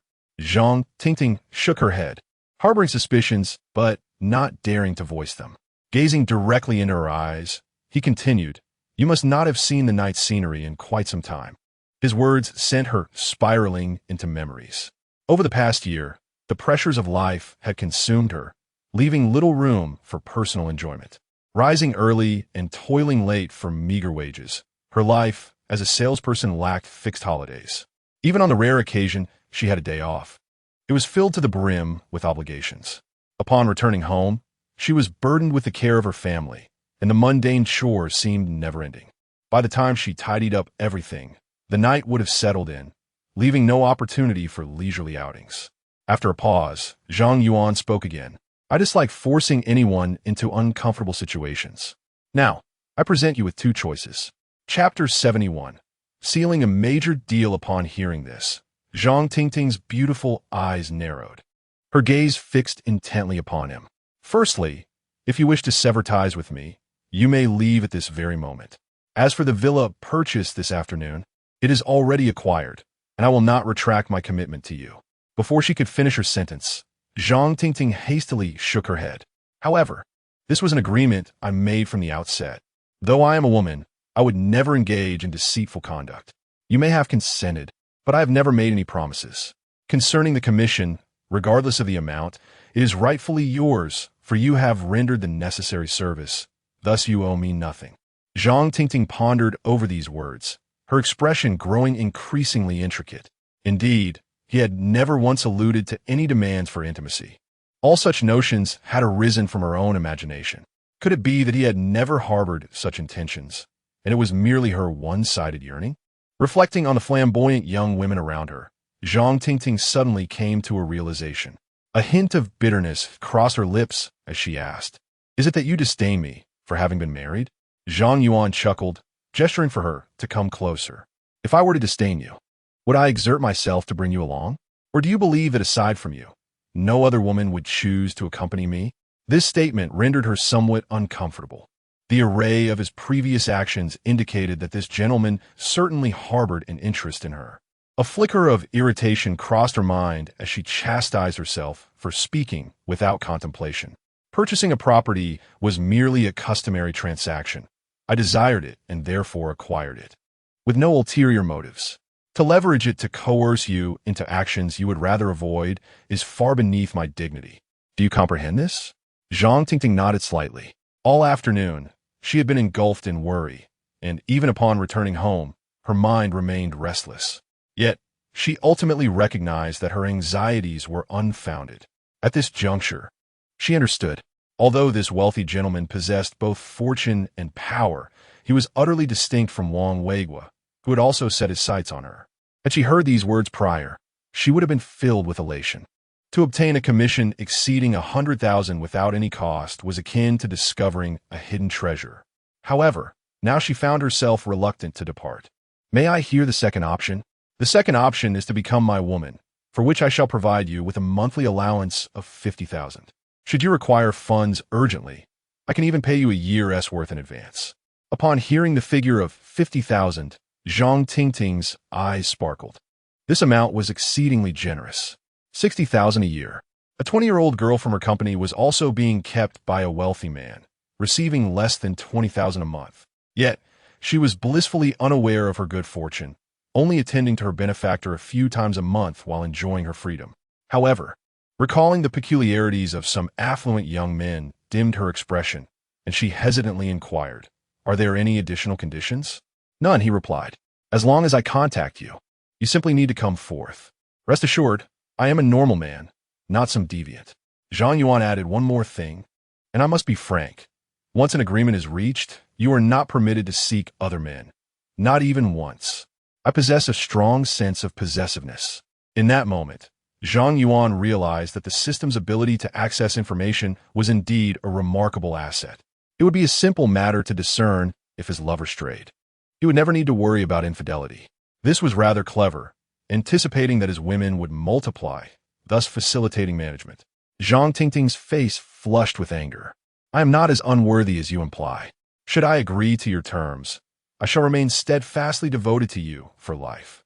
Zhang Yuan could see the sincerity in her words, reflected in her numerical value of 99. If she were promiscuous, it would be impossible for her to have only known one man at the age of 28. "I harbor no ulterior motives and trust you. Given that this is a long-term arrangement, it is only prudent to discuss the terms in advance. By the way, I am not married, so you need not worry about future complications." With that, he turned away, gazing once more at the tranquil river surface. He was indifferent to Zhang Tingting's choice. With his current wealth, he could easily afford to replace her with another beautiful young woman each day if he so desired. Zhang Tingting was indeed attractive and could fulfill his other fantasies, yet he did not feel she was indispensable. Whether it was 50 or 100,000 mattered little to him. As long as Zhang Tingting was agreeable and obedient, he would not hesitate to provide her with a house and a car in the future. However, Zhang Tingting lowered her gaze slightly and shook her head slowly. I have never been a gold digger. 20,000 a month suffices for me, and I cannot spend more. Moreover, I assure you that for this lifetime, I shall not be involved with any other man. You need not worry about this at all. Now, it was Zhang Yuan's turn to be taken aback. Was this a case of reverse bargaining? Yet, considering her looks, if she sought a life of luxury, many wealthy men would surely vie for her attention. She had no greed, adhered to the rules, and was not overly enamored with wealth. Her choice stemmed from the pressures of life. Nevertheless, this only made Zhang Yuan regard her with newfound respect. He extended his right hand. A deal is a deal. A deal is a deal, she echoed. Her cheeks flushed as she shyly accepted his handshake. Passers-by observed their serious demeanor and assumed they had just concluded a significant business transaction. Please provide me with your bank account number. Do I give it now? Zhang Tingting asked, astonished. Isn't it customary to receive payment after the service is rendered? Do you think this is a job with a salary? I had no idea. This is my first experience being kept. Coincidentally, it is mine as well. Zhang Yuan chuckled. Just send me your account number. Okay. She then retrieved her bank card and handed it over. 2 minutes later, her phone buzzed. Upon seeing the transfer notification, she gasped, why so much? Wasn't it agreed that I would only receive 20,000? Rubbing her eyes, she reconfirmed that the sum was indeed 600,000, her mouth agape in astonishment. Zhang Yuan waved his hand. Take it. If it's insufficient, we can discuss it later. Enough, enough. In fact, it is far too much. With the commission soon to be added, my account balance will exceed 700,000. This is an enormous sum for me. She had consulted with a doctor, and the total cost for her mother's back surgery would be under 100,000. As for the remaining funds, she could hardly fathom how she would spend it all. Suddenly, her previously strained life seemed to brighten considerably. The immediate effects of being kept were astonishingly evident. As long as you remain obedient, everything you desire will be yours. To me, additional money is of little consequence. Zhang Yuan regarded her meaningfully. Now, it's time for you to demonstrate your worth. Zhang Tingting hesitated, glancing around, her expression conflicted. Here? Right here? Chapter 72. Unfamiliar vocabulary. Where did your mind wander off to? Zhang Yuan gently tapped her forehead, then opened his arms wide. It was then that she realized she had misunderstood, her cheeks instantly flushing crimson. Slowly, she nestled against Zhang Yuan's chest, her arms wrapping around him once more. Listening to the steady, powerful rhythm of his heartbeat, she gradually felt at ease, regardless of what was to come. At least she wouldn't have to rush about for her daily survival anymore. All of this was brought about by the man before her. Although it was essentially a transaction, it was distinctly different from merely sharing a bed for a night. If all went well, Zhang Yuan would be her only man in the future. Aside from the inability to marry legally, it seemed there was not much difference. She could consider it akin to marrying a husband who was frequently away on business. As her thoughts drifted, her mindset shifted once again. Zhang Tingting slightly raised her gaze, silently observing the resolute contours of his face before her eyes settled on his. Those profound eyes seemed to radiate an enchanting allure at this moment. Suddenly, an impulse surged within her, and she lightly pecked Zhang Yuan's profile, akin to a dragonfly skimming the water. Then, shyly, she buried her head in his chest. Zhang Yuan smiled broadly, holding her a little tighter. Without the weight of pressure and troubles, Zhang Tingting seemed to have unleashed her naturally vivacious spirit, behaving more like a little girl. This transformation was something he was pleased to witness. Otherwise, he wouldn't have brought her to such a distant place. Conditions could easily be discussed in a hotel room, and once settled, they could proceed with the necessary matters. However, such a transaction bore too strong a hue of commerce. Though Zhang Yuan was not a saint, he generally cared for the emotions of the women in his life, merely indulging in desire while treating the woman beneath him as if she were lifeless held little appeal for him. He was not lacking in female companionship. Zhang Yuan slowly lowered his eyelids, his gaze meeting hers in a silent exchange. In that instant, it felt as if he captured a fleeting glimpse of happiness emanating from her bright eyes. Fortunately, the trace of sorrow on Zhang Tingting's face was innate and had not dissipated. Otherwise, it would have diminished her charm. Holding her soft figure in his arms, the evening breeze brushed by, carrying with it a delicate floral fragrance. Zhang Yuan gradually realized he was becoming overwhelmed. Let us go.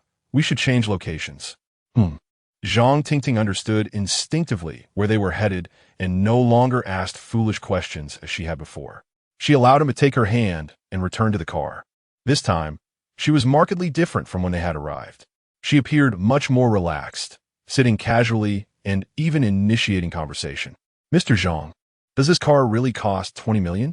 I can't help but feel that aside from the missing row of seats, there doesn't seem to be much difference. The current price of the car was indeed nearly 20 million, but that was beside the point. What mattered was that this form of address needed to change. Did she truly think it was appropriate to still call him Mr. Zhang? Zhang Tingting's face flushed. She too recognized the inappropriateness. But what else could she call him? Boss. Although Zhang Yuan provided her with a monthly allowance, it hardly constituted an employment relationship. How could she possibly voice such a title? The thought of their intertwined future made her realize that they would likely be inseparable forever. Suddenly, an unfamiliar term surged into her mind. A word she hadn't uttered in ages. Taking a deep breath, she called out in a voice as faint as a whisper, "Husband." Once she spoke those words, she tightly shut her eyes, too shy to lift her head. As for Zhang Yuan's reaction, she dared not look. Though her voice was soft, Zhang Yuan heard her clearly, momentarily losing his grip on the steering wheel. When had this woman's courage grown so bold? His initial intent was for Zhang Tingting to simply call him by his name. Given their relationship, there was no need for excessive politeness. However, this was a delightful surprise. What man could resist the sweet sound of being called husband? Didn't he catch that? Speak louder. Zhang Tingting had no choice but to muster her courage. Using all her strength to call out again, "Husband." Her voice was considerably louder this time, and it brought Zhang Yuan a sense of satisfaction. At that moment, Zhang Tingting realized that perhaps there was nothing embarrassing about it. Although he was slightly younger, he was indeed impeccable in every aspect. Zhang Yuan drove with one hand while extending the other toward her. Instinctively, she wanted to shy away, but then hesitated and, after a moment, tightly grasped his hand. In that instant, she couldn't help but think back to the noon when she had sat across the table, watching Zhang Yuan engage in intimate gestures with that young girl. Little did she expect that less than 12 hours later, he would become her own. 10 minutes later, Zhang Yuan casually selected a 5-star hotel and booked a suite at the front desk. After all, as long as he booked a room with a woman accompanying him, it could be counted toward his accumulated expenses. There is no need to buy anything special for Zhang Tingting to validate his earlier assumptions. In the hotel lobby, Zhang Tingting appeared somewhat restless. Zhang Yuan chuckled. "Why so anxious? You're single now. It's not a big deal if someone sees you." "No, that's not it. I'm worried about you having so many female acquaintances. If they see you, it wouldn't be good." "No worries. They couldn't care less about this." "Then, is your relationship with them similar to what you have with me?" "Not quite. At least the one sitting to my right during meals is not." Zhang Tingting nodded. It was evident that he treated the girl named Ning Yue exceptionally well, even putting a valuable villa in her name. At that moment, Zhang Tingting felt a twinge of envy. Shortly after, the two exited the elevator and entered the suite. Once the door closed, the fire that Zhang Yuan had previously ignited could no longer be contained. Cradling her face, he leaned in to kiss her ruby lips. Zhang Tingting slowly closed her eyes, fully responding to him. Strolling along the riverbank, embracing, kissing, she realized it had been so long since she experienced such feelings that she had almost forgotten their taste. After a long while, when their lips finally parted, she felt a lingering desire for more. Having tasted this delightful sensation, she found herself unexpectedly looking forward to what was about to happen. How could she develop feelings so rapidly for a man she had known for less than a day? She felt no sense of repulsion at all. Was this still the same her? However, Zhang Yuan offered her no time for self-doubt. As gentle caresses enveloped her, her gaze gradually became hazy. With her arms wrapped around his solid chest, the reassuring sensation dispelled the bewilderment and helplessness she had felt over the past year. Zhang Tingting lay on the pristine white bed, while Zhang Yuan gazed at her intently, as if admiring a piece of exquisite jade. Though it was merely a gaze, it rendered her unable to lift her head in shyness. She buried her face in the pillow, wondering if this was the peculiar trait of a wealthy young master. Chapter 73. At least, I find myself somewhat fond of you now. At that moment, Zhang Tingting's phone rang. She glanced at it and felt an immediate surge of anxiety. With a pleading expression, she looked at Zhang Yuan and said, "My mom is calling for video chat. Could you please step away?" Zhang Yuan slipped on his slippers and made his way to the bathroom. "I'll take a shower first." Once the bathroom door was firmly closed, she dared to answer the call. "Mom, why are you calling so late?" "It's not me looking for you. It's Curson. She can't sleep and insists on seeing you before she can rest." On the other end of the video call, her little daughter immediately scrambled out of bed, exclaiming, "Mommy, when are you coming back? I miss you." "Be good, Curson. Mommy won't be home tonight, but I promise to spend time with you tomorrow." "All right, but you promised me several times that we would go to the amusement park. When will we go?" "If you go to sleep like a good girl, I'll take you tomorrow afternoon. Is that okay?" "I'll sleep right away." Upon hearing this, the little girl jumped with joy and obediently lay down, closing her eyes while still murmuring, "Curson is already asleep." Zhang's mother then inquired, "Did your clients leave so soon?" "Yes, they just left. It was such a busy day that I found a hotel nearby to stay in." "Isn't the hotel room quite luxurious? By the way, is the cost expensive? Will your company reimburse you?" Yes, they will, Mom. I'm really tired from running around today, so let's not dwell on it." "All right, just make sure to get some rest." Zhang's mother added, "Remember to meet with Xiao Chen tomorrow. Don't think I'm being nagging. If I don't remind you, you won't take it to heart." "Okay, I got it. I'm hanging up now." As she was about to end the call, Zhang Tingting relaxed her guard, inadvertently kicking the carpet by the bed. "Wait," Zhang's mother exclaimed, "I think I saw a pair of men's shoes. Can you tilt the camera a bit to check?" Hearing this, Zhang Tingting felt a jolt of panic. She discreetly glanced and saw Zhang Yuan's recently discarded shoes by the bed. Quickly, she kicked them under the mattress before daring to shift the camera down.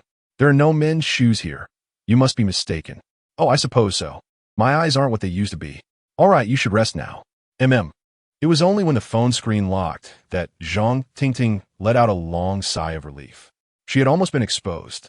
Zhang Yuan was indeed her man, but their arrangement was not something to be publicly acknowledged. If her mother found out, it would surely cause an uproar.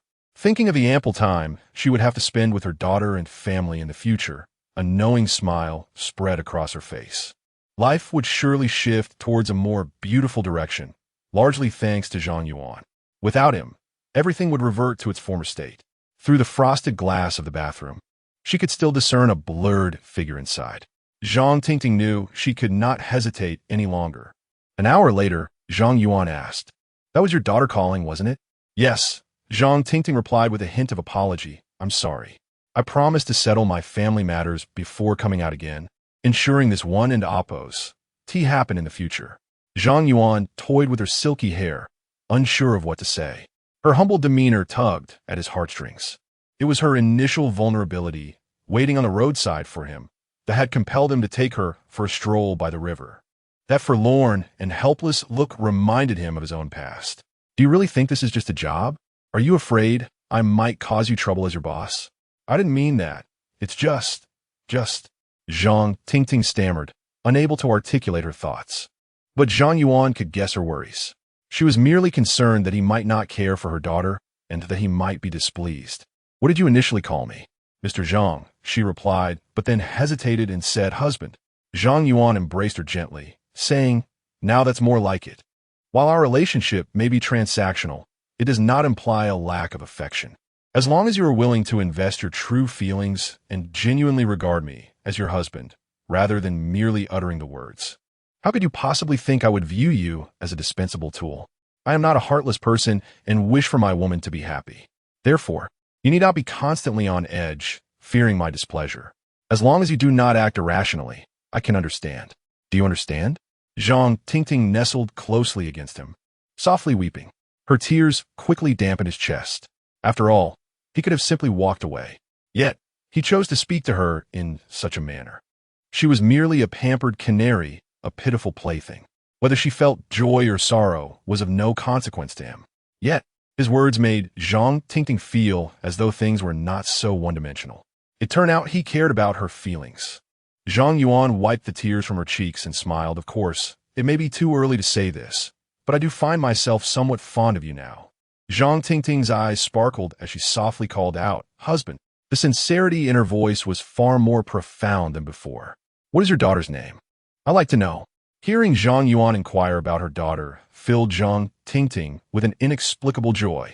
"Her name is Zhang Curson, and she will turn 3 in 2 months. Zhang, does your ex-husband share the same surname?" Zhang Tingting shook her head. "No, my daughter takes my surname. They all wanted a boy, so Curson has been somewhat neglected since birth. Furthermore, my ex-husband was not kind to me. He was often abusive, and he was not as good as you." Her in-laws were unreasonable, caring only for their son. Even after several years of marriage, they treated her like an outsider. They even forcibly occupied the house they had lived in as a couple, forcing her to return to her parents' home with her daughter. As she recounted her tale, the tears that had just subsided now flowed freely once more. Zhang Yuan gently patted her back, feeling sympathy for her plight. What a tragic existence she led. It was no wonder she was so cautious about everything. Not everyone is born into a humble life. Various circumstances compel them to bow their heads. In this light, perhaps her ex-husband's untimely demise was a blessing in disguise. Zhang Yuan pondered. Helping her reclaim what was rightfully hers would not be a difficult task. Those detestable in-laws deserved to learn a lesson. Chapter 74. Brother Tongzi. Is it your meticulousness or mine? Zhang Tingting expressed her surprise with an unmistakable glint in her eyes. Would you be willing to meet Curson? It could be delightful to play with a child. Zhang Yuan chuckled, though he could not promise how well he would treat her in the future. After all, you called me your husband. It would be unreasonable to not meet even once. Of course, the most crucial aspect is how you conduct yourself. Zhang Tingting nestled closer, wrapping her arms around his neck and bestowing a tender kiss. "Darling, you are so good to me." The next day, at 11 in the morning, an abrupt ringtone shattered the tranquility. A delicate hand emerged from beneath the covers, fumbling for her phone nestled under the pillow. As Zhang Tingting squinted at the screen and recognized the caller, her demeanor shifted to one of nervousness. She gestured for Zhang Yuan to be silent before answering the call. "Mom, I've been up for ages. I understand." Once she hung up, her face was a mask of regret. "Darling, my mother has arranged a blind date for me. I'm supposed to meet him this afternoon. I didn't realize we would end up like this, so I agreed. Please, don't misunderstand. I am not that shameless." Zhang Yuan smiled and grasped her delicate hand. "How could I? Just meet him and send him on his way. It will save your mother from nagging." Zhang Tingting slowly shook her head. "I want to go unless you accompany me." Zhang Yuan was taken aback by this suggestion. Bringing her own boyfriend to a blind date with another man was quite an unusual approach. "I barely slept last night and am too tired to go. Please, dear husband, just accompany me." After a few exchanges, Zhang Tingting found herself growing increasingly comfortable calling him husband, feeling no sense of awkwardness. She playfully shook Zhang Yuan's arm, nearly causing his body to fall apart. All right, I'll go." At this point, Zhang Yuan was wide awake, and his stomach grumbled in hunger. He decided to join her for a meal. After a gentle peck on his cheek, Zhang Tingting got up to prepare. Zhang Yuan lit a cigarette and opened the system panel. Accumulated expenditure for the opposite sex: 10, 692, 758 yuan, 100, 000, 000 yuan. Activation conditions not met. Upon seeing the rising figure, he confirmed his earlier hypothesis. Indeed, each woman's accumulated expenditure had a cap of 10 million yuan. To activate the system, he needed to spend the remaining 90 million on at least 9 different women. It was indeed a bit of a trap. However, the rewards offered were rather enticing. The ability to view information about the opposite sex granted upon unlocking the first stage was quite useful. The subsequent rewards promised to be equally valuable. Yet, as he scrutinized the amount further, confusion washed over him. Why had it increased by 618,000? He had only booked a suite costing 18,000 since yesterday. The extra 600,000. Was it a transfer? The initial 100,000 he had sent to Ningyue didn't he even count? Thinking of this, He immediately transferred another 10,000 to Zhang Tingting. Once her phone chimed, he checked the panel again. As expected, the amount had risen to 758 yuan. Could this be the hidden reward for reaching the 10 million milestone? A smile crept onto Zhang Yuan's face. If transfers could be counted towards accumulated expenditure, things became much simpler. When he encountered a woman he liked, he need not ponder over gifts.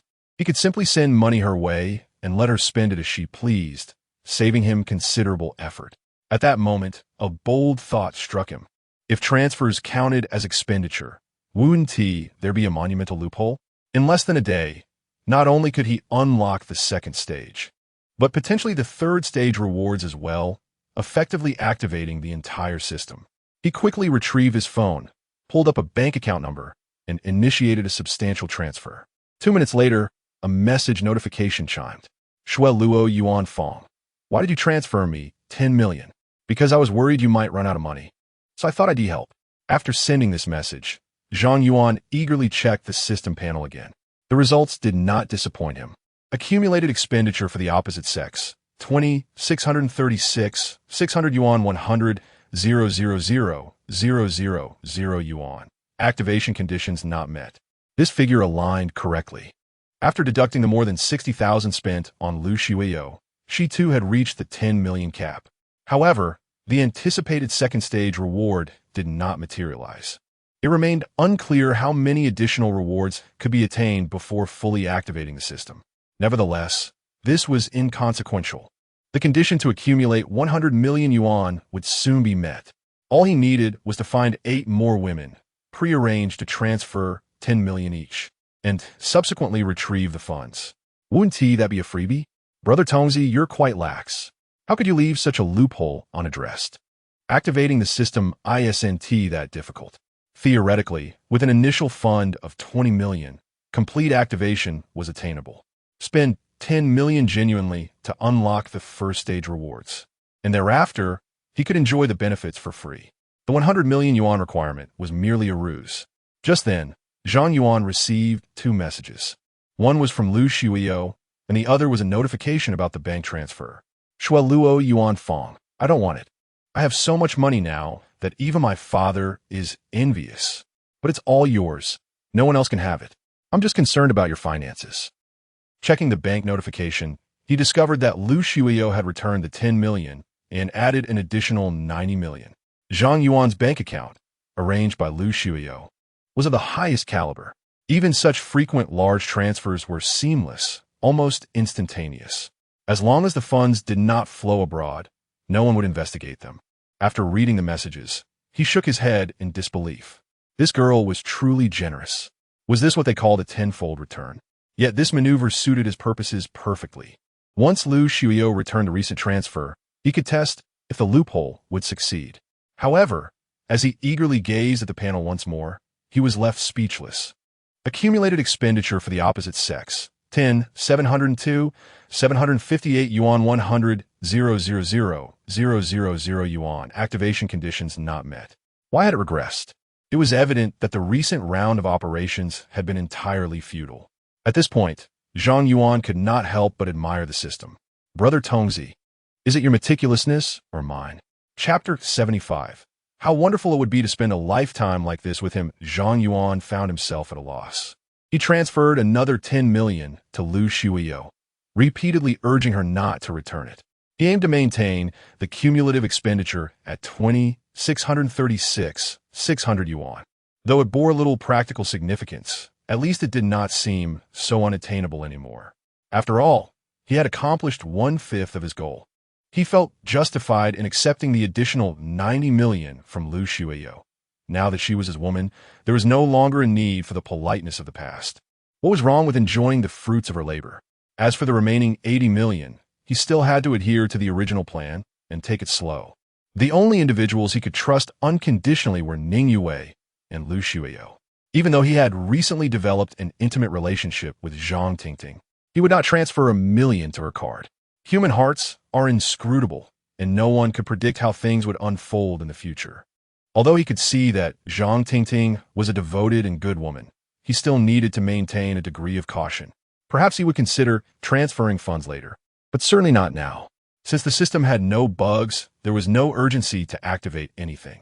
The most important thing was to enjoy life with a carefree spirit.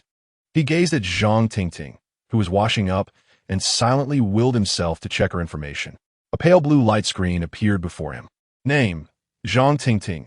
Age, 28. Height, 171 centimeters. Weight, 54 kilograms. Attractiveness, 94. Value, 98. This figure seemed to add up, merely correlating to the number of experiences. If calculated by frequency, this number might plummet to 95. However, when he noticed the attractiveness score, he felt a twinge of confusion. He remembered it being 93 just yesterday. How did it rise without reason? He then approached Zhang Tingting, admiring her lovely visage in the mirror. Perhaps it was a psychological effect, but she appeared even more beautiful than the day before. Could it be that she had not received affection for too long? Or perhaps it was the release of pressure that had improved her demeanor. The specifics were uncertain, but it was undoubtedly a positive development. Zhang Yuan gently embraced her slender waist from behind, burying his head in her silky hair. Oh, come on, don't do that. I'm washing my face. How come it's taking you so long? You can't even manage to put your clothes on properly. I'm not like you women who take forever. Just give me 2 minutes, and I'll be ready to go. Then you should wash up first. I don't want to move. The water is too cold. Can you help me wash? Dear, do you not realize it's summer? Zhang Tingting turned to him, her expression one of exasperation. Are you afraid of cold water? Besides, hotels provide warm water. Despite her words, Zhang Tingting took up a towel and meticulously dried his face. When helping him with his shirt, she noticed it was a bit wrinkled. She fetched a steamer, smoothing it out before dressing him. She even helped him with his socks and shoes. Zhang Yuan remained completely still, savoring the experience of being pampered like an aristocrat from a bygone era. He couldn't help but marvel at the thought. If Lu Shuiyo were to serve him in such a manner, he would surely receive a resounding slap across the face.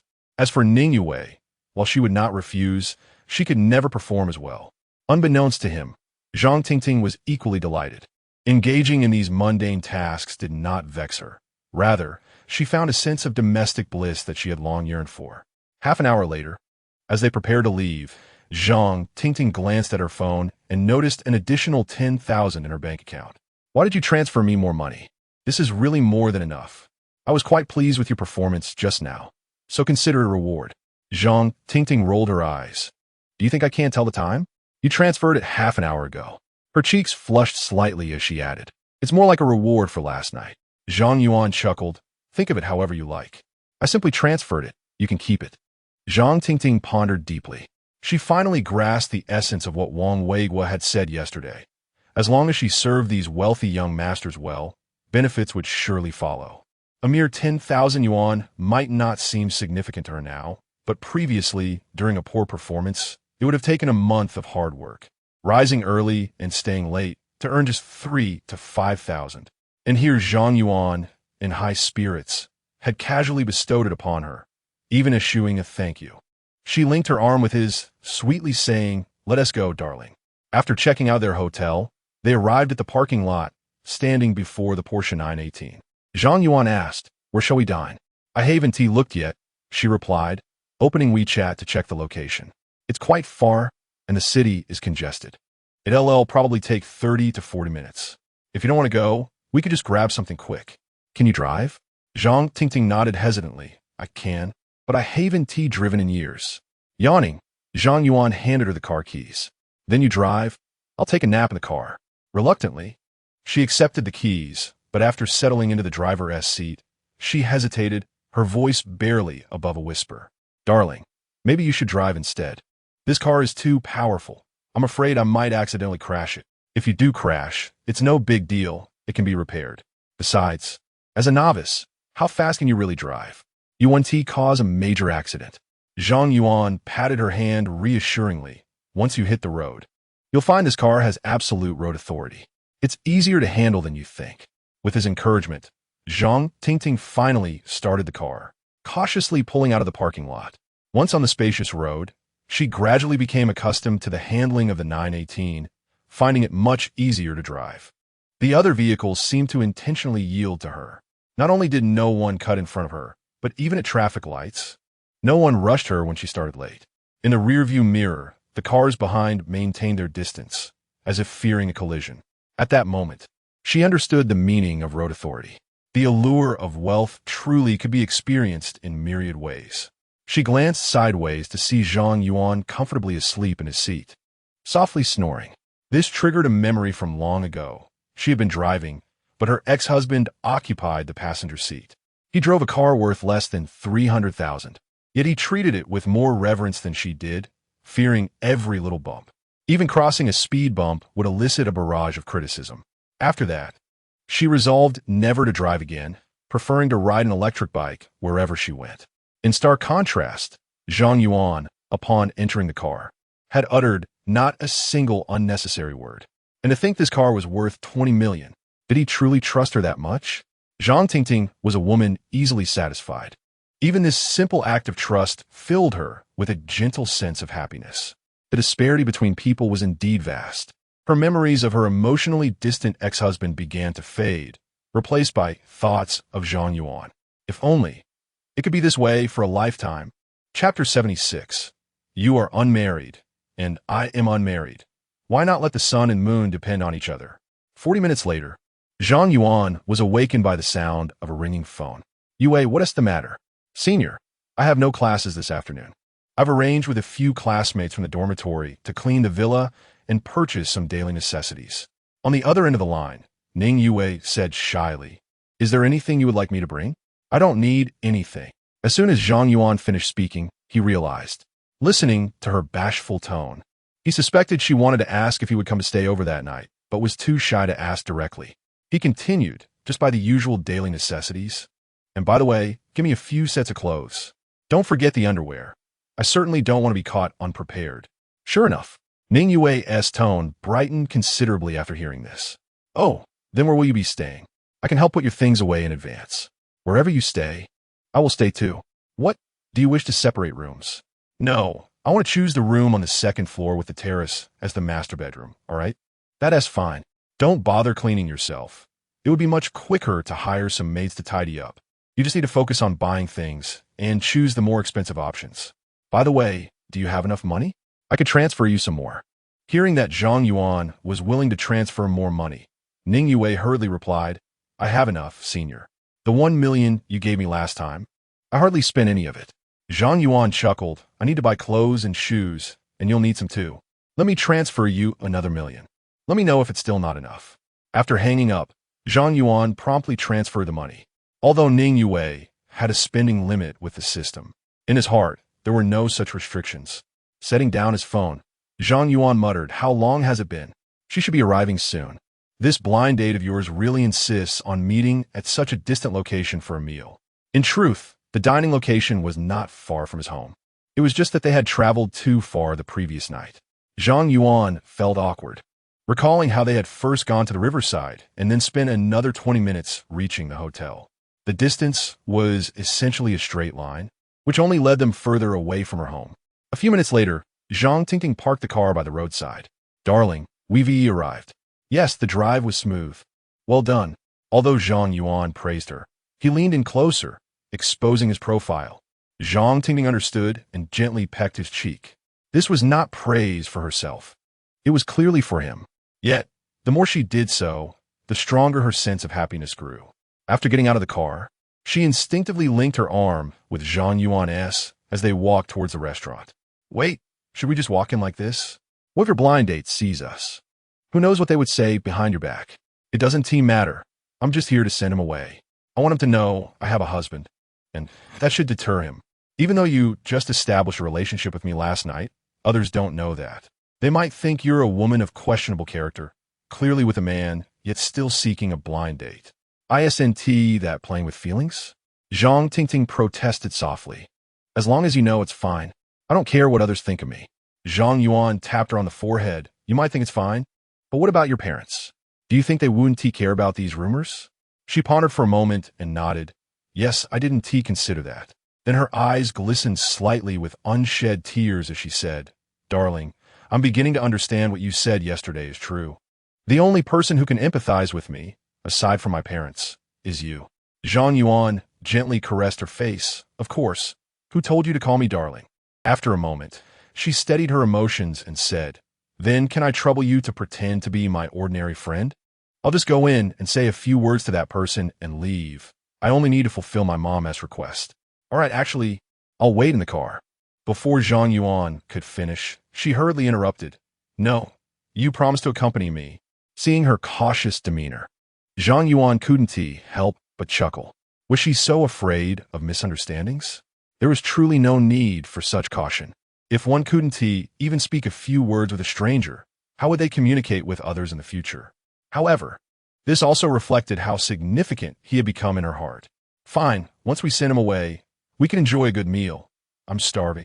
Meanwhile, in the restaurant, Chen Gaoji was feeling quite frustrated. He checked his watch every 2 minutes. They had agreed to meet at noon, and it had already been half an hour without a sign of her. The phone went unanswered, and messages were left unread. If it weren't for the woman's exceptional beauty, he would have left long ago. One time, he had seen Zhang Tingting on his way home from work. Just a fleeting glance had left him utterly captivated. How could such a stunning woman exist in this neighborhood? Having been divorced for 2 years, he felt an irresistible urge. After much inquiry, he finally obtained her WeChat ID. Learning she was a widow only heightened his excitement, leaving him restless at night. You are unmarried, and I am unmarried. Why not let the sun and moon depend on each other? However, ideals are often grandiose, while reality is starkly different. After persistently messaging her, she had initially responded, but soon all his messages fell silent into the void. Until yesterday, he could no longer contain himself and sent someone to her home to play matchmaker. Finally securing this dinner invitation, Chen Gaoji treasured this hard-won opportunity. Beautiful women, after all, are entitled to certain privileges. Even if they were half an hour or an hour late, it wouldn't matter, as long as they didn't stand him up. Chen Gaoji believed his own conditions were quite favorable. 2 properties in the city, a stable job, and a handsome income. He had dated several women this year, receiving positive feedback each time. If he so desired, he could easily take someone to get a marriage certificate. This confidence bolstered his self-esteem. Even as a second-time groom, he believed he was in high demand. Just as he glanced toward the restaurant entrance, once more, a man and a woman entered his line of sight. The identity of the man was irrelevant. The key was the woman he had been longing for, arriving fashionably late. Tingting, over here. Chen Gaoji stood up and waved at Zhang Tingting. He quickly approached her, displaying his signature smile. I thought you wouldn't come. Hearing him call her Tingting made her brow furrow. When had they become so familiar? What if Zhang Yuan misunderstood? Zhang Tingting's expression turned frosty, and she spoke with barely concealed irritation. Mr. Chen, the reason I came is that I promised.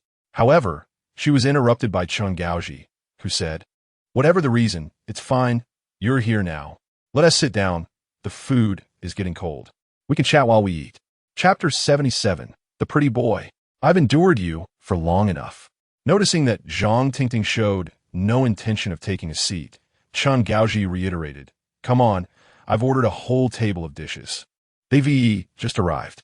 Zhang Tingting wasn't one to easily reject an invitation, especially with Chen Gaoji beaming with a pleasant demeanor. It would be quite awkward to leave without even sitting down during a prearranged blind date. She feared the gossip that might ensue, questioning her pride as a divorced woman. Furthermore, explaining this to her mother would be challenging. With these thoughts swirling in her mind, she cast a pleading glance at the side. Zhang Yuan observed the table laden with an abundance of food. Since we have to eat regardless, Tingting, why not indulge a little? It will be courteous. The way he addressed her, as Tingting was far more agreeable, even stirring a hint of delight within her. All right then, Zhang Yuan, let us go. Upon overhearing their exchange, Chen Gaoji's expression soured. Who is this pretty boy? What did he mean by giving face? Did he truly believe he was worthy of such courtesy? A flash of annoyance crossed his face, but he quickly replaced it with a warm smile. Tingting, is this your friend? Indeed, he's my friend. I specifically called him to accompany me. You wouldn't mind, would you? Of course not, he replied, extending his hand toward Zhang Yuan. You must be Xiao Zhang. I'm Chen Gaoji. It's a pleasure. While Chen Gaoji could comprehend Zhang Tingting bringing a friend to a blind date, he felt somewhat disheartened. A female companion would have sufficed. A male presence felt rather peculiar. Nevertheless, he thought it best to accept the situation as it was. However, to his surprise, Zhang Yuan seemed to ignore his outstretched hand and walked past him, with Zhang Tingting following suit, leaving him behind. Chen Gaoji suppressed his frustration and hesitated before trailing after them. The establishment resembled a cozy couple's restaurant, partitioned into intimate booths with a rectangular table in the center, flanked by sofas on either side. Upon reaching their booth, Chen Gaoji suggested, "Tingting, why don't you let your friend sit opposite? He is quite tall, and it will be more spacious. We can sit on one side to facilitate our conversation. How does that sound?" He assumed this reasonable request would be met with agreement, considering they were there for a blind date, not merely a meal. Yet, to his astonishment, Zhang Tingting promptly replied, "I'll sit with my friend, thank you, and please address me by my full name." Chen Gaoji's face flushed with embarrassment at her words. Nevertheless, he bit his tongue, thinking that once he showcased his substantial wealth, she would undoubtedly come crawling back. All right then. Once seated, Zhang Yuan began to eat heartily, having not eaten for over 10 hours. Zhang Tingting nibbled delicately, yet her gaze frequently lingered on Zhang Yuan, while she had no interest in Chen Gaoji across the table. "Tingting, oh no, Miss Zhang, let me formally introduce myself. I'm 32 years old, divorced for 2 years, and I have a 6-year-old son who resides with me. You would believe it, but he keeps insisting on having a little sister to play with, which drives me crazy. I hear you have a daughter under 3, right? If we were to be together, my son would be overjoyed, and your daughter would have a brother to dote on her. They would make great companions. Wouldn't they?" Receiving no response, Chen Gaoji pressed on, "Of course, if you wish for another child, that is absolutely fine. To be honest, while my financial situation isn't extravagant, I can comfortably support 2 or 3 children. I work in a company and, with bonuses, earn around 25,000 a month, and my job is quite stable.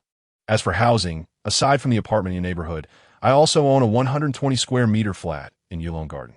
Given your profession in real estate, you must be aware of the prices there, nearly 20,000 per square meter." He then pulled out his phone, opened the banking app, and displayed it on the table. "Here are my savings, over 500,000, all of which are readily available.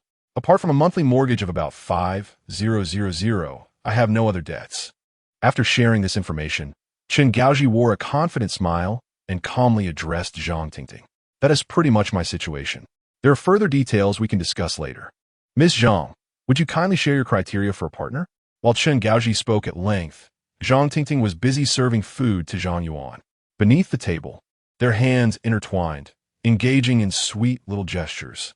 She absorbed none of his lengthy monologue. When suddenly questioned, she looked up in confusion. "Mr. Chen, what did you just say?" Suppressing his boiling anger, Chen Gaoji reiterated succinctly, "Could you please tell me your requirements? I will do my utmost to meet them."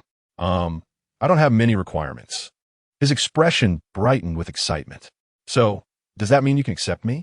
No, please don't misunderstand. What I mean is, I'll consider it once I get home. After all, this was a formal blind date, and Zhang Tingting felt it inappropriate to outright refuse. He was genuinely interested, and being too direct might embarrass him. In reality, saying she would think it over was merely a polite way of declining. However, Chen Gaoji failed to grasp this nuance. He relentlessly pursued, asking, "Is it that you find the 10,000 in betrothal gifts insufficient? We can negotiate that." Imagining Zhang Tingting becoming his wife, his thoughts drifted elsewhere. "It's just a matter of money. I can easily increase it. I could even manage 388,000 if I really had to." Indeed, given his overall qualifications, he was among the top tier in Shanghai City, stable job, assets, and savings. Yet, this was contingent upon whom one compared themselves with. Zhang Tingting, upon seeing his 500,000 in savings, felt utterly unfazed. After a moment of contemplation, she chose to be more forthright. "Mr. Chen, let me be clear. It's not about the conditions. Rather, I believe we lack the right chemistry." Upon hearing this, Chen Gaoji was visibly shaken. How could this be? Why would a divorced woman reject such generous terms? He quickly exclaimed, "Tingting, from the moment I laid eyes on you, I fell for you. I believe feelings can develop over time. Destiny is merely an excuse. At that moment, Zhang Yuan set down his chopsticks and turned to Zhang Tingting. Have you finished eating? Yes. Then let us go. Zhang Yuan's words struck Chen Gaoji like a thunderbolt, breaking his composure. Pretty boy, I've endured you for long enough. Chapter 78. Amusement Park. In Chen Gaoji's perspective, Zhang Tingting's unrelenting rejection of him was undoubtedly linked to another man. This individual must have significantly influenced her decisions. As for whether their relationship transcended that of ordinary friends, Chen Gaoji harbored no doubts. What man could endure his partner going on blind dates? After he had just slammed the table, Zhang Tingting appeared visibly displeased. She pointed at him, her face ashen, and declared, "To be frank, I never intended to meet you, nor did I envision any potential development between us.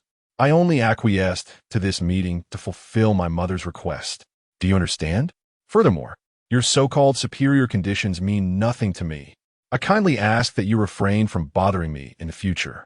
Having said this in a huff, she grasped Zhang Yuan's arm and strode out, leaving Chen Gaoji dazed and bewildered. It was the first time Zhang Yuan had witnessed her lose her temper, and he found it rather amusing. Who says honest people lack temper? As they passed the bar, he remarked, "Let's settle the bill so no one accuses us of freeloading." Okay. Zhang Tingting nodded obediently. Afterward, the two exited the restaurant and approached the car. "Honey, if you have matters to attend to, feel free to go. It's not far from here to my home. I can manage on my own," Zhang Tingting said somewhat reluctantly. "If you miss me, can you send me a message?" Zhang Yuan pondered. The villa was still being cleaned, and Ning Yue had gone shopping. He certainly did not wish to accompany her to the mall. Returning home would merely mean being alone in the rental apartment. Hence, he asked, "What about you? What are your plans later?" "I promised Kirsten last night that I would take her to the amusement park today." "All right, I'll join you." Zhang Tingting gasped, covering her mouth in disbelief. "Honey, how can you not want me to go?" "Of course I want you to." Had they not been in public, she would have thrown herself into Zhang Yuan's embrace. Seemingly fearing he might change his mind, she hurriedly ushered him into the car. "You know this area better than I do. You should drive." Zhang Yuan slid into the passenger seat and remarked, "Your daughter is at home, right?" "No. She's at kindergarten. We can pick her up directly from there. I recall she's not yet 3. Isn't that a bit early?" Zhang Tingting's expression carried a hint of helplessness. "My mother isn't well and lacks the energy to care for her, so I had to send her to school earlier." Zhang Yuan took her delicate hand in his. "It's all right. You will have more time in the future." "Thank you, dear." Zhang Tingting's daughter attended a nearby community kindergarten. From the outside, the place appeared old and dilapidated, clearly showing its age and questionable conditions. As Zhang Yuan spent more time with her, he suddenly realized that her status in his heart seemed to be gradually ascending. Initially, he viewed her merely as a means to an end, someone to indulge in briefly before casting aside. However, having learned of her tragic circumstances, he felt a deep sympathy for her. Now, this easily contented woman had truly entered his heart. A few minutes later, Zhang Tingting emerged, holding the hand of a little girl. The child was dressed in a pink dress, her large, bright eyes resembling 2 sparkling black jewels, radiating innocence and curiosity. Her skin was fair and smooth, akin to a freshly shelled egg, glowing with health. Upon closer inspection, her features bore a striking resemblance to Zhang Tingting's. She was a budding beauty. "Kirsten, say, Uncle." Zhang Kirsten hid behind her mother, gripping her hand tightly. She peeked out, wanting to look but hesitant. Eventually, she timidly uttered, "Uncle." This delicate girl, reminiscent of a doll, immediately captured Zhang Yuan's heart. He opened the car door, crouched before her, and extended his arms. "Come, give Uncle a hug." Upon hearing this, Zhang Kirsten's lashes fluttered, and she retreated further behind her mother.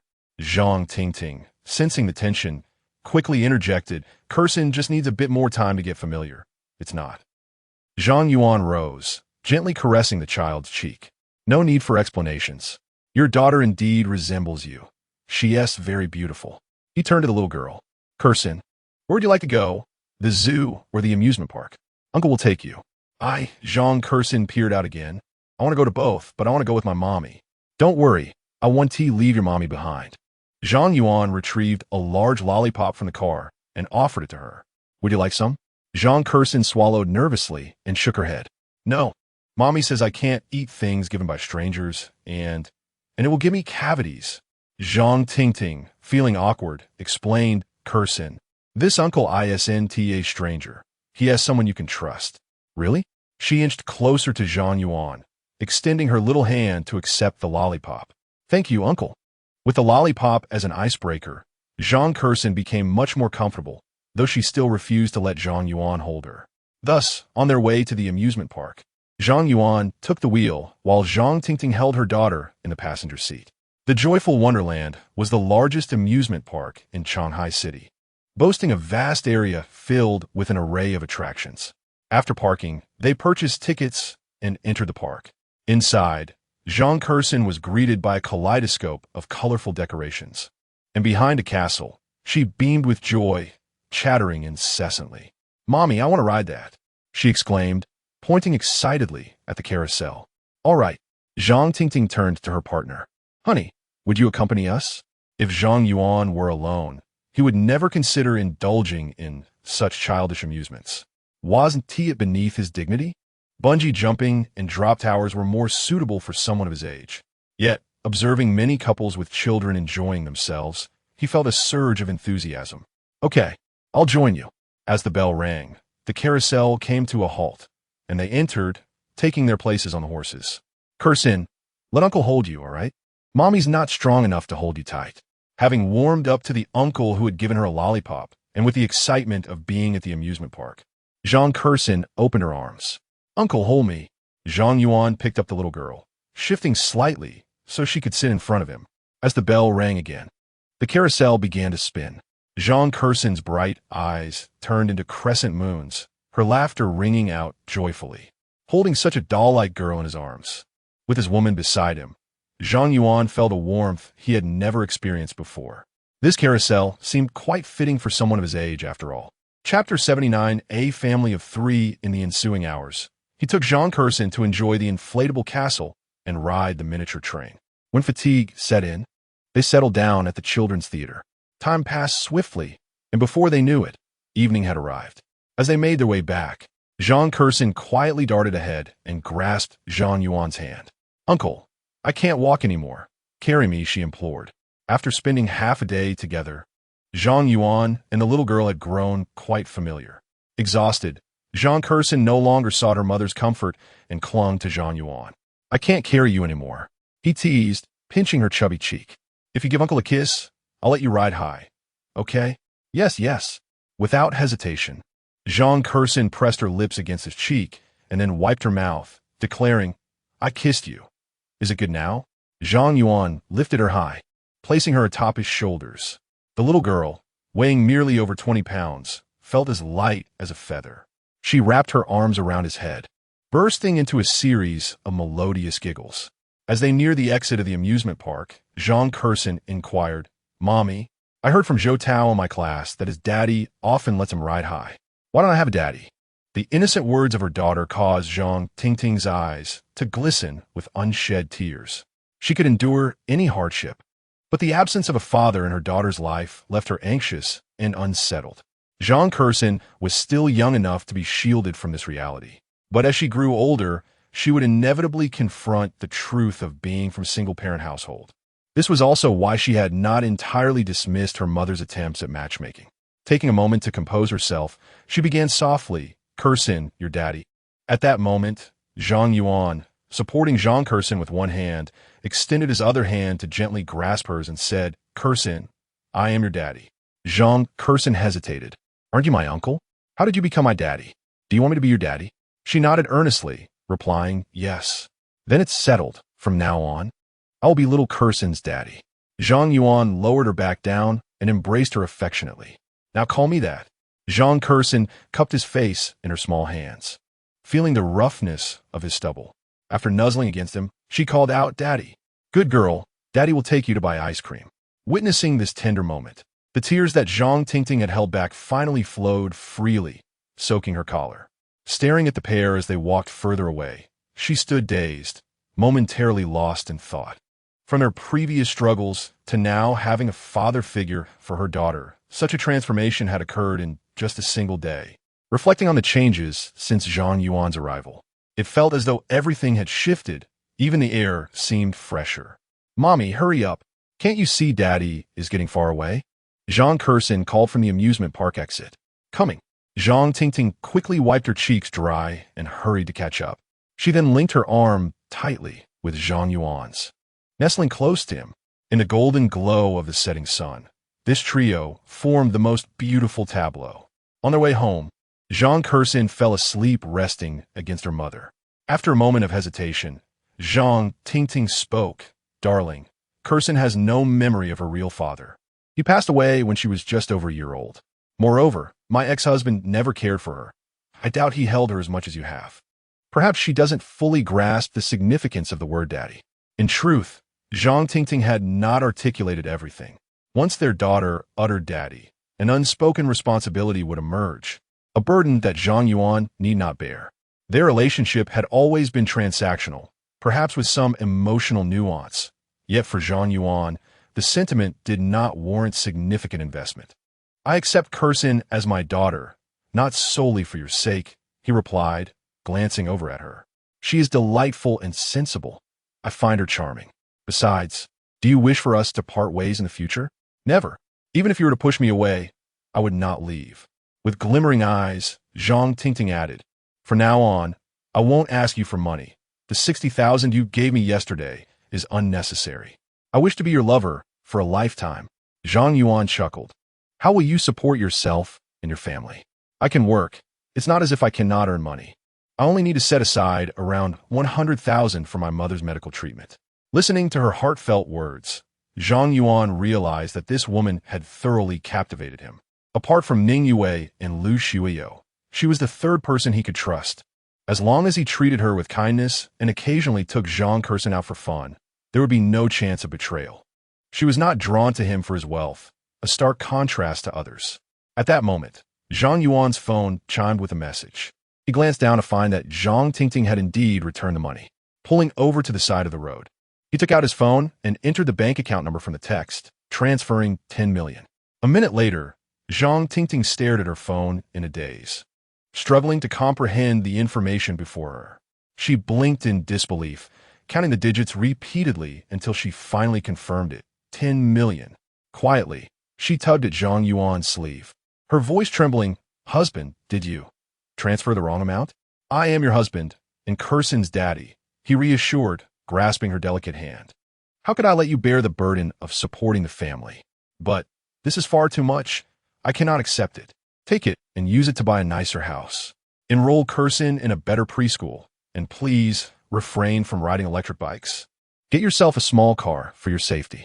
"That much isn't necessary. I initially agreed to this for the money, but now..." Zhang Tingting shook her head, murmuring, "You still have many women to care for. Spend the money on them instead. I truly don't need it." Though she acknowledged his wealth, a sense of unworthiness lingered within her.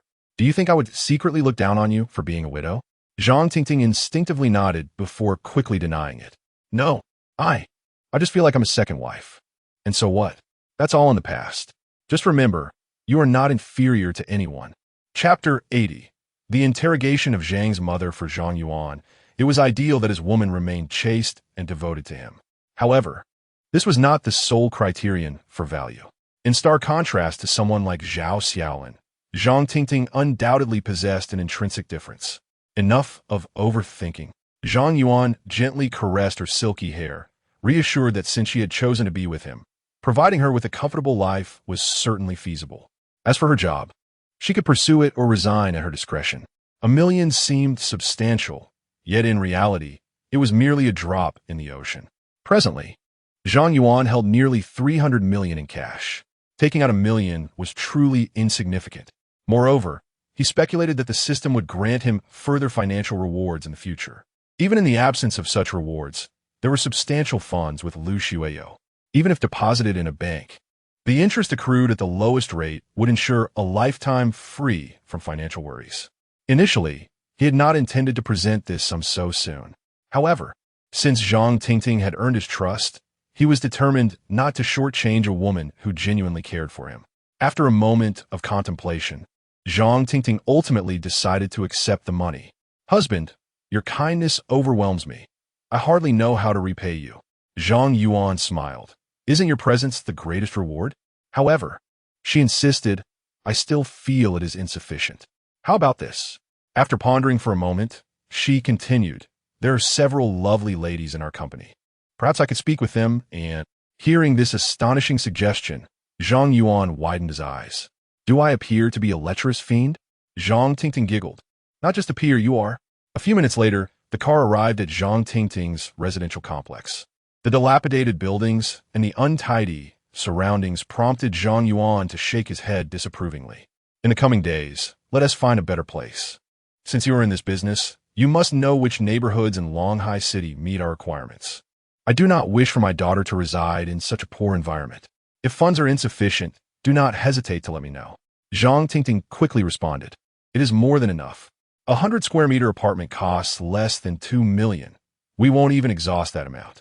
And let us not settle for subpar vehicle. It should at least be in the 7-figure range. Zhang Tingting counted on her fingers to ascertain the worth of 7 figures. Surely, that is unnecessary. A car worth around 100,000 would suffice. Zhang Yuan chuckled. Her mindset had not shifted at all, still clinging to the notion of frugality. If I wish to avoid driving in the future, I will rely on you to take me around. Can you present a car worth merely over 100,000? Upon hearing Zhang Yuan's remarks, Zhang Tingting nodded eagerly. All right, I will follow your advice. However, I would like to make my own decisions regarding the house. But could you accompany me when purchasing the car? She shyly added, I truly know nothing about cars. In that case, I will accompany you whenever I have the chance. She leaned in and gently kissed Zhang Yuan's cheek, her eyes brimming with happiness. After exiting the car, Zhang Tingting reluctantly said, Husband, would you like to come up for a moment before leaving? No, Ruwei has called me several times, and we agreed to have dinner together. Zhang Yuan waved his hand dismissively. Besides, your parents are home. It would be difficult to explain everything in a short time. Very well, I shall take my leave then. Zhang Tingting turned back every few steps, saying if you miss me, just call. Zhang Yuan pressed the accelerator and drove directly toward Hailon Bay. As Zhang Tingting pressed the elevator button, her daughter awoke from her slumber. After groggily opening her eyes, she seemed to suddenly remember something and eagerly peered around. It failed to find the figure she longed to see. She quickly inquired, Mommy, where did Daddy go? Zhang Tingting gently stroked her daughter's head. Daddy had to step out for some matters. Will he be back later? He may not return today. Perhaps next time. He could take you out to play, all right? Upon hearing this, Zhang Curson pouted, tears streaming down her cheeks as she whimpered, I want Daddy. Be good, Curson. Let us go find Daddy tomorrow, okay? First, let us return with Mommy. No, I want to go now. With no other option, Zhang Tingting resorted to a video call. On the other end, Zhang Yuan chuckled softly. After some coaxing, he managed to calm the little girl down. He couldn't help but marvel at how efficiently he had won over 2 beautiful women in just one afternoon. Inside the elevator, Zhang Tingting repeatedly reminded her daughter to never mention Zhang Yuan in front of her grandparents. Zhang Curson nodded earnestly, though it was uncertain how much she truly comprehended. Ding! The elevator doors opened, and Zhang Tingting stepped inside her home. Her mother, Lu Ging, sat on the sofa watching television, her expression notably different from usual. Grandma, Zhang Curson dashed toward Lu Guiying. Be good, come here for a hug. Lu Ging bent down with some difficulty, embracing her on her lap. Tell Grandma where you want to play today. We went to the amusement park. Grandma, you won't believe how fun it was. There were merry-go-rounds and princess castles. Next time, can I take you with me? Lu Guiying affectionately pinched her cheek. Of course. We will go together. At that moment, Zhang Tingting had changed her shoes and called out to her mother, Mom, I'll go prepare dinner now. Please come sit down later. Once settled on the sofa, Lu Guiying held her hand. Did you meet Chun Gaoji for lunch today? What did you think? I did, but I wasn't very impressed. What was unsuitable about him? You must understand that finding someone with his qualifications is quite rare. Chun Gaoji even came to our home this afternoon, expressing a desire to get to know you better. Dear, sometimes first impressions are not everything. What truly matters is whether you can get along in the future. He has shown genuine interest by visiting multiple times. It's clear he is serious about you. I believe he is a fine young man, worthy of lifelong commitment. Please heed your mother's advice. Zhang Tingting didn't wish to delve further into this topic. Mom, please don't worry. I have my own plans for the future. If I don't worry, who will? Lu Guiying said, slightly irritated. Tell me, who was the person who accompanied you at lunch today? No one. I went alone. Upon seeing her daughter's evasive demeanor, Lu Guiying's suspicions were confirmed. You are lying. Chen Gaoji told me directly that you brought a man along for the meal. Could he have fabricated this? He even mentioned that you seemed quite close to him, yet you didn't pay attention to any of his words. Chapter 81. Curson knew he was her father. Zhang Tingting could hardly believe that Chen Gaoji would come to her home to inform her mother about Zhang Yuan. Mom, he is just an ordinary colleague. Someone I happened to run into outside, and I invited him to dinner. We have no special relationship. It was merely a coincidence. Lu Guiying was clearly unconvinced by this explanation, continuing to press. The men's shoes I saw at the hotel yesterday, I am certain I did not mistake them. Though I may be getting older, I am not confused. Daughter, tell me the truth. Have you started dating? Who is this person? Zhang Tingting's expression faltered, unsure of how to deflect. She could still somewhat use the colleague excuse during lunch, but the hotel shoes were impossible to explain. Mom, he is merely... At that moment, little Curson, who had been sitting on Lu Guiying's lap, jumped down excitedly, exclaiming, Grandma, Curson knows he is Daddy. Today, Daddy took me to the amusement park for the whole afternoon, and he said he would take me to the zoo in a few days. I really like Daddy. After Curson finished speaking, she puffed out her chest, seemingly awaiting her grandmother's praise. Little did they know, Lu Guiying's heart was in turmoil. Just how close must their relationship be for her granddaughter to recognize him as a father? Yet, this could be a good thing. She excitedly grasped Zhang Tingting's hand, bombarding her with questions. Is everything Curson said true? What is the young man's name? How old is he? Zhang Tingting felt exposed, realizing she could no longer hide the truth. Having only known him for a little over a day, she struggled to provide details. I'm not quite sure where he is from or what exactly he does, but his family background is indeed impressive. Hearing the vague response, Lu Guiying felt a twinge of unease. Daughter, you aren't being scammed, are you? Nowadays, many people pretend to be wealthy to deceive others, and their methods are quite sophisticated. Zhang Tingting quickly replied, he is definitely not a scammer. He is truly very wealthy. At that moment, Lu Guiying suddenly recalled something, her expression turning suspicious. Let me ask you, did you too, you know? What do you mean? You are my daughter. There's nothing we can't discuss. I mean, since you stayed at the hotel with that young man, did you sleep together? Upon hearing this, Zhang Tingting's face flushed crimson. Stammering, she managed to say, why yes. And how long have you been seeing each other? About 1 or 2 months. She would never dare to reveal that they had only met for a day. Her mother would likely be furious. Lu Guiying nodded. All right, next time, bring him home so I can see him. Yes, I will let him come up next time. By the way, you are not getting any younger. When you plan to settle down, he is younger than you, so he may not be in a hurry, but you can't keep postponing this. If nothing else, you could at least go get a marriage certificate. Let's talk about that later. I'm not considering it for now. This response deepened the look of suspicion on Lu Guiying's face. Daughter, this so-called Zhang Yuan, he isn't already married, is he?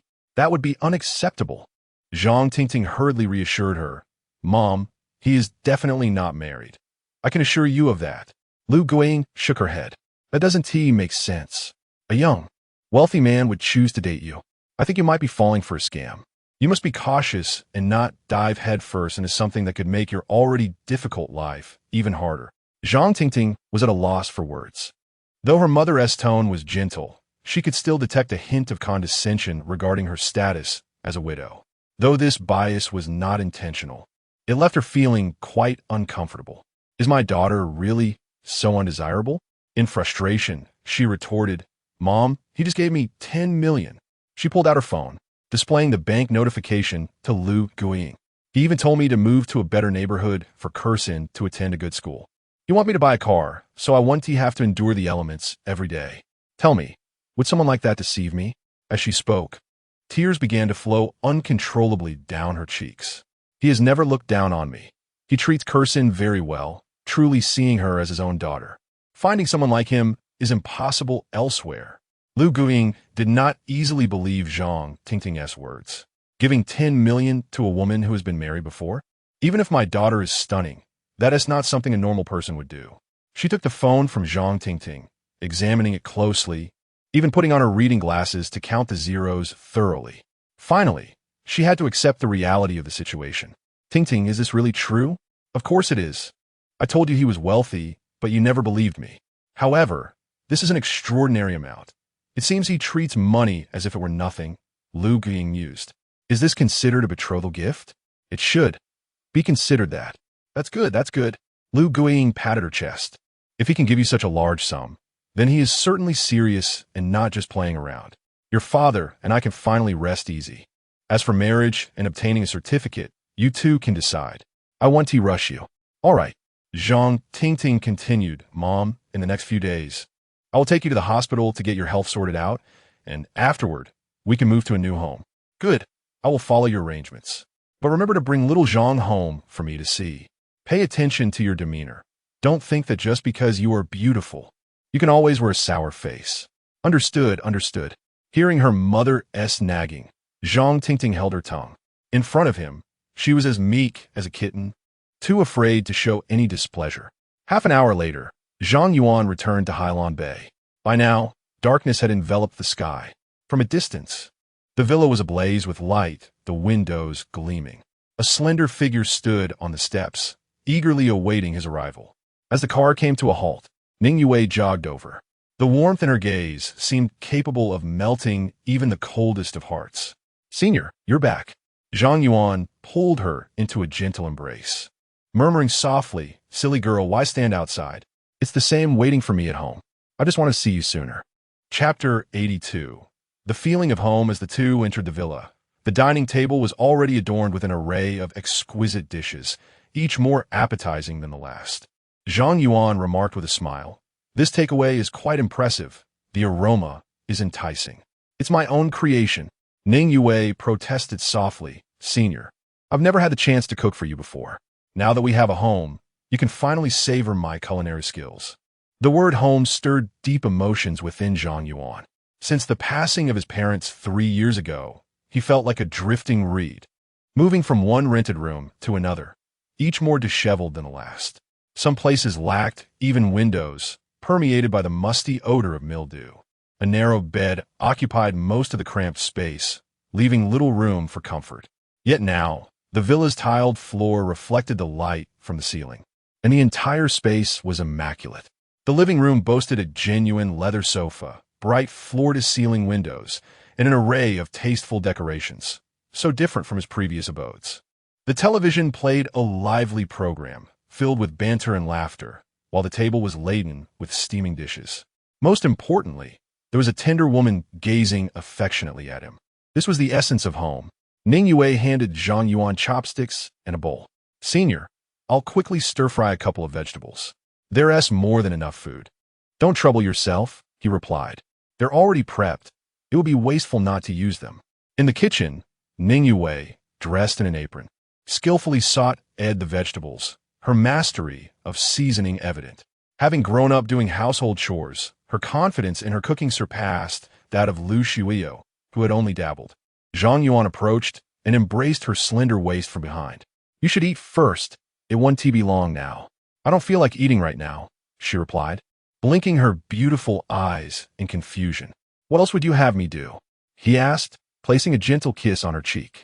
Have you heard of the phrase, feast for the eyes? He teased, his breath warm against her delicate skin. Ning Yue felt weak, the strength to stir-fry slipping away. Senior, the vegetables will burn. Zhang Yuan turned off the heat, pulling her into his embrace. Her face flushed, she whispered this. This isn't appropriate. You should go find Senior's sister. Is that so? Seriously? Yes, really. I have my monthly visit, and it's always at the beginning. Ning Yue took his hand and pressed it against her cheek, blushing. After dinner, you can go find Senior Sister Shuiyo. I promise I won't be upset. Zhang Yuan declared earnestly, what are you thinking? I have no such intentions. Then why did you say you didn't want to eat? What do you wish to dine on? Her face turned crimson, and she murmured shyly, I want to be devoured by you. Zhang Yuan chuckled at her bashfulness. He gently nibbled her fair arm. I've had my fill. It's even better than braised pig trotters. You are the real pig trotter. After tasting Ning Yue's cooking, Zhang Yuan couldn't help but praise her. The dishes were a feast for the senses, surpassing even his own culinary efforts. No wonder she had been so confident. What about your classmates? Have they returned? Ningyue nodded. I had originally planned to invite them for dinner, but I wanted to share this first meal here with you. There will be other opportunities. Since this is your home, you could decide whom to invite, he replied. Ningyue smiled and corrected him. Senior, it's not just mine. It's our home. Indeed, it is our home. That night, as Zhang Yuan held her close in bed, savoring the warmth of the moment, he felt an unusual peace, perhaps due to the fatigue of the previous night. Senior, are you uncomfortable? Not at all. Why do you ask? Ningyue smiled. Didn't you say that holding things in is detrimental to one's health? Not really. I was merely jesting. It's late. We should sleep. She held him tightly, whispering, Senior, thank you for giving me a home. I haven't felt the existence of a home since I was very young. When I was in middle school, I didn't have a dormitory. The school was too far, and by the time I got home, it was already dark. There was never food left for me, so I had to make do with leftovers.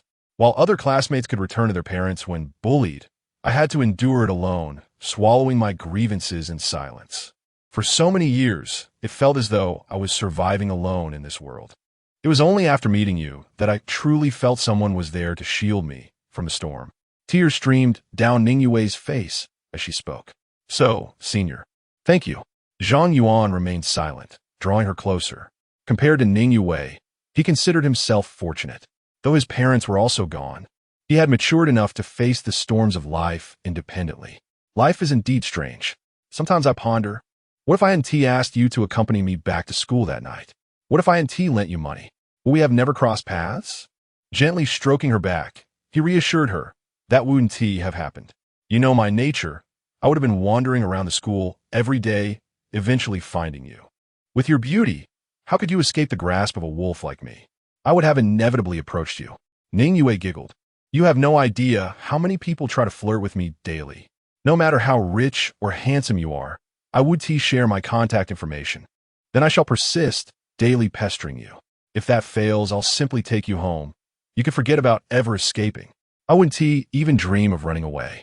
Ningyue looked up at him, murmuring, Senior, I don't even desire marriage. I only ask for a small place in your heart. To care for me like this for a lifetime. Zhang Yuan laughed. And what of the rest of your heart? Who shall occupy that space? Whoever you wish. Senior sister or any of my classmates. It's entirely up to you. Zhang Yuan was taken aback by her words. Fortunately, the room was dimly lit, so Ningyue couldn't see his expression. You were aware of this? When we were having lunch yesterday, you held my hand while your other hand was doing something else. I noticed everything. Ningyue pointed at his cheek, laughing. Look, you still have that imprint on my lips. You haven't cleaned it off yet. Chapter 83. A system's creation is always a masterpiece. Yesterday's lip print? How could it still be there? Zhang Tingting's kiss was more plausible. Zhang Yuan covered his cheek, hastily defending himself. What lip print? I washed my face several times. Senior, you are inadvertently confessing, Ningyue whispered in his ear. Moreover, when we first met Su Yin at school, she turned around and handed you a note. I clearly saw it from behind the corridor. Zhang Yuan was rendered speechless. He had thought he was being discreet. Little did he know that this girl was aware of everything, merely choosing not to mention it. Yue, in my heart, you and Shuyo are of utmost importance. Do you believe me? Ningyue nodded earnestly. As long as it's what you say, Senior, I believe it. You are spoiling me, Zhang Yuan remarked. Ningyue gently kissed his profile and playfully replied, Senior, you were the one who spoiled me first. You gave me so much cash and put this villa in my name. Do you know how many people spend their whole lives yearning for such things? No matter how little I value these, I can still discern your intentions. Regardless of what happens outside, just do not forget me. Even if you forget me, I will never forget you. Zhang Yuan embraced her without distraction. With such a wife, what more could a man desire? At that moment, Ningyue's phone rang abruptly. She stared at the number displayed, momentarily frozen before answering. Hello, Mom. While she was on the phone, Zhang Yuan recalled that he had transferred 10 million to Zhang Tingting today, but had yet to check it. He then brought up the system panel. Accumulated spending on the opposite sex, 30,036, 600 yuan, 100, 000, 000 yuan, activation conditions not met. The mechanical voice echoed in his mind once more. Second stage reward unlocked. Loading. Loading complete. The host gained a robust physique. Upon hearing this, Zhang Yuan's heart soared with joy. Indeed, there were rewards for other stages. Just as he pondered what this robust physique entailed, he felt as if struck by an electric current. A pleasant tingling spread throughout his body.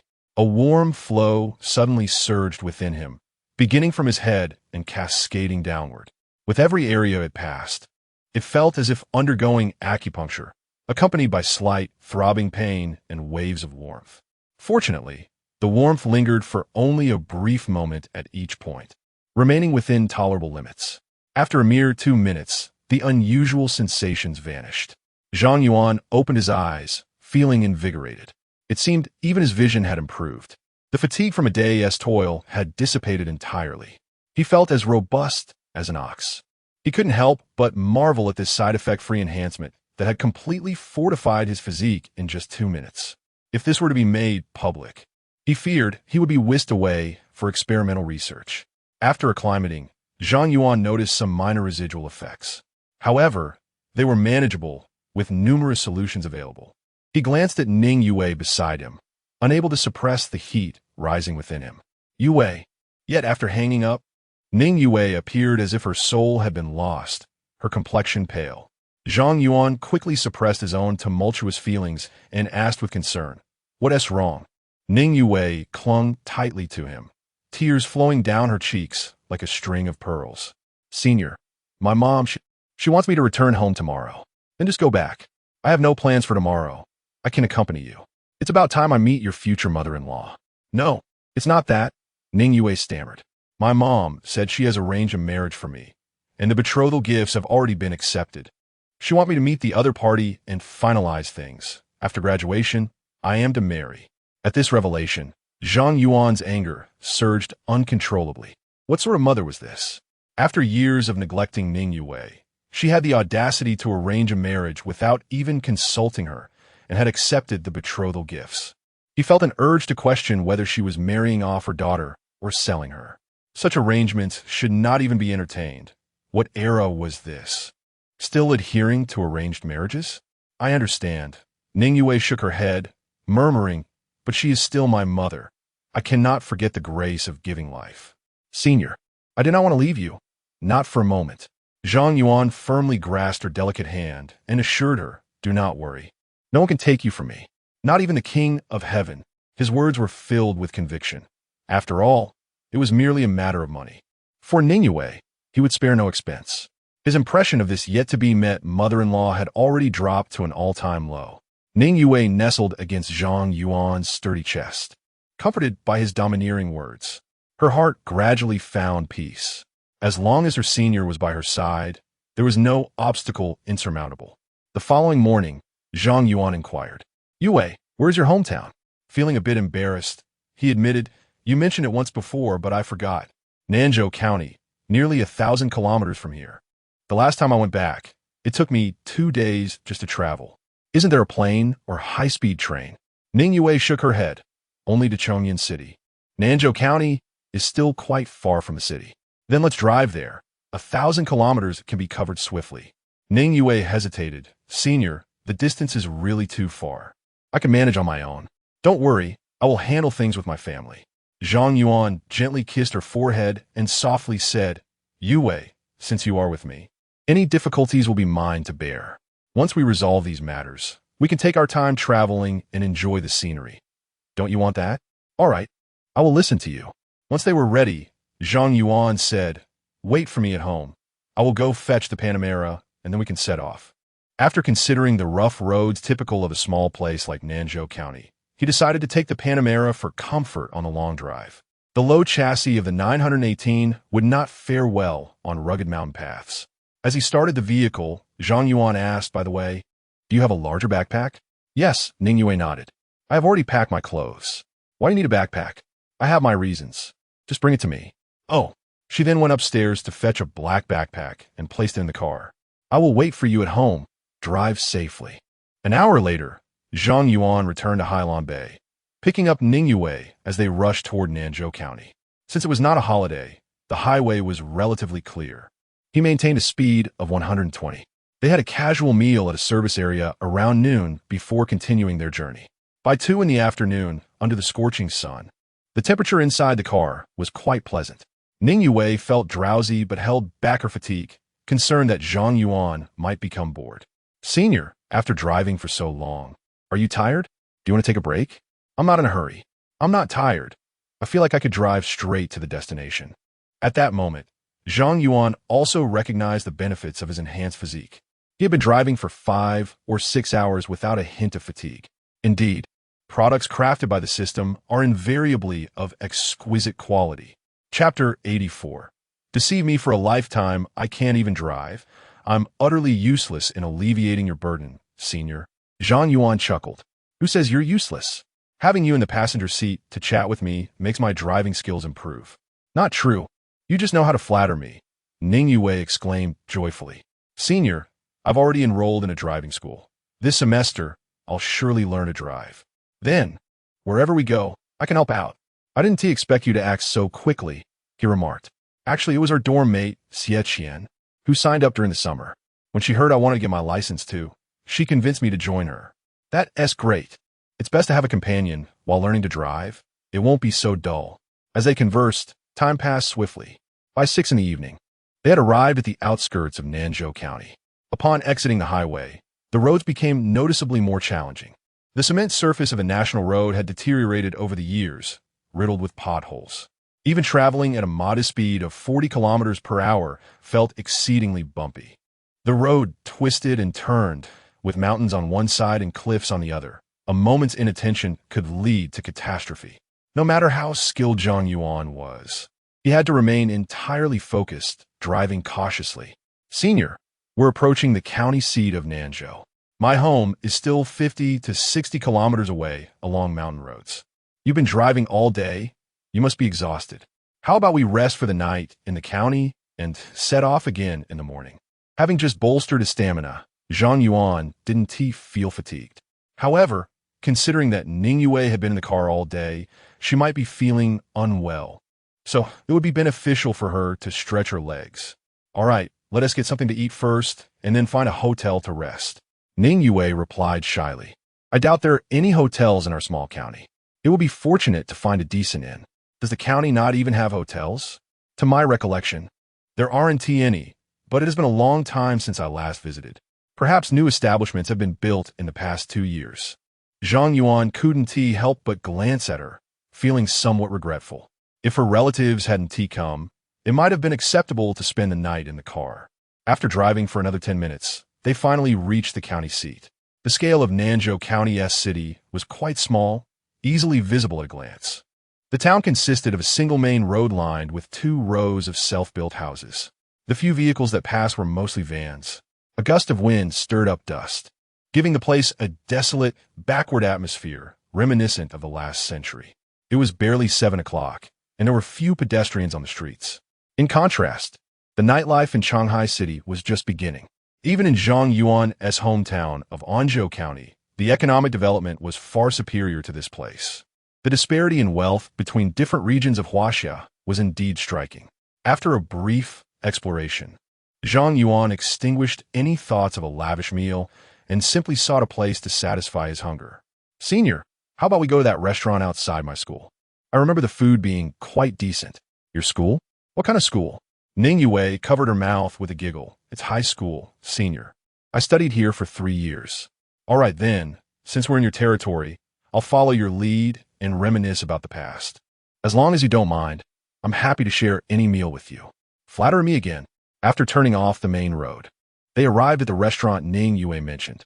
The Hongwang restaurant was an ordinary 3-story building. A makeshift awning and a few tables and chairs outside completed its appearance. Upon entering, they stood for quite a while without anyone greeting them. Hello, is the owner here? Zhang Yuan called out. Coming. A slightly plump, middle-aged man hurried out, wiping sweat off his brow with a white towel. What would you like to eat? The menu is right here, however.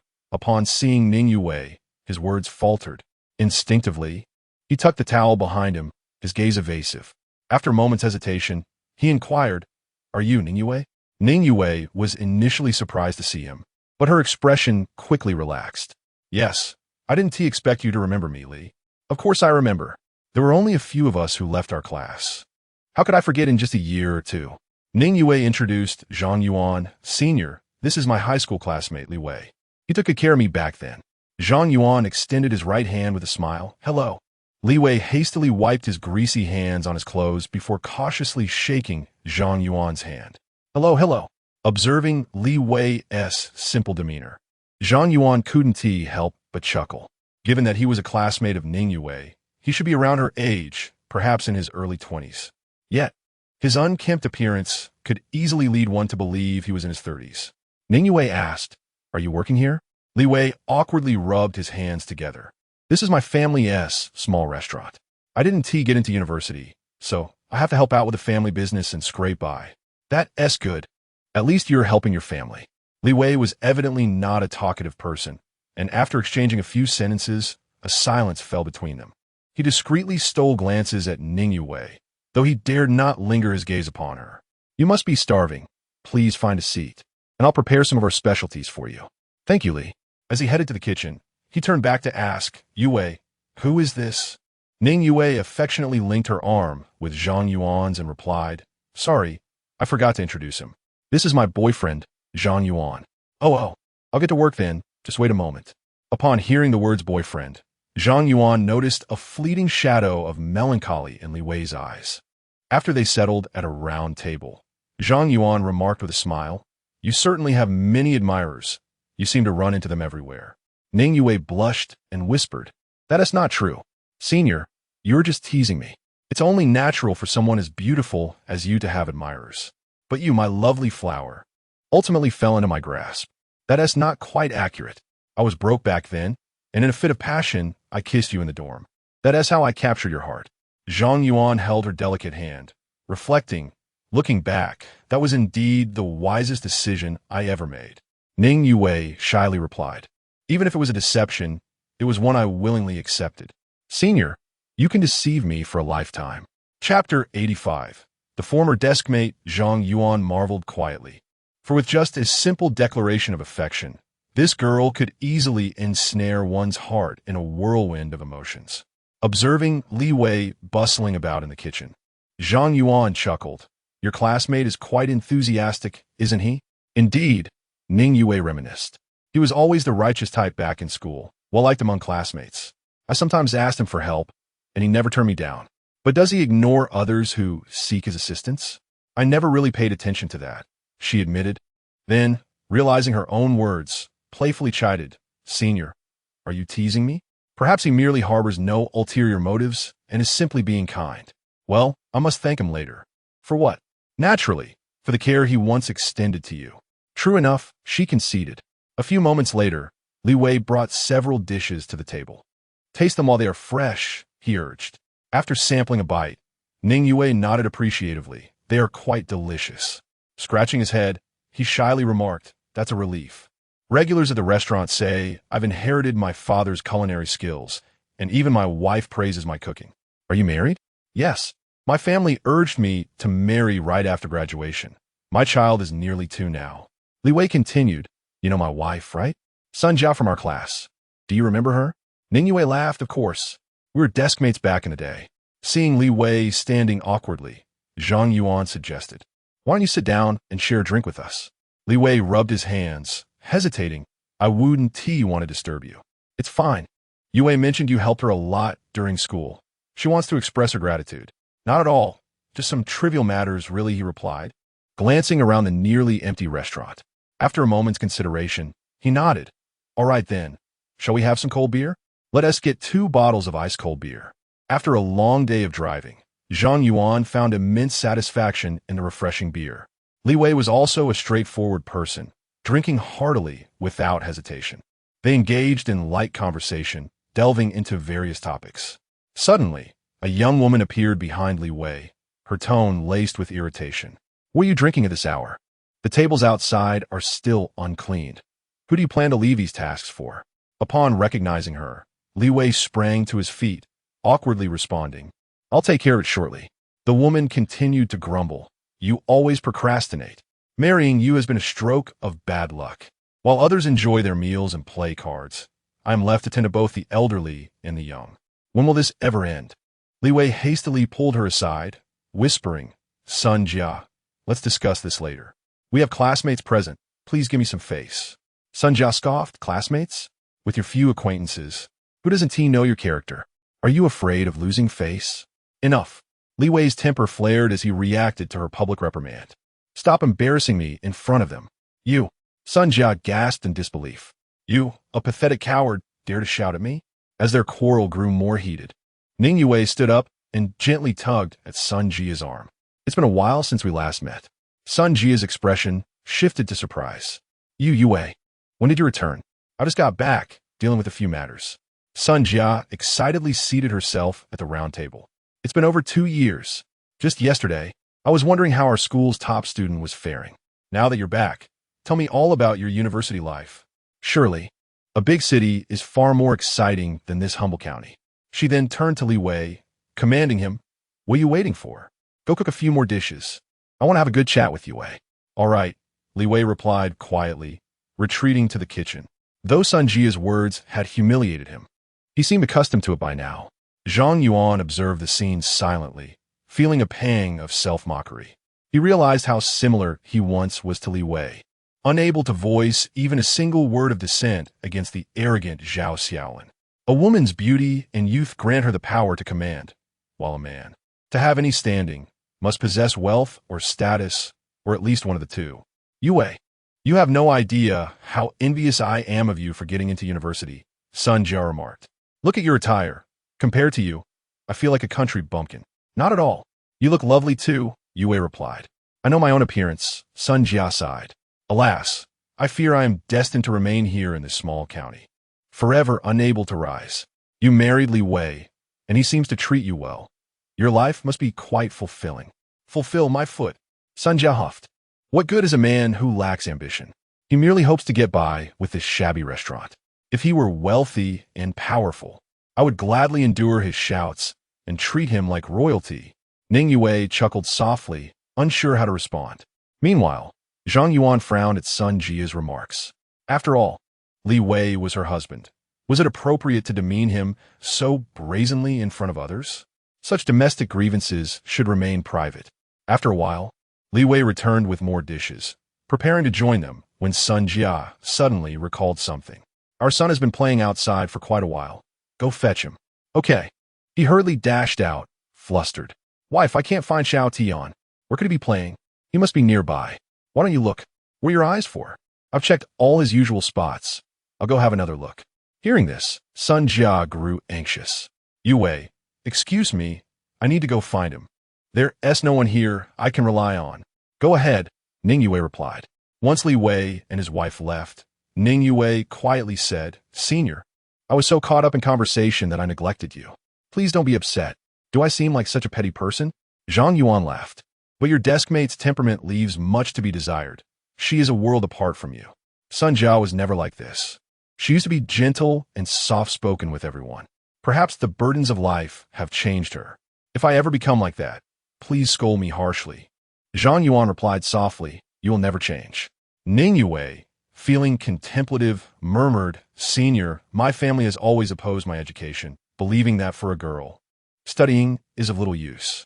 They think I should return home early to help and ease the burden, especially since I am destined to marry. Yet I disagree.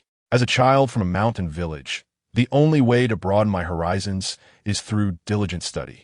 Initially, I was uncertain if this path was right, but upon witnessing Sun Jia's situation, I now understand that it was indeed the right choice.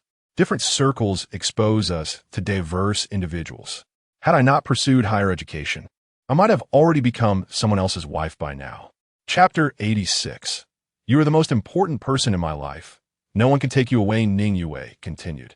While I do not oppose Sun Jia's lifestyle of being a devoted wife and mother, for some reason, witnessing her interactions with Li Wei fills me with an unsettling fear. The marital life I desire is not like that. Zhang Yuan inquired. Then what kind of life do you wish for? With a slight blush, Ning Yue replied. Just like last night, I would prepare dinner and wait for you to return.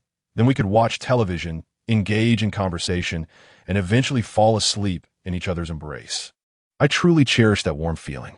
She added, of course, I do not expect you to return every day. As long as I know you hold me in your heart and think of me constantly, I feel immensely happy. Zhang Yuan held her delicate hand, teasingly saying, silly girl. We haven't been together long enough for you to feel weary of me. Perhaps in the future, seeing me might become bothersome. Ning Yue quickly shook her head, insisting that no matter how much time passes, she would never tire of him. Just promise me you won't find me annoying. Would it be possible for you to visit me occasionally? Zhang Yuan laughed at her innocent notion, gently wrapping his arms around her waist. I would fear holding you too close would melt you away. How could I ever find you bothersome? Ning Yue pecked his profile lightly, exclaiming, I know you treat me the best. Leaning against his shoulder, she slowly began to share, Senior, despite how pleasant my conversation with Sun Jia seemed, we hardly share any common topics anymore.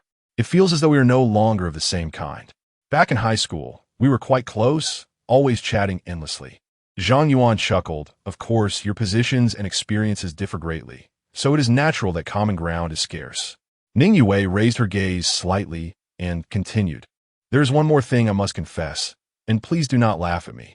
I suddenly realized that if I were to return to my previous life, I would genuinely feel averse to it.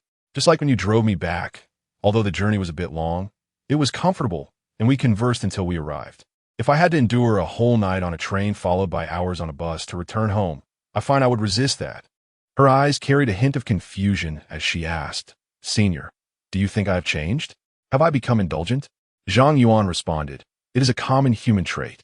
Transitioning from frugality to luxury is easy, but the reverse is quite challenging.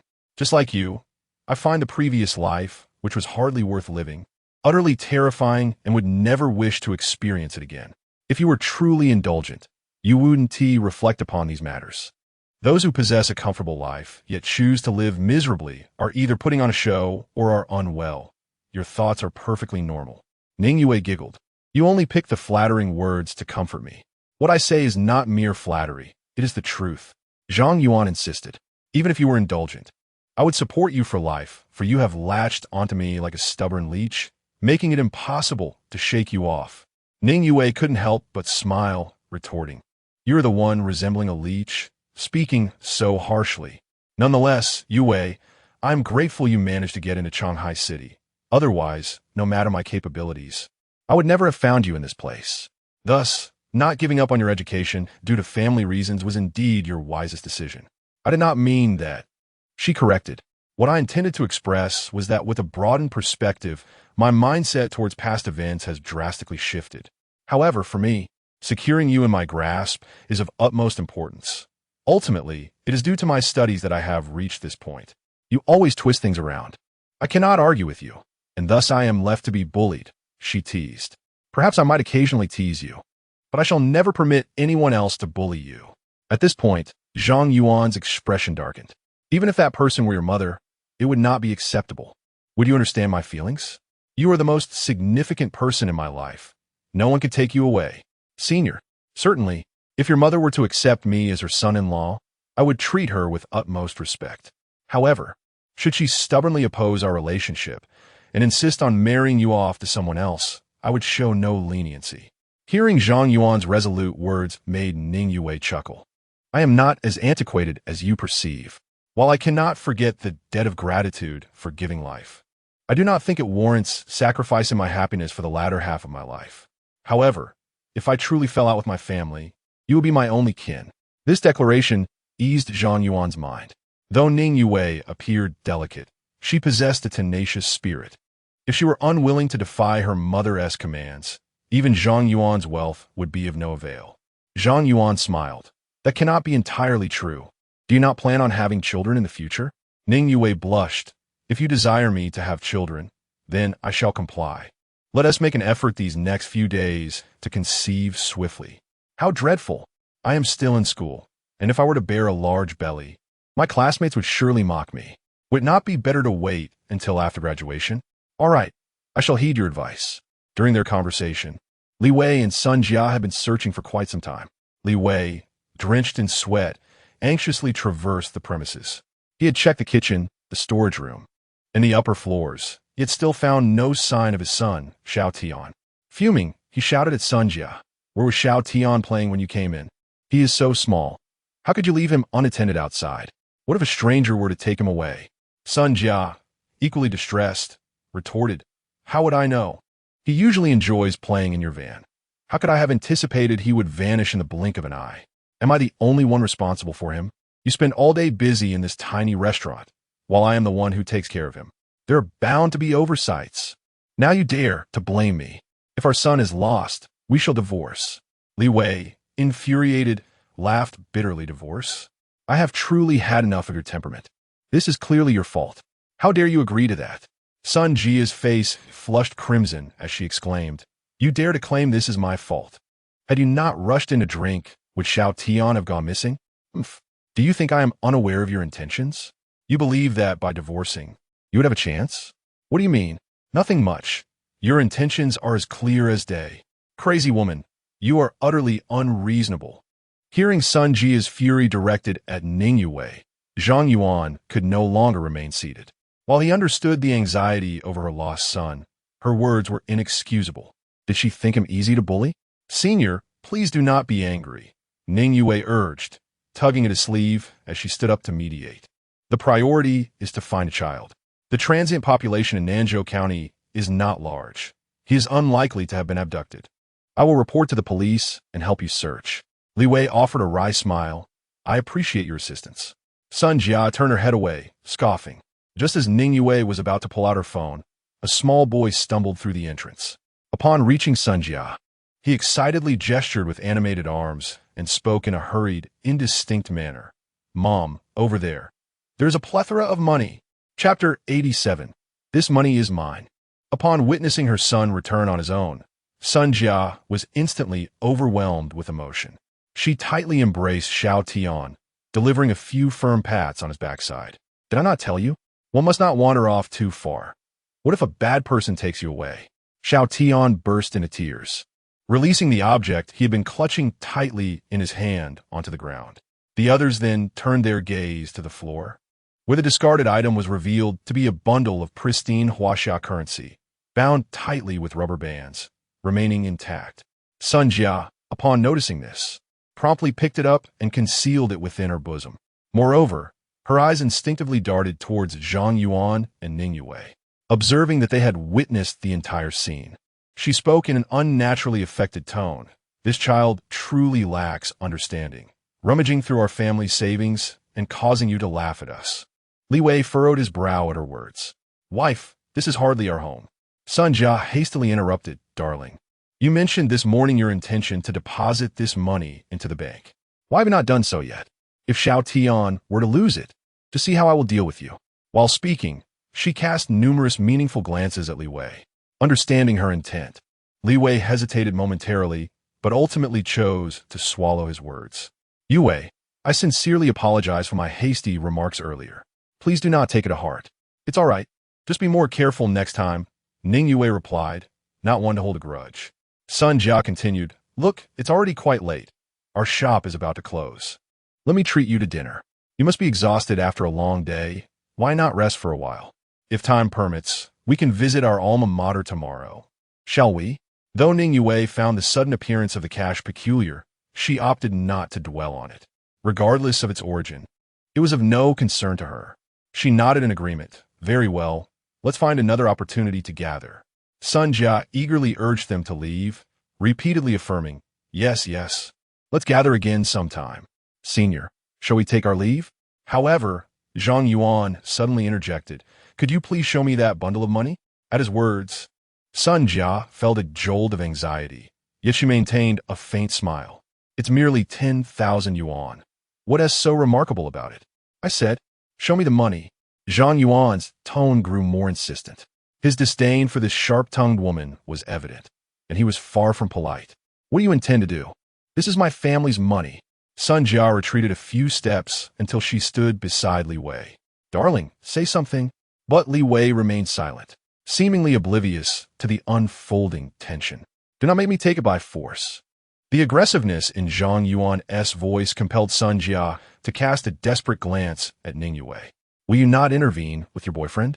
Ning Yue, Unsure why Zhang Yuan was so intent on inspecting the money, remained steadfast in not undermining him. Just show it to Senior. Trust me, he means no harm. Who can say for certain? Your boyfriend is quite imposing. Who could restrain him if he decides to take the money? Sunjia, do not slander Zhang Yuan. Ning Yue, angered by her friend's accusations, retorted. It's just a small amount. It wouldn't even catch Senior's interest. What audacity! You think I'm unaware of your family's circumstances? Just because you studied in a big city for 2 years, what makes you special? This is not a trifling sum. I've already stated this money is meant for the bank. Why should I allow you to inspect it? Do not presume to know our intentions. I warn you to leave. You are not welcome here. Ning Yue was taken aback, never expecting her once close classmate to turn so hostile. She coldly responded, had there not been a reason, I would not have questioned you even if the money were found. Then what reason do you suggest there is? Sun Jia retorted scornfully. Ning Yue found herself momentarily speechless, standing awkwardly in place. She quietly asked Zhang Yuan, Senior, can you tell me what you intend to do? Silly girl, if I am not mistaken. This is the betrothal gift I prepared for you, but I must see it first to confirm. Ning Yue gasped, betrothal gift? When did you prepare this? I had no idea. More on that later, Zhang Yuan said, stepping closer to Sun Jia. Why must you be so tedious? Do you not comprehend plain speech? Do not come any closer. I will call the police. Then call them now. I shall await their arrival. Zhang Yuan mocked. Do you dare? After a moment of hesitation, she capitulated. You know I wouldn't dare to call the police. Fine, I can see that this money was found by Xiao Tian. Furiously, she added, I'll compromise. Since it was found, how about I give you 3,000? First, show me the money. With no other option, Sun Jia reluctantly handed over the bundle. Upon receiving it, Zhang Yuan glanced at the stamp on the rubber band and slowly proclaimed, this money is mine. What? Sun Jia immediately snatched the money back, clutching it tightly against her chest, exclaiming in frustration, how dare you overreach? This was clearly found by my son. How can you claim it for yourself? I would rather turn it over to the police than allow you to benefit. Ning Yue whispered, Senior, are you certain? Of course. I just saw the name on the stamp. Chun Yue. When I withdrew the money, I thought how the name is only one character different from yours. It seems to be fate. That knowledge alone does not suffice. How do you plan to explain this to her? You truly are a foolish girl. Do you think I would only prepare 10,000 as a betrothal gift? If you consider it beneath you, I certainly do as well. How was I to know? Seeing the two whispering, Sun Jia assumed her threats had worked, gaining confidence. At most, it's 50-50. Otherwise, you shall not take a single cent. Zhang Yuan chuckled. Do you know what constitutes the crime of illegal possession? I care not for such legalities. I only understand that this is a found object. Whoever picks it up claims it. Sun Jia spoke with a hint of uncertainty. After all, she had completed high school and understood basic principles. Who told you this money is unclaimed? Zhang Yuan stepped outside, opened the door of a Palamara, and retrieved a heavy backpack from the back seat. Upon opening it, a neatly arranged collection of bundles of Huaxia currency was revealed. The vibrant red hue nearly blinded the onlookers. Chapter 88. The obstreperous woman. The banknotes were bundled in tins, amounting to a total of 1 million, quietly nestled within the confines of a backpack. Unopened, no one could fathom that this modest bag concealed such a substantial fortune. So much money. Sun Jia and Li Wei were left in a state of shock, rendered momentarily speechless. Li Wei, though, merely glanced at the money before diverting his gaze. In stark contrast, Sun Jia's eyes were glued to the contents, her expression tinged with undeniable avarice. I forgot to lock my car, which allowed your son to climb inside and discover this cash. The top bundle is what I had open when withdrawing funds. It is indeed from here. Do you now comprehend the situation? Upon hearing these words, Sun Jia scrutinized Zhang Yuan anew, her mind swirling with tumultuous thoughts.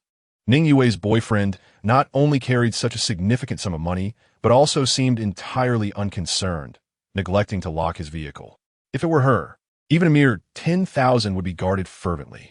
What kind of carelessness could lead one to such an oversight? After regaining her composure, Sun Jia retorted, What do you mean?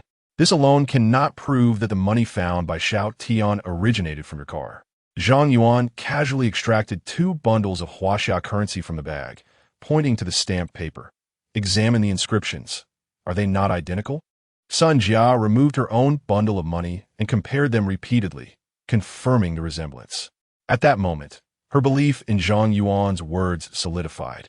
Yet she remained unwilling to relinquish the money so easily. That doesn't necessarily prove anything. There are countless people with the same name. It could simply be a coincidence. Her son, Xiao Tian, upon spotting the backpack, became animated, babbling, "Mama, money." Sun Jia quickly covered his mouth, her tone sharp and defensive. Children know nothing. Do not trust what he says. Unless you can produce surveillance footage, I shall not allow you to take the money. Zhang Yuan felt an overwhelming urge to slap her across the face. He had never encountered someone so eager to take advantage of a situation. The rightful owner stood before her. The evidence was irrefutable, yet she continued to argue. In truth, 10,000 was a trivial amount to him. Were it not for this incident, he might have simply bestowed a generous red envelope upon her son, given the kindness she and her husband had shown to Ning Yue in the past. However, her desperate attempts to claim the money as her own incensed him.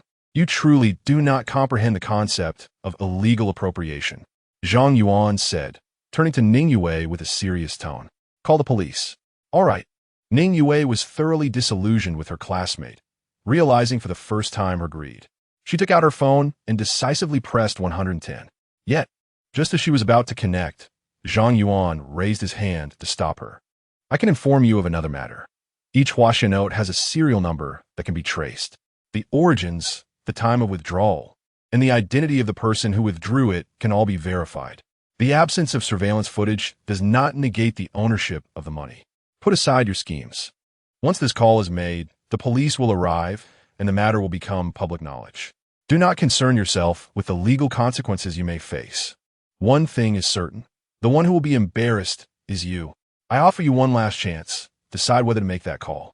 Zhang Yuan's intention was clear. He wished to spare Ning Yue any resentment from the couple. Once the police were involved, Sun Jia's reputation would be irreparably tarnished. In a small place like Nanzhou County, such scandals would spread like wildfire, and soon their neighbors would mock their greed. However, Sun Jia was unyielding. I understand, she exclaimed, her voice suddenly rising in pitch. You're afraid to call the police, which is why you were saying this, right? In this age of mobile payments, who would carry such a large sum of cash? There must be some hidden secret regarding this money.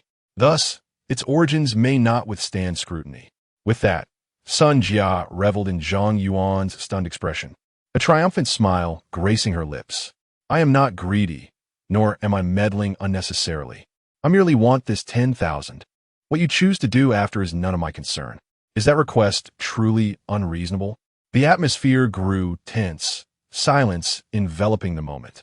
Zhang Yuan had not anticipated that this woman would possess such a lack of decorum and a vivid imagination. Since she was so obstinate, there was nothing more to discuss. Yue, call the police. Very well. Ning Yue pressed the call button without hesitation. Sun Jia, who had been so smug, was suddenly rendered speechless. Seeing Zhang Yuan's unwavering confidence in the face of the police, she found herself at a loss. She was not devoid of intelligence. She merely wished to gamble on the outcome. Should the investigation reveal a truth contrary to her expectations, she would become the subject of ridicule. After a long silence, Li Wei finally stepped forward, disconnecting the phone call that had yet to connect. Do not call the police. I believe you. He then snatched the Huaxia notes from Sun Jia's arms and handed them to Zhang Yuan. This was all my wife's folly. I apologize for the scene. Now, the money returns to its rightful owner. Zhang Yuan accepted the cash and placed it back into the backpack, choosing not to dwell on the matter. While he found Sun Jia's sharp tongue detestable, he recognized that Li Wei harbored no ill intent. Pursuing the issue further could lead to their divorce, which would be unfortunate. What are you doing? The situation is not yet clarified. How can you simply return the money to them? Sun Jia protested vehemently. Be quiet. Li Wei shot her a glare, his voice raised in anger. Are you not embarrassed enough? Typically docile, Li Wei appeared fearsome when enraged. Sun Jia shrank back, unable to meet his fierce gaze. She opened her mouth to protest, but fell silent. Li Wei forced a smile. Today, I did not host you properly. Please forgive me. I will make amends another time. That is quite all right. We shall take our leave now, Ning Yue said, opening the car door. Shall we go, senior? Meanwhile, Sun Jia's expression remained one of resentment and lingering suspicion. Zhang Yuan couldn't help but think, surely this madwoman would not attempt to report them to the police in secret. If the authorities were to arrive while he was at the hotel with Ning Yue, it would be utterly embarrassing. To avert unnecessary complications, he turned to the central console of his car, retrieving a small slip of paper and handing it to Li Wei. This is the bank receipt. He then displayed the text message from his bank, showing the deduction clearly. You can verify it for yourself. Li Wei chuckled awkwardly. What is the point of this? I have never doubted the source of your money. There was no need to show me. As Zhang Yuan stowed away his phone in preparation to board the vehicle, Sun Jia approached with unwavering determination, exclaiming, "Let me take a look." Chapter 89. Cast aside like a worn-out shoe, I cherish it as a treasure subsequently. Sun Jia picked up a receipt, scrutinizing it intently. It indicated a withdrawal of 1 million yuan from the construction bank in Shanghai City at around 9 o'clock. This alone was sufficient to validate the legitimacy of the funds. She let out a silent sigh, realizing that this opportunity was likely slipping away from her grasp.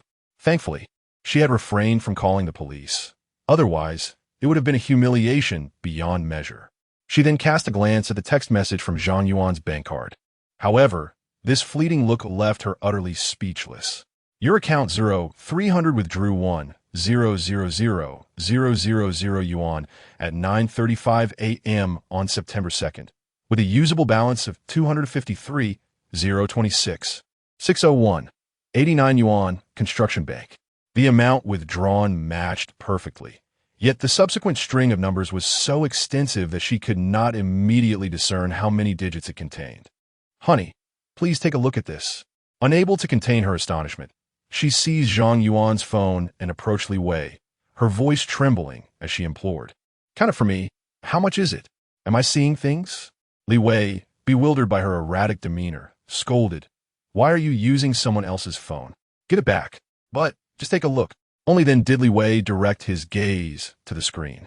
Upon comprehending the displayed information, he found himself at a loss for words. It was over 20 million in balance.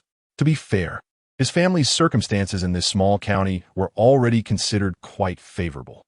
Their small eatery could yield a few tens of thousands in net profit annually. In such impoverished and backward regions, many families barely scrape together an annual income of less than 10,000. Thus, he could marry someone like Sun Jia, whose appearance and figure were reasonably appealing. Honey, look closely. It seems it's not just 20 million. Sun Jia stared at the screen, counting several times before confidently declaring, it's 250 million. What? 200 million? Li Wei was once again rendered speechless by the shock. He could hardly fathom that someone's account balance could indeed be expressed in terms of hundreds of millions. And this individual stood right before him. His aspiration had always been to save up 1 million, allowing his family to live a carefree life. Yet, after laboring diligently for a year or two, that goal still felt distant. Now, it appeared that his coveted million paled in comparison, barely a fraction of the zeros that adorned this staggering sum. At this moment, Sun Jia's expression was rather complex. No wonder Zhang Yuan seemed indifferent to the vast wealth in the car. What others might toil their entire lives to accumulate was likely mere pocket change to him, who would constantly fret over losing a few coins. Wealth, they say, is built on hard work for the modest, on virtue for the moderately wealthy, and on luck for the exceedingly affluent. An amount exceeding 200 million is a realm that ordinary individuals can hardly aspire to reach. Gazing at her dilapidated van, and then at the Porsche occupied by Ning Yue, she could not help but bitterly reflect that even selling the van might not suffice to purchase a single wheel of that luxurious vehicle. In that moment, she seemed to comprehend the purpose of the million. Why is there such a vast disparity between people? Now that you both have seen it, do you have any questions? Sun Jia finally snapped back to reality. No, none. Then hand me the phone. Oh, silently, she returned the phone. Having learned of Zhang Yuan's immense worth, the earlier defiance had long dissipated. She felt small in his presence, as if diminished in stature. Reflecting on her prior antics, she felt like a mere clown.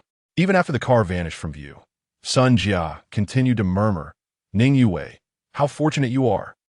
Later, Zhang Yuan found a hotel of the highest standard in the county and checked in. The exterior of the hotel appeared quite dilapidated, yet the facilities within the rooms were satisfactory. Senior, our county only offers such conditions. Please do not be disheartened. I'm not here for a vacation. I have no lofty expectations. I just need a place to stay for the night. Ning Yue nestled against his shoulder, her eyes shimmering as she remarked, You haven't mentioned when you're retrieving the money.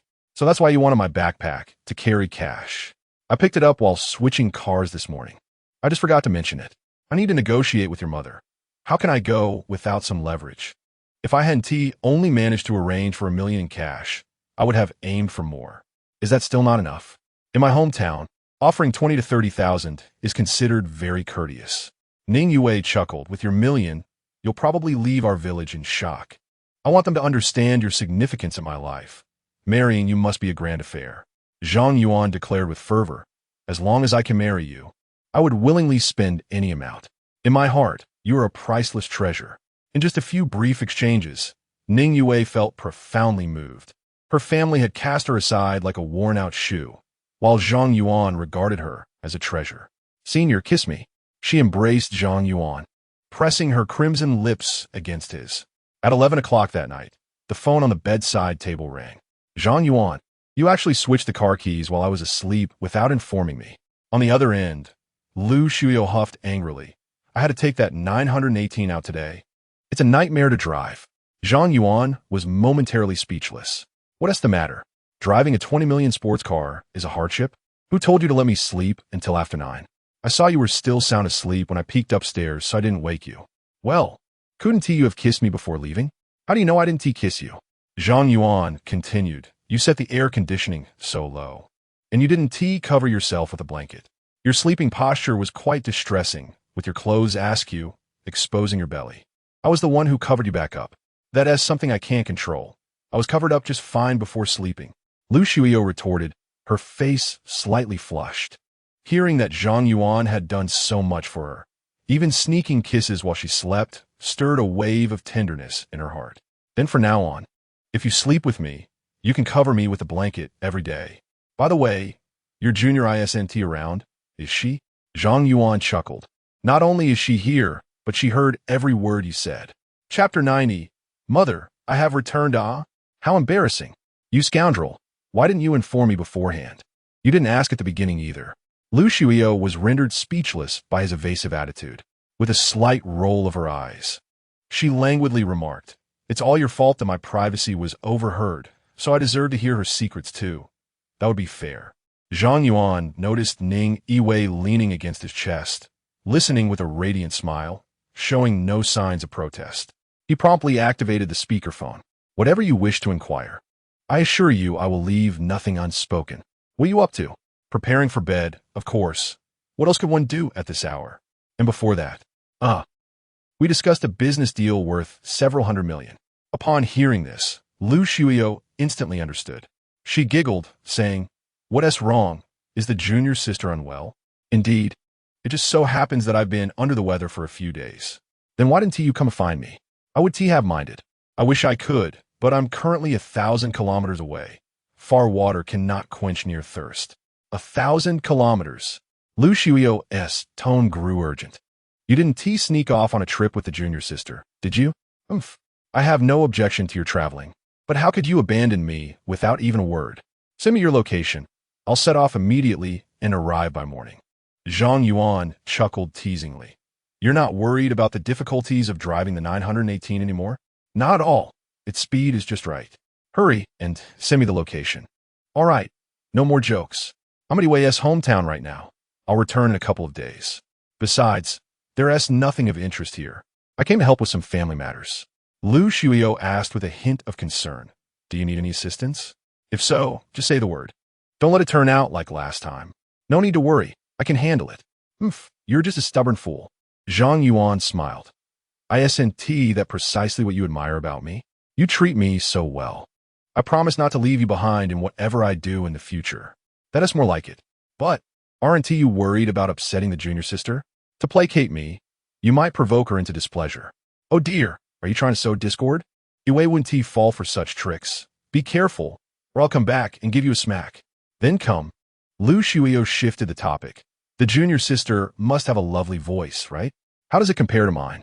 At first, Zhang Yuan was taken aback, not understanding why she brought up voices. It took him a moment to realize she meant that. This girl truly dares to ask anything. Ning Yue was still listening nearby, seemingly unashamed. However, Zhang Yuan was clearly overthinking it. Though she appeared to be listening intently, she likely couldn't comprehend the discussion regarding the billion-dollar deal. Well, Yue is right beside you. Speak to her a bit, and you'll see whose voice is more melodious. At that moment, Ning Yue took the phone and softly said, Senior, thank you. Thank me for what? I haven't done anything to assist you. I appreciate your kindness, Senior. I can manage my family matters. The two young women conversed for a while longer, agreeing to gather again when they returned to Shanghai City before ending the call. With her gentle disposition, Ning Yue naturally got along well with most people, including Lu Shuio. In principle, they should be adversaries, yet it was truly remarkable that their relationship had developed so positively. Zhang Yuan couldn't help but think that he should encourage them to meet more often to deepen their bond. Living together would be the ultimate dream. The following morning, they set off to continue their journey. It wasn't until they exited the county and descended onto the national road that Zhang Yuan truly grasped how underdeveloped the area was. Nestled between towering mountains, the winding roads resembled a slender ribbon tightly coiled around steep slopes.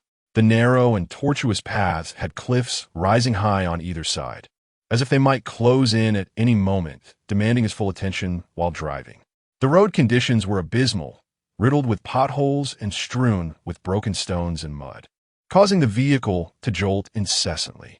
To one side lay a bottomless abyss, with a roaring river and swirling mist below, instilling a sense of dread. Though the scenery was magnificent, Zhang Yuan was too preoccupied to appreciate it. The area was sparsely populated. At times, they would traverse for half a day without seeing a single house, as if they were in a world apart. He recalled Ning Yue's childhood, traversing such mountain paths to school alone, while her family offered no support, enduring scorn from others. The taste of loneliness and uncertainty brought a slight sting to Zhang Yuan's eyes. It took over 2 hours to cover 50 or 60 kilometers of mountain road, illustrating just how slow their progress was. After winding through the mountains, the vehicle arrived at a relatively flat area. After passing a small market, Ning Yue pointed ahead. Our village is just up ahead.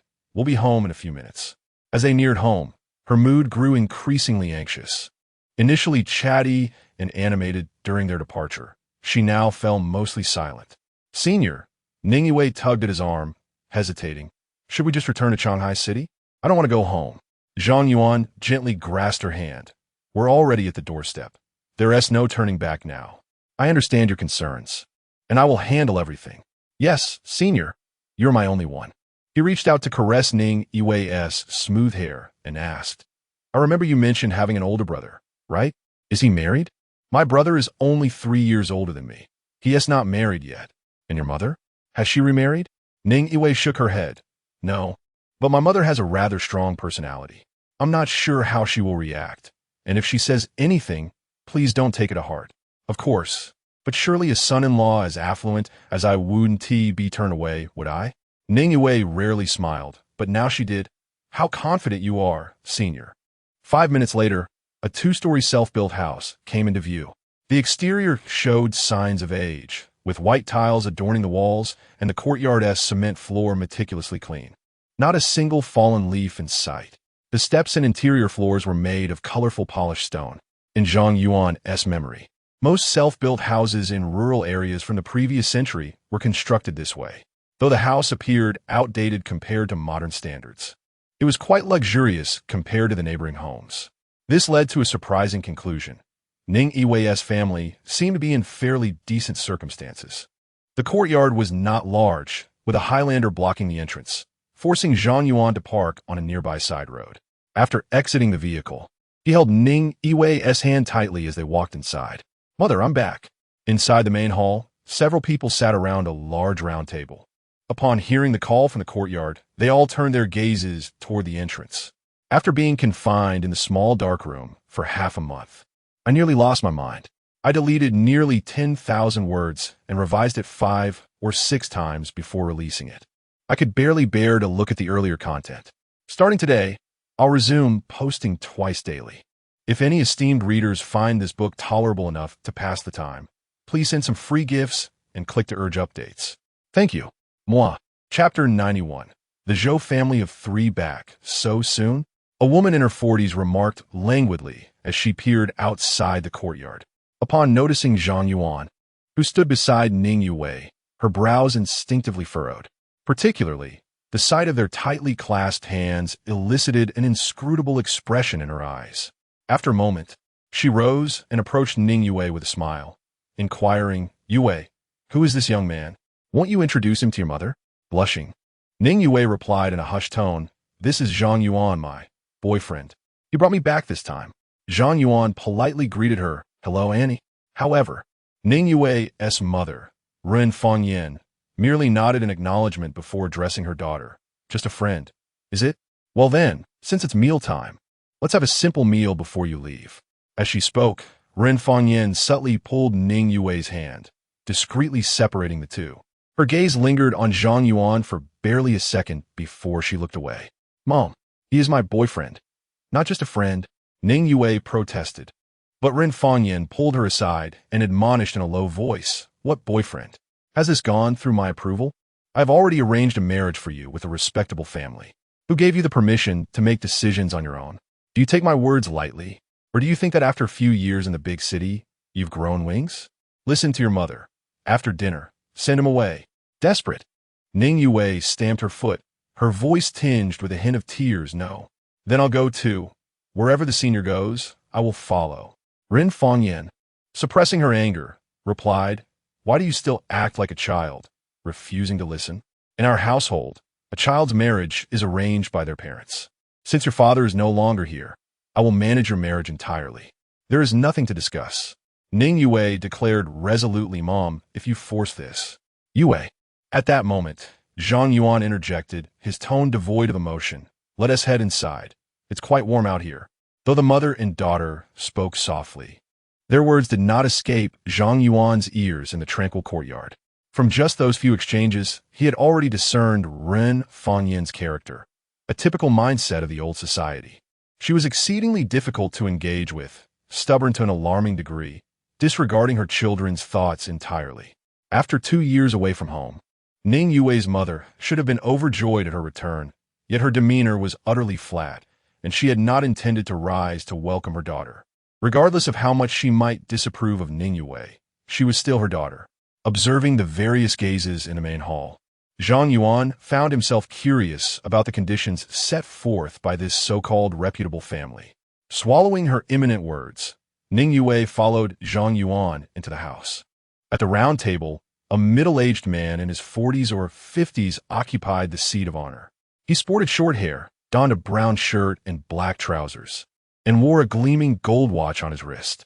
"Yue, why aren't you introducing anyone?" Ren Fangyan approached the man. "Uncle Zhou, you should know him." Maintaining the necessary etiquette, Ning Yue, despite her foul mood, managed to force a smile. "Hello, Uncle Zhou." She indeed recognized Zhou Hongli, a notable figure from the neighboring Jinding village and one of the few entrepreneurs in Nanzhou County. This region was abundant in mountains and forests, with a temperate climate ideal for the growth of wild mushrooms. Long ago, Zhou Hongli had seized the opportunity and established a mushroom production base in the county. While the size of his enterprise was unknown, it was rumored that he possessed a fortune exceeding 10 million. "Yue, right? I remember seeing you when you were in high school." Zhou Hongli beamed.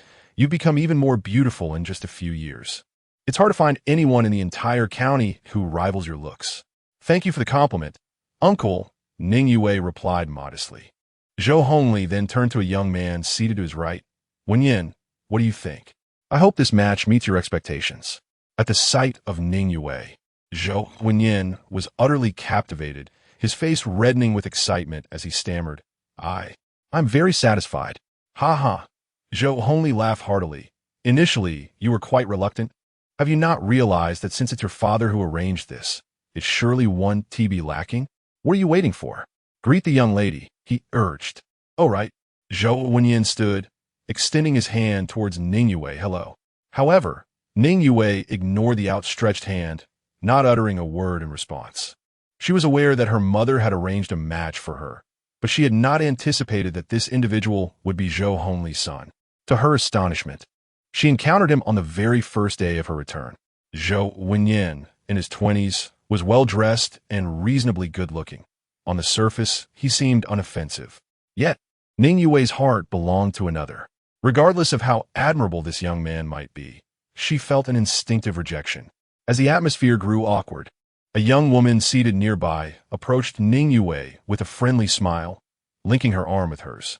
I'm Zhou Wenyi. We're actually schoolmates. Puzzled, Ning Yue tilted her head. Schoolmates? From county number 1 high school. But I'm 2 years ahead of you, so you probably haven't heard of me. Ning Yue nodded, acknowledging the introduction. Zhou Wenyi continued. Brother, do you think this is a contract signing? Who shakes hands with a girl upon first meeting? If a stranger approached me for a handshake, I would ignore them too. Zhou Wenyin awkwardly withdrew his hand, chuckling sheepishly. That's true. Yue, let us sit down and chat about our school days, Zhou Wenyi urged, pushing Ning Yue toward a chair. Senior. Ning Yue would not forget Zhang Yuan, pulling him to sit beside her. As time passed, Zhou Hongli cheerfully conversed with Ren Fangyan, discussing how their families would be connected in the future. Meanwhile, his 2 children occasionally cast glances at Zhang Yuan, their gazes revealing unmistakable hostility. Everyone present had certainly witnessed the earlier scene of Zhang Yuan and Ning Yue holding hands in the courtyard, yet they chose to remain silent about it. Zhang Yuan, however, took it all in stride, eating and drinking comfortably, showing no signs of feeling like an outsider. In his eyes, the wealth of such a millionaire was insignificant. He did not take this grand gathering to heart. If negotiation succeeded, then well and good. If not, he would simply walk away without fear. Chapter 92, I have come here solely for the purpose of marrying her. Now, let's discuss your conditions. Yue, Zhou Hongli inquired. I heard from your mother that you're studying in Shanghai City, correct? Yes, she replied. Shanghai City is indeed remarkable. I used to run markets there years ago. Its development, well, it surpasses our Chongyun City by a considerable margin, Zhou Hongli remarked, expressing his admiration. The educational resources there are also quite advanced. Attending school there was a wise choice. By the way, how many years until you graduate? Ning Yue wished to avoid excessive entanglement with this family. Hearing Zhou Hongli frequently steer the conversation towards her, she opted for silence. Ren Fangyan, with a stern tone, admonished, Did you not hear Uncle Zhou asking you a question? Are you unable to respond? Under her mother's pressure, Ning Yue reluctantly replied, I have 2 years until graduation. This child may have been away for a long time. She is a bit overwhelmed. Please be understanding. Ren Fangyan smiled apologetically. Zhou Hongli waved his hand dismissively. No worries, no worries. After all, she is a well-educated individual, exhibiting great politeness in her demeanor. When I was her age, I was quite unruly. Your daughter is exceptionally composed. She will certainly get along well with Wenyin. In 2 years, Wenyin will be 25, which is the appropriate age for marriage. At that time, our family shall be even more closely knit. Zhang Yuan listened in confusion. The concept of becoming in-laws was understandable, but what did he mean by closely knit? Could it be that Zhou Hongli's wife had passed, and he had taken a liking to Ning Yue's mother? Soon, Zhou Wenyin clarified the mystery for him. So, does this mean I will be calling Yue's sister-in-law in the future? However, she is younger than I am. Calling her sister-in-law feels a bit awkward. Zhou Wenyin blinked and smiled. How about, Yue, you should call me sister-in-law. That feels more appropriate. The statement was convoluted, leaving Ning Yue momentarily perplexed. But Zhang Yuan grasped the situation. It turned out that this daughter of the Zhou family had taken a liking to Ning Yue's brother. He had heard from the elders that such a practice of exchanging brides was quite popular in rural areas decades ago, primarily due to the poor conditions of the farmers who could not afford dowries. He was surprised that such customs still persisted in the 21st century. You must be confused. Zhou Wenyin leaned closer to Ning Yue and whispered, I'm already engaged to your brother, Ning Ziyuan, and we plan to marry next May. So, you must call me sister-in-law. The Yuan and Yuan referred not to Zhang Yuan, but rather to Ning Yue's brother, Ning Yuan. Ning Yue gasped. I had no idea. With a slight blush, Zhou Wenin continued. Actually, my relationship with your brother has been ongoing for 2 to 3 years. It was only because my father did not agree that he had not informed you. Now my father has finally relented, and just recently, the engagement was established. Yuan Gu simply hasn't had the chance to tell you yet. As Ning Yue considered her future sister-in-law, she observed Zhou Wenin closely. Standing at around 1.60 meters, with a round face and a pure, adorable appearance, she was quite charming overall. Her lively personality and decent family background meant that her brother's choice of partner was quite commendable. Then I extend my heartfelt congratulations to you both, she said sincerely. Indeed, we should be equally joyous, Zhou Wenin replied matter-of-factly. In any case, your relationship with my brother is also a foregone conclusion.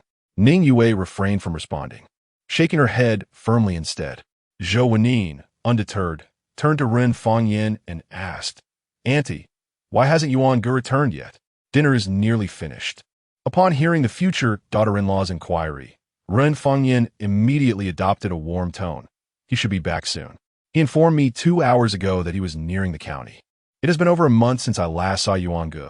I wonder if he has lost weight, Zhou Wenin teased. All of this is your father's doing. He has so many people under him, but insists on sending Yuan Gu to run markets. Chongyan City is so far away. It takes half a day to return. He could have been assigned to a less demanding position, sitting in an office instead. Zhou only chuckled, choosing not to elaborate further. Ren Fangyan chimed in patiently. Wenin, your father is merely training Ziyuan. As the saying goes, a jade must be carved to become a gem. Only by working diligently at the grassroots level can one truly grow. Surely, you would wish to marry someone capable? Yes, that is indeed the case. Just as she finished speaking, a deep voice resonated from outside. Mom, is Wenin at our home? A young man with slightly darker skin hurriedly entered. Yuan Gu, you have finally returned. Zhou Wenin exclaimed as she rushed into his embrace, oblivious to the surrounding company.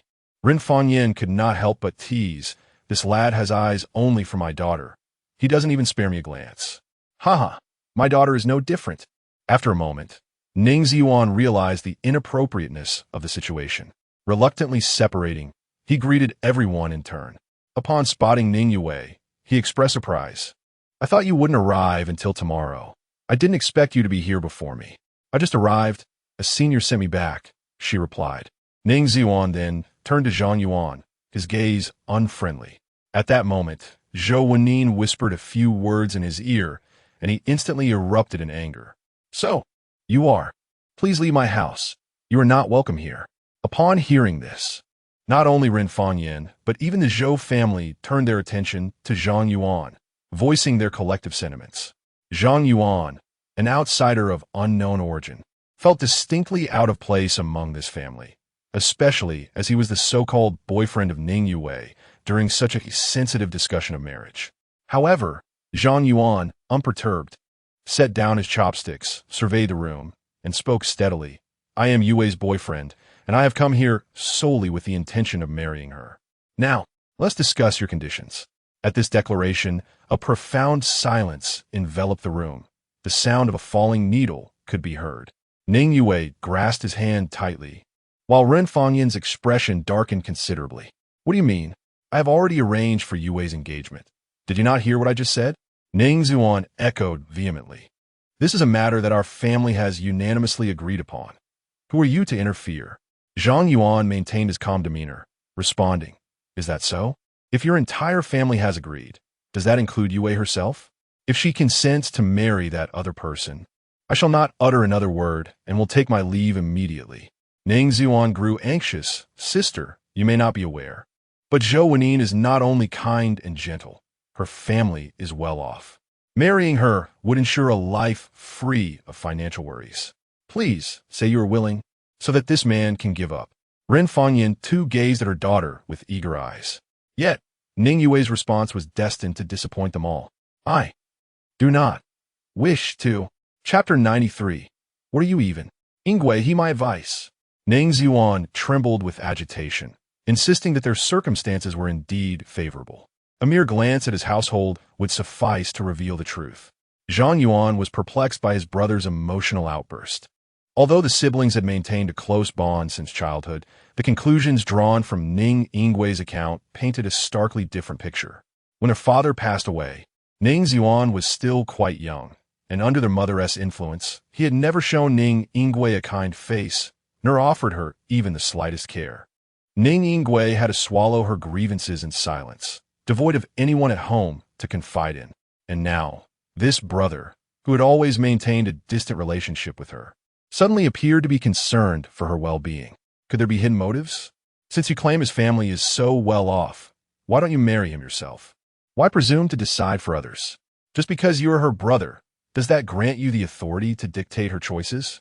To speak frankly, if you were not related to Yingui by blood, I wouldn't even bother to exchange words with you. Ning Yuan found himself momentarily at a loss, unsure how to respond. After a moment of contemplation, he turned to Ning Yingui once more. Even if you disregard my counsel, surely you must listen to Mother. She bore you and raised you through hardships. Have you forgotten the toil and sacrifice she endured? As Ning Yingui prepared to speak, Zhang Yuan interjected. While I acknowledge the debt of birth, the debt of upbringing is far more complex. Perhaps you fulfilled your parental duties, but as for Yingui, you have not been a competent mother. Therefore, let us refrain from discussing this matter, for the more we dwell on it, the more unpleasant it becomes. Reflecting on Ning Yingui's arduous upbringing, a pang of sorrow stirred within Zhang Yuan. Her mother scorned her for being a girl, and even blamed her for her father's death. She faced exclusion and insults, sometimes returning home from school to find nothing but scraps to eat. Yet, she persevered with remarkable resilience. And upon witnessing Ning Yingui's return, greeted by Ren Fengyan's indifferent demeanor, it seemed she was scarcely better treated than a stranger. In impoverished regions, the bias against daughters was particularly pronounced. In stark contrast, Lu Shuiyo's father cherished her dearly. With this thought, Zhang Yuan's anger became increasingly difficult to contain, and he addressed Ren Fengyan with a steely tone. You must recognize the veracity of my statement, mustn't you? Ren Fengyan scoffed dismissively, but what of it? In our community, every household differentiates treatment. I'm not the sole one to do so. Zhang Yuan was disinclined to engage in such fruitless debates. While it was certain that many families in this region upheld patriarchal values, not every family conformed to this mindset. Let us return to the matter at hand. Since you harbor no feelings for Yingui, what is your price for her hand in marriage? Name your figure. However, do not misunderstand. My calm demeanor is solely due to Yingui's concern for her familial ties, wishing to avoid gossip from neighbors who might criticize her for being unfilial. She merely seeks a sense of peace. Otherwise, do you think she would willingly return to this frigid home? At this juncture, Zhang Yuan's approach had veered unexpectedly from his initial plan of privately negotiating with Ning Yingui's mother to gain her acceptance as a son-in-law. Instead, he found himself confronting her openly in what felt like a transactional exchange. Yet, having observed Ren Fengyan's demeanor and the discussions among those present, he realized that resolution would be elusive.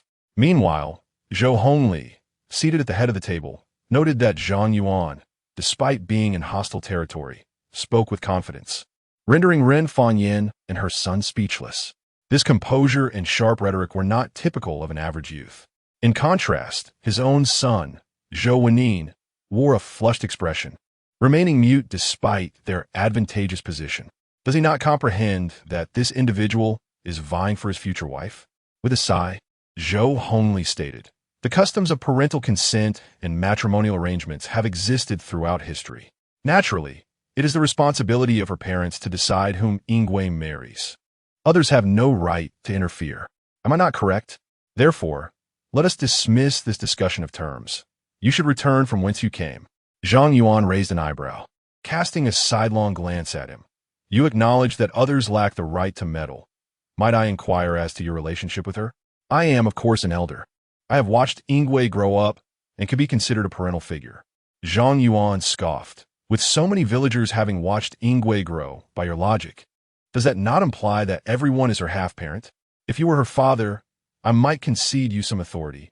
However, you are merely an unremarkable individual who has emerged from nowhere. Were you even Zhang Yuan's words were devoid of any pretense of politeness. No matter how despicable Ren Fangyin and Ning Ziyuan might be, they were still Yingwei's closest relatives, and he refrained from being excessively harsh.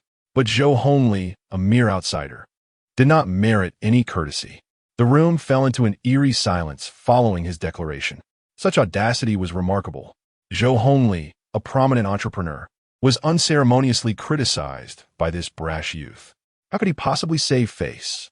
Zhou Wenin, fuming, exclaimed, "How dare you speak to my father like that? I command you to apologize immediately." Zhou Wenin finally mustered the courage to chime in, echoing his sister, "Apologize at once, or else what?" Zhang Yuan retorted, sneering, "Will you resort to violence or call the police on me? By all means, feel free to try." Faced with Zhang Yuan's overwhelming assertiveness, Zhou Wenin fell silent, while his sister Zhou Wenin's tears began to flow. Regardless of the circumstances, one must not resort to insults. Did you hear me curse? Did I utter anything untrue? What right does he have to determine Yingwei's fate? You merely resort to sophistry. If your brother were here to debate with me, I might concede he has some claim, for a gentleman may court a refined lady. I do not seek to usurp his rights. Zhang Yuan gazed at the Zhou family trio and spoke slowly. But you two are entirely unrelated to her, so kindly be silent. Zhou Wenin, frustrated, stomped his foot but found no grounds for rebuttal. Her brother's overly gentle temperament left her feeling helpless. Father, she glanced at her father, stammering, uncertain of what to say. Initially, Zhou Hongli was indeed furious. In Nanzhou, he was accustomed to being treated with utmost respect. Suddenly being reprimanded by Zhang Yuan nearly caused him to lose his composure. Fortunately, years of self-discipline prevented him from losing his temper. Once he regained his composure, he began to perceive the underlying issue. Zhang Yuan's seemingly chaotic remarks deftly shifted the conflict, bypassing the parental aspect and reframing it as a competition solely between himself and Zhou Wenin. One could not deny the cleverness of this tactic. However, it would ultimately bear no significant impact on the larger situation. Chapter 94 Senior, I wish to return home. Will you take me? Zhang Yuan paid no mind to the expressions of Zhou's family. Addressing Ren Fangyin once more, I would like to inquire about the bride price. What conditions must be met to formally betroth Yue to me? Ren Fangyin's countenance was as cold as ice, her response resolute. There are no conditions. I will never agree to this. If Yue wishes to follow you, it can only be under the premise that she disavows me as her mother. Zhang Yuan understood Ning Yue's sentiments. He was reluctant to force her into severing ties unless absolutely necessary. Listening to Ren Fangyin's unwavering words, he realized that it was simply a matter of her not recognizing his worth. The Zhou family status was indeed that of a prominent family, but that was the extent of it. Previously, he had perused the annual report of Zhou Hongli's company online. It disclosed that last year's revenue and profit from the edible mushroom business amounted to only a few million, with profits barely reaching 100,000, an archetype of a small enterprise. In this impoverished county, it might be perceived as a significant presence. In the face of Zhang Yuan's substantial financial resources, it paled in comparison. Without needing to leverage any connections, he could easily crush this small company with his wealth. All right, let us not dwell on the specifics, he declared. Though discussing money may seem crass, it is the most effective means of communication. Zhang Yuan extended a finger. Would 100,000 suffice? If not, then 1 million. If that still falls short, how about 10 million? Doubt not. For Yue, I can procure any amount. As long as it brings her peace of mind, I would spare no expense. His audacious tone left the onlookers astounded. Even Zhou Hongli's pupils involuntarily contracted. He might boast a fortune in the millions, but he alone knew the truth of his financial situation. Despite the rampant rumors, the cash his company had at its disposal was barely a few 100,000. 1 million or 10 million seemed far beyond what someone of Zhang Yuan's age could muster. Was it mere bravado, or did he truly possess such capabilities? Zhou Hongli found himself momentarily unable to discern the truth. Ning Yue felt as if she might dissolve into tears. The notion that he would go to such lengths for her. As long as it brings her peace of mind, I would spare no expense. These words, though casually spoken, were substantiated by his actions, reflecting his belief that she was an invaluable treasure. Gazing at her mother and brother's utilitarian expressions, she recalled a phrase, "Cast aside as worthless, I regard as a treasure." Being with her senior made her indifferent to the coldness of her home. How absurd! Can you truly produce such an amount? Such grandiose claims without a shred of evidence. Zhou Wenyi scoffed without a second thought. Have you forgotten my previous words? Whether I can produce it or not, is it any of your concern? Do you intend to marry me? Zhang Yuan retorted, his smile laced with unmasked scorn. Apologies, but I truly have no interest. Shameless. Zhou Wenyi was left speechless, her face flushed with anger. Witnessing her future son-in-law being humiliated, Ren Fangyan was furious, her lips trembling. Zhang Yuan couldn't help but think how exemplary a mother she was, unable to bear even the slightest grievance against her daughter-in-law, despite the fact that the daughter-in-law was ultimately an outsider. At that moment, he genuinely felt a sense of injustice for Ning Yue. Very well. Ren Fangyan suppressed her anger, declaring defiantly, "I will not demand 10 million. If you can procure 1 million, I will grant you my blessing and arrange the wedding banquet, making you my son-in-law. Can you truly manage that?" Upon hearing this, Zhou Hongli sensed trouble brewing. If this young man could indeed produce 1 million, matters would spiral out of control. However, he could not intervene, as this was Ren Fangyan's proclamation, and he had no position to object. Ning Zuan stepped forward anxiously. "Mother, this is not right. This does not concern you. Stand aside and listen." As Ning Zuan hesitated to speak further, Zhou Wenyi whispered, "Rest assured, Brother Yuan, even my father would struggle to produce such a large sum. This person appears to have only recently graduated, regardless of high salaries in big cities. He could not possibly have such savings." Ning Ziyuan nodded, falling silent. Zhang Yuan surveyed the room once more, reiterating, "Let me clarify once again. My sole intention in this matter is to ensure Yu Wei's peace of mind, allowing her to marry me with dignity, free from the prying eyes of our neighbors. As for the title of son-in-law of the Ning family, I truly have no desire for it." He then pushed aside the bowls and chopsticks before retrieving a heavy backpack from the floor and placing it on the table. The weighty bag thudded against the surface with a resounding clatter. 1 million in cash resides within. Now, shall we fulfill our agreement? Zhou Wenyi could not help but frown. You claim 1 million is in there, but as the zipper of the backpack was drawn open, her words trailed off. 10 neatly bundled stacks of currency lay exposed for all to see. The striking red color instantly captivated every gaze in the room. This is an astonishing amount. A collective gasp echoed through the room. Even Zhou Hongli, seasoned as he was, found himself unable to avert his eyes from the sight of 1 million in cash. His astonishment was mirrored by the others, especially Ning Ziyuan, who worked for Zhou Hongli's company, earning a modest 5,000 a month, an enviable salary in this underdeveloped county. Even so, saving 1 million would require nearly 20 years of frugal living. He murmured, Surely it cannot be counterfeit. If there is any doubt, you may count each bill until you are satisfied. If that does not suffice, we can deposit it in a bank first. I am willing to wait." Ning Ziyuan was left speechless. The evidence lay before them, making it impossible to fabricate such a transparent lie. Zhang Yuan looked towards Ren Fangyan, calmly stating, "I have fulfilled your request. Shall we now prepare for the banquet?" Upon hearing the word banquet, Ning Yue grasped Zhang Yuan's arm tightly, her eyes shimmering with hope. Despite the tumultuous path to this moment, the outcome was promising. She had persuaded her mother and achieved her long-held desire. A grand wedding in front of their fellow villagers would leave her with no regrets in this life. Yet, as she reveled in this beautiful vision, her mother's words came crashing down like a bucket of cold water. "No, you cannot marry him." Ning Yue, incredulous, exclaimed, "Mother, what do you mean?"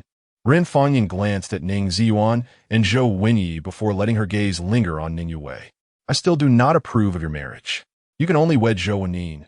There are no other options." Tears streamed down Ning Yue's face as she choked out, "Your senior has met your requirements. Why are you going back on your word?" Ren Fangyan's expression was complex. "There is no particular reason. I have arranged things this way for the sake of this family. I have my reasons, and you need not concern yourself with anything else."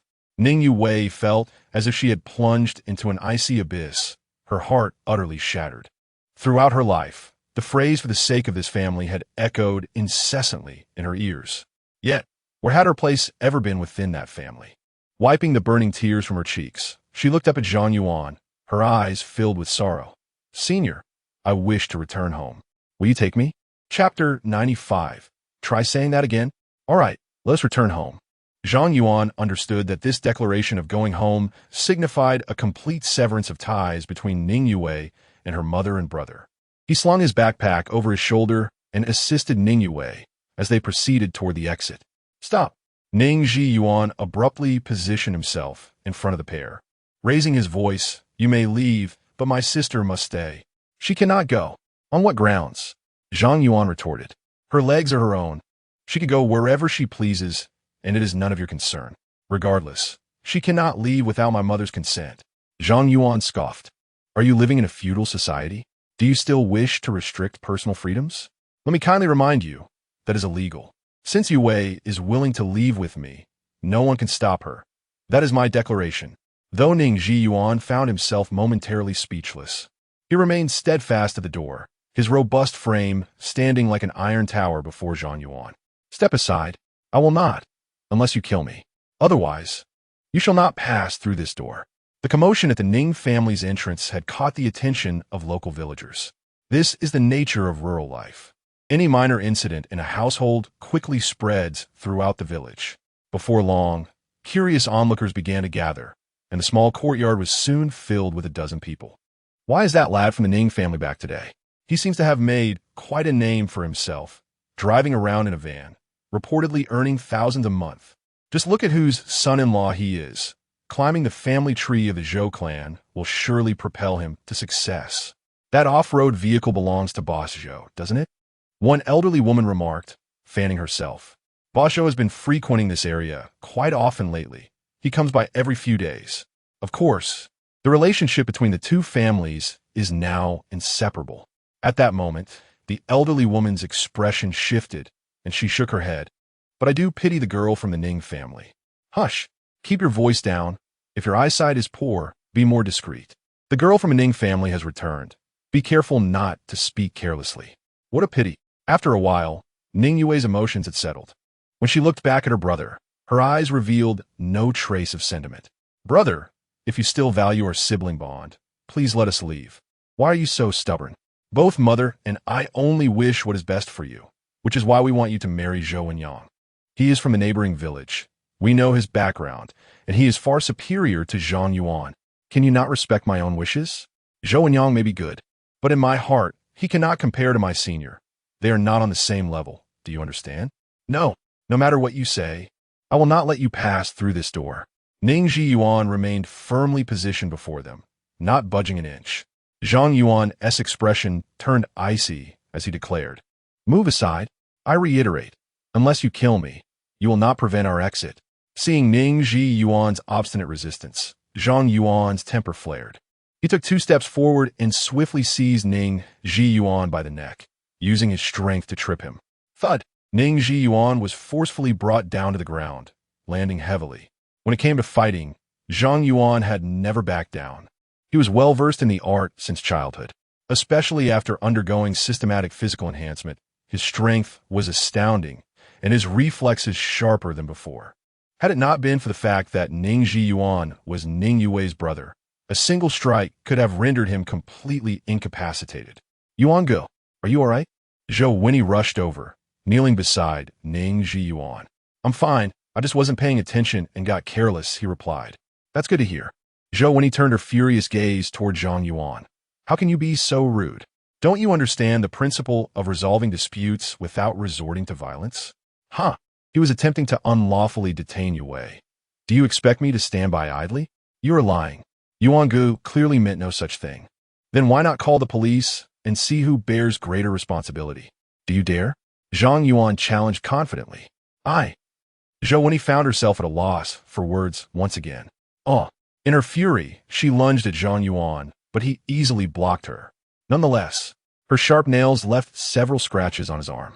"Madwoman, are you seeking death? You insult my father and injure Yuan-gu. You are nothing but a soulless beast. Having lost her sanity, Zhou Winnie continued. And you, Ning Yue, how could you conspire with this scum? You are a filthy wretch. Even if I wanted to marry my brother, I would refuse. Zhang Yuan's expression darkened ominously as he glared at Zhou Winnie. Try saying that again? Zhou Winnie, in a fit of rage, retorted, I will say it. What is there to fear? Ning Yue is nothing but a slap. Zhang Yuan delivered a resounding blow to her face, causing her to stagger and fall beside Ning Yuan.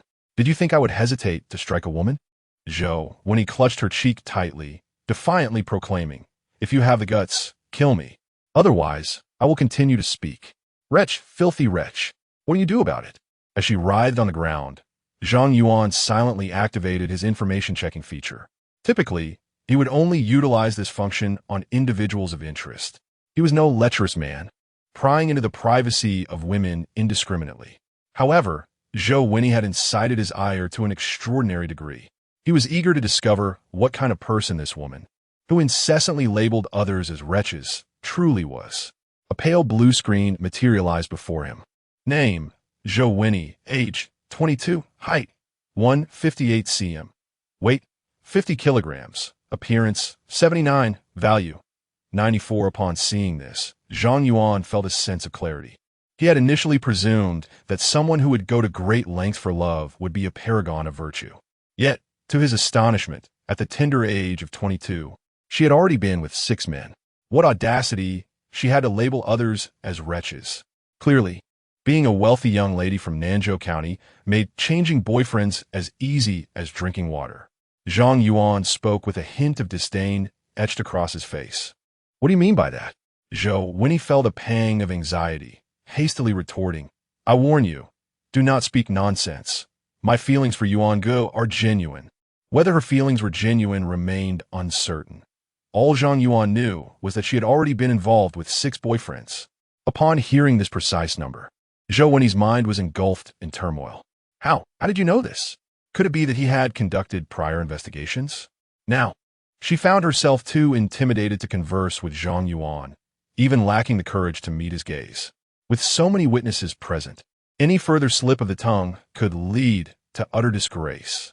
Meanwhile, Ning Yuan stared at her in disbelief. Winnie, what does he mean by that? Chapter 96. Adjust your hat. Don't wear it. Ask you, Zhou Winnie whispered. What could a newcomer from afar possibly know? It's nothing but slander. Are you unaware of the authenticity of my feelings for you? Or do you simply not believe me? Ning Yuan nodded.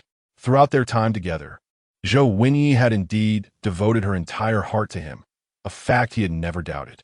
Coming to this realization, he furiously confronted Zhang Yuan, exclaiming, I initially thought you were a gentleman, but it turns out you are merely a scheming villain spreading rumors behind my back. Whether or not I am slandering, some people are well aware. Allow me to offer you a piece of advice. Ensure your hat is worn straight, not askew. Zhang Yuan's words carried sting. Zhou Winnie had changed boyfriends frequently at first, yet when she met Ning Yuan, she became utterly devoted. That numerical value did not signify much. Zhang Yuan regarded Zhou Winnie with a knowing expression. Am I correct in my assessment? You shameless beast, I will kill you. She charged forward once more, but upon seeing Zhang Yuan's raised hand, she halted her advance and could only glare at him in fury. Subsequently, Zhang Yuan took the delicate hand of Ning Yue, saying, Let's depart. Ning Yue obediently followed him outside, ignoring her mother and fallen brother within the room. Wait, just as they were about to exit, Rin Fangyan and Zhou Honli approached. Rin Fangyan sighed. Yue, do you comprehend what it means to step through this door? I understand, but I will not have regrets. Rin Fangyan pleaded, Why must you be so stubborn? Marrying Wen Yuan will not bring you any grievances. You are well aware of his family background.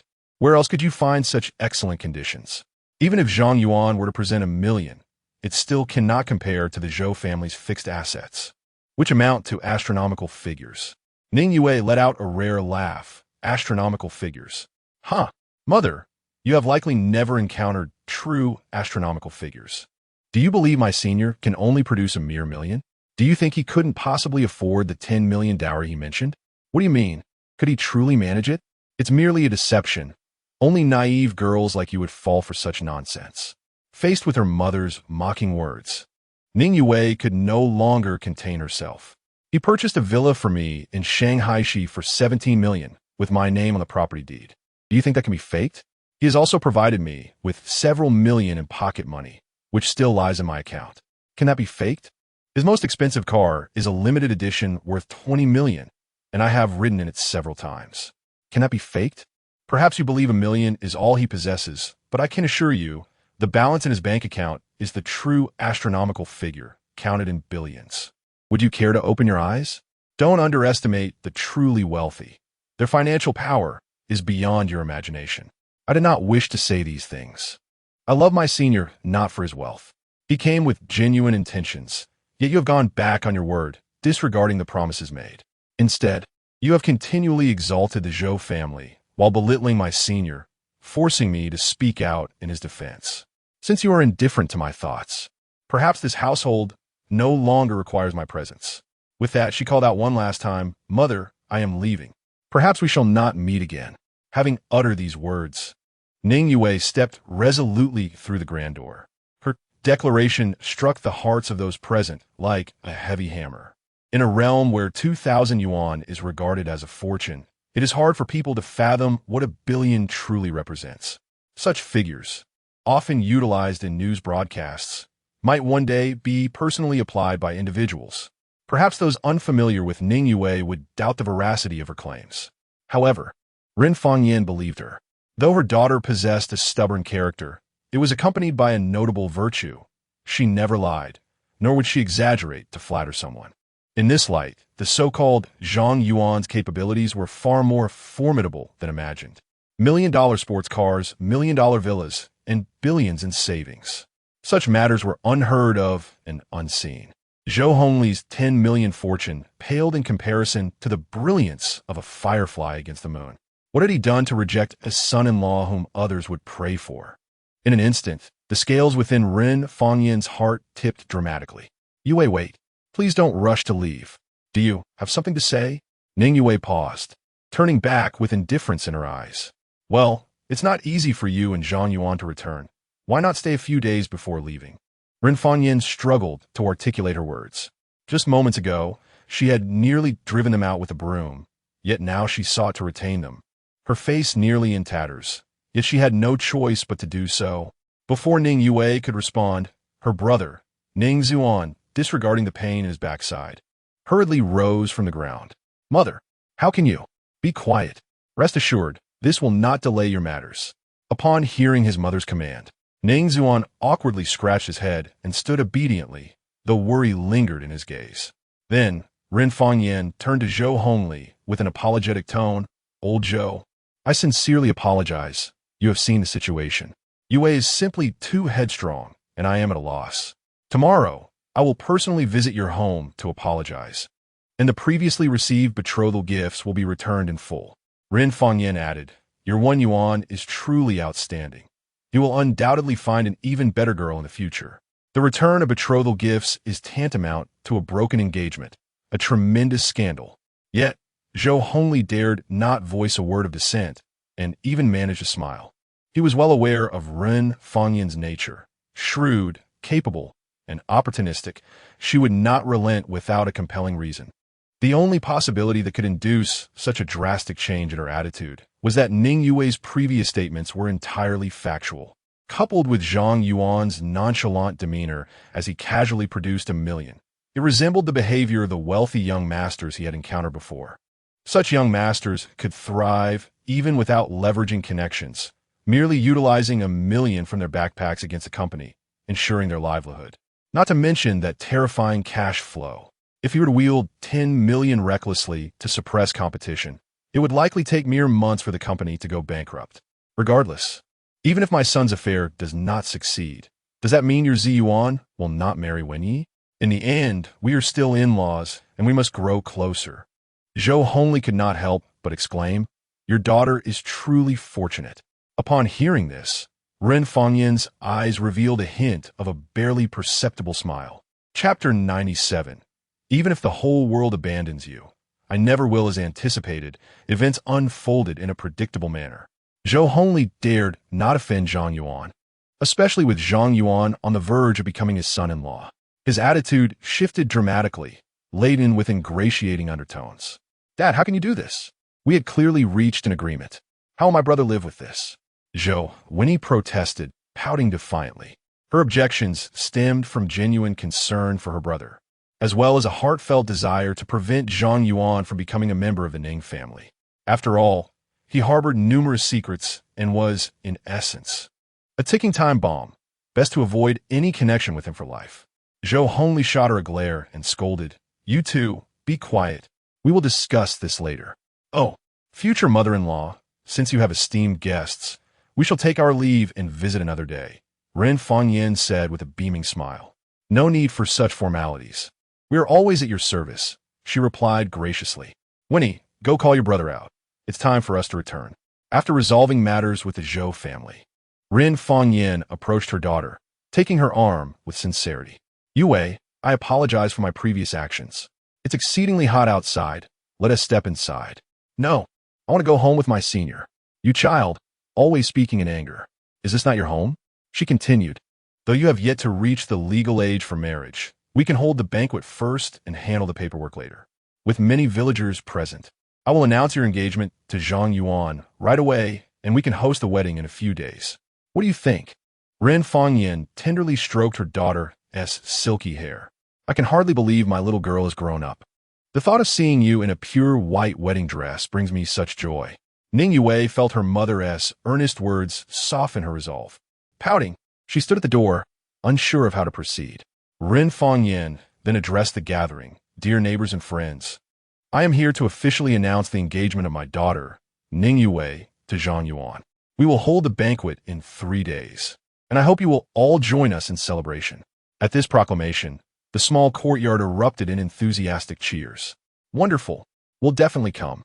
I've longed to celebrate with you, and now my wish has finally come true. Time flies. Yue has grown so much and is about to marry. Little Run, do you think 3 days is enough to prepare?" Ren Fangyan chuckled.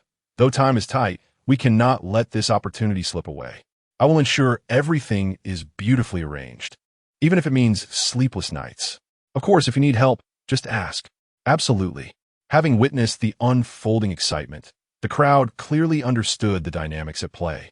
No one would dare to mention the Zhou family's affairs at this juncture. They wholeheartedly offered their blessings for Ning Yue to marry the one she loved. And as for Ren Fangyan, she would command respect in the village thanks to such a son-in-law. Ultimately, it was her daughter's remarkable qualities that drew envy from others. This was a fortune not easily replicated. "Senior, what should I do?" Ning Yue tugged at Zhang Yuan's sleeve, seeking guidance. "Do as you wish. I will support you no matter what," Zhang Yuan replied, his gaze cold as he watched Ren Fangyan's retreating figure, filled with disdain for her actions. What a money-driven mother-in-law. Her tactics were cunning, targeting Ning Yue directly rather than appealing to him. She likely understood that as long as Ning Yue consented, he would acquiesce to her wishes. Simultaneously playing the cards of familial ties and emotional bonds, she knew precisely what Ning Yue longed for. Announcing the marriage in front of everyone left her with no option to refuse. Was she so sure that Ning Yue would relent? As Ning Yue remained torn, Zhang Yuan cast a glance back.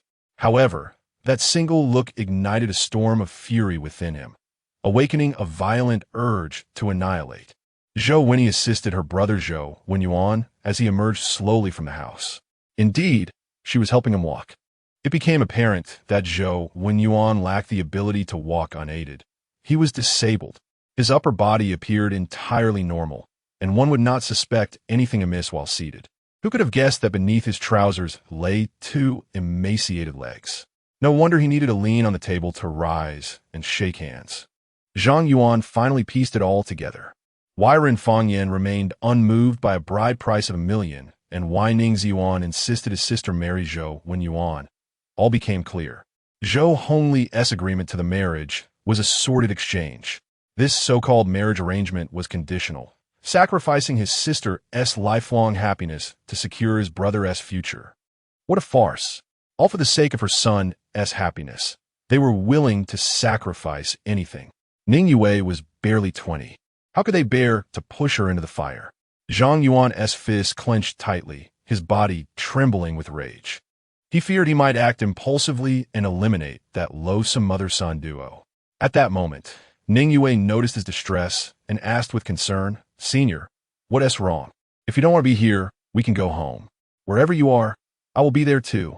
Zhang Yuan forced a smile, striving for calmness as he replied, "I will take you home, back to our warm abode." Okay. Ning Yue understood that leaving now signified a final farewell. After all, this was her childhood home, where every blade of grass and tree held memories. She looked around at the familiar faces, wishing to engrave their smiles in her memory. As she turned to glance back at the house one last time, Zhang Yuan firmly grasped her hand. "Don't look back. We're leaving." This girl had endured enough suffering. He could not allow her to uncover the truth. It was best to bury everything deeply. Oh, but curiosity is part of human nature. Though Ning Yue obeyed Zhang Yuan, she could not resist stealing a glance back. That fleeting moment struck her like a lightning bolt, rendering her speechless. She felt her heart shatter, tears cascading down her cheeks like pearls strung loose. "Why? Senior, can you tell me why? Even a beast is fed regularly and cared for. I'm not even worth that. Even a cat or dog develops affection over time. Am I merely a discarded child picked up from the roadside? Why have I never felt an ounce of maternal love? Not even a shred of concern? Or am I simply not meant to exist in this world? Senior, my heart aches so profoundly." Sighing heavily, Zhang Yuan enveloped her tightly in his embrace. "Rest assured, I am here. Even if the entire world forsakes you, I never will." Chapter 98. Do you deserve it? Zhang Yuan felt a sense of relief, grateful that he had accompanied Ning Yue back. Had she returned home alone and subsequently uncovered the truth, how would she have faced it? "Senior, take me away." Ning Yue gradually calmed her emotions. "I no longer wish to see that face." "All right, let us go." At that moment, Ren Fanyan was engaged in conversation with the villagers about her daughter's marriage. Upon noticing the two making their way to the courtyard, she hurriedly called out, "Zhang Yuan, Yue, where are you going?" "Wait." Ren Fanyan quickly approached them. "Yue, are you still upset with your mother? I was just momentarily confused. Could you forgive me this once? Tonight, I will prepare your favorite dishes. I am eager for you to taste them and see if my culinary skills have deteriorated." Ning Yue felt utterly desolate. Even with Ren Fanyan standing right before her, her words dripping with flattery, she chose to ignore them. Ren Fanyan, at a loss, turned to Zhang Yuan.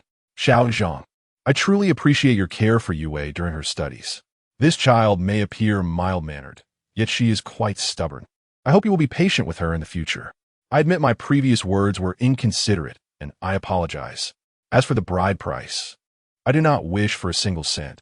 I only desire for both of you to live happily together." One could not help but acknowledge that Ren Fanyan, in this moment, appeared remarkably amiable, embodying the essence of a kind-hearted mother. However, Zhang Yuan could not help but feel that even a glance at her would tarnish his eyes. He continued walking, unwavering. "Son-in-law," Ren Fanyan suddenly exclaimed, her voice ringing clear for all to hear. "I shall take the liberty of addressing you as son-in-law. You wouldn't mind, would you?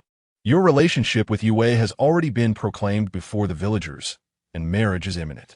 With so many watching, for Yue's sake, please do not put me in a difficult position. I am of a certain age, and I too deserve some dignity, don't you think?"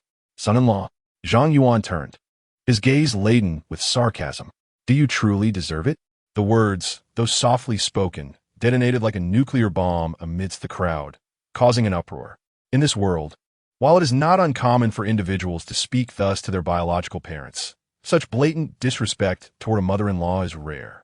Yet, the crowd's reaction was not the outrage one might expect. The villagers were well aware of the underhanded dealings Ren Fanyan had engaged in, and some even felt compelled to voice their agreement. That's how it should be. A son is cherished as a treasure. Does that mean a daughter is merely an afterthought? Ren Fanyan offered an awkward smile. "We will all be family soon. What is this talk? Even if Annie was wrong, I am still Yue's mother, Xiao Zhang. Wouldn't you agree?" Ning Yue raised her head, her voice devoid of emotion. "You are not my mother. I do not recognize you as such. What madness is this? Have you not been chastised for years, and now you feel emboldened?" With each retort, Ren Fangyin's facade of composure began to crack, her tone growing sharper. While she may have hesitated to speak harshly to Zhang Yuan, she was acutely aware of Ning Yue's nature, deeply filial at her core. This knowledge gave her the confidence to maintain control, unafraid of any potential upheaval. I will pretend I did not hear that. Do not let it happen again. Do you understand? Ning Yue stared defiantly at her mother, enunciating with conviction. I say, you do not deserve to be my mother. We are severing all ties, and from this moment forth, we shall have no relation. You dare defy me? Ren Fanyin raised her right hand, poised to strike her daughter. Yet, the slap never landed. Zhang Yuan had seized her wrist, rendering it immobile. Try moving your hand again, he warned. What Ning Yue says is indisputable. A woman like you is unworthy of being her mother. Ren Fanyin's face flushed crimson, gazing into his ominous eyes. She had no doubt that Zhang Yuan would act upon his threats. Stop! Let go of my mother. Ning Yuan rushed forward, fist swinging toward Zhang Yuan's head. However, before he could close the distance, he received a solid kick to the chest, sending him sprawling several meters away. Since discovering the truth, Zhang Yuan's opinion of Ning Yuan had plummeted. You may pursue your happiness, but can you truly sacrifice your only sister for it? Does your conscience not ache? Or do you lack one entirely? Such extreme selfishness epitomizes your kind. Xiao Zhang, you have struck on. Surely, that should suffice for your anger. We are still family. Let us discuss this indoors, lest we become the subject of ridicule among the villagers. Zhang Yuan could not help but admire Ren Fanyin's ability to maintain her composure amid such chaos. From this day forth, any matters concerning you two are of no concern to Yue. Even if you were to perish, she would not return for your funeral. After uttering these words, Zhang Yuan once more took Ning Yue's hand, leading her away. Is it really necessary to escalate this situation over such a trivial matter? Ren Fanyin pressed on. I have already acquiesced to your wishes. Why persist? Everyone makes mistakes in judgment. Why? Zhang Yuan pointed at Zhou Yuan. Is this the reliable family you speak of? Is this the one who will not allow Yue to suffer? You are willing to sacrifice everything for your son, yet Yue is not deserving of the same consideration? It dawned on Ren Fanyin the reason behind their change in attitude. Yet, she continued to speak vehemently. Whether you believe it or not, my intentions are noble. The family may be financially well off despite the son's physical limitations. I understand the significance of wealth. Even a healthy husband without financial stability will not lead to a good life. I'm not ashamed to admit it. I agreed to let Yue follow you precisely because your family is stronger than Zhou's. I am even willing to forego the bride price. What do you think I stand to gain? The gall to claim everything is for Yue. Zhang Yuan felt an overwhelming urge to slap her across the face. What kind of reasoning is this? Since you put it that way, very well, Zhang Yuan replied slowly. Then let us break Zhou Wenyuan's legs, rendering her a lifelong cripple. Will you still allow your son to marry her? After all, her family is wealthy, and she would never need to worry about food or shelter for the rest of her life, correct? Ren Fangyin's expression shifted dramatically, losing the calmness she had previously displayed. This is sheer sophistry. Simply answer yes or no. If you nod, I shall proceed without hesitation. Do not doubt that I am capable of anything. Furthermore, I will allow Yue to recognize you as her mother, and I shall acknowledge you as my mother-in-law. Zhang Yuan's voice was chillingly menacing, instilling dread in her heart. She understood that a man of Zhang Yuan's wealth and status was likely to follow through on his threats. As soon as the words left his mouth, Ren Fanyin blurted out, no, Zi Yuan can never marry a cripple. Chapter 99. The consequences of one's own actions. Once the words were spoken, Ren Fanyin instantly regretted them.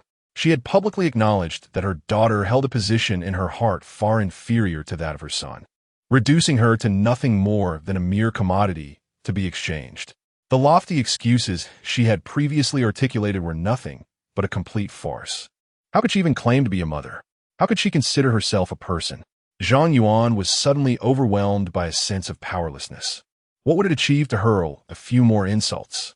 Would it bestow upon Ning Yue the love of a mother? Would it erase the scars etched in her heart? I'm tired. Yue, let us go. Don't go. Ren Fanyin grasped Ning Yue's arm. If they left, not only would her family become the laughingstock of the village, But Zhou Hongli would also surely sever ties, ruining her son's marriage prospects. Such repercussions were burdens she could never bear. Zhang Yuan's voice was heavy with disappointment. What more is there to do? Do you wish to compel me to speak even harsher words? Wiping her tears, Ren Fangyan choked out. Yue, your father has been gone for 10 years. I admit that my affection for you has been lacking during this time. Yet, blood binds us. I'm still your mother, whether you acknowledge it or not. Please grant me an opportunity for redemption. I promise to treat you equally from now on. Whatever you desire, I will provide, even if it requires my utmost sincerity. She had hoped that her heartfelt confession would soften Ning Yue's heart. However, Yue forcefully shook off her mother's hand and replied coldly, "There's no need. Save your insincere facade." Ning Yue was pure and kind-hearted, yet she was far from foolish. In that moment, her heart was as clear as crystal. If it weren't for Zhang Yuan standing behind her, she would never have dared to utter such words to her mother. Everything was still for the sake of her brother, Ning Yuan. Do you not realize, Ren Fangyan murmured, you also bear the surname Ning. You are part of the Ning family. For the sake of this household, I have persevered for 10 years. Have you ever considered how difficult it has been for me? All I have done was for the betterment of the Ning family, to honor your father's spirit. Upon hearing this, Ning Yue's emotions erupted. Have you discerned whether it was for Ning Yuan or for this family? When I was young, you always favored him. I remember the times you took away the last of my food to give to him, despite him already being full. I was scolded for even attempting to take a piece of meat, as you insisted he needed enough nutrition during his growth. Did you ever consider that I was merely 10 years old and had to endure hunger? You hid all the edible provisions atop the cabinets, even removing the stools to prevent me from reaching them while he could simply tiptoe to access them. Every new year, you bought him new clothes while I could only gaze longingly, unable to even touch them. When school required supplies, I dared not ask you, knowing you would deny me anyway. Do you know how humiliating it was when my classmates flaunted their new books while I had nothing, their mocking gazes piercing through me? I could only weep silently at night, a feeling of solitude and bitterness that he likely never experienced. Our family was not destitute, yet you poured all resources into him, leaving me to feel like an orphan. If not for the kindness of neighbors who occasionally offered me a meal, I would have starved long ago. And yet, you have the audacity to claim it was for this family, to honor my father's spirit? I am ashamed for you. Having vented her feelings, Ning Yue's pale face was streaked with tears. Her emotional outpouring rendered those present in the courtyard teary-eyed as well, some even shedding tears in sympathy. Though her account may have seemed mundane, only those who witnessed Ning Yue's plight could truly grasp her suffering. Child, let us leave. I support you. This home is not worth your presence. You owe nothing to this family, nor to your mother. Pursue your own happiness. Such favoritism from parents is not uncommon, someone lamented. It is no surprise that it has come to this. Yue, the villagers stand with you. Depart swiftly. It is not that you lack filial piety, but rather that certain individuals are unworthy. Each person carried their own scales of justice. Even though Ning Yue severed her maternal ties, not a single soul condemned her. As the villagers voiced their opinions, the tide of support was overwhelmingly in her favor. Ren Fangyan dared not speak further, knowing that any more words would incite public ire. Seeing the villagers rally around her, Ning Yue could no longer contain her tears. Aunt Wang, Uncle Li, Uncle Lu, you all. Aunt Wang smiled warmly. Silly girl. Why are you crying? Your mother may disdain you, but I have never looked down upon you. Please visit me sometime. I shall prepare the dishes you once loved. Thank you, Aunt Wang. I will, Ning Yue replied. She then added, Senior, this is Aunt Wang. When I was hungry as a child, I would run to her house, where she always treated me with delicious food and even bought me several new outfits. Oh, it's nothing. I've said it many times.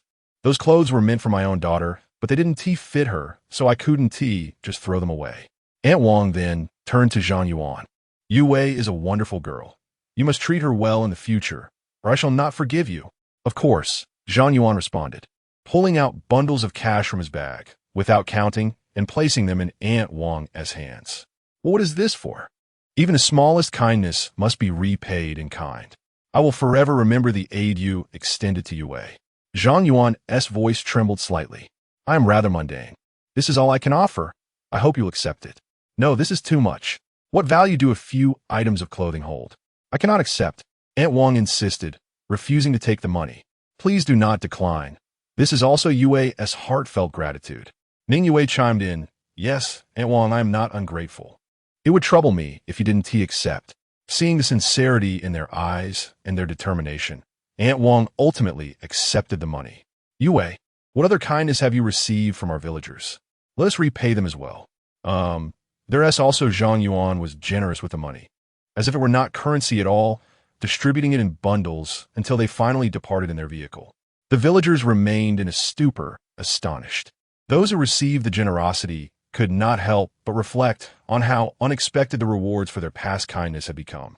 Upon witnessing the desolate expressions of Ren Fengyan and her son, disdain was evident on everyone's face. Originally, they expected that doing nothing while lounging at home would attract a wealthy suitor, yet they were met with a complete reversal of fortune. It perfectly illustrated the adage, heaven's misdeeds can still be endured, but self-inflicted calamities cannot. After the crowd dispersed, Ren Fengyan knelt on the ground, murmuring in disbelief. Could it be that I was truly in the wrong? No, I merely sought a better life for the Ning family. What was my fault? Why does no one understand me? Chapter 100. Truly ensnared by his charm, Paramila navigated the winding mountain roads at a leisurely pace. Throughout the journey, Ning Yue's mood remained subdued, her gaze lingering on the surrounding scenery, filled with a sense of wistfulness.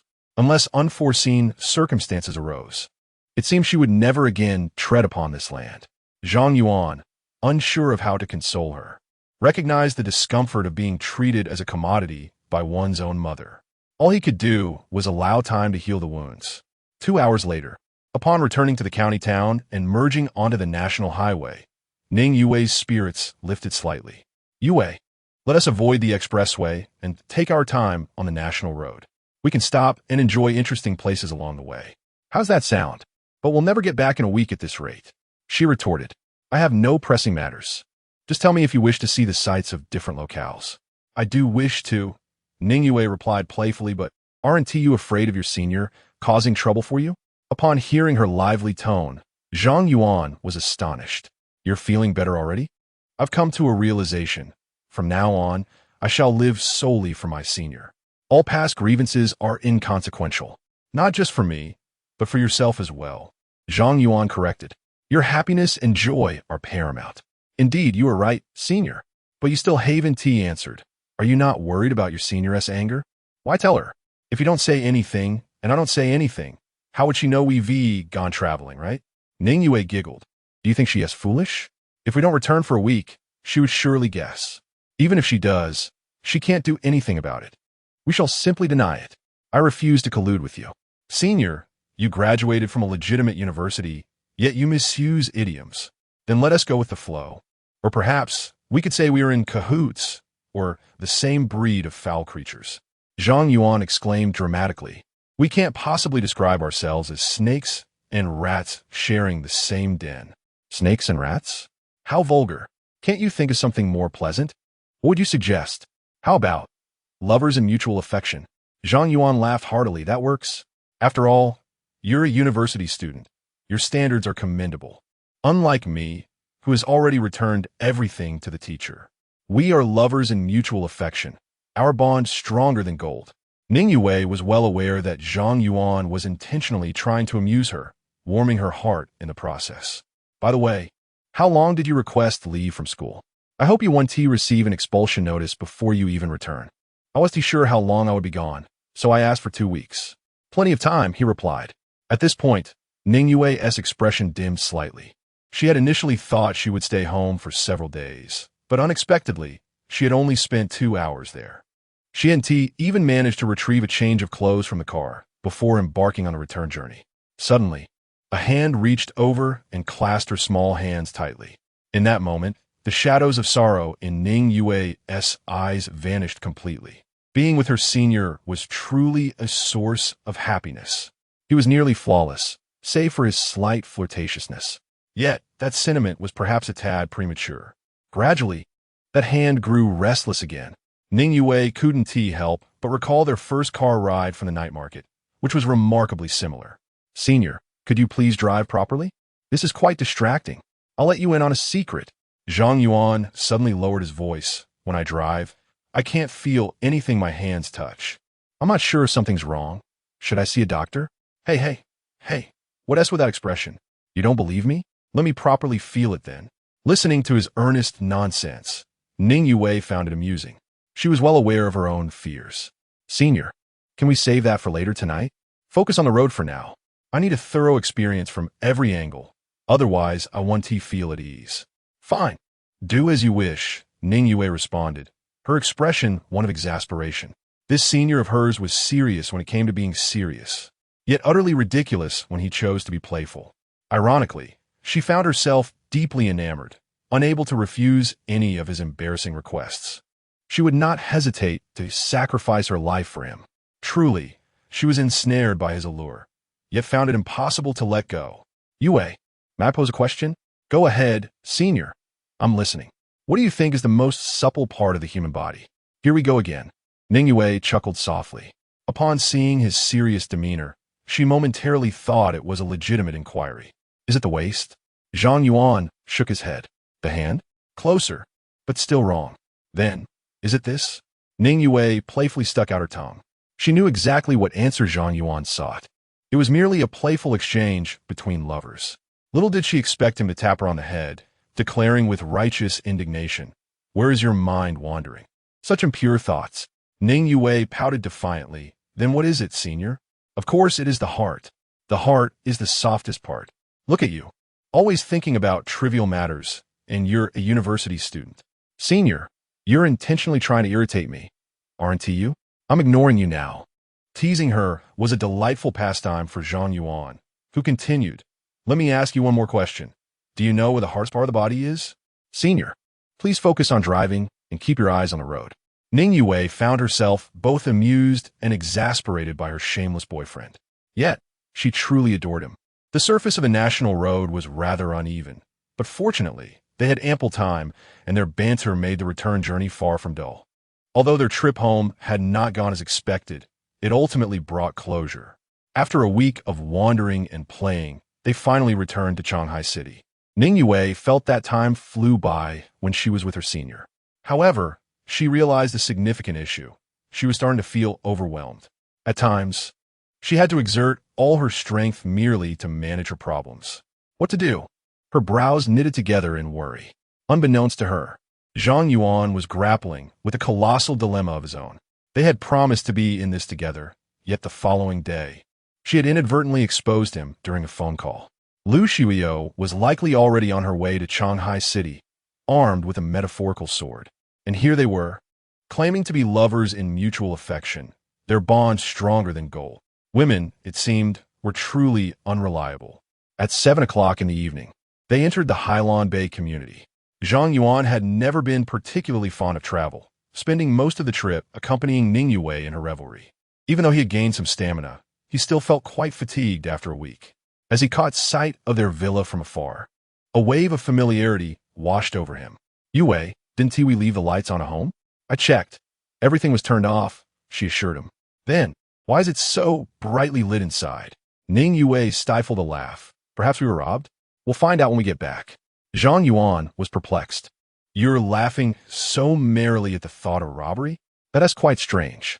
However, as he laid eyes on the Porsche 918 parked in the yard, and the mournful gaze directed at him from the steps, the warmth he had just felt dissipated in an instant. I just remembered that I left the soup simmering at home. I think I forgot to turn off the heat. I'll drop you here and head back first.